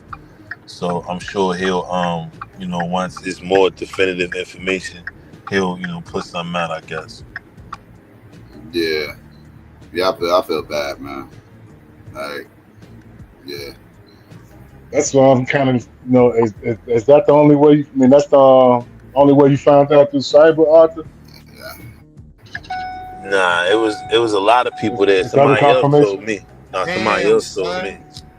It's on his. Damn, this shit just fucked my vibe up, son. Somebody else told me, and then I went over there, and they was all there and shit. You know nah, it's on his channel. They live on his channel right now. Yeah, somebody got, but yeah. Yeah.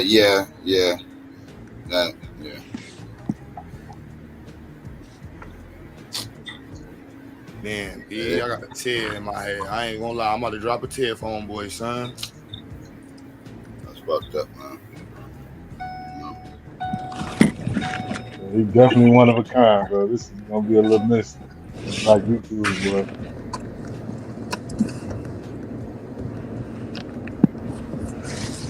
Yeah, my brother gone, man. My big bro gone, man. I've been crying all motherfucking day. Like I said, he been in bad shape for a minute, man. I was hoping this just be another time he just pulled through it like he normally do, but nah, he sounded real bad this time. Yeah, very weak, very faint. Yeah. He definitely was not sound like his uppity. Like he ain't even had the energy to go back and forth with me for 5 minutes. Like he was doing bad. Like normally he ready to start yelling and screaming for an hour straight. He didn't even have 5 minutes in him.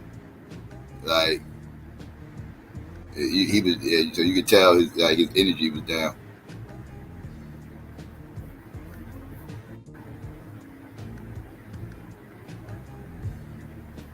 Yeah.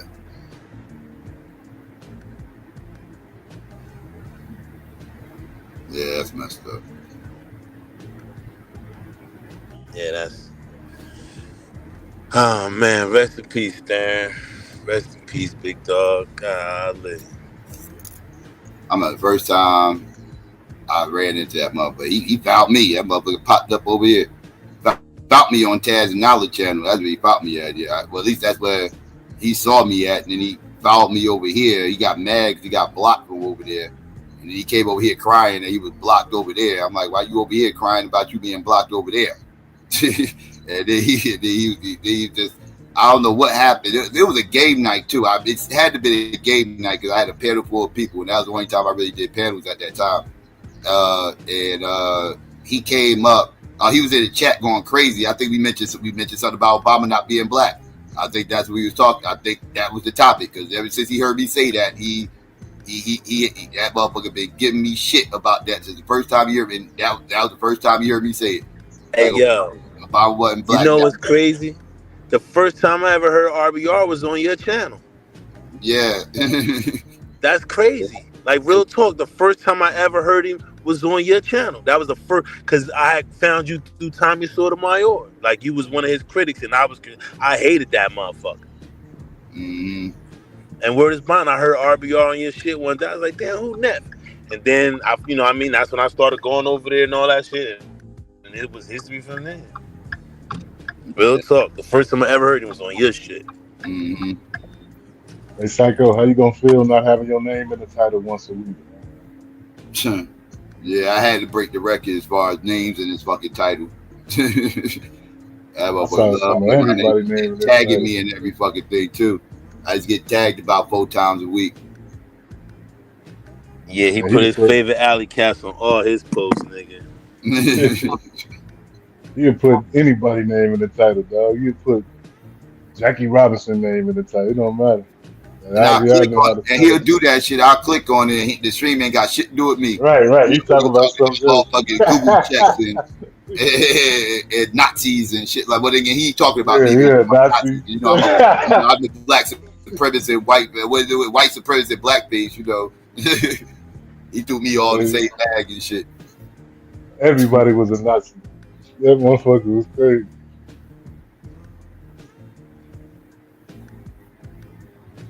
Yeah, crazy motherfucker.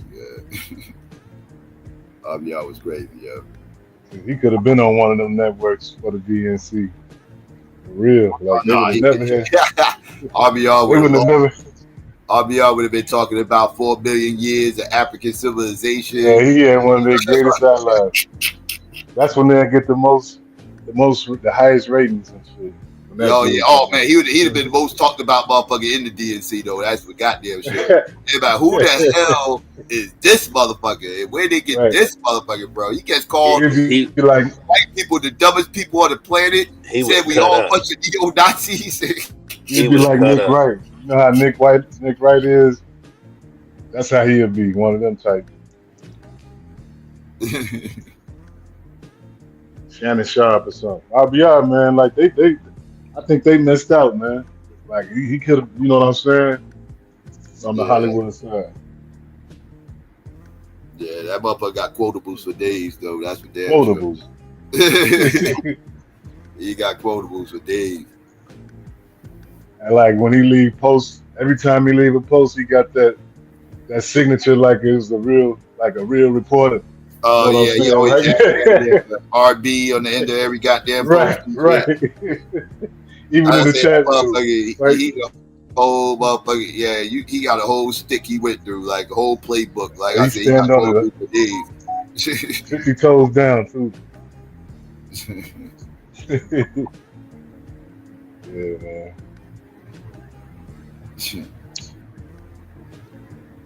I saw Arthur name in the title a couple times too. Yo, what's going on, fellas? How y'all doing tonight? Peace, Molly. What's good? What up, Molly? I was just trying to get in. Y'all was a little busy in your conversation and stuff, so I couldn't really talk. Oh yeah. Pookie was ranting. Yeah. What's the word, Molly? What's the word, man? Ain't shit, man. I just finished cleaning up my room, just ordering some food and shit like that. I was about to cook, you know what I'm saying, but I ain't gonna cook tonight. You just wait. My mom just flew in from Grenada and shit like that, so she's gonna be over here with me for a bit. You know what I'm saying? So I probably might just have her cook some food. You know? Yeah. Mm-hmm. Yeah. Because I know if I cook, my mom's kind of like funny. She don't like eating other people's food and shit like that. She don't like going to restaurants. She don't like, you know what I'm saying? She don't like doing none of that. She likes to eat her own food and shit like that. So I'm just waiting for her to come. It's hard to fuck with vegans on food, bro. I don't even lie to me. Vegans are bougie. Y'all some bougie eating Negroes. There's some of the vegans, but then some of the vegans too be eating unhealthy too with the processed foods, thinking that it's not meat, healthy. Yeah, they got a whole strict reading ingredients and all that shit. Yeah. Vegans do that a lot. Yeah, vegans do that. I gotta start doing that too with the ingredients too. Right. They don't just stay away from vegans, man. Vegans make me feel guilty that I'm eating what the fuck I'm eating. Like I feel like I'm being shamed. No. Maybe with the vegans, yeah, but I can't speak for everybody. But for me, I don't look at it like that. I look at it as this. Like at one time, I used to eat meat, pause, and like everyone goes through their phases and change. I did it at one time, so I'm not. It's like if you was a crackhead before, and then you shaming crackheads. Like I don't do shit like that. I used to eat meat, so I know for everybody, it ain't as easy to stop, or if people is conditioned to eat that way, like, you know what I'm saying? So I used to eat that way. You know what I'm saying? So I'm not gonna be like, oh, these motherfuckers, unless I grew up like that, not eating that way. They're not gonna be like that. But, you know what I'm saying? You be wanting to though. Yeah, You be wanting to go in though, or like on your homies and shit when you see them eating chicken wings and steak burgers and shit. You be like, man, what?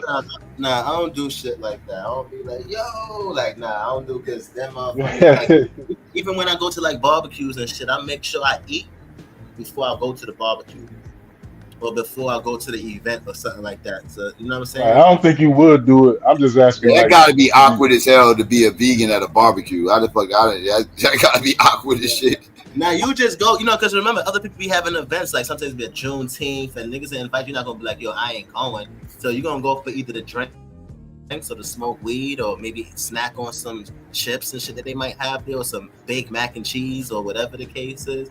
You know, so you might do a little something, but you know you're not gonna get like a whole plate because you know they're gonna be cooking meat and other things for the people that do eat meat there, pause. Like, you know what I'm saying? So I'll probably snack on some mac and cheese, or you know what I'm saying, if I have it just to show people, like, you know what I'm saying, I ain't, like, you know what I'm saying, like, I'm here, like, I'm participating in the barbecue, like, you know what I mean? Like some potato salad or something like that. You know what I'm saying? Show some type of participation. Have a drink, like, you know what I'm saying? At least have a drink, but have a cup in your hand at least, something. Like, you know what I'm saying? How long you been vegan though, Mark? I've been a vegetarian, not a vegan. I've been a vegetarian since 2018. Okay, so you still got. Yeah. 2018, 19, 20, 21, 22, 23, 24, like 6 years. You know, so yeah, so I don't look at it like that. Like, you feel me? Mm-hmm.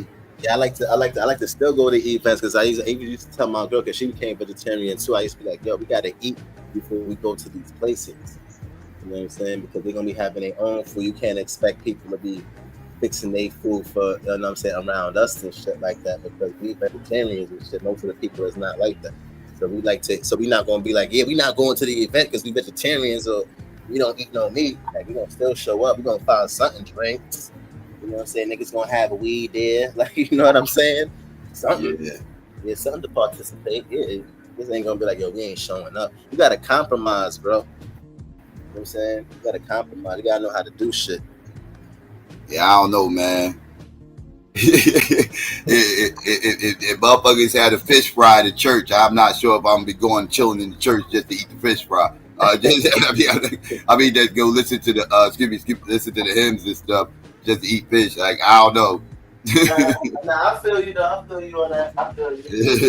Yeah, I feel you. But I feel you. Social event, you know, you want to be where the people at, and that's where the people at. So that's it's like, yeah. So I'm gonna still show up and things like that. Like, even like some stuff like weddings or even like. I don't drink. I don't drink, and I used to go to the bar, and I don't drink. Like, I used to go to the bar and order Mystics and shit. Like, I guess that's the equivalent of you going to the barbecue and eating potato chips, right? See, yeah. And see, $10 Mystic. You're gonna be a $10 Mystic. It used to be about it used to be charged about $2, $3, $4, something like that. Yeah, it'd be like it's less than $5, but it's like the '90s though. But yeah, I don't go to clubs no fucking more. But yeah. Yeah, so see. So yeah, so people, you know what I'm saying, niggas, even now, I stopped drinking like that now too.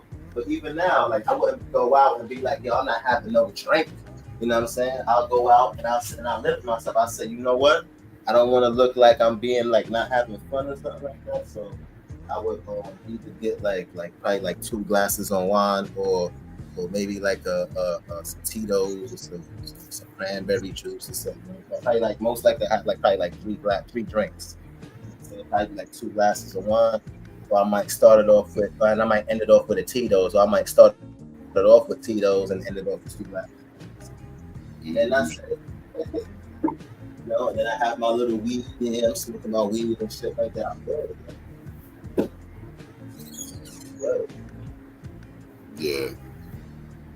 I'm good, man. Yeah, you gotta know how to, you know what I'm saying, entertain yourself when you're in those types of situations, and you know what I mean? Mm-hmm. The motherfuckers gonna be like, oh, this nigga here doing something.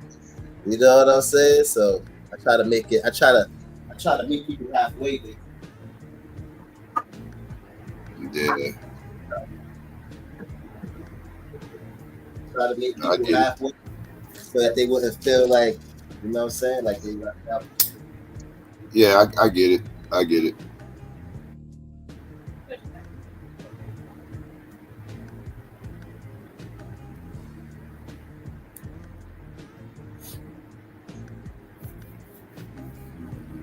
Yeah, man.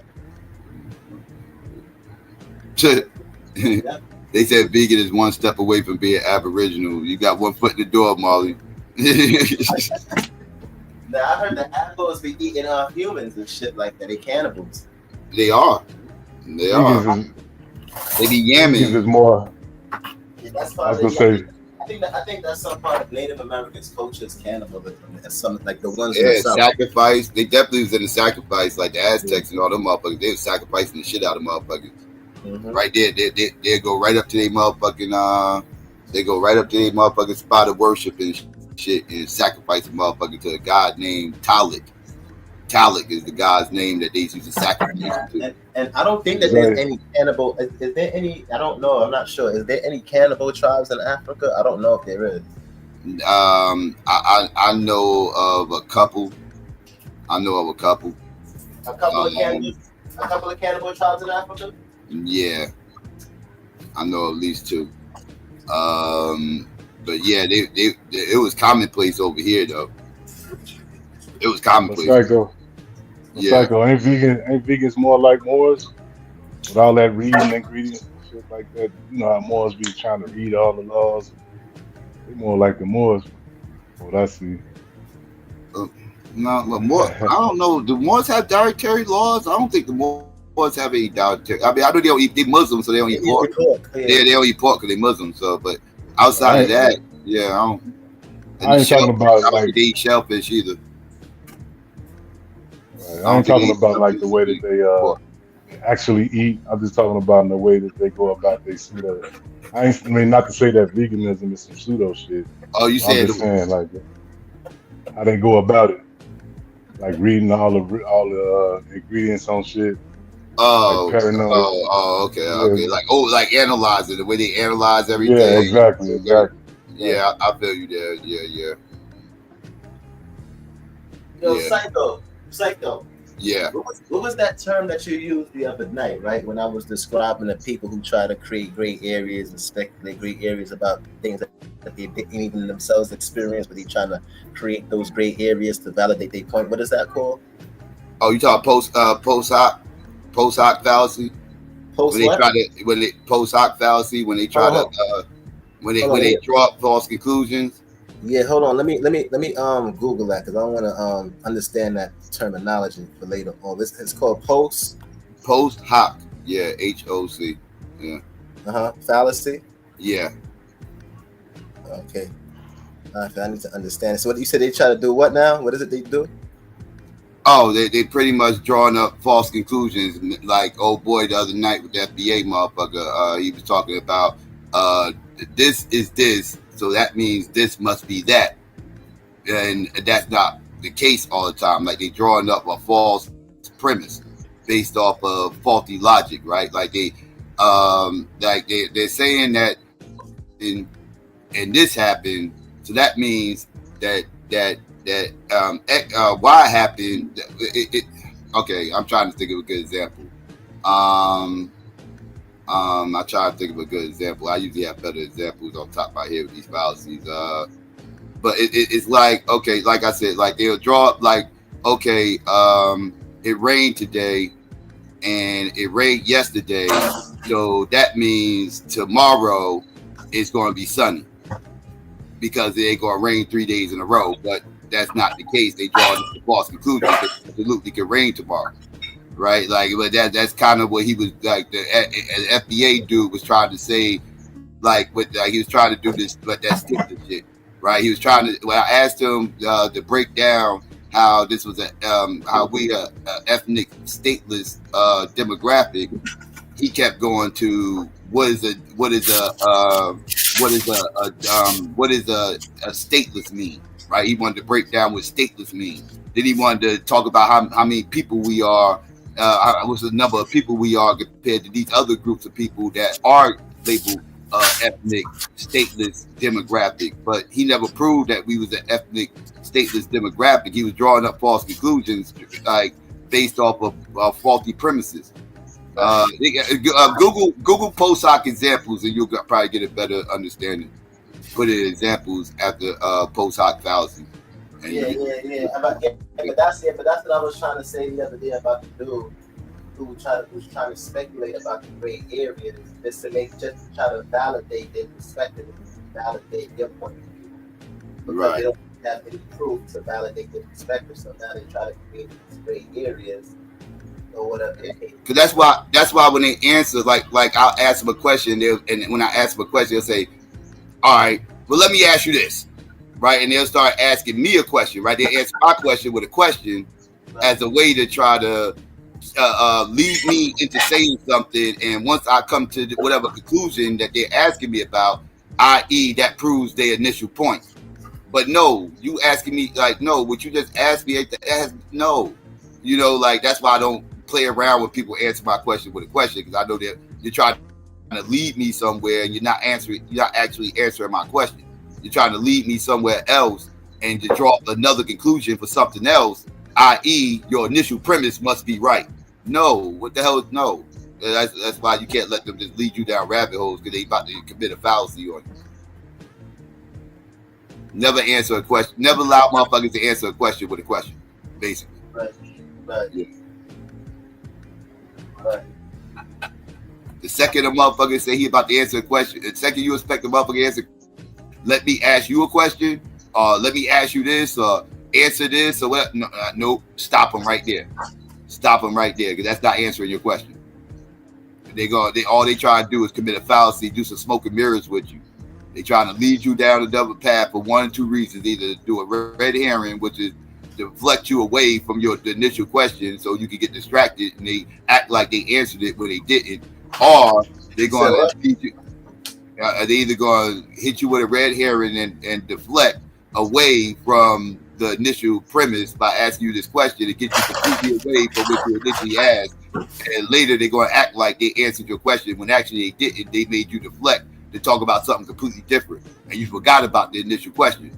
Or they're going to lead you down a rabbit hole to draw up a conclusion based off their line of questioning, which they're going to try to squeeze in this square peg and round hole. Because you answered this question this way, that means their initial premise must be right, when that doesn't prove their initial premise. So it's like, so basically, again, one of the rules you should always follow is never let a motherfucker answer your question with a question, because it's going to lead to some bullshit, and he's not answering your question. Whatever that question is not going to be answering your question, whatever it is. Whichever route he's trying to take is going to take you away from the initial question that you asked him. Right. Like they say, some people do that a lot, man. Right.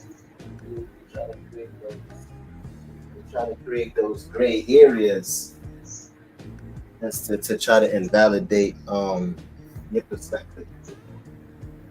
Mm-hmm. So they could be like to the point where, we both don't know.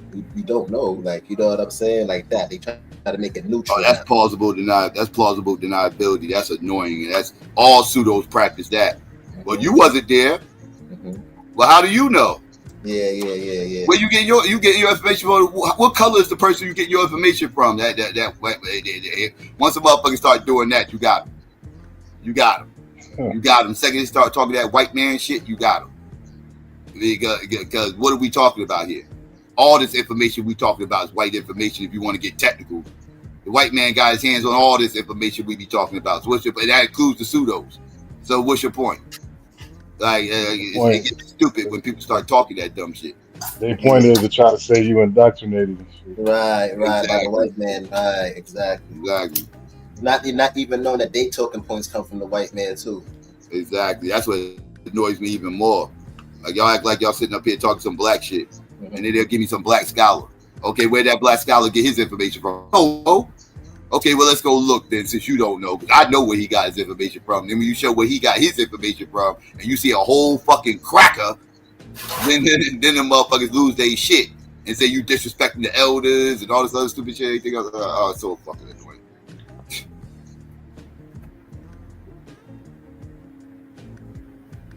So annoying.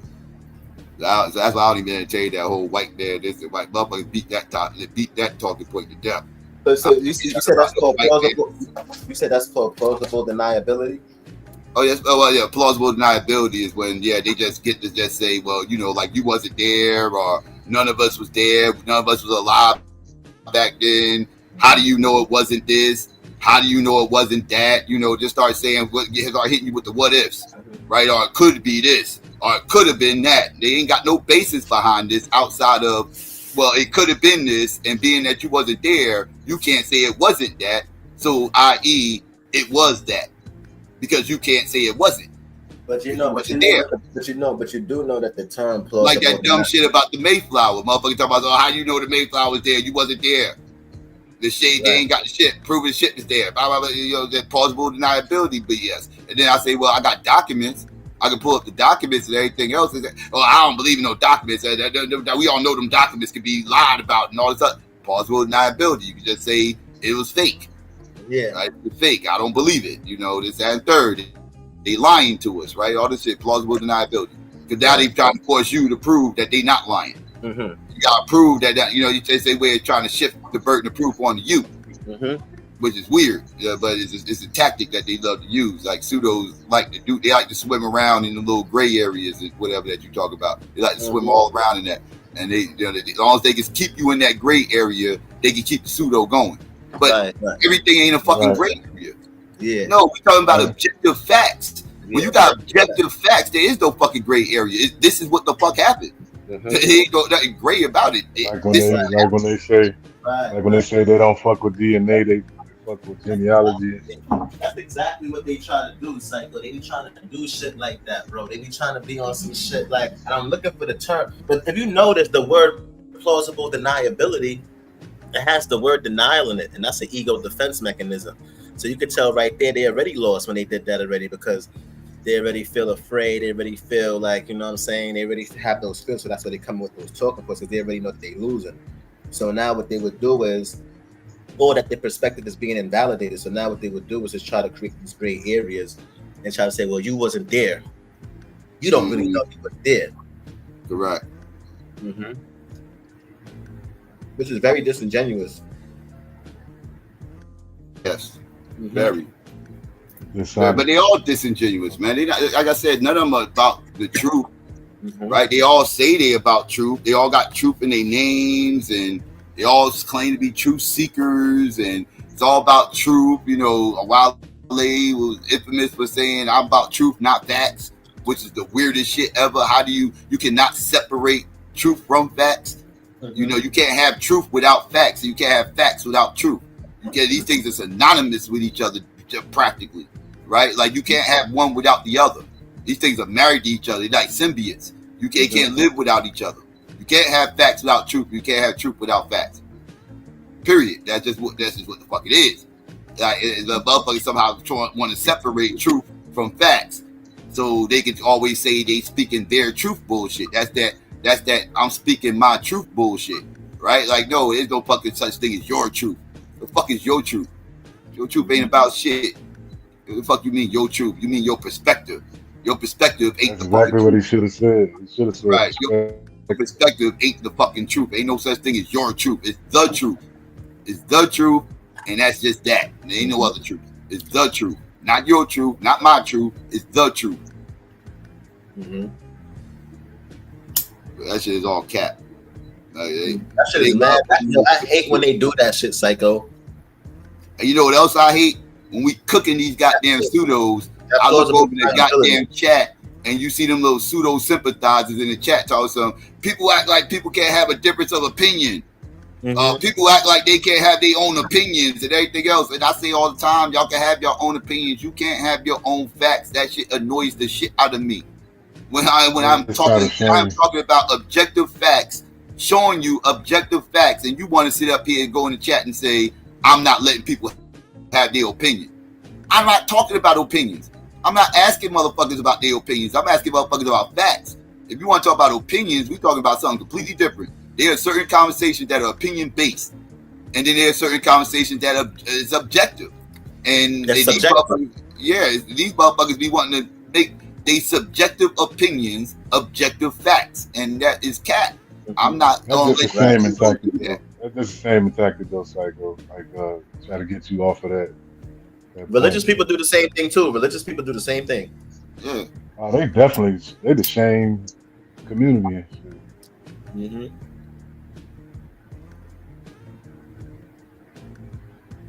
But like, you know what I mean? Mm-hmm. But yeah, that's what you gotta deal with. But people have this mentality that they can somehow or another make their opinions facts, and that's when you're dealing with a pseudo. That's when you're dealing with. That's how you know when you're dealing with a pseudo, somebody that's pseudo adjacent, if nothing else. Once they start talking their truths and all this whole other shit and everything else, that's a red flag. That is a red flag. Mm-hmm. Facts.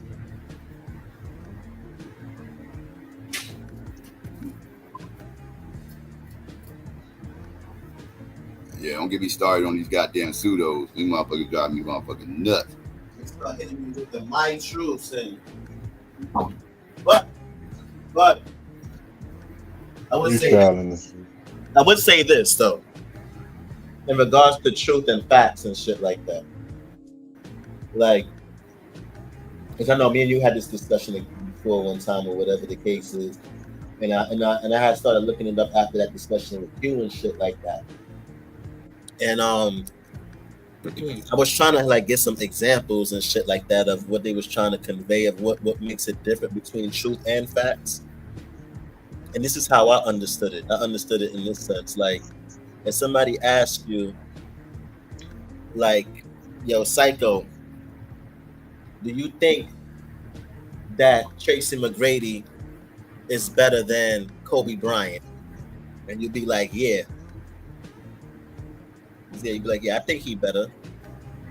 It's not the truth that it's not. That's just my opinion. Yeah, opinion. But you was truthful about your opinion. You understand what I'm saying? Truthful, yeah, I'm truthful in what I'm saying because I'm being honest about what I'm saying because that's what I truly believe. But there is no truth to that answer though. Right, but this is what the example was trying to show. The example was trying to show is that right, you can be truthful about something, but it can still not be a fact. Like if somebody asks you, like, yo, you think that girl look pretty over there, and you give your honest opinion, you was telling the truth, but it wasn't a fact though. Right. You was giving that was your honest opinion, right? Right. You was being truthful as far as giving your honest opinion, but again, it's still truthful. It's still associated with opinion. Right, exactly, and that's what the example was trying to convey. Like they was trying to convey basically, and I understand what you're saying. Like, and I agree with that statement, but I also understood the other side to it when someone says like, yeah, you can be truthful. Like for example, like President Trump when he was president, he would give his honest opinions about things, but it doesn't necessarily mean that it's a fact. Yeah, what he was saying was not the truth. It wasn't the truth. Like when he retweeted, I meant to talk about that and skipped over it. Got there, but when he retweeted Taylor Swift shit, that got his ass in motherfucking trouble too. By the way, retweeted some fake ass Taylor Swift AI generated meme that said that she supports Donald Trump. He retweets this shit right now. He didn't generate the picture, right? He probably, and I believe he thought that was a real meme, right? He thought that really was Taylor Swift showing support for him, right? Like he believed that. That's why he retweeted it. I don't think he was trying to be deceivious, right? Like he truthfully thought that was a real legit tweet, and then he retweeted it, but ended up being a fake generated AI shit, right? Now people think that he did that purposely trying to deceive people, and I don't think that to be the case. I believe Donald Trump's just dumb, and he just don't fact check very well, and he thought it was a real motherfucking picture and just retweeted it because he was excited that Taylor Swift might be endorsing him. Mm-hmm. Why would she even? Man, there's no logic. Why? I mean, he doesn't even think. Someone as popular as her and unpopular as he is. It doesn't, two brain cells don't meet, and he's like, nah, it's probably fake. As much as he trolls on the internet he doesn't know what's real and what's fake? Nah, he doesn't. He doesn't, dog. He's slow. You gotta remember, Donald Trump ain't the brightest motherfucking bulb in the fucking box. Like, he really isn't. Like, he really thought that it was like a real thing. I mean, he wanted it to be real too. Let's not get it twisted. He would love to have Taylor Swift support. So And yeah, and her career would go down the tubes. And like, I don't know, man. I don't know what to say. Couple of things. First of all, rest in peace, RBR. Yeah, I mean, I was. RBR died? Wait, it's still open for debate? nah, Marley wasn't. Marley must not have been on the panel. Yeah, he passed away last night, Marley. Yeah, he did. This was listen, at least I hope he got to, it's kind of ironic that it happened this week on a historical DNC convention. I hope he did at least get to see. Wait, RBR used to come over here? Yeah. But did he die? How did y'all find out? His live, among other things, and if you go on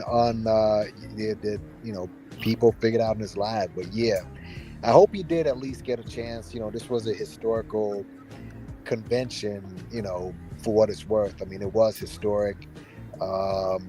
First woman of color, not a black woman. I mean, they were saying that all through. Everyone, D.L. Hughley. I mean, they really. I don't know. I mean, there's a difference between person of color and black. All right, and I don't know if these guys really understand the type of damage that they're doing to younger people who are just going to look at this and say, yeah, that's a black person. They're really doing damage, man. And I heard Kamala, her father is not black. I heard that he's half Irish and half Indian that was born in Jamaica. Yeah, he's biracial. Yeah. He has no African ancestry, they said. Yeah, these biracial. That was another thing too. I mean, it was all about mommy, and daddy was just like, dad knocked her up and she came over here as a 19-year-old. It was very, woman centric. Couple of other things that happened during the convention. By the way, that wasn't Donnell Jones psycho. That was John Legend. John Legend, my bad. Yeah, I think Sandra Donnell Jones, my bad. John Legend. The woman playing the guitar is bad. I mean, she's. Well, that was Sheila E. up there with him. No, there was the woman who played the guitar solo in that song. Oh, okay. I don't know about all that. I'm talking about Sheila E. Yeah. Her name's Ariel something. I mean, obviously he's gonna be there. He's a super male feminist. Stevie, of course, is gonna be there. They're playing all his songs throughout, so obviously he's gonna make an appearance. Patty, Patty, that wasn't the greatest performance, from her. Easy. Go Patty, my Patty. No, we know Patty's like an all-timer, but that was. She the GOAT. She's just not just all timer. She's the GOAT. Let's go. Nah, she's not. It's after Aretha, then it's Patty. No, I gotta put Patty number one. But go ahead. Nobody goes over to Aretha. It's usually Aretha and then the next person. We're gonna have a big argument. I mean, over Whitney. I mean, all right. I'll leave that. Yeah, and I'm a Jersey dude, but yeah, I can't put nobody over Patty. I'm biased. Yeah, Patty. Okay. But a couple of and some of the like Hakeem Jeffries, he's a weak orator, man. I mean, just a lot of stuff there. But you know what? Another thing that happened as well, and I'm gonna get to a much bigger point. I'm sure you heard about the pull-up on Roland Martin, which was, in my opinion, was weak as hell. All right, I guess this Chicago activist pulled up on him and ran up him in the church. My question is, all right, you're half his age and you're pulling up on that dude in a church, and while Roland was saying, yeah, what do you want? Did you pull up on anybody in Milwaukee like that? I mean, the issue is people keep saying people are attacking the Democrats and Kamala, and I understand that. But, and I said it before, if you don't have an alternative, then you're voting for Trump. Now, you know that there aren't just two parties. There are 6 parties. All right. There's a Constitution Party. There's the Democrats, which still has 2 candidates. You have the Green Party that has a candidate. You have the Independent Party. They had 2 candidates. Now that RFK left, you got 1. That's a big deal too, by the way. RFK, the best thing the Democrats could have wished for was RFK Jr. staying in this race. Yeah, that's the best. Having his name on all the ballots, that would have definitely helped the Democrats because he's tapping into Trump's base. If he would have stayed in, he would have took a piece of Trump's base, and that would have crippled him. Because Trump needs all the votes he can possibly get. Yeah. And he just pretty much secured RFK Jr.'s base now, and that's bad for the Democrats. I mean, to me, I still gotta wonder how serious he is. I mean, I don't know if you obviously watch MSNBC. Lawrence O'Donnell did not much, but not much. Like Lawrence O'Donnell, even though he's a shill over there, he did an epic takedown of RFK. I mean, I guess I see. Yeah, I already know he a kooky weirdo. Like you ain't got to tell you backstory on him. I've been covering him ever way before this shit. Like when the anti-vax shit kicked off and that was popping like 4 years ago, I was beating him senseless then because he started all this anti-vax crap. But at the end of the day, he still got them anti-vaxxers vote, right? They're the ones who got Trump in the office the first time, right? We talking about a MAGA crowd, right? And some of the MAGA people were starting to jump ship and was talking about going over to RFK Jr. And now that RFK Jr. ain't running anymore, they're gonna run back to Trump. Incredible. Even after Trump said, "Yeah, I took the vaccine and I took the booster," Trump was like, "I'm not dying like you motherfuckers. I took all that shit," and they're still getting out. And I think RFK took the vaccine as well. I mean, I don't know if he took it. Trump took it, but I don't know if RFK took it. That's okay. Let's say that RFK did not take it. What are these black folks doing? RFK is a Kennedy.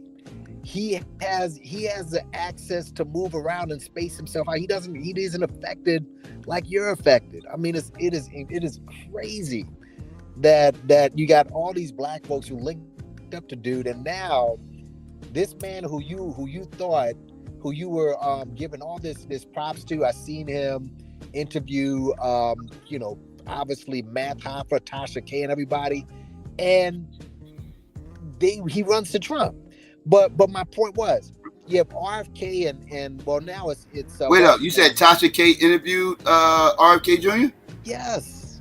I didn't even know that. And there's a cut when she asked him about reparations. And truth be told, never knew. Truth be told, he actually gave a pretty real answer. But here's the thing. Wait, what was his answer? So what was his answer?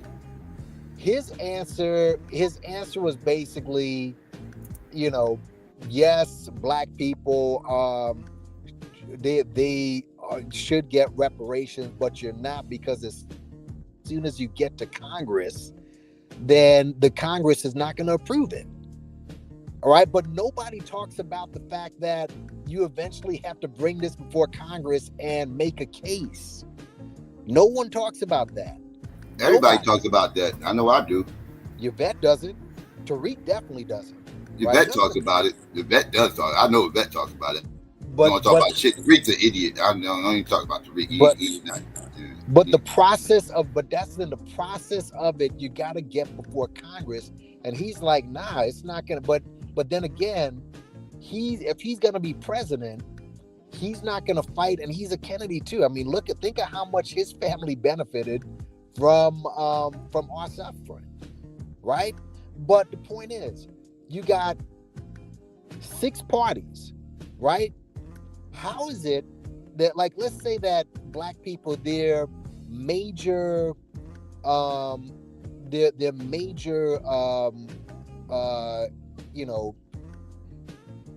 major thing that black people want, you want reparations. That's the number one thing, right? out of the 6 people in those parties, there's the 3 of them that don't agree with reparations. You're voting for. Meanwhile, Marianne Williamson and Jill Stein and Cornel West, they all have reparations on their platforms, and That's why I vote nobody third is. party. That's why I vote third party. Yeah, but all 3 of them, none of these guys are bringing them on their show or anything and propping them No, up. they're not. They're not. They What? keep them off. They keep them all off the debates. They keep them. They suppress. They suppress their campaigns. It's all done purposely. They work bipartisan to do this. No, Like why doesn't ADOS and FBA focus on them? Forget about go ahead. Nah, well, they have their ways of going about doing it. They feel like they should pressure the Democrats.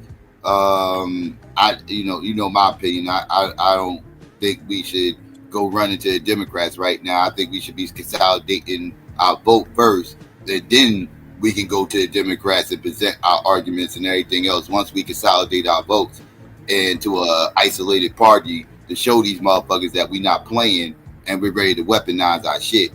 Like right now, we scattered and all over the place, and they not really caring about black Democrats right now. They not pandering to us for what they have no reason to. Like I said, they pandering to because what people got to understand is what I said earlier, and I stand on this. MAGA is not going to win this election. Blue MAGA is not going to win this motherfucking election. If you identify as a Democrat or Republican, you're not the motherfucker who's going to win this goddamn election. You're just you're already a part of the team. The motherfuckers going to win the election are the independents and the undecided motherfuckers. That's who they pander to every election. These are the motherfucking swing voters. These are the people that determine to win and lose the election. Motherfuckers like myself. Now, I'm not in the swing state, but I am an independent, free-thinking voter. And I'm the type of motherfucker that they're targeting. Now, if I was in the swing state, I'll be more dangerous. You know what I mean? But this is why we need to consolidate our votes. Because we can go ahead. Understood. But when you listen to certain people talk, like some people saying, "Oh, I'm not voting." Like, okay, you're not voting, right? But you're still going to be in the country. And at the end of the day, one of these guys are going to be running the country. All right. If Trump wins, then things are going to be moving more towards the right. If Kamala wins, things are going to be moving towards the left. Either way, it's going to be something that is going to affect you negatively as a black person. So why not go to the people? But since you want reparations and tangibles so badly, those guys have it on their platform. Those 3 have it on their platform. Long list. Whole white woman, Marianne Williamson. Reparations. Black people should get reparations. Cornel West has that. So does Jill Stein. Why not? And I understand like some of these parties are not, they're not in certain states. But they got other things on the bill that's going to turn some people off and everything else. That's why I feel more. I mean, I'm cool doing that this election and everything else, but that's not a long-term goal. We should be trying to accomplish forming our own party with our own agenda, independent. Because like going with Cornel West, I'm gonna go with him this election. As long as he's still on the ballot. He's probably gonna get my vote because he does have reparations on there, but he got a bunch of other stuff on there I do not agree with. I know all 3 of them probably are heavily LGBT. Yes, that you don't like. Yes. But check this out though. Check it out. Like the Constitution Party. I mean, obviously that's something. The name itself, you already know what it is. It's gonna probably push more towards the right. The Libertarian. Think Larry Elder. That's probably more to the right as well. But here's the thing that struck me though, right?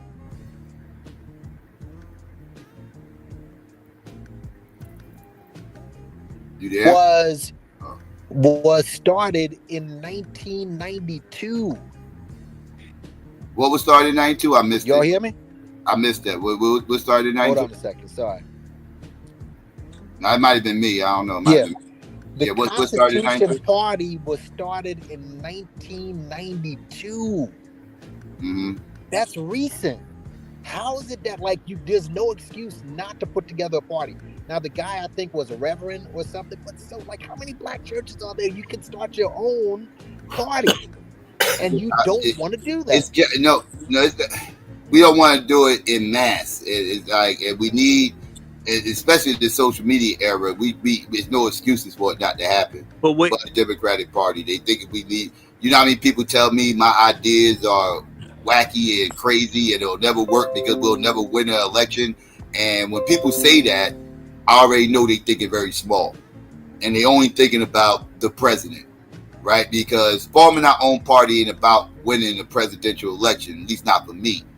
That's not what it is. That's not what it's about. It's about winning local elections, right? Consolidating our votes so we can shift and frame the national election. Because again, when you get to these national elections and you pay attention to who they pandering to, they're pandering to the independents and the undecideds. That's who they pandering to. Well, if we had our own consolidated vote that was independent of either party, guess who they will be pandering to? Guess who they'll make sure they do their trips to when they on their world tour trying to garnish up votes with all these rallies? They're gonna make sure they make a stop in the middle of Detroit. They're gonna make sure they make a stop in the middle of Newark, in the middle of Brooklyn, in the middle of motherfucking Atlanta, in the middle of Chicago, right there on O Block. They're going to make sure they right there in Compton. They're going to make sure they right there in Houston. You know why? Because we will be an independent vote that ain't committed to nobody, and they're going to want to pander to us to get us to sway their way to help them win the election, which means they got to motherfucking promise us some things, which means we get to actually hold them accountable. Because like if we just all throw our votes on the Green Party, everything else, like that third, that means our shit is all jumbled up with everybody else. We making the same mistake we did with the Democrats. Now it's our agenda blended in with everybody else's motherfucking agenda, and now we gotta figure out who they gonna prioritize first. Well, guess what? It ain't gonna be our black asses. That's been what historically has told. That's what's been told to us historically. So at the end of the day, no, I don't. It got to be something that's exclusively us. That way, our shit ain't getting mixed up and blended up with everybody else, and it's very clear what it is that we want and what we want to accomplish. Yeah, I just wanted to say, a lot of times we hear people kind of coming against not voting, and I just kind of question, like, do we not realize there's been many times throughout our political history where non-participation, including even in electoral processes, have led to political results, even when it comes to not voting, such as the Harlem boycott of 1936 with Adam Clayton Powell Sr. Like, non-voting has literally been a political strategy in non-participation, boycotts and whatnot in Black American history in this country. So I don't understand why, but we can point to examples of the past where it has led to short-term results, right? Why it can't be replicated in 2024. Were they all in one accord? I didn't mean to cut you off. Did they have a singular goal?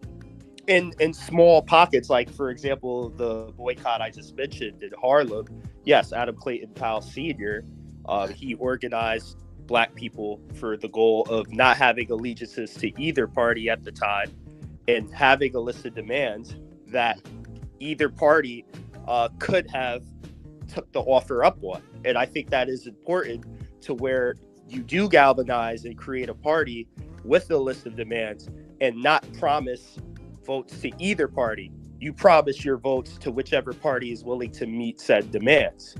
You implement these policies, you implement these things we want, and then you'll have our support.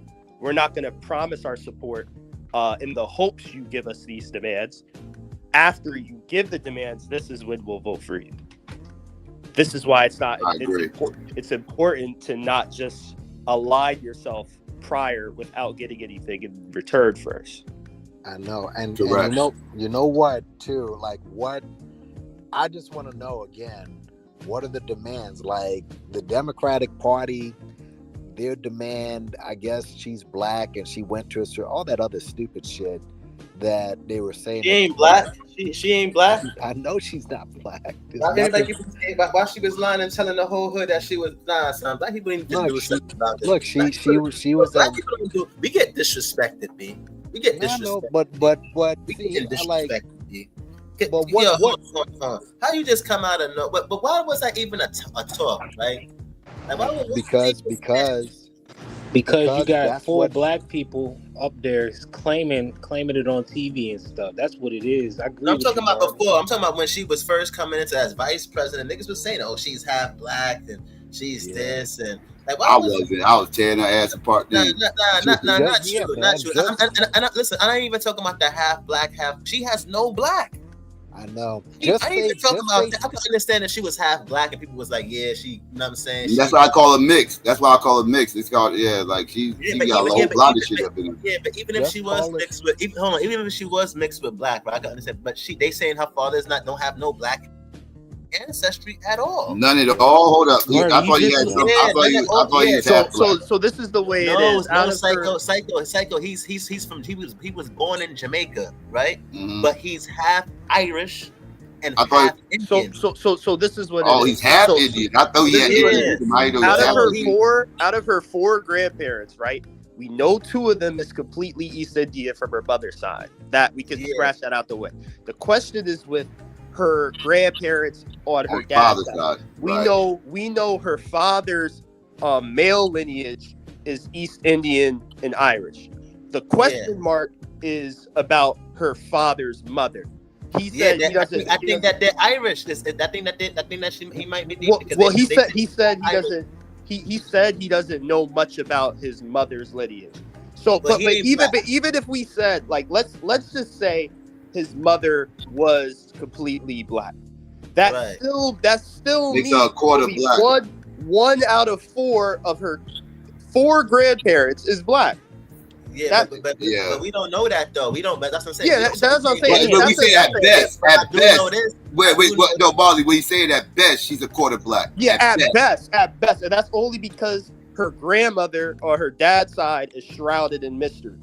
I doubt it. I believe that she's completely half white and half Irish. Just like how her father is half white, half Irish. Because remember, you had people from India. There's a lot of race mixing going on in Jamaica and in Trinidad. Yeah, hold on. So hold on. So remember now, you had people, right, that was coming from India into England, and then from England into Trinidad, into other Caribbean islands. These were Indian people, Indians. And then you have, don't forget the Irish. The Irish have a lot of influence in Jamaica. Even the Jamaican accent is influenced by the Irish people. You know what I'm saying? If you look at the flag, the Jamaican flag and the Scottish flag is the same design. It's just different colors. Yeah, just different colors. So now when you sit down and you think about it, it's just like, yo, just because they saying that he's from Jamaica, it doesn't mean that how he's black. Because we know we hear Jamaica, we think black first. No, it's a multicultural, racial nation, right? So I don't know if this nigga. I don't even know if he has any African whatsoever. I think they were just riding the coattail because he's Jamaican, and they associating that with most Jamaicans is black, and the people was thinking, well, she's black because she's half. No. Her father is half white, and her father is half Indian. My dude, there are whites and Asians in Jamaica that'll speak. Right, and Asians. Right? I was dating this Jamaican chick. I was dating this Jamaican chick who had Asian inside. No, I was dating this Jamaican chick when I was in college she was black, but you could tell that she had Asian from a long time. No, actual Europeans, actual white people that speak patois heavier than stew peas. Right. I mean, I've seen that too. I've seen that too in Trinidad. They're all down there, and I got to tell you, man, because see, I understand, I get it. You have to choose between this woman or the candidate. All right. I mean, like I said, it's either the AKA or the KKK. I get that, but for black people to be on that stage, and if she does become president, and you're going to put in the history books that this is the first black woman president, all right?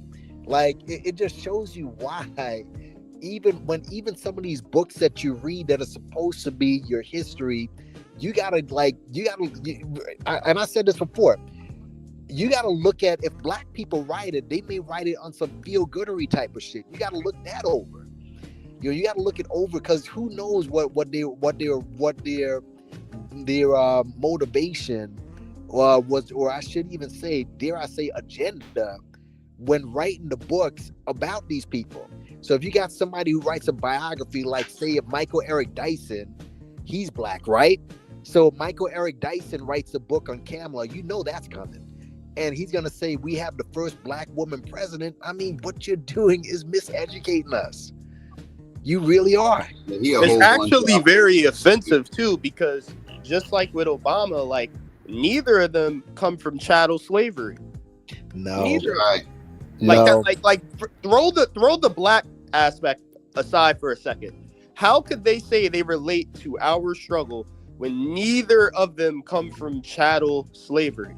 As a matter of fact, in her case, in her paternal lineage, as someone mentioned before. Well, not when you got black people in America thinking, well, and I've heard black people say, well, how do you know we didn't come from East Africa too? Just because we don't. I'm like, yo, did they even experience Jim Crow? Wait, did they even experience Jim Crow?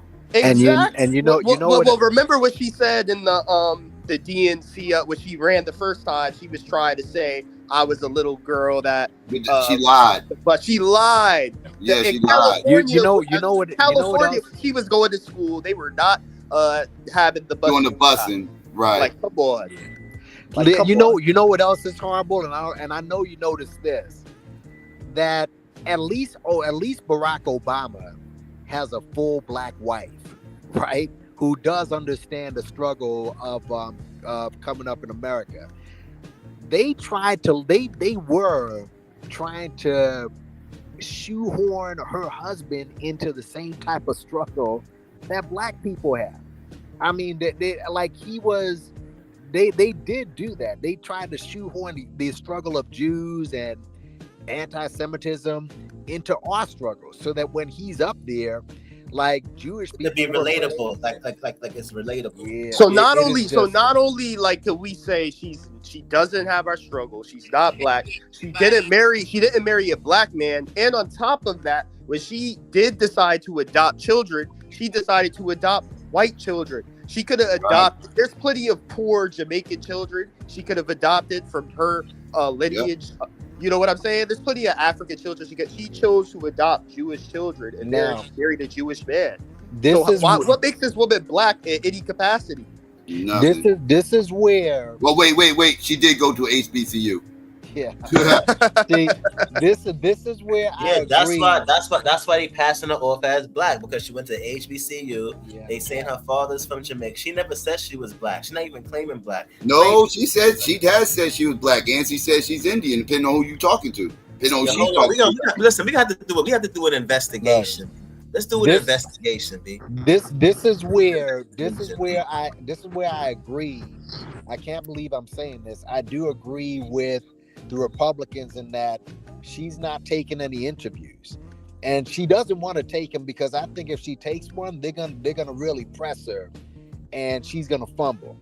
So this is why she doesn't want to take any interviews, because these are important questions. People are saying, nah, well, what's the big deal? She's not black. I mean, yeah, she's not black. Trump isn't black either. I get that.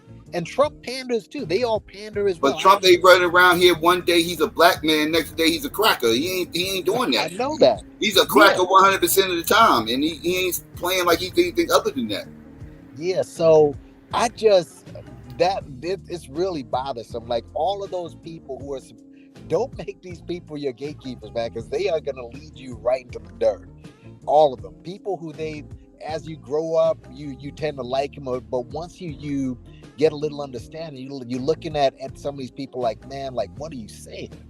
What are you? Why is Oprah saying that story? And mind you, Oprah. Let me say this about Oprah.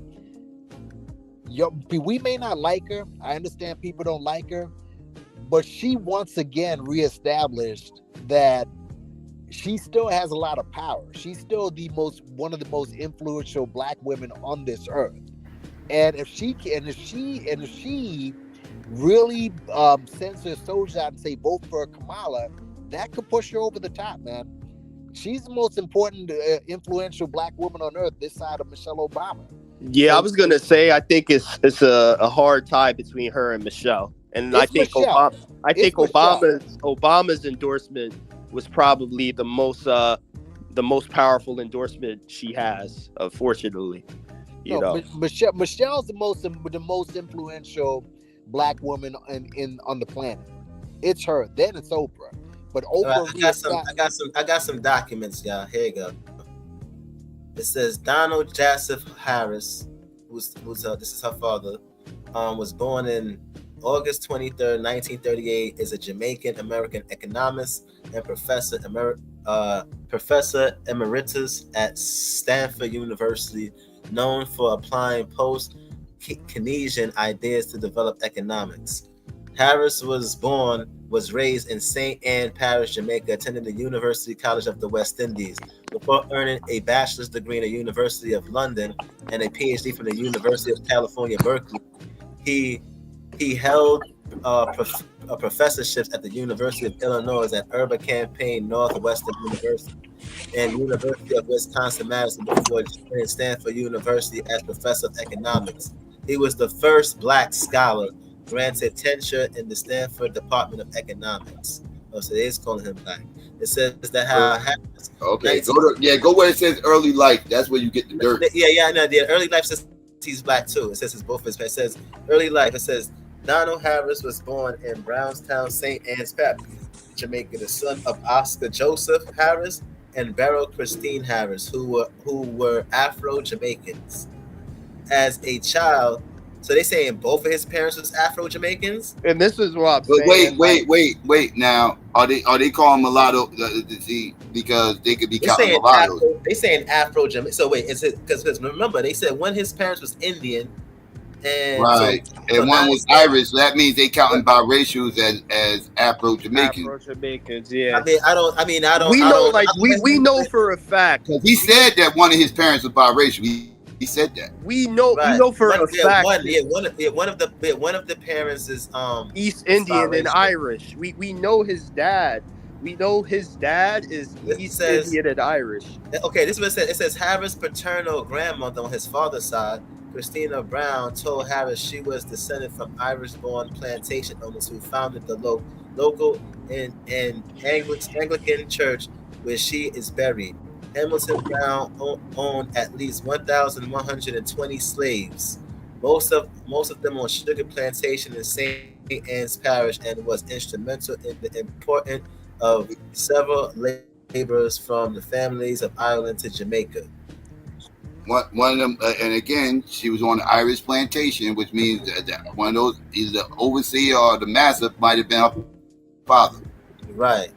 So her again, grandfather, her grandparents, or that's her dad's father's lineage, her father's paternal line. We know, like, we don't gotta debate about her father's line. That line is Indian and Irish. The question is, who is her father's mother's people? That's what's shrouded in mystery. Who's her father's mother's people? We don't know much about his mother. No, right. But hold on. That it's from his father's side. Yeah, I thought he just read the grandmother.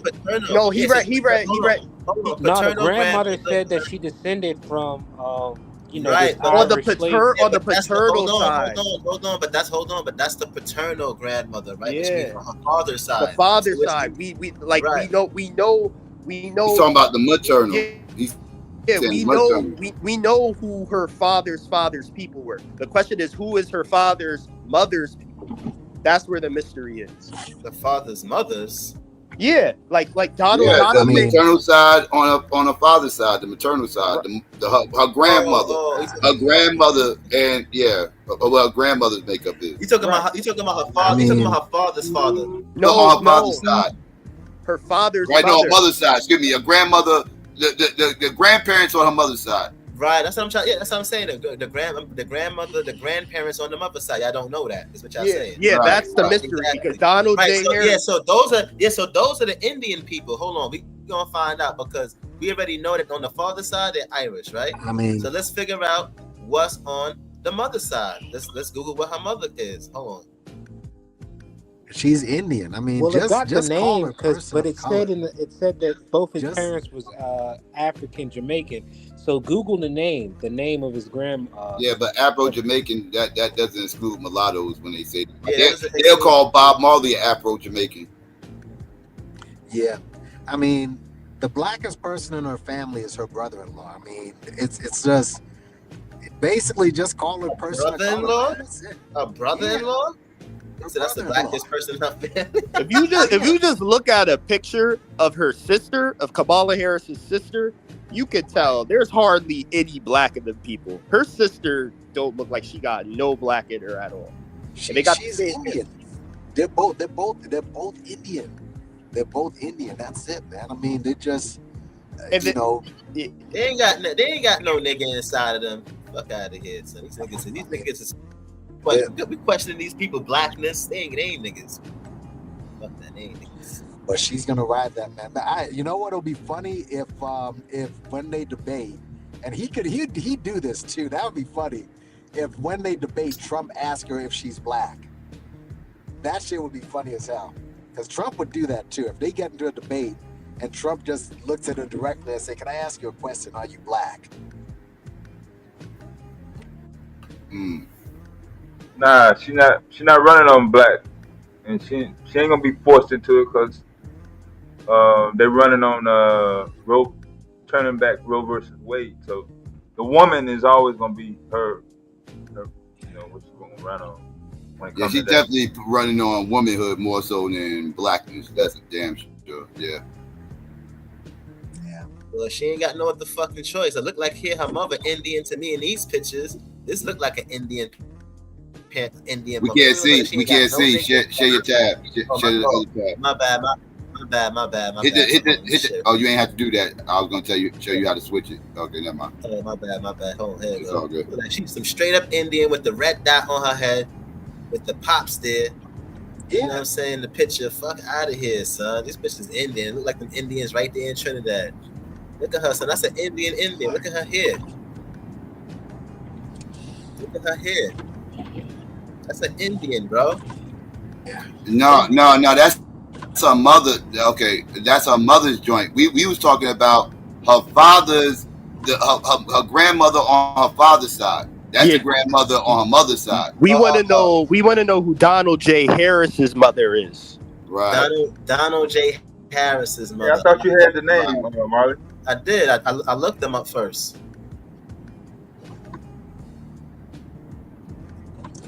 Don't put But that look J at his is gonna hair, be though. G. Have you looked? Always put the J. Did you see his hair though? Yeah. Did you see his hair? Mm-hmm. Okay. I mean, his hair's kind of curly. So, I mean, the bottom line, she's not a black woman. She's just she's Indian, and Again, at Well, she best, already wasn't she's a a black quadrant. At best, she's a quadrant. She's a quarter black at best. Yeah, her DNC speech, she said she grew up middle class. Did anybody? Yeah, she said she grew up middle class. That's what she said. Yeah. Oh, Lord. you know who's also never called himself black. If you keep it honest, Barack Obama has never called himself black. You've never seen him say it. Strategic move. But think of all these years, he has never referred to himself as a black man. He ain't never correct nobody calling him a black Yeah, I man. don't think he needed to either. It's just crazy. Did he need to? Like, at what point did he need to? He didn't. And He was saying it for him. Hold on. Back when he first ran in 2008, I think some guys, they were Black Party something. So a couple of radicals, and y'all might have seen it. He was in Florida, and they pressed him on his blackness, and he started stuttering. That video I think is erased from the internet, but two dudes pressed him. There was some community leaders, I forgot who they was. They pressed him, and he literally started talking like Porky Pig, literally. So Yeah, I would have loved to see man. that because I ain't never seen Obama kind of slip up. That clip has been erased from the internet, I believe, but I remember that though. I remember it. He has never referred to himself as black. 07. Yeah. Well, 06, I'm looking at saying in his book, in his book, he calls himself black. They know the census records, but I never seen him say it in a speech. You're right. Never said it in person. Never. All right. But again, it's between this woman and Donald Trump, who just listen to him speak when he talks about people coming from other countries. They're all I don't understand. And then I do understand why they're doing it. But all the foreign countries, they're all black countries. Y'all don't, like, these people who are supporting them, y'all don't see this shit?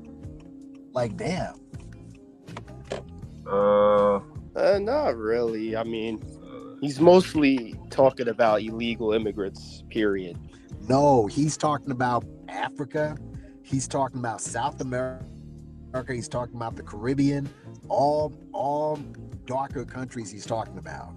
That's who he's talking Yeah, about. but not all dark countries have black people. Just because someone's like brown skin doesn't make them black, and that's part of our problem. I understand that, but obviously he's sending out a message there.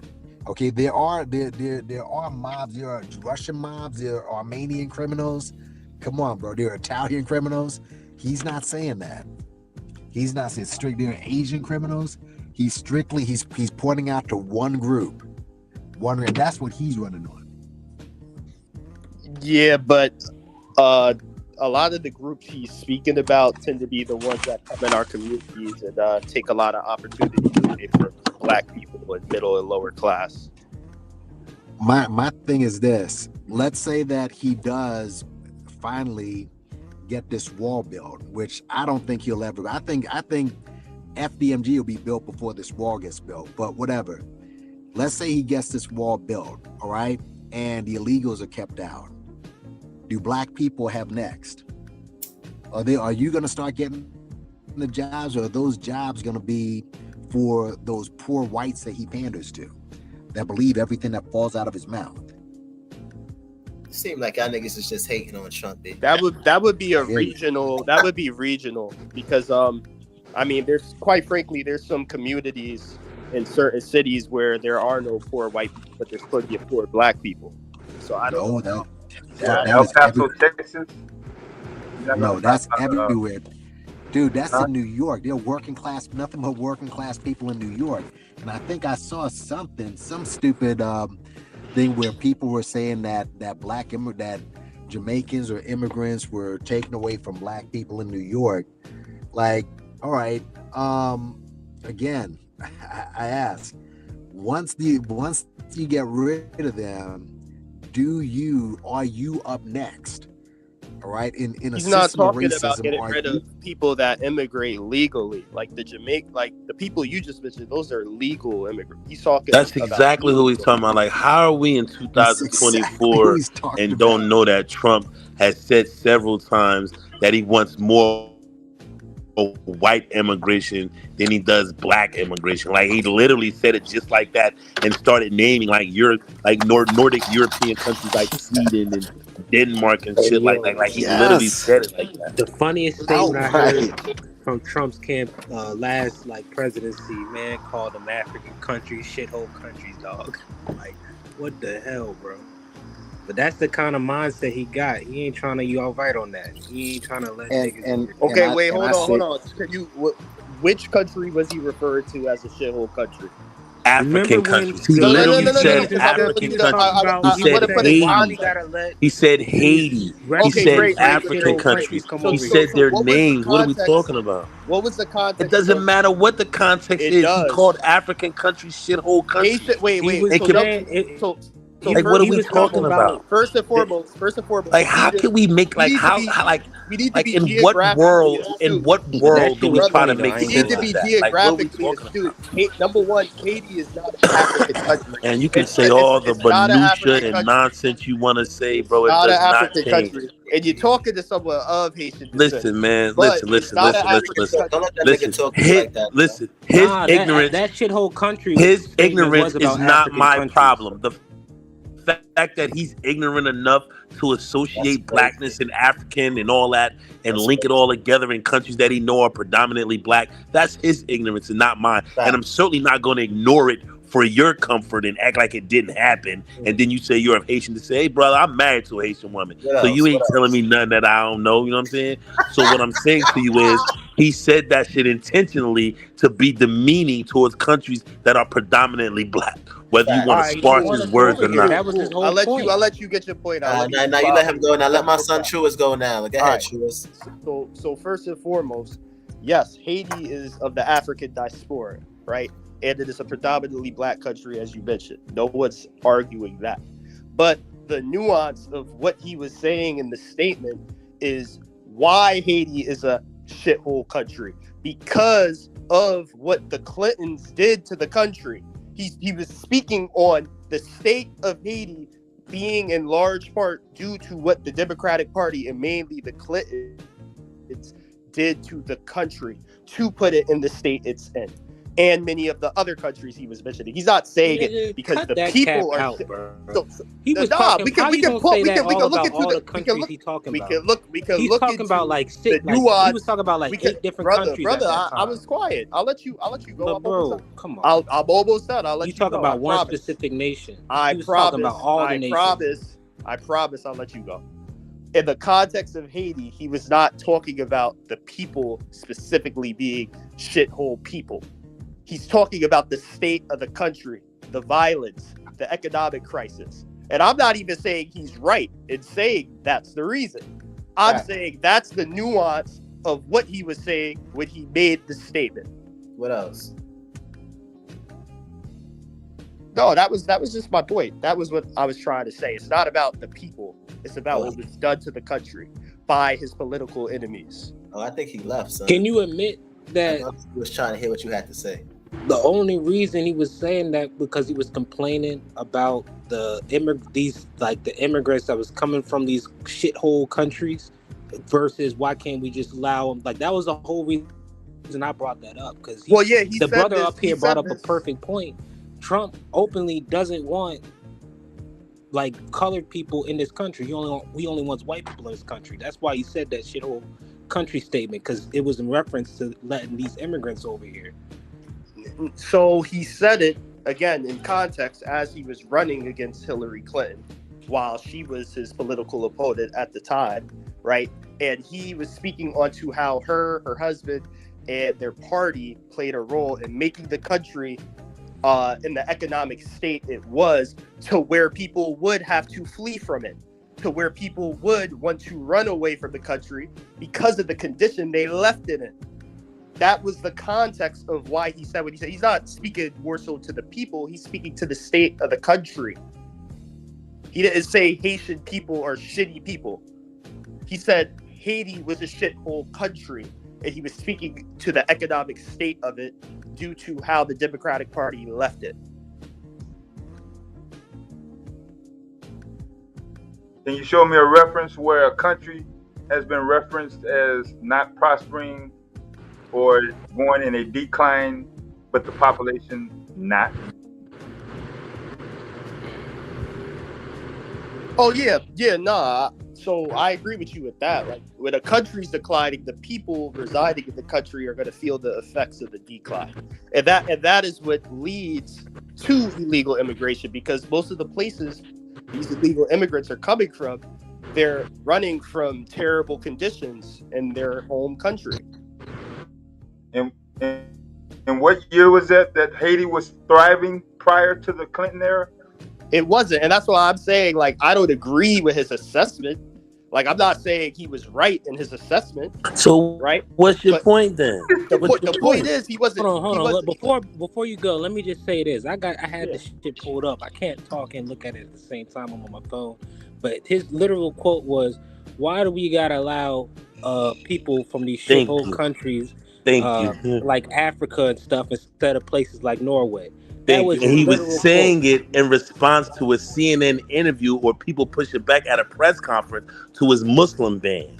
That's where that's the context of what he was saying, not what you were saying, some nuance about immigration. No, he was mad because they got about North Africa. So he was talking about North Africa. Yes, he was talking about Africa, and he added those. He added those as an amendment to his comment.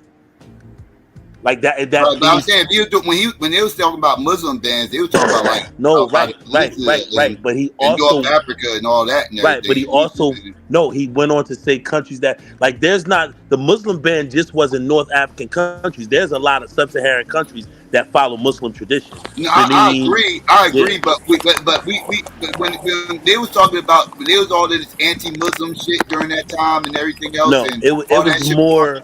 they But were if talking you about the Arab. That's what they was saying. no, that's not true. If you look it up, there's more black Muslim religious countries on the I'm not list. questioning that. I'm saying I'm talking Then about the premise. I'm talking about the premise of this country. What they was attacking at that time. They were talking about Muslim terrorists. They wasn't talking about black people when they were talking about Muslim I think the Muslim ban is that. Yeah, I think the Muslim ban is that. But I think his shit was all of them, right? Anybody that practiced Islam, Which right? countries did he specifically separate out? Like he named. He's so goofy. He didn't say. He said Africa. Yeah, because I know this has something to do with that Muslim, anything to do with that Muslim. Yes, this was about the Muslim ban. He's talking But about what Arab. happened was, but the quote. I got the quote of he said, "Why do we gotta allow refugees from Haiti and these shithole countries from Africa instead of allowing immigrants from Norway?" Okay, now he's talking about black people there, right? Thank you. He was talking about y'all didn't believe us when we said it. Why would we ain't gonna just say it? No, I was talking about the North Africa part. You said no, that's what I was trying to explain to you. Wait, when you said Africa and Muslims, but that's what I was just trying to explain to you. He added the other countries as an amendment to his original point. Is what I was trying to say to you. Well, I think the original topic was about Haiti, though. But he wanted what was but the question is, what was the reason he's calling these places shit? Are you saying because he just got his ass whooped on the Muslim ban, so he was in a press I don't know conference. about that. I'm gonna just say that's that exactly what happened. Look it up. Like that's where you got the comment from, brother. That's where you got the statement from. The statement he made was in a press conference after he just got his ass handed to him about the Muslim ban. You got a transcript of what you're reading from, Chad? It's on CNN. That's where he just got the comment from. Oh, okay. Y'all stay trying to give Trump some fucking pass. I don't get it. I'm not trying to get nobody a pass. I'm just trying to get to the bottom. You said when you put it in you was like to put it in context. You mentioned the Muslim ban, and then when I was like, when we talk about Muslims, he wasn't talking about. I got you, but the Muslim ban was the press conference that he was having. It was about that. And he added the extra shit my man just said in the comment. Right. Yeah. Okay, but the original comment that he made about the shithole country, that was directly from, they had asked him about the Haitian immigrants and allowing the immigrants in, and that's when he made that dumbass statement. No, it was a press conference. I got the link in the back chat. You can look at it, but they got the whole breakdown of what happened when he said that comment. It was the press conference that he was having about fucking.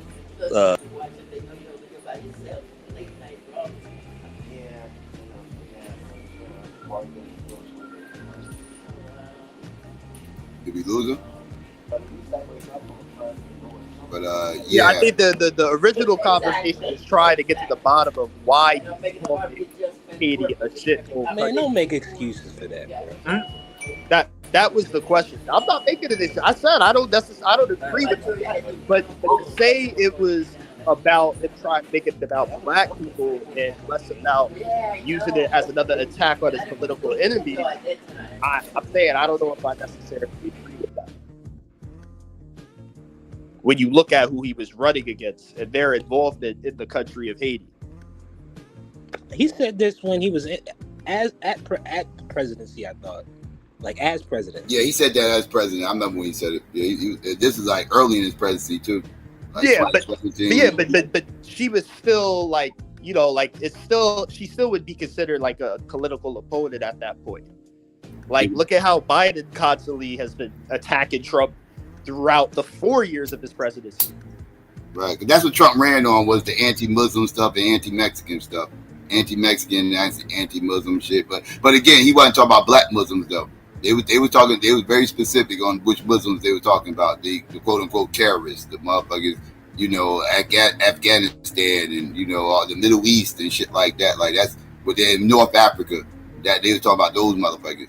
They wasn't specific because I remember when I was arguing with white nationalists around this time and everything else, and that's when they was on they freaking out about Muslim shit and everything, and I was arguing with them and I used to ask them like, y'all motherfuckers bitching about Muslims in general or a specific group of Muslims? I would ask them, I would say like the Nation of Islam, and they didn't even know too much about the Nation of Islam. They wasn't thinking about the Nation of Islam, right? They wasn't thinking about Moors and shit like that. Like that wasn't their concern. Like they didn't even know nothing too much about that ideology and shit like that. So when they was talking Muslims, they was very, very specific on who they were talking about. They were talking about those Berbers and those Arabs. Yeah, because a lot of Arab people after 2001, regardless of whether they were Muslim or not, if they were Arab, they were getting discriminated against, especially up here in like New York and New Jersey. Yeah, that was a big thing back in. That was what they was all running on in Trump first run in 2016. That was the big talking point. But just like we said about Jamaica. So to be clear, this shithole country, Haiti and Norway, had nothing to do with Muslim ban or any religion question. Am I saying that? Because I'm looking at the article right here. It don't say anything about he was asked about any religious groups or Islam or anything. So are you talking about another incident? Yeah, I don't recall that. I don't recall that conversation where he made that statement being about Muslims, because I don't even know how Haiti would correlate to Islam or Muslims. So right, I don't. That's what I'm saying. It doesn't. But he probably was talking Muslims. about a different instance that could have been like reflected on. And it probably was just a whole different instance. Because I originally I think he was talking about the event that he made the statement at was about the anti-Muslim ban, but that ended up being one of the statements that he said during this event. I think that's what he was saying. Yeah, he was trying to tie it together. It really didn't tie together. Yeah, I'm gonna put the link in the regular chat so everybody can look at it. Because this article right here don't say nothing about Islam or any religion at all. He specifically was asked about immigration, because I think an immigration bill was on the table, or he had just rejected the immigration bill. Why would the U.S. accept more immigrants from Haiti and shithole countries in Africa rather than places like Norway? End quote. And again, I don't agree with his perspective. That seems very direct to a specific group of people. I don't agree. I don't agree with that. His perspective at all. I'm just saying. You got to look at the context, and also the context to that is from Norway. Niggas over here. People from Norway, they don't really have a reason to want to come here. The Man, he could have threw in Asians. He could have threw in Indians. He said Haiti and African countries. Yeah, that would actually make our point. Why would he use a country where we normally don't immigrate from, or people from that country are not really interested in coming to America? That's what I was trying to point out just now. Like, a lot of the places illegal immigrants come from, like Norway has no reason. The people of Norway have no reason, like the people of Venezuela or Ecuador or Mexico or Haiti, do to want to escape their home. So why ain't he named those places? Why he named two predominantly black places? I mean, he speaks about Hispanic and Latin America all the time. Like, we're looking at one statement in isolation. Yeah, you're right. But if you look at the totality of his conversation, it's hardly about Haiti. They must have asked him about Haiti or something like that for him to even bring it up. Because I don't think he would even bring it up unless asked about. Yeah, they asked him, I think, and the article explains that they asked him about Haitian immigrants or something like that. But that's because that was the thing. Haitian immigrants was coming through the border. They was coming over to Mexico and everything else through the border around this time. So yeah, that's when they had those pictures come out that made it look like those Haitians were getting whipped by a horse, and they actually whipped on horseback, and he actually wasn't. That was just angles, the way the angle of the camera, it looked like the Haitians actually getting whooped by the dudes on horseback. But when you look at the other camera angles, you clearly see they wasn't getting whipped like a slave or nothing. They was chasing them back, but they wasn't whipping them like the camera initially suggested on the first camera shot that was circulating that went viral.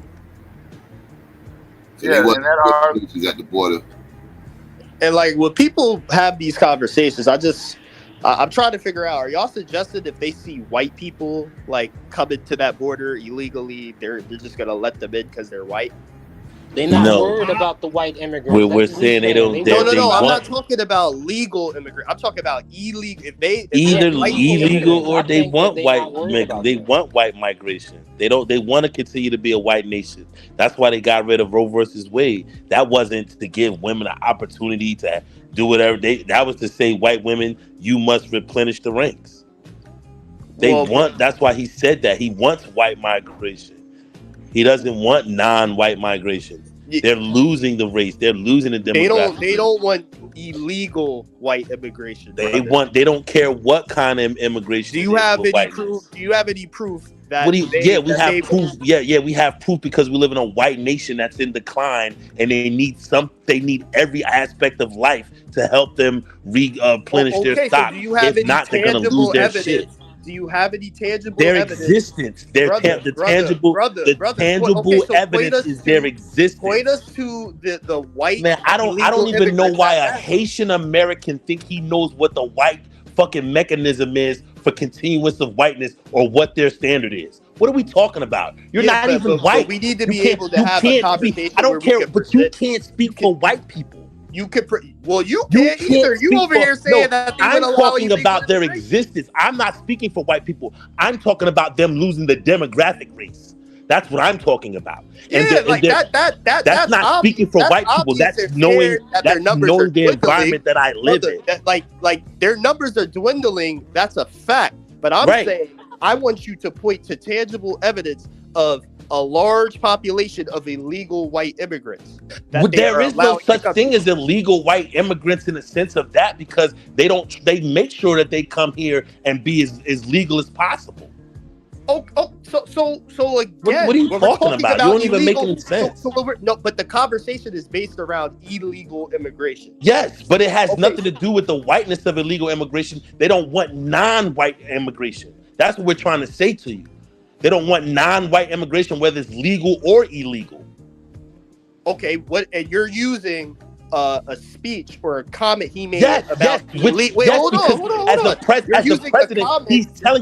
president, he's telling you what his agenda is and what he's against. What else would I not? He's speaking against illegal immigration. Would I not? He's not speaking against legal immigration. He's speaking against illegal immigration. Sir, he's talking about immigration, period. No, he's not. Sir, he went on to further say, why can't we have migration? And then said Nordic nations, white European nations. He said migration, meaning legally. Why can't we have legal migration? Oh my God, he's trying to contrast this, sir. Like, why are you lost here? Like, oh my God. Like, oh my God. You're grasping at straws. Oh my God, bro. You're a Haitian person trying to discuss whiteness. This is nuts. We're both discussing whiteness. What are you discussing? I'm not discussing whiteness. I'm discussing anti-blackness and anti-non-whiteness is what I'm discussing. I'm not discussing whiteness. Okay. You're trying. Their agenda. That's exactly what you're doing. Their agenda is to limit. I'm discussing, sir. I'm suggesting that their whole agenda is to limit non-white people from entering and matriculating into citizenry in this country is what I'm saying to you. Legally. Illegally or legally. Okay. I agree illegally. Now legally. Prove the legal part. This is what I'm proving to you is they're limiting the migration of African people and people from black countries migrate.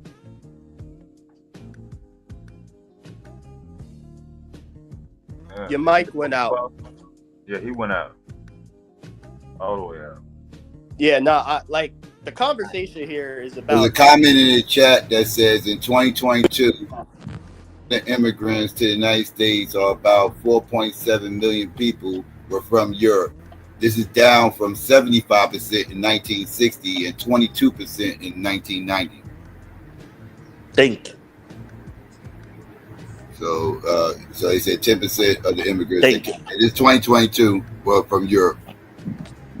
They want to increase white migration.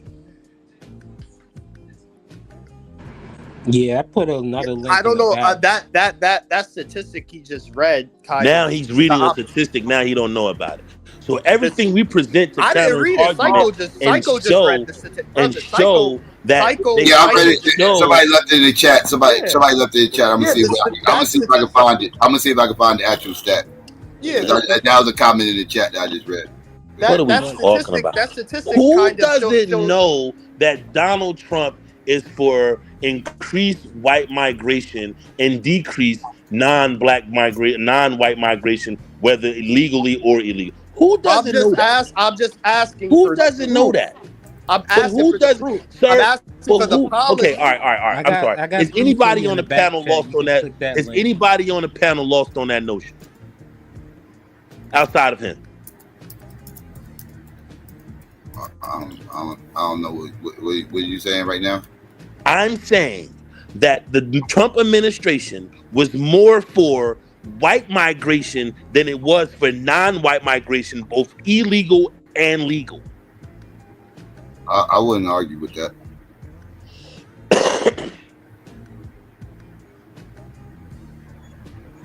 Yeah, it does say it right here. In 2022, Europeans made up 10% of the 46.2 million immigrants living in the United States. Yeah, that'll be 4.7 million. Yeah, 4.7 million Europeans came in the United States. This is 2022, and that's 10% of all the immigrants.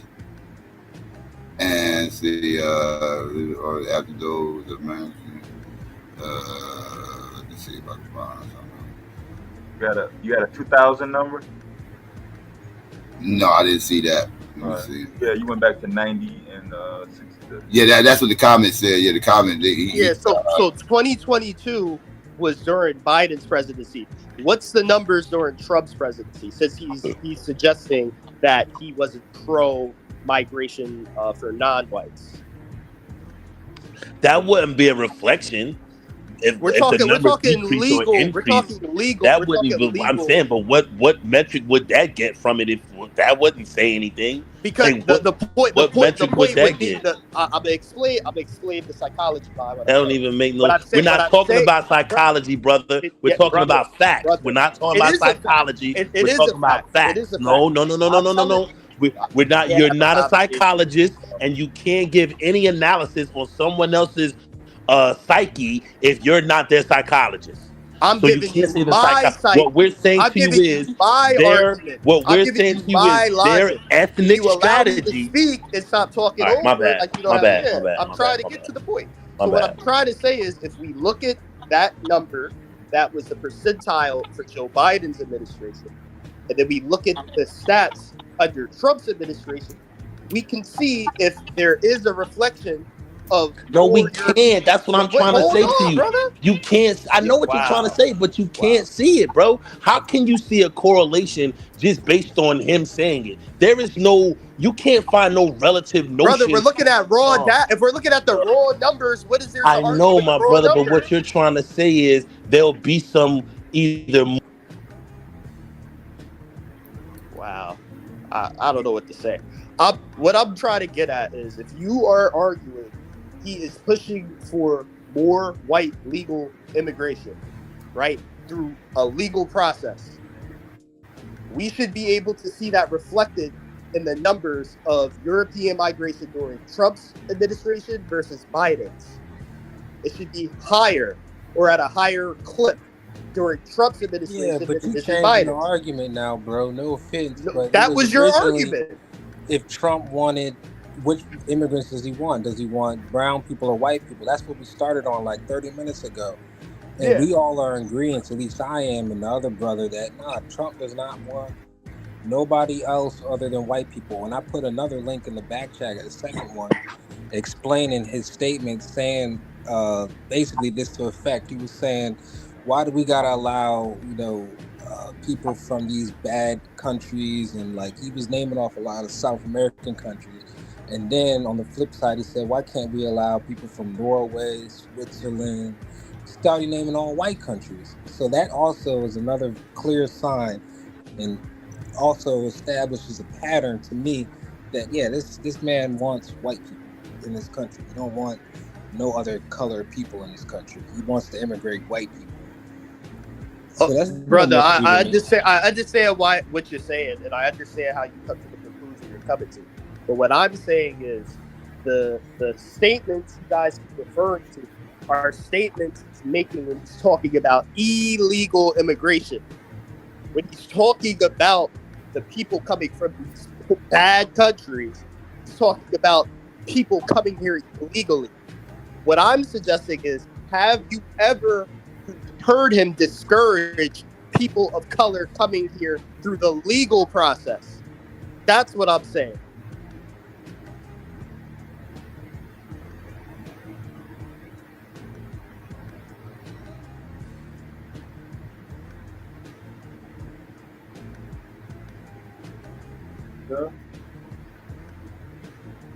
Yeah, right there. I'm up here looking up numbers. Yeah, me too. Because again, just like you said about, I don't know what's going on. I just came back from listening to some music and shit. So what's going on? Yeah, no, we're still on the crunching numbers on immigrants. Immigration conversation. And again, Kamala Harris being half black, half Asian to this now. Yeah. Now they got that immigration shit going on out there in England too and shit like that. I be watching that shit. Marley, let's get your opinion on this real quick. Do you think Trump is pro immigration for white people and nobody else, or do you think he's just, anti-immigration? Period. I don't know. So to be honest, I know one thing. I know he against his immigration shit. I don't know if it's about blacks or whites or Hispanics or. Oh my God. You know what I'm saying? I don't know. You know what I'm saying? I didn't really keep up with some of the. I'm gonna be honest with you. You know what I'm saying? I do know from what I've seen. I think he on some immigration type shit. But I don't know if it was specifically to certain immigrants or not. From my knowledge, I don't know. I'm gonna say that. Okay, I like that answer. All right, nothing wrong. How you like that answer? He just said, I don't know. Because he's honest with it. He ain't gonna say something that he don't know. Well, you gotta ask somebody that do know. Like it's best to get people that do know. That way, I just we needed can. his You know what I'm saying? opinion. Because I think it's really important. I think it's really important that we highlight where he really stands. I think it's really important that people become really informed on who and what this dude is, and we not always try to give him a pass or act like he didn't say that or this wasn't his intention. Like but Kamala can be all the shit everybody else say, but Trump, no, that ain't what he's saying. No, you misunderstanding that. No, he was saying this dude is actually saying that he called shithole countries because the people of the nations was coming into our country illegally. Think about that. That's his rationale for saying that's why he called them shithole countries. I thought he was talking about. I thought he was talking about. Come on, man. What are we talking about? And how the country is underdeveloped. Exactly. What are we talking about? I didn't think he was talking about Haitian immigrants coming. Come on. What are we talking about, man? What are we talking about? Let's keep it 100. Why is their infrastructure fucked up? Why is it a shithole country? Is it a shithole country because the Haitians wanted to be a shithole country? Is that why it's a shithole country? Is the infrastructure fucked up because the Haitians want the infrastructure fucked up? What are we talking about? Ain't nobody on this panel going to Haiti to live right now. Let's keep it 100. It's not about whether we going to Haiti to live, bro. That's irrelevant. I know, but there's a reason to why we ain't going there all the way to Haiti to live. Like, you know, we're not going there because they allowed for the country to go in fucking sheer chaos because they was the only nation to beat the white man's ass. So their punishment for beating up the white man and get get him the fuck out of there is just fucking hell forever. Listen, and I ain't saying no to these things, but let's keep it real. But you got people from the Caribbean. My family from the Caribbean. You know, man, my wife is from Haiti, bro. My wife is from Haiti. And these niggas came from an My wife is from Haiti, bro. What are we talking about? Yeah, I know what I'm saying. My wife come from Haiti. What are we talking about? All right, but I'm just saying though, they came from an underdeveloped country. But why is their country underdeveloped? Why is their country underdeveloped? But I'm saying that's not the argument. That's most important. That's the most important argument. All right, let's do it. Hey, brother. That's the most important argument. If you think his statement was not about... That's the most important argument. If you think his statement was not about the economic state of Haiti, it was more about black people, then why didn't he mention Jamaica? Why didn't he mention Trinidad? Why didn't he mention Belize? Because they're not in Brazil. Why didn't he mention places that are economically... Where do you come from? Ain't nobody going to Haiti. Why did he mention... Why did he mention... Listen, who creates you guys? Sir, you can say it as loud as you want. It will not change what you're saying. Makes no fucking sense. It does. You can say it as loud as you want. You can listen, man. You can kick for this motherfucker all you want because they're not as destitute. Because they're not as destitute and they don't have a high illegal immigration fucking ranks in America. That's because why. It's about the economic state of the nation. That's what you're missing. What the fuck is wrong with y'all, man? You guys have no fucking geopolitical history understanding whatsoever. Why is Haiti fucked up? You're not saying that's not what we're arguing. But that's not what we're arguing. What I'm trying to say, nobody is arguing. Ain't nobody disagreeing about you. Listen, damn, you motherfuckers got ain't nobody disagreeing with you about what happened. Bro, you have no idea what our argument is, bro. You said you didn't know. You said you didn't know. I know now. You said you didn't know. You said a few minutes ago you was like, I didn't know. You was like, I don't know. I can't answer. I don't know. The thing. So now you have an opinion. A minute ago you said you didn't know. I'm caught up now, nigga. You're not caught up because you still don't know. Like you still don't know. Trump lumps all these countries together. I mean, there are people who look like in Haiti the same way they look like in Trinidad. The reason why he's calling these places shithole countries is so that black people here and other people will downplay it. Then 20 years from now, his grandkids are going to buy houses there. Haiti's a beautiful place. All these places are beautiful places. Yeah, but they say that. But they'll tell you that. Now he's saying they're beautiful. A minute ago he was saying nobody would go there. Yeah, it's fucking nuts. I'm talking about to live. Nobody understands going over there to live, bro. Yeah, we have no reason to go there to live. There are places in Haiti to live, and there are places in Haiti to live. Yeah, but I'm just saying, I'm talking about like there is places there to live. I'm not saying no to that, but you know what I mean. Like as far as like the landmass is beautiful. It's located in one of the most tropical, beautiful parts of the planet. But when we're talking about quality of living, when we're talking about economic state of the country, let's be real. Like nobody not going over there. Yeah, nobody going over there. Man, you can't talk about the economic state of the country and not talk about how it got there. Y'all can say whatever y'all is arguing that though, bro. We know America for a reason. So my brother, what we're trying to explain to you is he made the comment because he knows why it's a shithole country and he don't want him here. And I don't get how you don't understand that.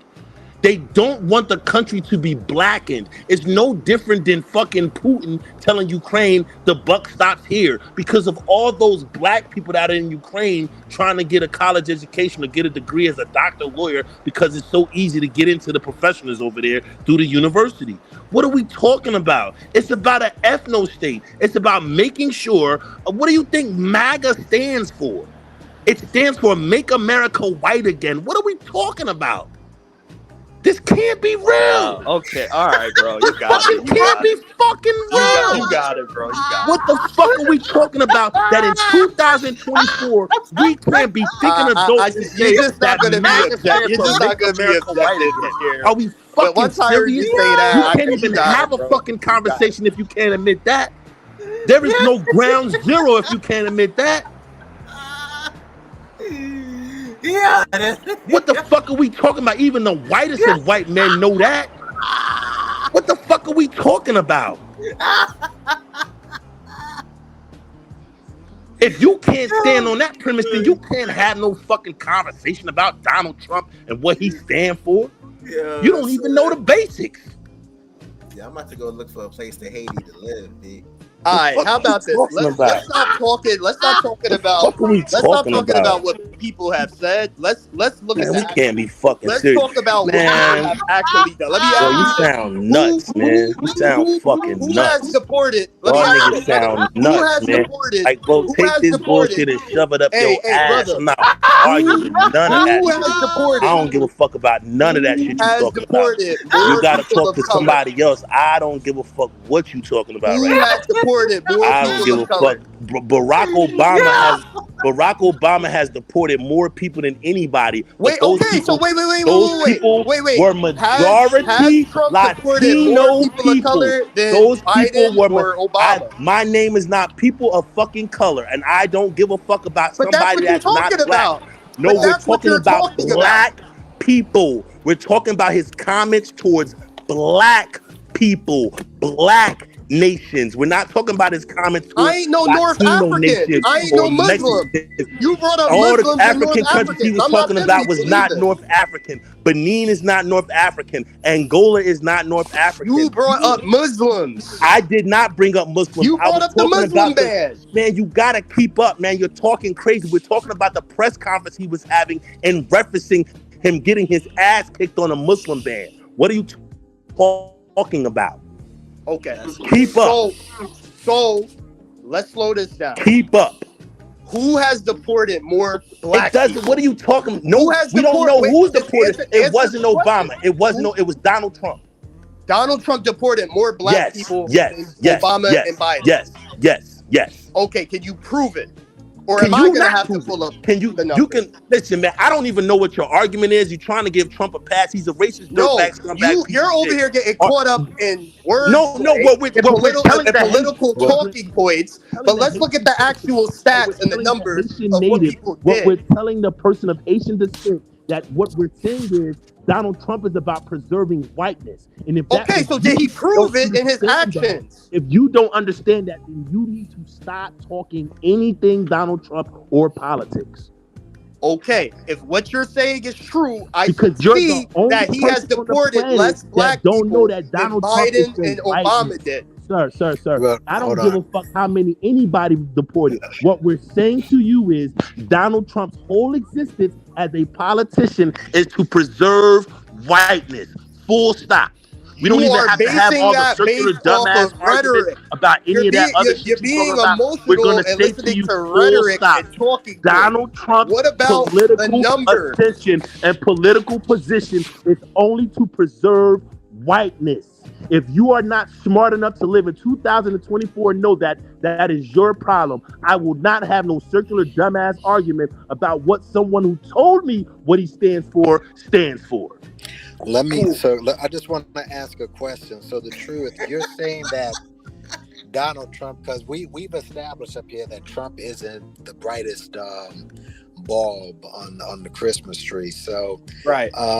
Basically, you're saying that he said Haiti was a shithole nation because of its economics. Was that what he was basing it on, or was it more that his followers who are dumber than dog shit, and Haiti everyone knows is black, and you keep showing the same picture of Haiti looking like a dump, which again I say it's not. Which was funny. I just came from Jamaica, and Jamaica, it's just like here, has I've been in exclusive areas. I've been in high class areas. I've been in middle class, and there's the lower class. My family lives in all three, by the way, and I've been in all three of them. And Jamaica, their economy is actually worse than Haiti, believe it or not. Okay, Jamaica's at like $160. Haiti's at $133, if you can believe it. I thought Haiti was the worst actually, but it's not. But my question is, are you saying that Donald Trump was saying that based in economics, or was he blowing a bullhorn, not a dog whistle, a bullhorn to his goofy followers and said, listen, these Negroes are going to dirty up this country? Well, I think Yeah, it's economic. yeah. To answer your question, bro, I think it was referring to the economic state of not just Haiti, but all the countries. Yo, can you believe that shit, dog? Can you believe that they're actually He asking saying me that a shit? question. Can you believe that they're Let me actually answer saying that shit in Let me answer the question, 2024, bro. dog? Let me Dog, answer can the you question. actually believe that you're sharing a panel with an adult that would fix his mouth to say that?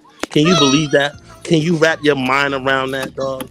Like, keep it 1,000. Can you really wrap your mind that you're standing next to another adult who would say that Trump said that, even when you tried to give him a softball and hold his hand and walk him through the park and tell him, I got you, homeboy. I'm going to help you out here. Even if my crude way of saying it, you tried the best you could to hold his hand and explain it to him in a Gentile way, and he still didn't take it. He still let your hand go.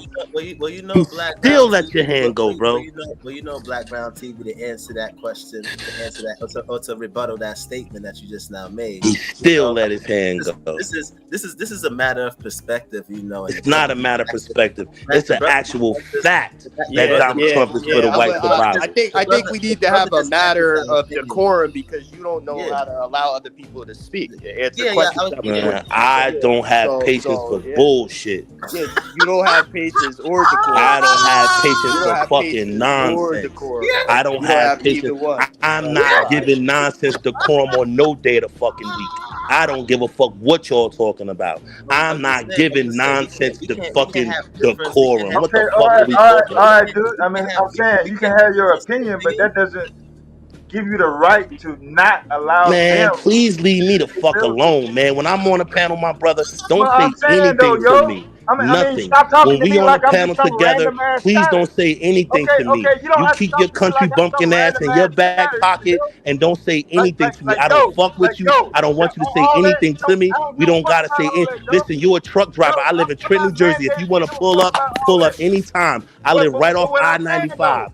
I live you're off going right through off all this talking for I-95. nothing. You Anytime wasting, you want to pull up, you're like more you than wasting welcome to your pull up. energy. Nobody's Trent, New talking about Jersey is pulling right. up. All you got to do is You get have out your that truck on and discussion. go Route Instead of having a discussion about 178, politics. Instead of 295, pulling up, yo. Where that fuck at? 95, Route Like 1, where that fuck 295, at when you talk about politics? 95. You And can then get it here get so 130, serious talking about pulling 206, up.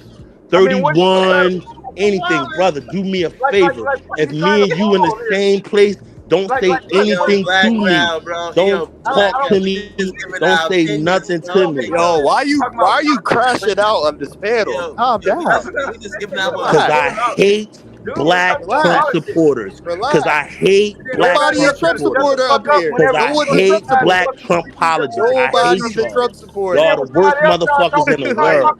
Man, I don't give a fuck what your country ass talking about. Mind your fucking business. But I'm saying though, Mind don't your nobody else fucking also business. You really always don't think give you a can say fuck. something to me. I don't give a fuck Like about you, everybody else nigga. on I this don't know panel, you. I don't please respect does you. not I give don't a give two flying fucks about. fuck, yo. Come through the Like phone and shut everybody me else up on this then. panel, they Shut me also up then, really dog. don't give a But by fuck. all means, I mean, please come and everybody shut got me it up. just as much Other than that, energy as leave you, me the yo. fuck Like alone. everybody on this Leave panel me the has fuck just as alone. much Like, energy as god you. damn. Like, nigga, for niggas telling you don't say anything Like to him, you're you getting should have upset. enough Nobody decency to else be like, is. this man don't want Nobody me to else say is. nothing to him. But I'm nah, not you gotta getting be a upset. tough guy. You gotta be I'm the not panel getting upset. security guard. You gotta be You the panel upset. Mr. Otis. You You gotta talking pull about out your pulling up? flashlight, I mean, jump like you in and trying be to the make some security sort of guard and always say threat. something. I I mean, don't fuck I with don't you. get it. Leave me alone, Mr. Otis. I don't give a fuck if you're the panel security Arguing over guard. white I men. don't give a You fuck about arguing that. over white Take men. that You want to cornball shit do some somewhere else. R&B I don't give a fuck what because you you want talking to prove about. a point. Take that I country mean, ass damn, cornball you shit still somewhere talking, else. bro. I can go as long as you can, bro. I mean, we can really do this if you really want to. You talking about pulling up and proving a point? You ain't proved nothing. This ain't the Arthur show.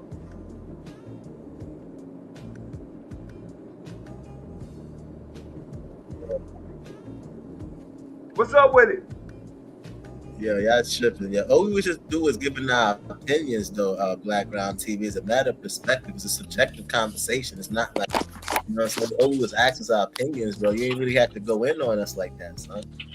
That's all we just trying to say, son. You know what I'm saying? Ain't nobody over here Trump supporters. We just negating, you know what I'm saying, about, you know what I'm saying, what we felt that the other individual was trying to convey his message. That's it. Or whatever they doing in politics, bro. Yeah, so this is why they say politics destroy people and destroy families and shit and households. Don't speak about politics at work and shit. You know what I'm saying? People sometimes Another motherfucker. He don't need you to defend his argument. I don't understand why everybody feel the need to defend other people's argument. If he can't stand on his own and defend his argument against what I'm saying and rebut it properly, that's on him. I don't get in none of y'all beefs when y'all going back and forth with somebody. I don't say anything. My brother, please stop fucking talking to me. Please stop fucking talking to me. I don't fuck with you. I don't fuck with you. Leave me the fuck alone, Mr. Otis. I don't know you. I don't know you. If you don't like me, if don't say anything to me. Then don't say anything to me. Please, bro, please respect my wishes and leave me the fuck alone. How about that? How about that? You alone, though. All right, well, that's why I'm telling you. Then if that's how you feel, then that's why I'm telling you to jump in your truck and come holler at me. That's what I'm saying to you. If you feel as though you don't got to do that, that's why I'm offering you the opportunity to pull up on any interstate or any highway in any highway. No one's running anything. I'm talking to one person. I'm not talking to you. You need to shut the fuck up and mind your business. Like, you need to mind your business, bro. Like, you're the only one that says that dumb shit. Like, me and that young man is having a conversation. If you don't like it, then shut the fuck up and mind your business. No, Like, it's not shut the fuck up, yo. I mean, damn, you gotta let other people talk. dog, learn how to mind your fucking business. No, I'm not minding my business. This panel is my business right No, now. it's not, man. You ain't no fucking security guard, man. Shut your dumb ass up. It's not even your fucking channel. Right now. What I don't the have fuck? to type, yo. I don't have to type. I'm up on the panel just like you. This is crazy, son. Oh, this is over Trump, son, and Kamala. Come on, y'all. Come on, son. You just giving this our opinions, yo. This don't have nothing to do with nobody's opinion. This is about niggas always thinking they can say what they want to say. If you don't like me talking or what I do, leave me the fuck alone. You don't got this. I'm a fucking adult. I don't know you, nigga. Fuck are you talking about? That's what it's about. Y'all think all this shit is cool to just say what the fuck y'all want to say. What the fuck? I said not one word to you. I said not one fucking word to you. I don't like you, nigga. I said not one fucking word. You interjected your bitch ass into the conversation. You interjected your country bumpkin ass into the conversation. Not me. You never say anything if Not you really didn't give me. a fuck about what they said. Not me. You interjected your country ass into the conversation. Not me.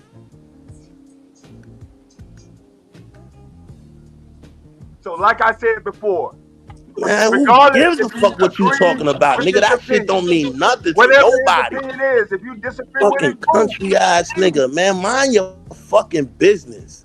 This is my bit. What the fuck? No, it's not, man. Mind your fucking business. Y'all just showing the world right now how Black Americans Mind your fucking with each other right Shut the now. fuck up, Art. This Art, is are you telling me to shut the Your fuck up? business. This is xenophobia talks. This is I'm telling you to shut the fuck up and mind your business.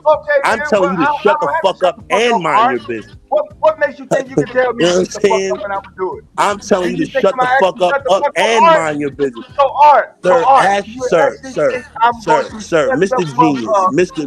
Genius, Mr. Genius, Mr. Genius, ask yourself the same question. Why the fuck am I interjecting myself into this man's conversation? Ask yourself the same fucking question. No, that's a no. Why No, am I? I don't have to keep repeating myself. Shit, I don't know where the fuck you think you are. I'm not on your platform telling you what the fuck to do. You're gonna tell me to shut the fuck up.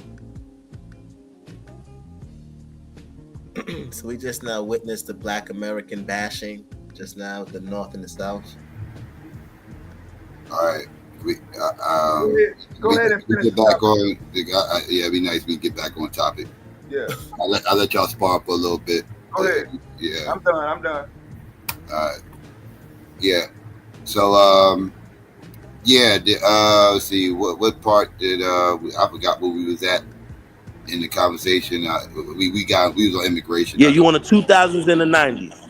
We was talking Yeah, about the 2000s and the 90s. He was giving our perspectives about Trump and Kamala and what he was talking about, but he mentioned Haiti and his statement that he made about Haiti and things of that nature. Before that, we was talking about Kamala's lineage a little bit and how they're running on her blackness and stuff like that. Her perceived blackness or what they're selling as blackness. I mean, even physically, she's not black. It's incredible.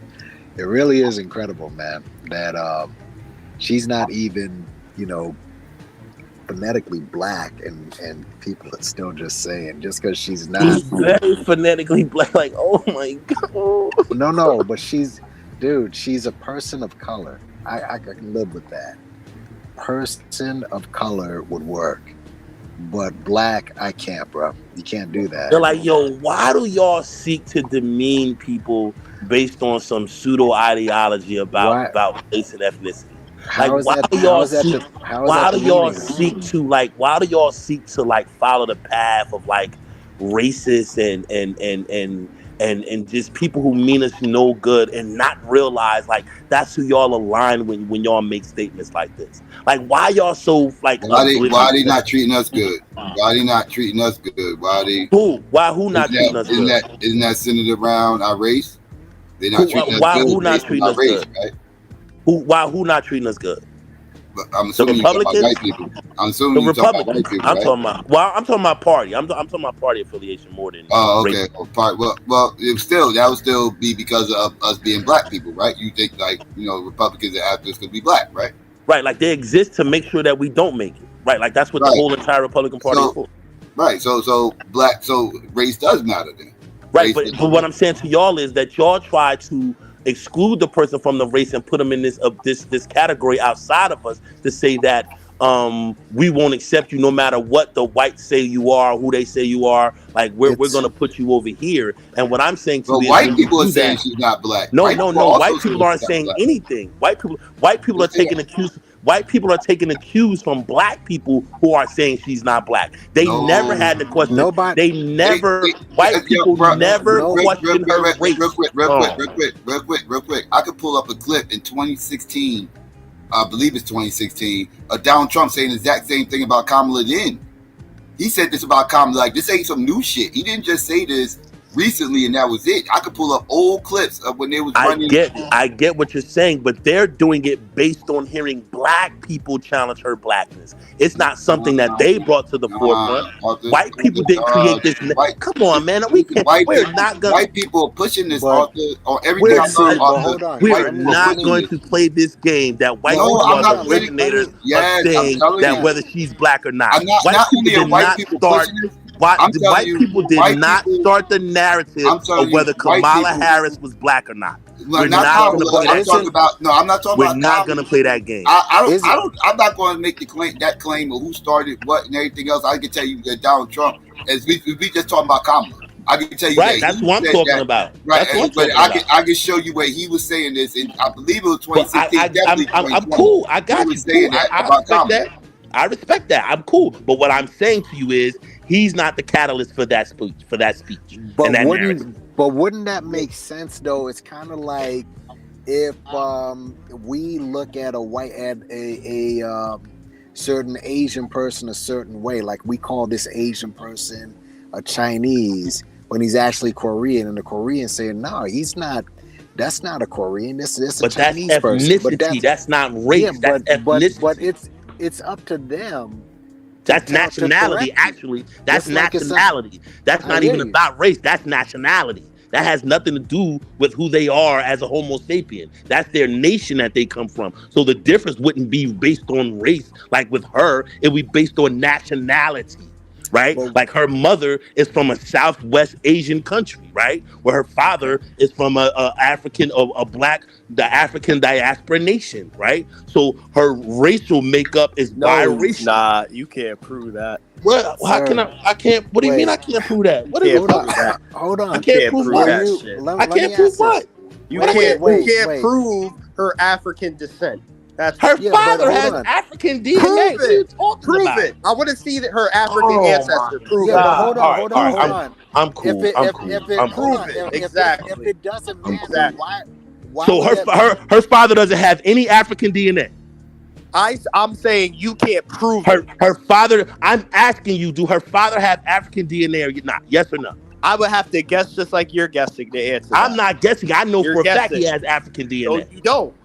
Oh my! You don't have no blood work. You don't got no census records. You don't got no paperwork. And You don't a got motherfucker nothing. say we got to deal with this. Like, who the fuck doesn't know her father is a black man or got Let's black ask blood? the panel. It's like, okay, who on the panel doesn't know that Kamala Harris' father has some black blood in him? Who doesn't know that on the panel? For certain, I don't know, but it says that he has some black blood in him when it says Afro. Now, how much black blood is the question? We're not saying percentile. I don't, He said he doesn't have any African blood in him. Or how do I know? He said he don't Come know. on, man, He this said is he don't crazy, know. man. I said I don't know, and I also said you can't prove Like, it. who You the can't fuck prove wants it. to talk to people like this? Who the fuck wants to have these remedial dumbass conversations? Who? Who the fuck wants to have a conversation whether or not Kamala Harris' father got? Come on, y'all. What difference does it make if she's not black? If it's remedial. No.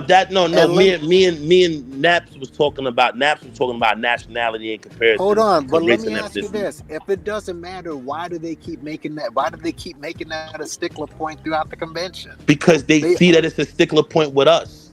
They see that it's becoming a burgeoning idea with us. So Anything that they can get into fracture the shit and create division, they're gonna do it. It's obvious. Most black people. Most black don't people need to wouldn't be care. She sold just say she was against- mixed. They'll still vote for her. It's not like I don't know too many black people that would not vote for her. She starts saying she's mixed because that's who she is. I don't think too many like these people that's going to vote for Kamala is going to vote for her whether she says she's Indian or black or not. Like, and the swing voters, I don't think that's a deal breaker for the swing voters. Like, And that's another thing too, Psycho. The swing voters don't determine elections. African Americans determine elections. How? Let's look at every election. If the African American turnout is large, the Democrats win. If the African American turnout is low, the Republicans win. Every election. You can go back to real quick. Those swing states, right? That you're referring to, right? As far as turnouts, right? Because Jersey is always blue. Jersey's blue, whether it's a large turnout or not. I'm talking to determine the final thing. It usually happens in swing states, but not with swing voters. Yeah, I disagree. I think it happens with swing states and not with swing voters, because swing voters aren't really a thing. They're this idea that they mostly vote no, they're Republicans. They're fucking Republicans. That's not true. That's not true, Arthur. You gotta stop saying that, Arthur. You disrespect people's position when you do that. Like, especially somebody like me who's if trying you to hear what they say, none of their ideas are progressive, nor they're liberal. None of their Jr. ideas, got progressive none ideas. of their RFK Jr. none got of the progressive legislations ideas, and he got conservative ideas. He's the whole kooky motherfucker. I don't see a lot of progressive ideas. He has progressive ideas. He goes against Trump on a lot of his ideas. Who? RFK. Man, that motherfucker ain't no position. Man, that motherfucker a weirdo. He is a weirdo. I agree. I don't give people like that credibility. He don't have progressive I got you, but positions. I don't give people like that credibility. I mean, he don't get. I think he's doing it for the gram. I don't take him We serious. just talking about what their positions are. I give you way more credit as a most of his conservative positions, honestly, is dealing around those conspiracies. I give you look at way his more. policies. His policies really ain't conservative. I give you way more credit as an independent than I will ever give him. Yeah, but understand though, his policies are not conservative like that. Like it's that conspiratorial shit. That's the conservative side of him. He believes all that conspiratorial anti-science shit. That's the conservative side of And it. I think that's a His ruse. policies are pretty progressive. I think that's a grift. And I think that's a fucking grift. But I think that swing voters are really already in the pocket of most Republicans. It just takes an amazing Democrat to get them to, maybe move the needle, right? You have to be an Obama, you have to be a Harris, right? But I still believe that African Americans determine the elections in America. I believe we're still the strongest determiner of who becomes the president in this country. I don't think so. I think they got our counties on smash anyway. I agree with you, but I'm talking about in the swing state. All right, think this is the thing. right, I think white swing voters, more so than black swing voters, white swing voters determine elections. I mean, show me how. Show me where. I'm showing you this last election, Georgia, brother. Michigan, and that lets you know that you're wrong. Arizona. That lets me know that both of you don't know what you're talking about. Brother, let me say this real quick, bro, and you can have it. Let me say this real quick, and you can have it. What won President Biden the election in 2020 was the precincts of Milwaukee, Atlanta, Detroit, and Philadelphia. If he didn't win those 4 places, he would have not won the election. That's where he won the election at, to turn Georgia purple. You can look it up, brother. You can Google it right now. You can look it up. Those are not counties. Those are cities. They're not counties. The cities, counties, it depends on how they count it. Some people ain't count counties, but yeah. But he got that city. But I'm saying, but Pennsylvania is large. Like, it was a swing state. It was a swing county. He won Philadelphia. He won Philadelphia. What are y'all talking about? Philadelphia is all the cities in Arthur, regardless of the turnout, Philadelphia is going to be blue. Regardless of the turnout. Psycho, it's not what they're going to be blue or not. It's about the numbers. Well, we talk about it's not popular. It's not a popular vote. Arthur, it's not a popular vote. Can I please finish? Wait, real quick. It is a popular vote. Popular vote. You will be correct. Psycho, it is a popular vote. Psycho, it is a popular vote when it comes to the state. The electoral college doesn't come until it comes to the entire nation. The popular vote in the state determines who get the electoral votes. What are you saying? You have to win the popular vote in the state to get the electoral votes. He won Pennsylvania. Can I please finish? Can I please It's broken down in counties and cities. Right, and he won Philadelphia County. Right, but Philly's always blue. Philly's always blue. You gotta let me finish, Psycho. You have to please let me finish, please. He won Philadelphia County in such a large enough number that it gave him the entire state of Pennsylvania. That didn't happen with Hillary Clinton. She lost because she didn't get the turnout in Philadelphia. That's what I'm saying to you. He won Georgia because he got the large turnout in Atlanta. He won Wisconsin because he got the large turnout in Milwaukee. He won Michigan because he got the large turnout in Detroit. That's what I'm saying to y'all. He won these states based on the large turnout in those 4. What about Arizona? Areas. What's your excuse for Arizona? Phoenix and Tucson, he won both of them. Okay, and you're saying those was majority black votes? No, I'm saying that has nothing to do with race. The turnout was for him. But your point was that the black votes is what's more important. But I'm talking about in the 4 states that we named. Arizona wasn't one of the 4 states that we named. Arizona was a swing but state. That has nothing to do with my argument. I was talking about the argument is about swing my voters. Argument was about 4 specific states. I don't have to include Arizona if I don't want to. But that was a major state. If I can prove my point with 4 states, I don't need to bring up Arizona because you say so. Yeah, because it doesn't fit your argument. It does. It has nothing to do with my. I proved my argument with the 4 states, Dingleberry. I don't need to add Arizona. I'm saying because the black populace turned out in those 4 metropolises is why he won the election.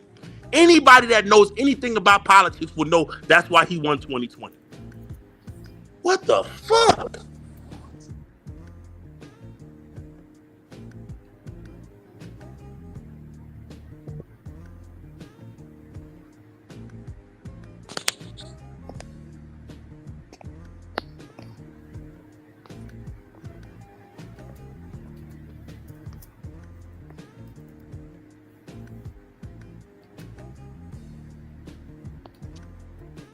So, Psycho, have you visited the hip hop church in Newark? No. KRS's hip hop church. No. I think it's, but you know it's there though, right? Okay. What you say? You know it's there though, right? No. Yeah, it was based. He has a channel, the hip hop. Arthur, like a hip. real quick, Okay, Arthur. Hillary Clinton won Pennsylvania 77% in 2016. She didn't win Milwaukee, Atlanta, and Detroit. She didn't win Wisconsin, Ohio. I mean, she didn't win Wisconsin, Georgia, and what's her name? She lost the states he won. She lost. Well, Wisconsin it's not blue. No, it's not. Right, and he won Wisconsin this year in 2020. But Wisconsin is normally red, isn't it? Right, but he won Wisconsin, is what I'm telling you. Who won? Not Wisconsin? Trump. Biden won Wisconsin. Oh, Biden won Wisconsin. Yes. Okay. Yes. I thought you were still in 2016. Okay. No. Biden won Wisconsin in 2020. No, I was saying 2016. Hillary, you said but Hillary that's the only one lost she won. Pennsylvania. That's the only one she won. That's the only one she won. She lost everything else. She lost every other big city. She won Pennsylvania. I don't think she did good in Philly. Look at the Philly turnout, and I'm talking turnout. Look at the Philly turnout for her in 2016, and then look at it in 2020. It just got the state. I don't know if they got breaking it down by city. It just says state. I know she won it. She had 77%. Trump had 23%. In Pennsylvania?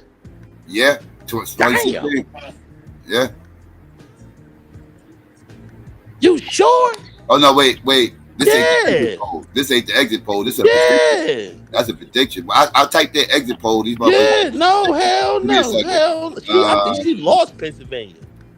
Wait up. You're right. I'm looking at the wrong. I realize that's a prediction. She lost Pennsylvania. Okay, this ain't even 2016. Okay, Google's failing me right now. Give me 1 second. I'm trying to find the state specifically. I can find the whole shit, but I'm just trying to find the state. What is this? 2016. Okay. No, you're right. Trump won. Yeah. Trump won it. Yeah. Because Philadelphia was ass. He barely won it too. Yeah, he barely won it. He won 48%. She had 47%. And I bet you if you look at the Philadelphia turnout in 2016 in comparison to 20, it'd be kind of that 1% that she missed out on.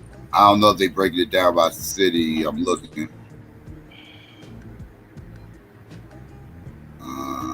Let's see. No, that's not city. I'm looking. Nah, it's not. Wait, yes, they are breaking it down by city. Okay, what is this? Let's see. What is this? That's the number. This total. Okay, that's the total number in percentage. Okay. Philly total number was 108,748, and it was 15%. 0.32. I don't know what that percentage is though. That can't be the percentage of the state because they got all these other percentages up here. That's just a little weird. I don't know what that percentage means, so don't quote me. But the total number is 108,748. That's the total number. Yeah, so he barely won. That's how much. Wait, I believe that was Trump, and Hillary had how many votes? She had she whooped his ass in Philly. She had 500,800. She had 584,025 votes. So she whooped his ass in Philly. To see how many Biden had in 2020. Just type Biden vote in Philadelphia 2020. I got you. 1 second.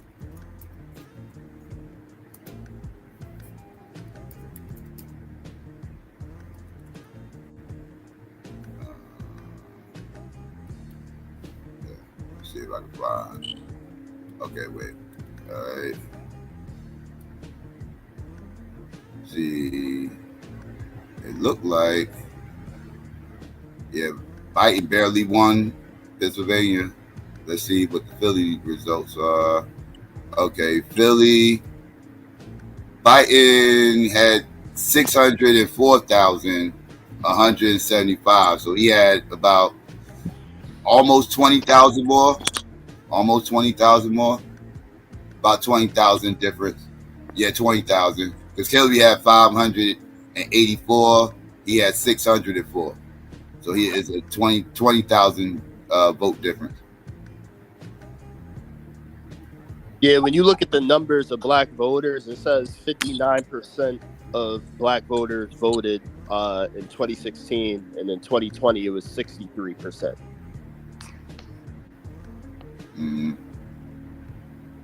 Let's see, and Trump lost by well more than 20,000 votes. Even if you take away those 20,000 votes, Biden wins Pennsylvania. Even if you take away those 20,000 extra votes that he got to Hillary, he still wins.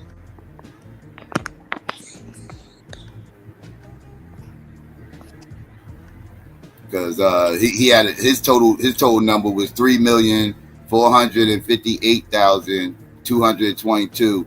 Trump's total was 3,377,674. So even if you take away the 20,000 extra votes that he got in Hillary, he still wins Pennsylvania. Question is, what do y'all factor that rise in black voters in 2020 versus 2016? Like, what played a factor into that? And do you think that's going to be the case this year? COVID is why Trump lost in 2020. That was the difference. Now, this time around, Trump got different obstacles, but his biggest obstacle in 2020 was COVID. That was the biggest. Nah, I think people wasn't fucking with Hillary. I think black people ain't like Hillary. Oh, you talking 2016? Well, yeah, he I said, was what's the asking, like, difference why did black between people, 2016 and 2020? Yeah, why did we go feel the need to go vote out more in 2020? I don't think people took Trump serious. I think a lot of people thought it was like a shoe-in. That was the rhetoric going to the election. Like, people didn't feel the need to vote for him because they thought it was a layup. People thought it was a layup. People were shocked that Trump won. Like, but I also think we ain't fuck with her, though, Psycho. People was in awe. They were shocked. I don't think we fuck with her, bro. I ain't gonna lie to you. I don't think she appealed to us. People thought it was a layup. Let's keep it a buck. Like, that too. I agree with you 10,000%. I agree. They underestimated him. I agree with you wholeheartedly. I agree. I think it's a third. I think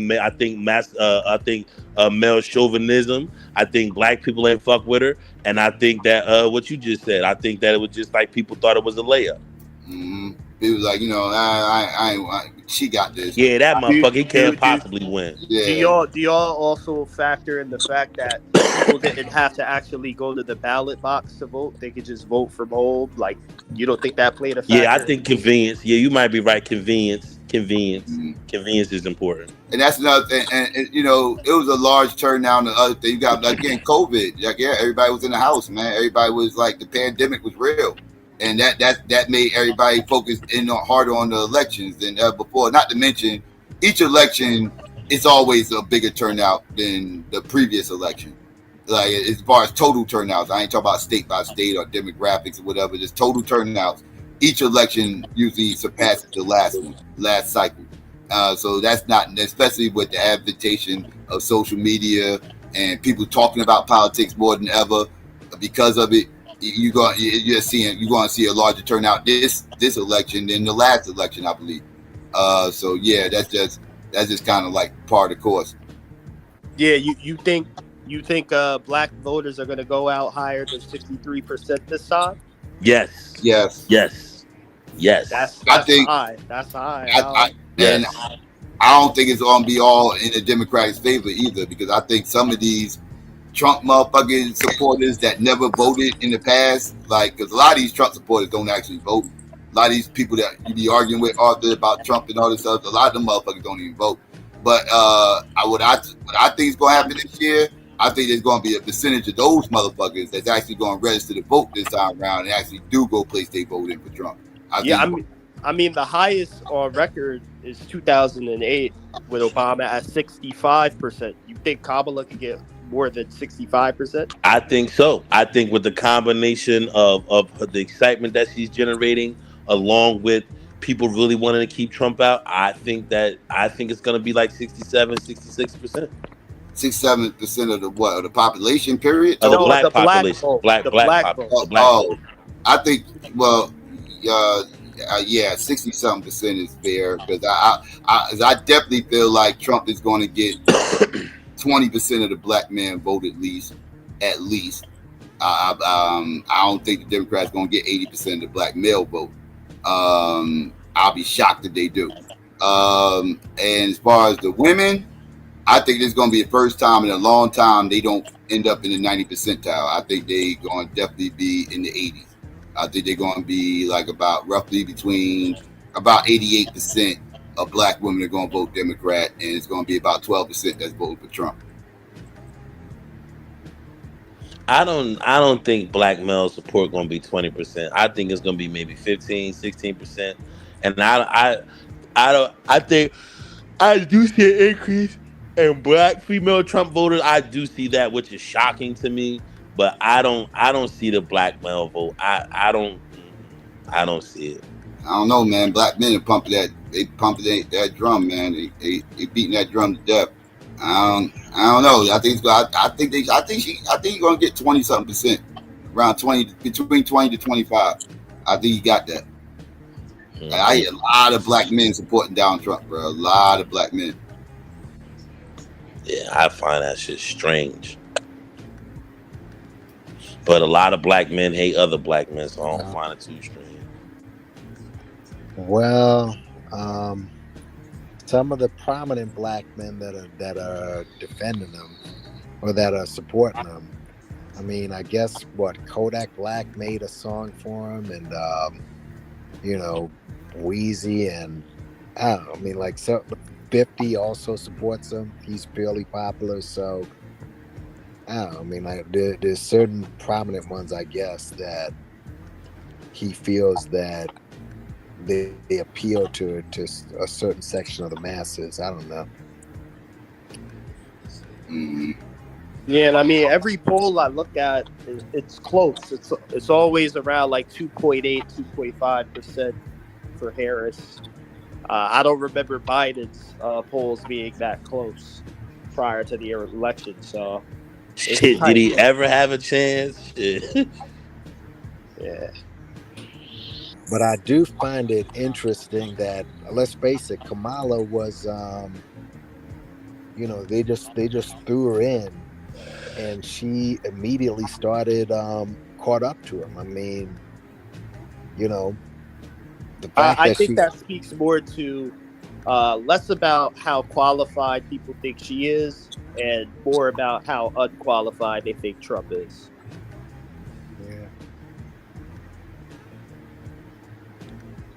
Yeah, that's let's true. be real. They put her in there. They ain't put her in there because they think she's the best representative as president. They put her in there because they think she could beat him. This election is about beating Trump. It's not about them putting the best candidate forward. Well, I think I mean when we discuss how she got there, like I understand people saying she didn't do the traditional route or whatever, but it was almost a Hail Mary in a sense. So it's not like she did this. It's not like this is what she asked for. And for me, I feel like people feel like, she was the one who made this decision. It was the decision that had to be made because it didn't. Change had to be made. Yeah, it wasn't. It wasn't.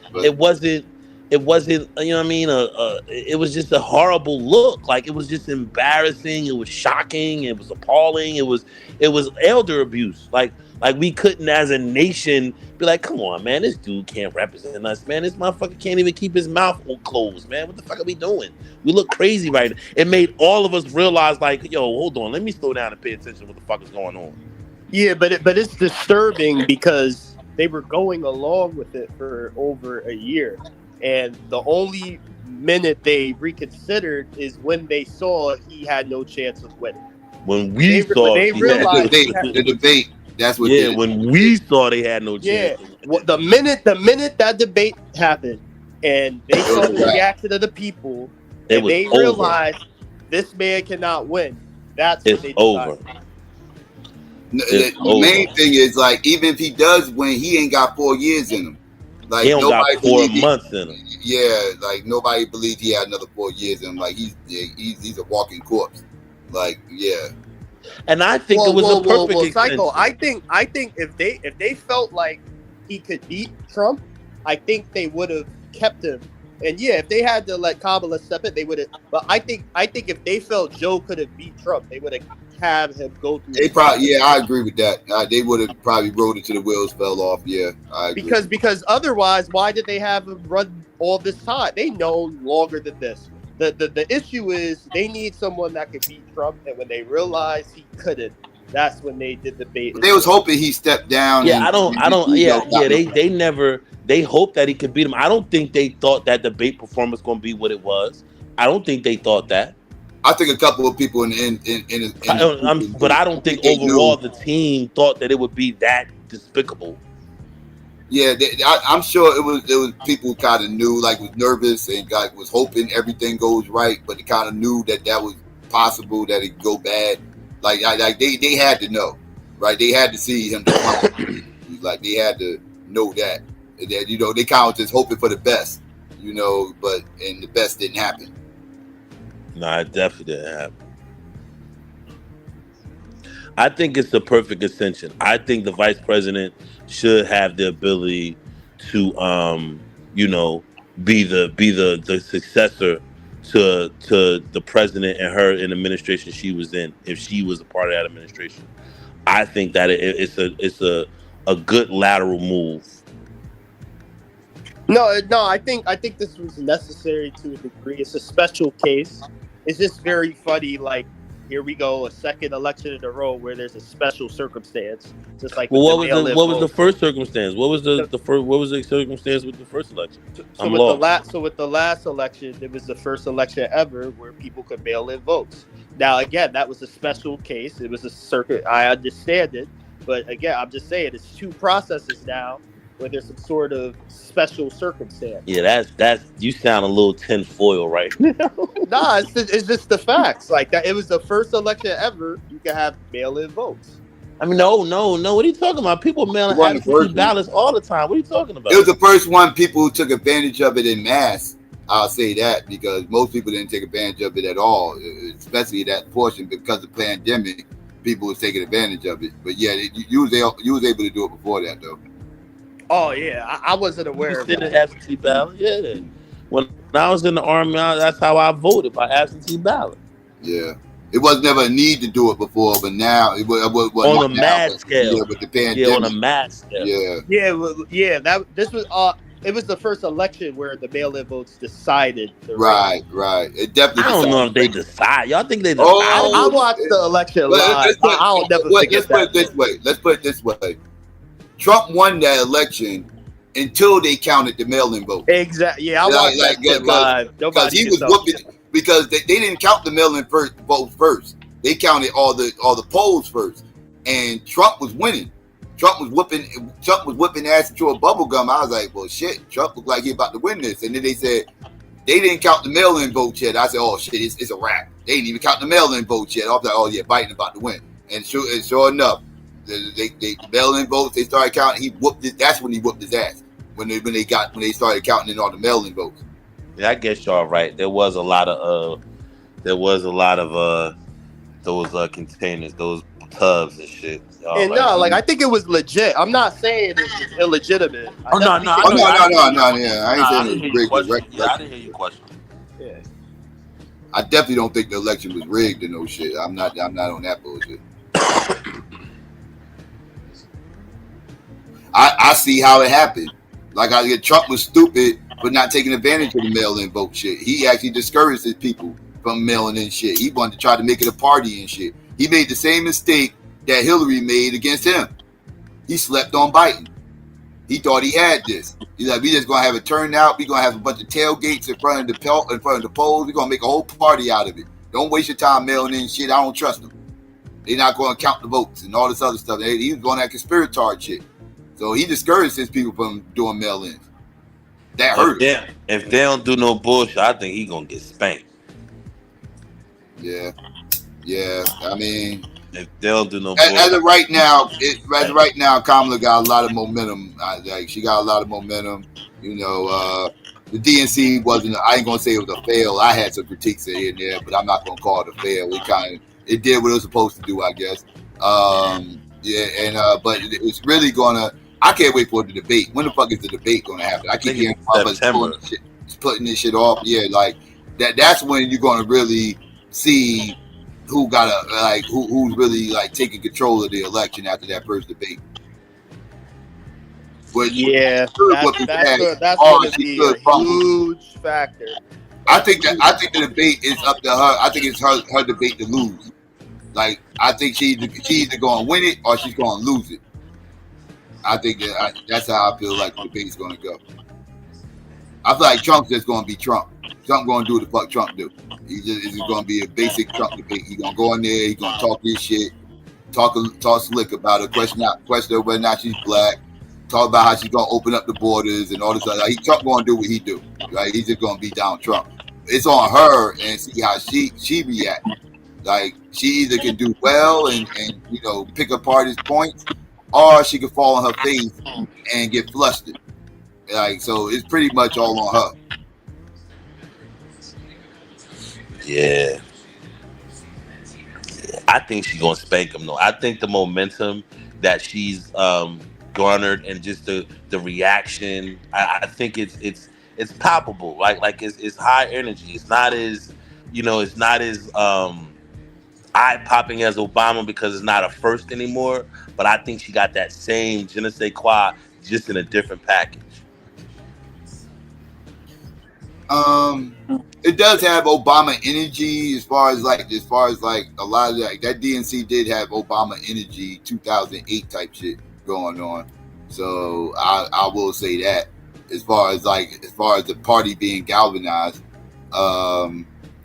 could she carry that all the way to the election and get the people to come out and everything? I don't know. I mean, as right now, so far so good for her, but it's still some time between now and the election.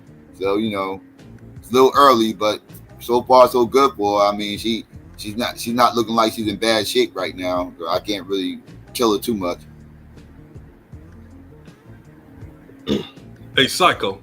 Yeah. Like, do you find it interesting? You remember when Biden was still running, her approval rate was extremely low. Yeah, it was crap. Shot up. Do you think that's real or manufactured? No, I think it's real. And yes, her approval rating was crap at the time, but Biden shit got so low after the Democratic shit. Especially what really did it was the assassination attempt. We cannot. I forgot about that already. When the assassination attempt happened, this was right after the debate too. He already got his ass whooped at the debate. Like Donald Trump didn't even really whoop his ass. The fighting just looked so bad. It just Donald Trump didn't have to do shit to look good, right? Like the fighting talked himself out in that hole. So he did so bad in that debate, and then that assassination attempt happened, and then Donald Trump came away looking like a whole victim and a martyr. At that point, it was they needed a Hail Mary, like that. I said it that day. They needed a Hail Mary. Like Biden got to go. I was like, Biden got to go. People don't want to hear this, but if y'all motherfuckers want to make this a good election where y'all actually have a shot at winning, y'all got to get rid of that motherfucker. Like I knew it had to be a woman. I would have liked for it to be Michelle. I thought that would have been a layup for Michelle. I don't even think this would have even been a debate if it was Michelle. But it's Kamala, and I guess she would have been probably the second best choice because again, the other candidates either wasn't groomed enough or they was way too progressive and people wasn't going to rock with them. So she kind of checked all the boxes. So like I said, the only person that would have been a better choice probably would have been Michelle. But because of that galvanized the base, right? Because they was low. Remember how low they was? I mean, people was giving up. They was like, yeah, it's over. Yeah, get Biden out here. Like he can't win. You know, like that was the premise, right? And then now they had their layup. Well, I mean, not the layup. They had their Hail Mary, and now boom, they feel galvanized again. Now we got to fight. Right now, now we in it. Now we got somebody we can get excited about. Who can actually might win this. So, so because of that, yeah, I can see her approval rate is shooting up because she's a way better choice than Biden. Way better, night and day. Yeah, but that Hail Mary, it could get intercepted depending on how this debate go. I agree. I think that debate is going to be integral, just like the last one was. And when we seen her on the debate stage before, it wasn't too pretty. So she whooped Biden in the debate. Yeah, but she got whooped herself. She got spanked a couple times actually. For real? Yeah. No, I mean, Tulsi Gabbard, whatever the fuck her name is, she just said some lying bullshit that everybody believed, but it was sounding so real and credible that it kind of knocked her off her pivot, and she never recovered from that shit. Yeah, she got flustered. Yeah, she never recovered from that. And to be fair, if we're going to allow that to happen again. What she said to Biden was a lie. She ain't. No, I mean, it wasn't a lie, but it wasn't the lie. She lied on Biden. I'm saying she was lying about her personal. She wasn't lying about what Biden did. Biden did do what she said he did, but she didn't. She wasn't in the bus. Like she said, she was a part of the busing, and she wasn't, and that was the lie. And it was like I was a blatant lie. Yeah, so it was like that like I said, she fucked herself in that primary because I remember she was one of the favorites going into that primary. It was between her and, but most people said it was going to be between her and Biden going into that primary and everything. Yeah, she just didn't have a good team. She didn't have a good ground team. Yeah, she fell on her face once those debates started. She wasn't prepared. She wasn't ready for big time. Yeah. She ready now. Did y'all hear about what happened with the 2020 election on the voting counts in Georgia? Well, I know people are still trying to delay that. Trump team still trying to delay that to after the election for obvious reasons. Are we talking about the same thing, Psycho? When that engineer guy, when he found out that the votes were being double counted, is that what you talking about? I'm talking about the funny shit. No, I ain't talking about that. Nah. Double counted votes was being double counted for who? We don't know. In Fulton County, I thought all those cases got smacked up, like and told that it was all bullshit. I think it was like 88,000 votes that got caught up in some bullshit. Yeah, those cases. Yeah, it's like 88,000 votes. They don't know if they're double counted votes or it's like I think it's like 81 and 80,000 votes. They believe it's more, but yeah, like how Psycho said, like the cases got slapped up. Yeah, that's true. But this is after the fact, and Fulton County, they did get in trouble, because they did lose a lawsuit, and I think not lose a lawsuit. They were found in violation of election law and some other stuff. So yeah, I can give y'all the link if y'all want to see it and hear the press conference. Yeah. Tulsi Gabbard done flipped. Like she was a whole Republican shield anyway, but now she's completely right wing. You know, she claims she's independent, but she's a white winger. Like she's a joke. Yeah, she's a white winger, and yeah, pretty much like she flipped parties. She's like, she's always on. She still be on Fox News all the time and shit like that. Correspondent for Fox, the independent correspondent, which is bullshit because she never criticizes the Republicans at all. She goes in on the Democrats, which is cool, but she ain't got no smoke for the Republicans, which ain't cool.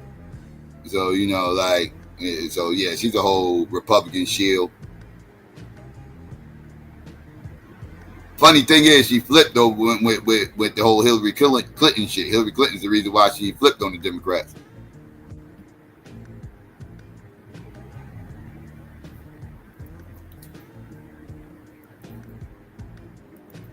she been flipped on the Democrats. She flipped on the Democrats when she cooked Kamala that day. When she cooked Kamala that day, she was already anti-Democrat then. That was her whole purpose of being in that primary, to make everybody look bad. And she did a good job with Kamala. Yeah, she did her job, because I still say she's the reason why Kamala had to back out of that motherfucking primary, because she did not recover. I just put the link in the back chat if y'all want to read up on it. Yeah. She did not recover from that shit at all. I'm sure you did. The internet broke the day after that motherfucking primary. Everybody's like, oh my goodness, Kamala Harris got cooked. Tulsi Gabbard put it in a place. Like that shit went viral.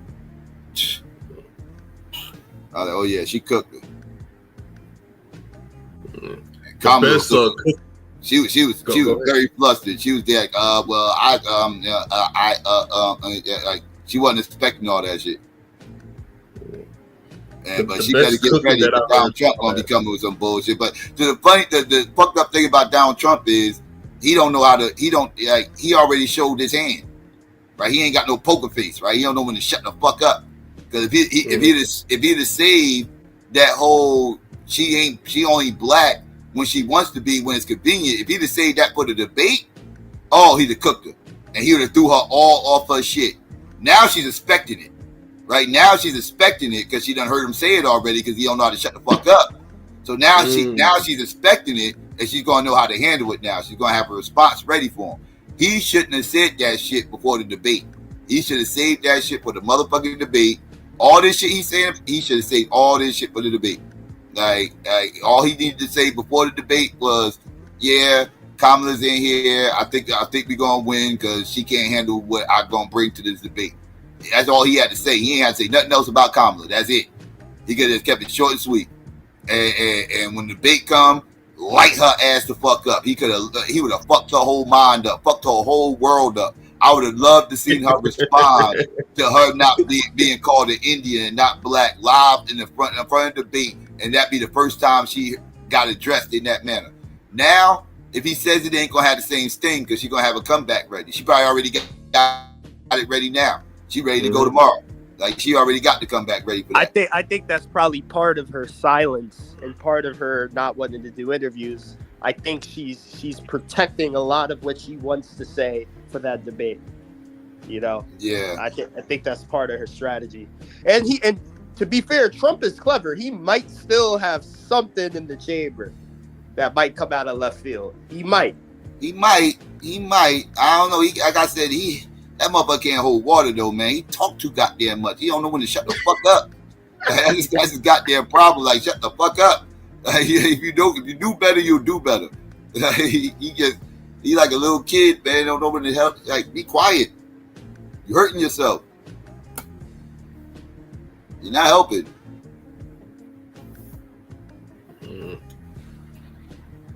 It's a good day to be alive. Who you think gonna win the debate, Kamala or Trump? Well, yeah, I don't think she's quick on her feet. I don't think she's quick on her feet when it comes to the back and forth. She might be. You know, she a woman. You know, women are typically quick on the feet when it comes to roasting. Hillary wasn't. Yeah. But not really. Not when they go up against a supreme roasting nigga. I don't think supreme roasting niggas make women cry and shit like that. You know what I'm saying? Yeah. And Donald Trump's so snarky and ego. The way he fucking like, he just be slipping in jabs left and right. Like he just like he don't hit you with heavy blows. He just jab. He just piece you up with a whole bunch of sharp jabs and shit. Like that's his style of fucking talking shit. And women kind of like is better at roasting when they start saying like personal shit. Or that's when they get mad. But she's going to get personal with him. She's going to talk about his cheating on his wife and all this other shit and everything else. But he don't care. He ready for that. He ready to check about all of that shit. But the thing is about with women though is that women don't like to get exposed. You know what I'm saying? That's true. That's true. Yeah, they can't handle getting exposed. Men can. You know what I'm saying? But what's he gonna say about it that he ain't already said? That's why I said I feel like he almost shot all his shots. Like, damn, that's why I said I wish he'd have saved that shit. Like, cause yeah, that like a lot of that shit, like that would have fucked her head up. I'm telling you, it fucked her head up. That shit would have went viral too. Well, it already went viral, but it didn't go viral where it count. You want that shit to go viral when it counts. She probably not gonna bring up his sexual scandals, but she's definitely gonna go into calling him a felon. Fuck out of here! I'm gonna bring up her family. I'm gonna bring up her family. Fuck out of here! So you gonna be talking about me what I'm doing, and you out here, you know. I think she's gonna bring it up. She gonna talk about him being a felon and being a criminal, because that's all they was doing at the DNC, saying, "Oh, this felon, this criminal." You know, I think she's gonna take a shot about him cheating on his wife. I think she's gonna do it. I think she's gonna do it. And I'm gonna say, and if I was her, I'd be like, I hope you don't think that your husband being faithful to your ugly ass. Because Trump gonna say some wild shit, and that's gonna end up being her response. It's gonna be a response. That's why she's gonna do it as a response. Because that's going. Yeah, I totally see her doing it. Hope you don't think your husband staying faithful to your ass, nigga. You worried about the wrong shit, bitch. What is you talking about? Asking me these questions. I'm a grown ass fucking man. Matter of fact, bitch, I used to be the president. You only the vice president. We ain't got no authority to ask me these goddamn questions. Matter of fact, bitch, you even got no fucking kids. Talking to me like I'm your fucking kid and shit like that. You know what I'm saying?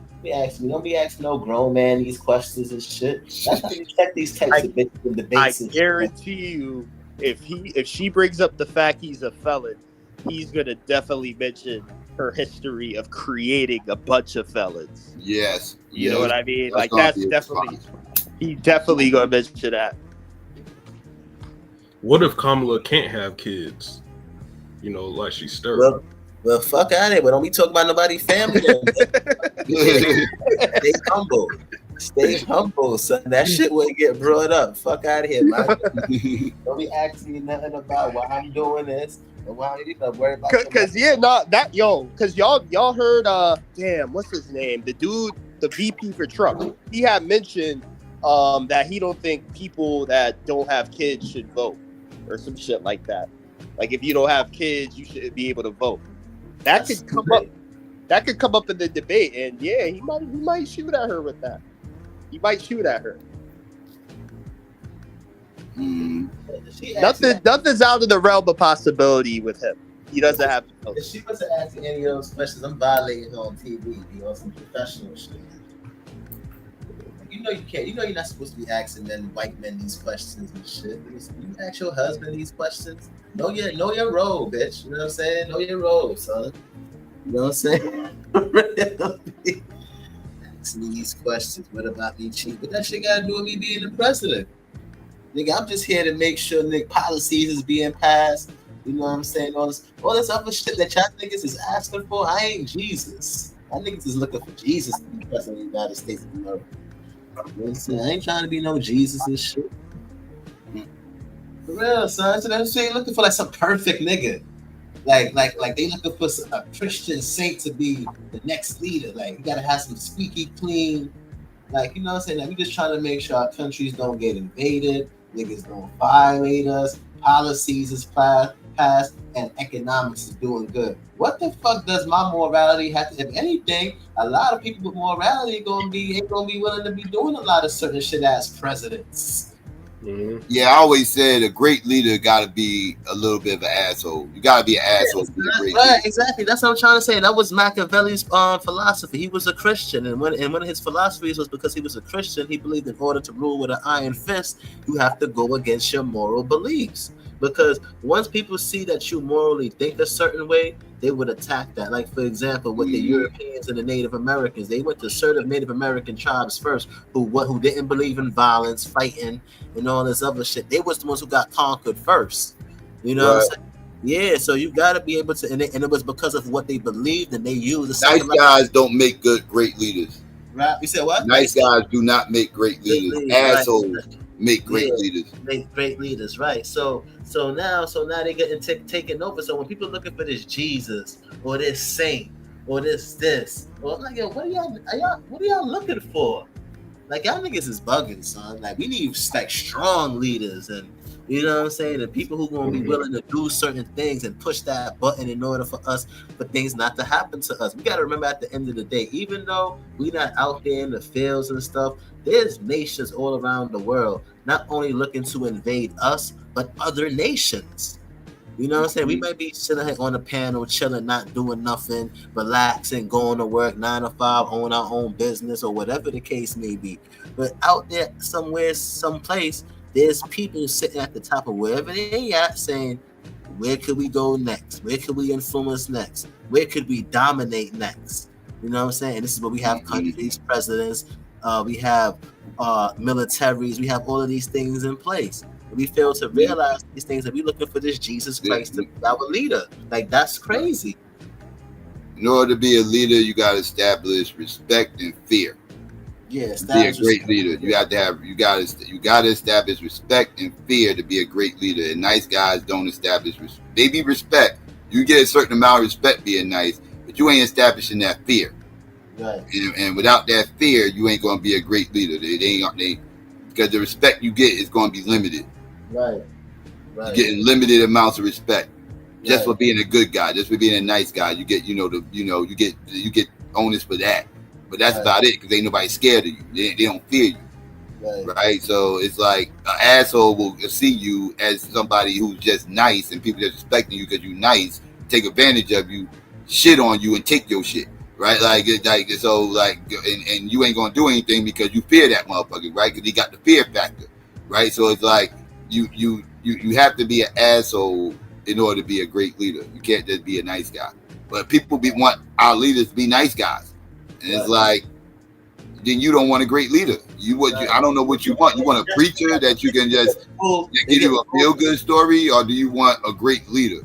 And they get fooled with the nice guy persona in order for them to get inside they get deceived with the nice guy persona in order for them to get into office. And they've been used to doing that for it's been our culture and our tradition here in the American government here. You know what I'm saying? This image that we're looking for in democracy. So we're looking for a particular type of image, and it's been traditional. So now when Trump came, it was unorthodox. We wasn't used to seeing people being honest in their opinions or saying how they truly feel about things, and it's coming out and just talking. We used to being pandered and being like soothing our egos and stuff like that, telling us what we want to hear, basically. You know what I'm saying? But there's no black and white way of how a president is not science. Is an art. It's politics. Like, you know what I'm saying? So you could be anywhere. You could be like Hitler. You could be like Mussolini. You could be like what's his nigga name? Idi Amin. You could be like Shaka Zulu. You could be about here in our country, because of the democracy. The tradition is, get the votes, which means that you want to appeal to the people, which means that you want to perceive yourself a certain way so that you can get votes from people so that they will like you. And that's been our tradition here in this country for many, many years, since the country been established, and since people have been voting and shit like that. So people is not used to, and now people always been complaining about these politicians for years, saying that they're phony, they're fake, they're liars. So that you have some people who would like Donald Trump because they feel like he's being honest, or he's saying how he feels, because they've been hating these other politicians who's been lying for decades. You know what I'm saying? Yeah. So you have some people who will like Trump, and then you will have some people who won't like Trump based off of his style being so unorthodox and being what they're accustomed to here in this country, and that's all that it is. People are not open-minded to what a politician could also be. They just know what a politician should be based off of the tradition of what they've been seeing here in this country for over the years. You know, look how many people don't think that Obama never really did nothing negative or bad from their perspective. There's a lot of people that thinks like that, in that way, from their perspective, based on what they know. We have some people who may feel like that about Bill Clinton. You may have some people who may feel like that about other political leaders, or vice versa. They may look at them in a negative way. So it's all a matter of perspective at the end of the day. You know what I'm saying? And how you see things. And to be honest, we don't even really know these people personally anyway. They really and truly are, right? Or what they are. Because you probably meet Obama or some shit, he probably be mad cool, or he probably be a fucking idiot, an asshole. might be Trump, and this nigga might be he probably might be mad cool in real life Trump on some in real life. But I've heard many celebrities say he's cool. You know what I'm saying? But I'm not saying that he's cool, but I don't know. We just going based off of what we see on TV, and we making a judgment based off of that. But we don't really know these niggas. You know what I'm saying? Yeah.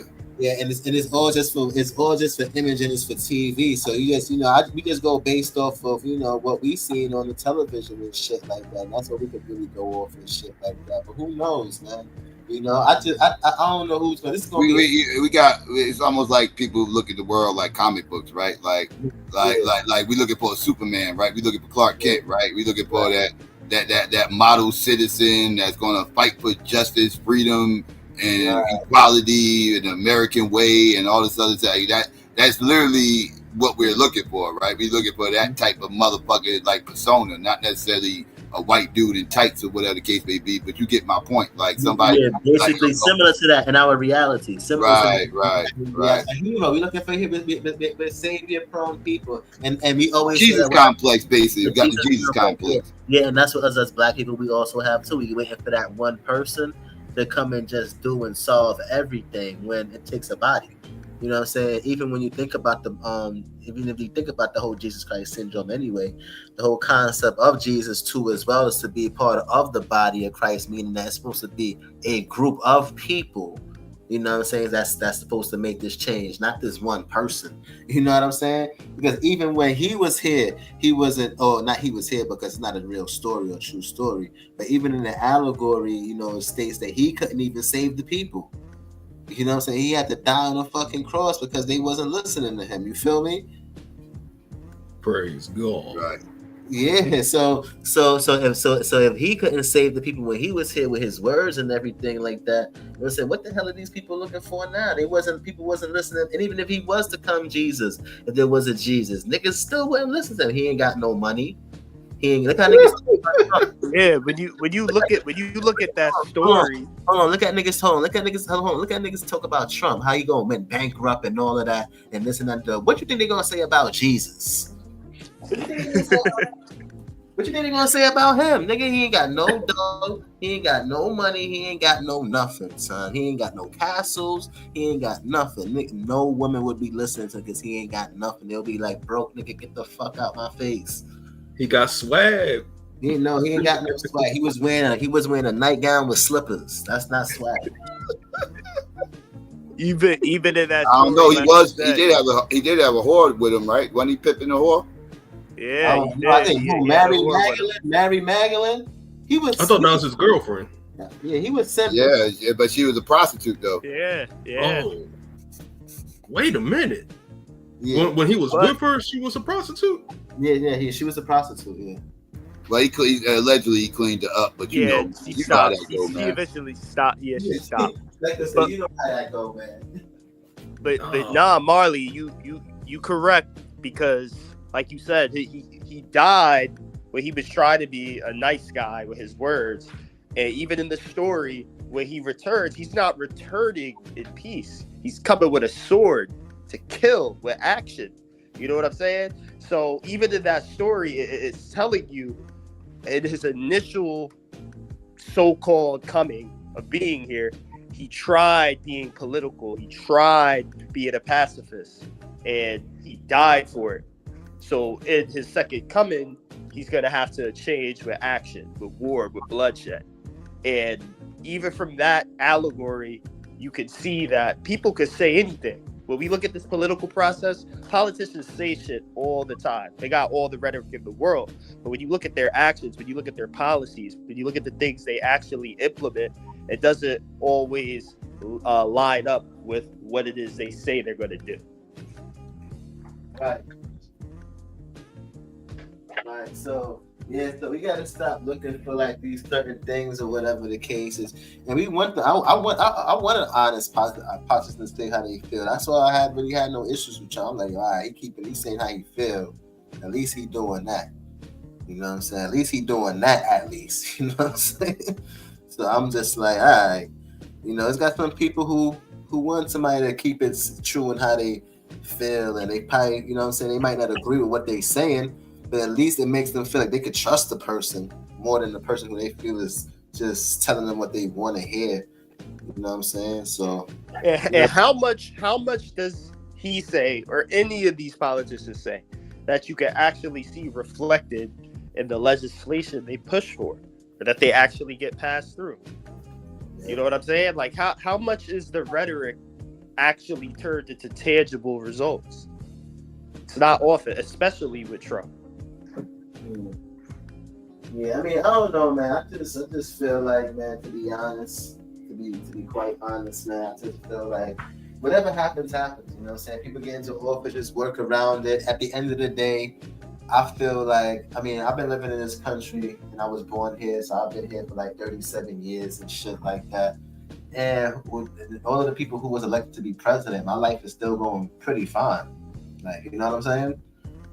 For me, like, I haven't really seen throughout all of the presidents that we have better or worse. I mean, I don't know what to say, like, as far as like the experiences. And I'm like, is it impacting me, or how is it impacting me? I mean, I know I benefited from certain things when Trump was in office, when I was in the military, and I mean, just not in the military, coming out the military as a veteran, I benefited from several things. But you know what I'm saying? Other than that, I don't know anywhere else, and whatever the case is, and you know what I'm saying, that I specifically how it impacted my life with any of the presidents that have been president of this country. No matter who it is, whether it was a Republican or a Democrat or whatever the case is, I still live along with my life. I was still going to school, still going to work, still doing whatever I got to do. You know what I mean? And I just worked around whatever. If that makes sense. Yeah. I mean, I'm 28, and in the past 8 years, I mean, I haven't seen much of the difference. Yeah, that's what I'm saying. I don't even be seeing how any of these things really. I'm not saying that it don't, but I'm saying I don't be seeing it. And it probably does. And it probably is stuff around. I don't be seeing it. I mean, there's certain things that I've seen when Trump was in office, and that's because I was a vet. I was looking for things, and I was looking at shit. And I'm like, oh, all right, this got this, or this because I'm a veteran. But it was things that was implemented in there before he came into office, prior to him, and the years before that too as well. So it doesn't necessarily mean it was him. It could have been from other things from the past, but he just had his name on it. You know what I'm saying? But me personally, bro, it doesn't even matter if Kamala becomes president or Trump becomes president. I'm gonna still live on with my life. I'm gonna still try to make progress as much as I can, and that's it. If whoever becomes president is just gonna be like, how much is it really impacting your life in such a negative way? Like, is your paycheck gonna go down more because Trump goes into office, or is it gonna go up? Like, you know what I'm saying? Like, things like that. Is your mortgage gonna go down, or is your rent gonna go down, or is your rent gonna go up, or your mortgage gonna go down? It's like, certain things, like, are these things gonna impact your life, like, directly right now? You know what I'm saying? Mm-hmm. Yeah, that's what I mean. Yeah, the things on that level, like when it comes to the economy and inflation that have changed in these past 8 years or 4 years, it is really things out of the president's control, like the pandemic. You know what I'm saying? Even with job creation to a degree, I mean, we're coming out of the damn lockdowns. Of course, we're going to have a surge in jobs coming out of a lockdown where we're pretty much in a recovery mode, you know? Like, I can't really say I give that credit to Biden for that. Anybody that would have been president in 2021, 2022, after lockdowns would have had a surge in job creation. You know, I mean, a lot of the shit is circumstantial.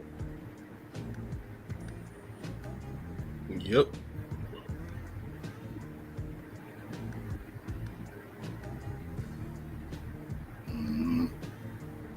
Yeah. Interesting election. I'm not sure who's going to win yet.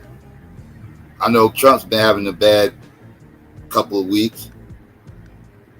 Best thing happened to him was Robert Kennedy bailing out. That was the best thing happened to him.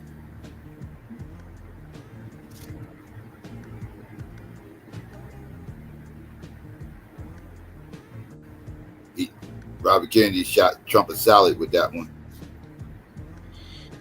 Yeah, I don't get why Trump said he's going to, if he gets elected, he's going to release all the Kennedy files and stuff. That's what's conspiracy crowd. That's Robert Kennedy's base. Yeah, but he been had a chance though, like, and he redacted on it. You remember? He's all cap, dog. That was pandering. He was just talking shit because Robert Kennedy was on stage. Robert Kennedy is a conspirator, and his whole base is conspirators. And so when Robert Kennedy's on stage and Robert Kennedy is supporting him, now he got to pander to Robert Kennedy's base. Well, his base is conspirators. Well, I'm going to open up all the JFK files and this, that, and the third, everything else. Now they eating that shit up. Now they eating them up. You know what I mean? Now Trump got his base eating up palm in his hands. But what he said, he's going to open up the JFK files. He got my vote. You know, so yeah, that's all. I do want to see the files, though. I ain't gonna try to lie, but he lied about it before, or then if it wasn't a lie, he didn't keep his promise. He never keeps. He just be talking shit. You gotta understand, that's Donald Trump. He just gonna talk shit. Most of the shit he be talking about, he gonna do. He ain't gonna do. He's gonna do some of it. He gotta do some of it, but the vast majority of that wild shit he talking about, he either can't do or won't do. On that note, y'all like watermelon? What's that? Y'all like watermelon? I like it for weight loss. Yeah, watermelon is good, man. It's hydrating. Yeah, it's hydrating for sure. Yeah, if you eat watermelon, you don't gotta drink water for the rest of the day. You can just eat watermelon. Yeah, that's for sure. Yeah, you don't have to. And I was just looking the other day. It was like apes don't really drink water like that. They get their hydration from other vegetables and things, herbs and stuff like that. As a matter of fact, apes is afraid of water. Oh, they're eating water. Yeah, they're afraid of water. Yeah, I ain't gonna say they're afraid of water. They don't like they don't go like in deep water or nothing like that. Like yeah. That's because sometimes in some of the zoos you'll see them spraying the apes with water, and the apes will start running. You know what I'm saying? Yeah. Even like when it starts. They don't like getting sprayed with water, no. But if you put them by like a pond or a lake or something, they will go in the water. They ain't gonna go deep, but they'll go in the water. Cause they're not swimmers, but they will go. They will go in the water like the shallow part. Apes, man. But they don't want to be sprayed with that shit though. No, they don't want to be sprayed with water. Yeah, man. Fucking. So yeah, they were saying again they get their hydration from like plants and shit, and you know what I'm saying. Most fruits are very hydrating. Most fruits. Yeah, and herbs too. You can get a lot of your hydration from a lot. Like if you don't, it's been times where I haven't drunk water, right, and I just consume my body with herbs, and my urine don't be dehydrated. It's dehydrated. You know, that's usually from the herbs. So you can get hydration from herbs, plants, fruits. You know what I'm saying? And the best water to drink is coconut water because it has more nutrients. When you put mixed coconut water with watermelon and cucumber, those together, because cucumber has more percentage of water than both coconut and watermelon. Yeah, watermelon just got too many damn seeds for me. That's the only thing I don't like about watermelon. Yeah, but they got the seedless ones though. The seedless ones. That's GMOs, isn't it? And that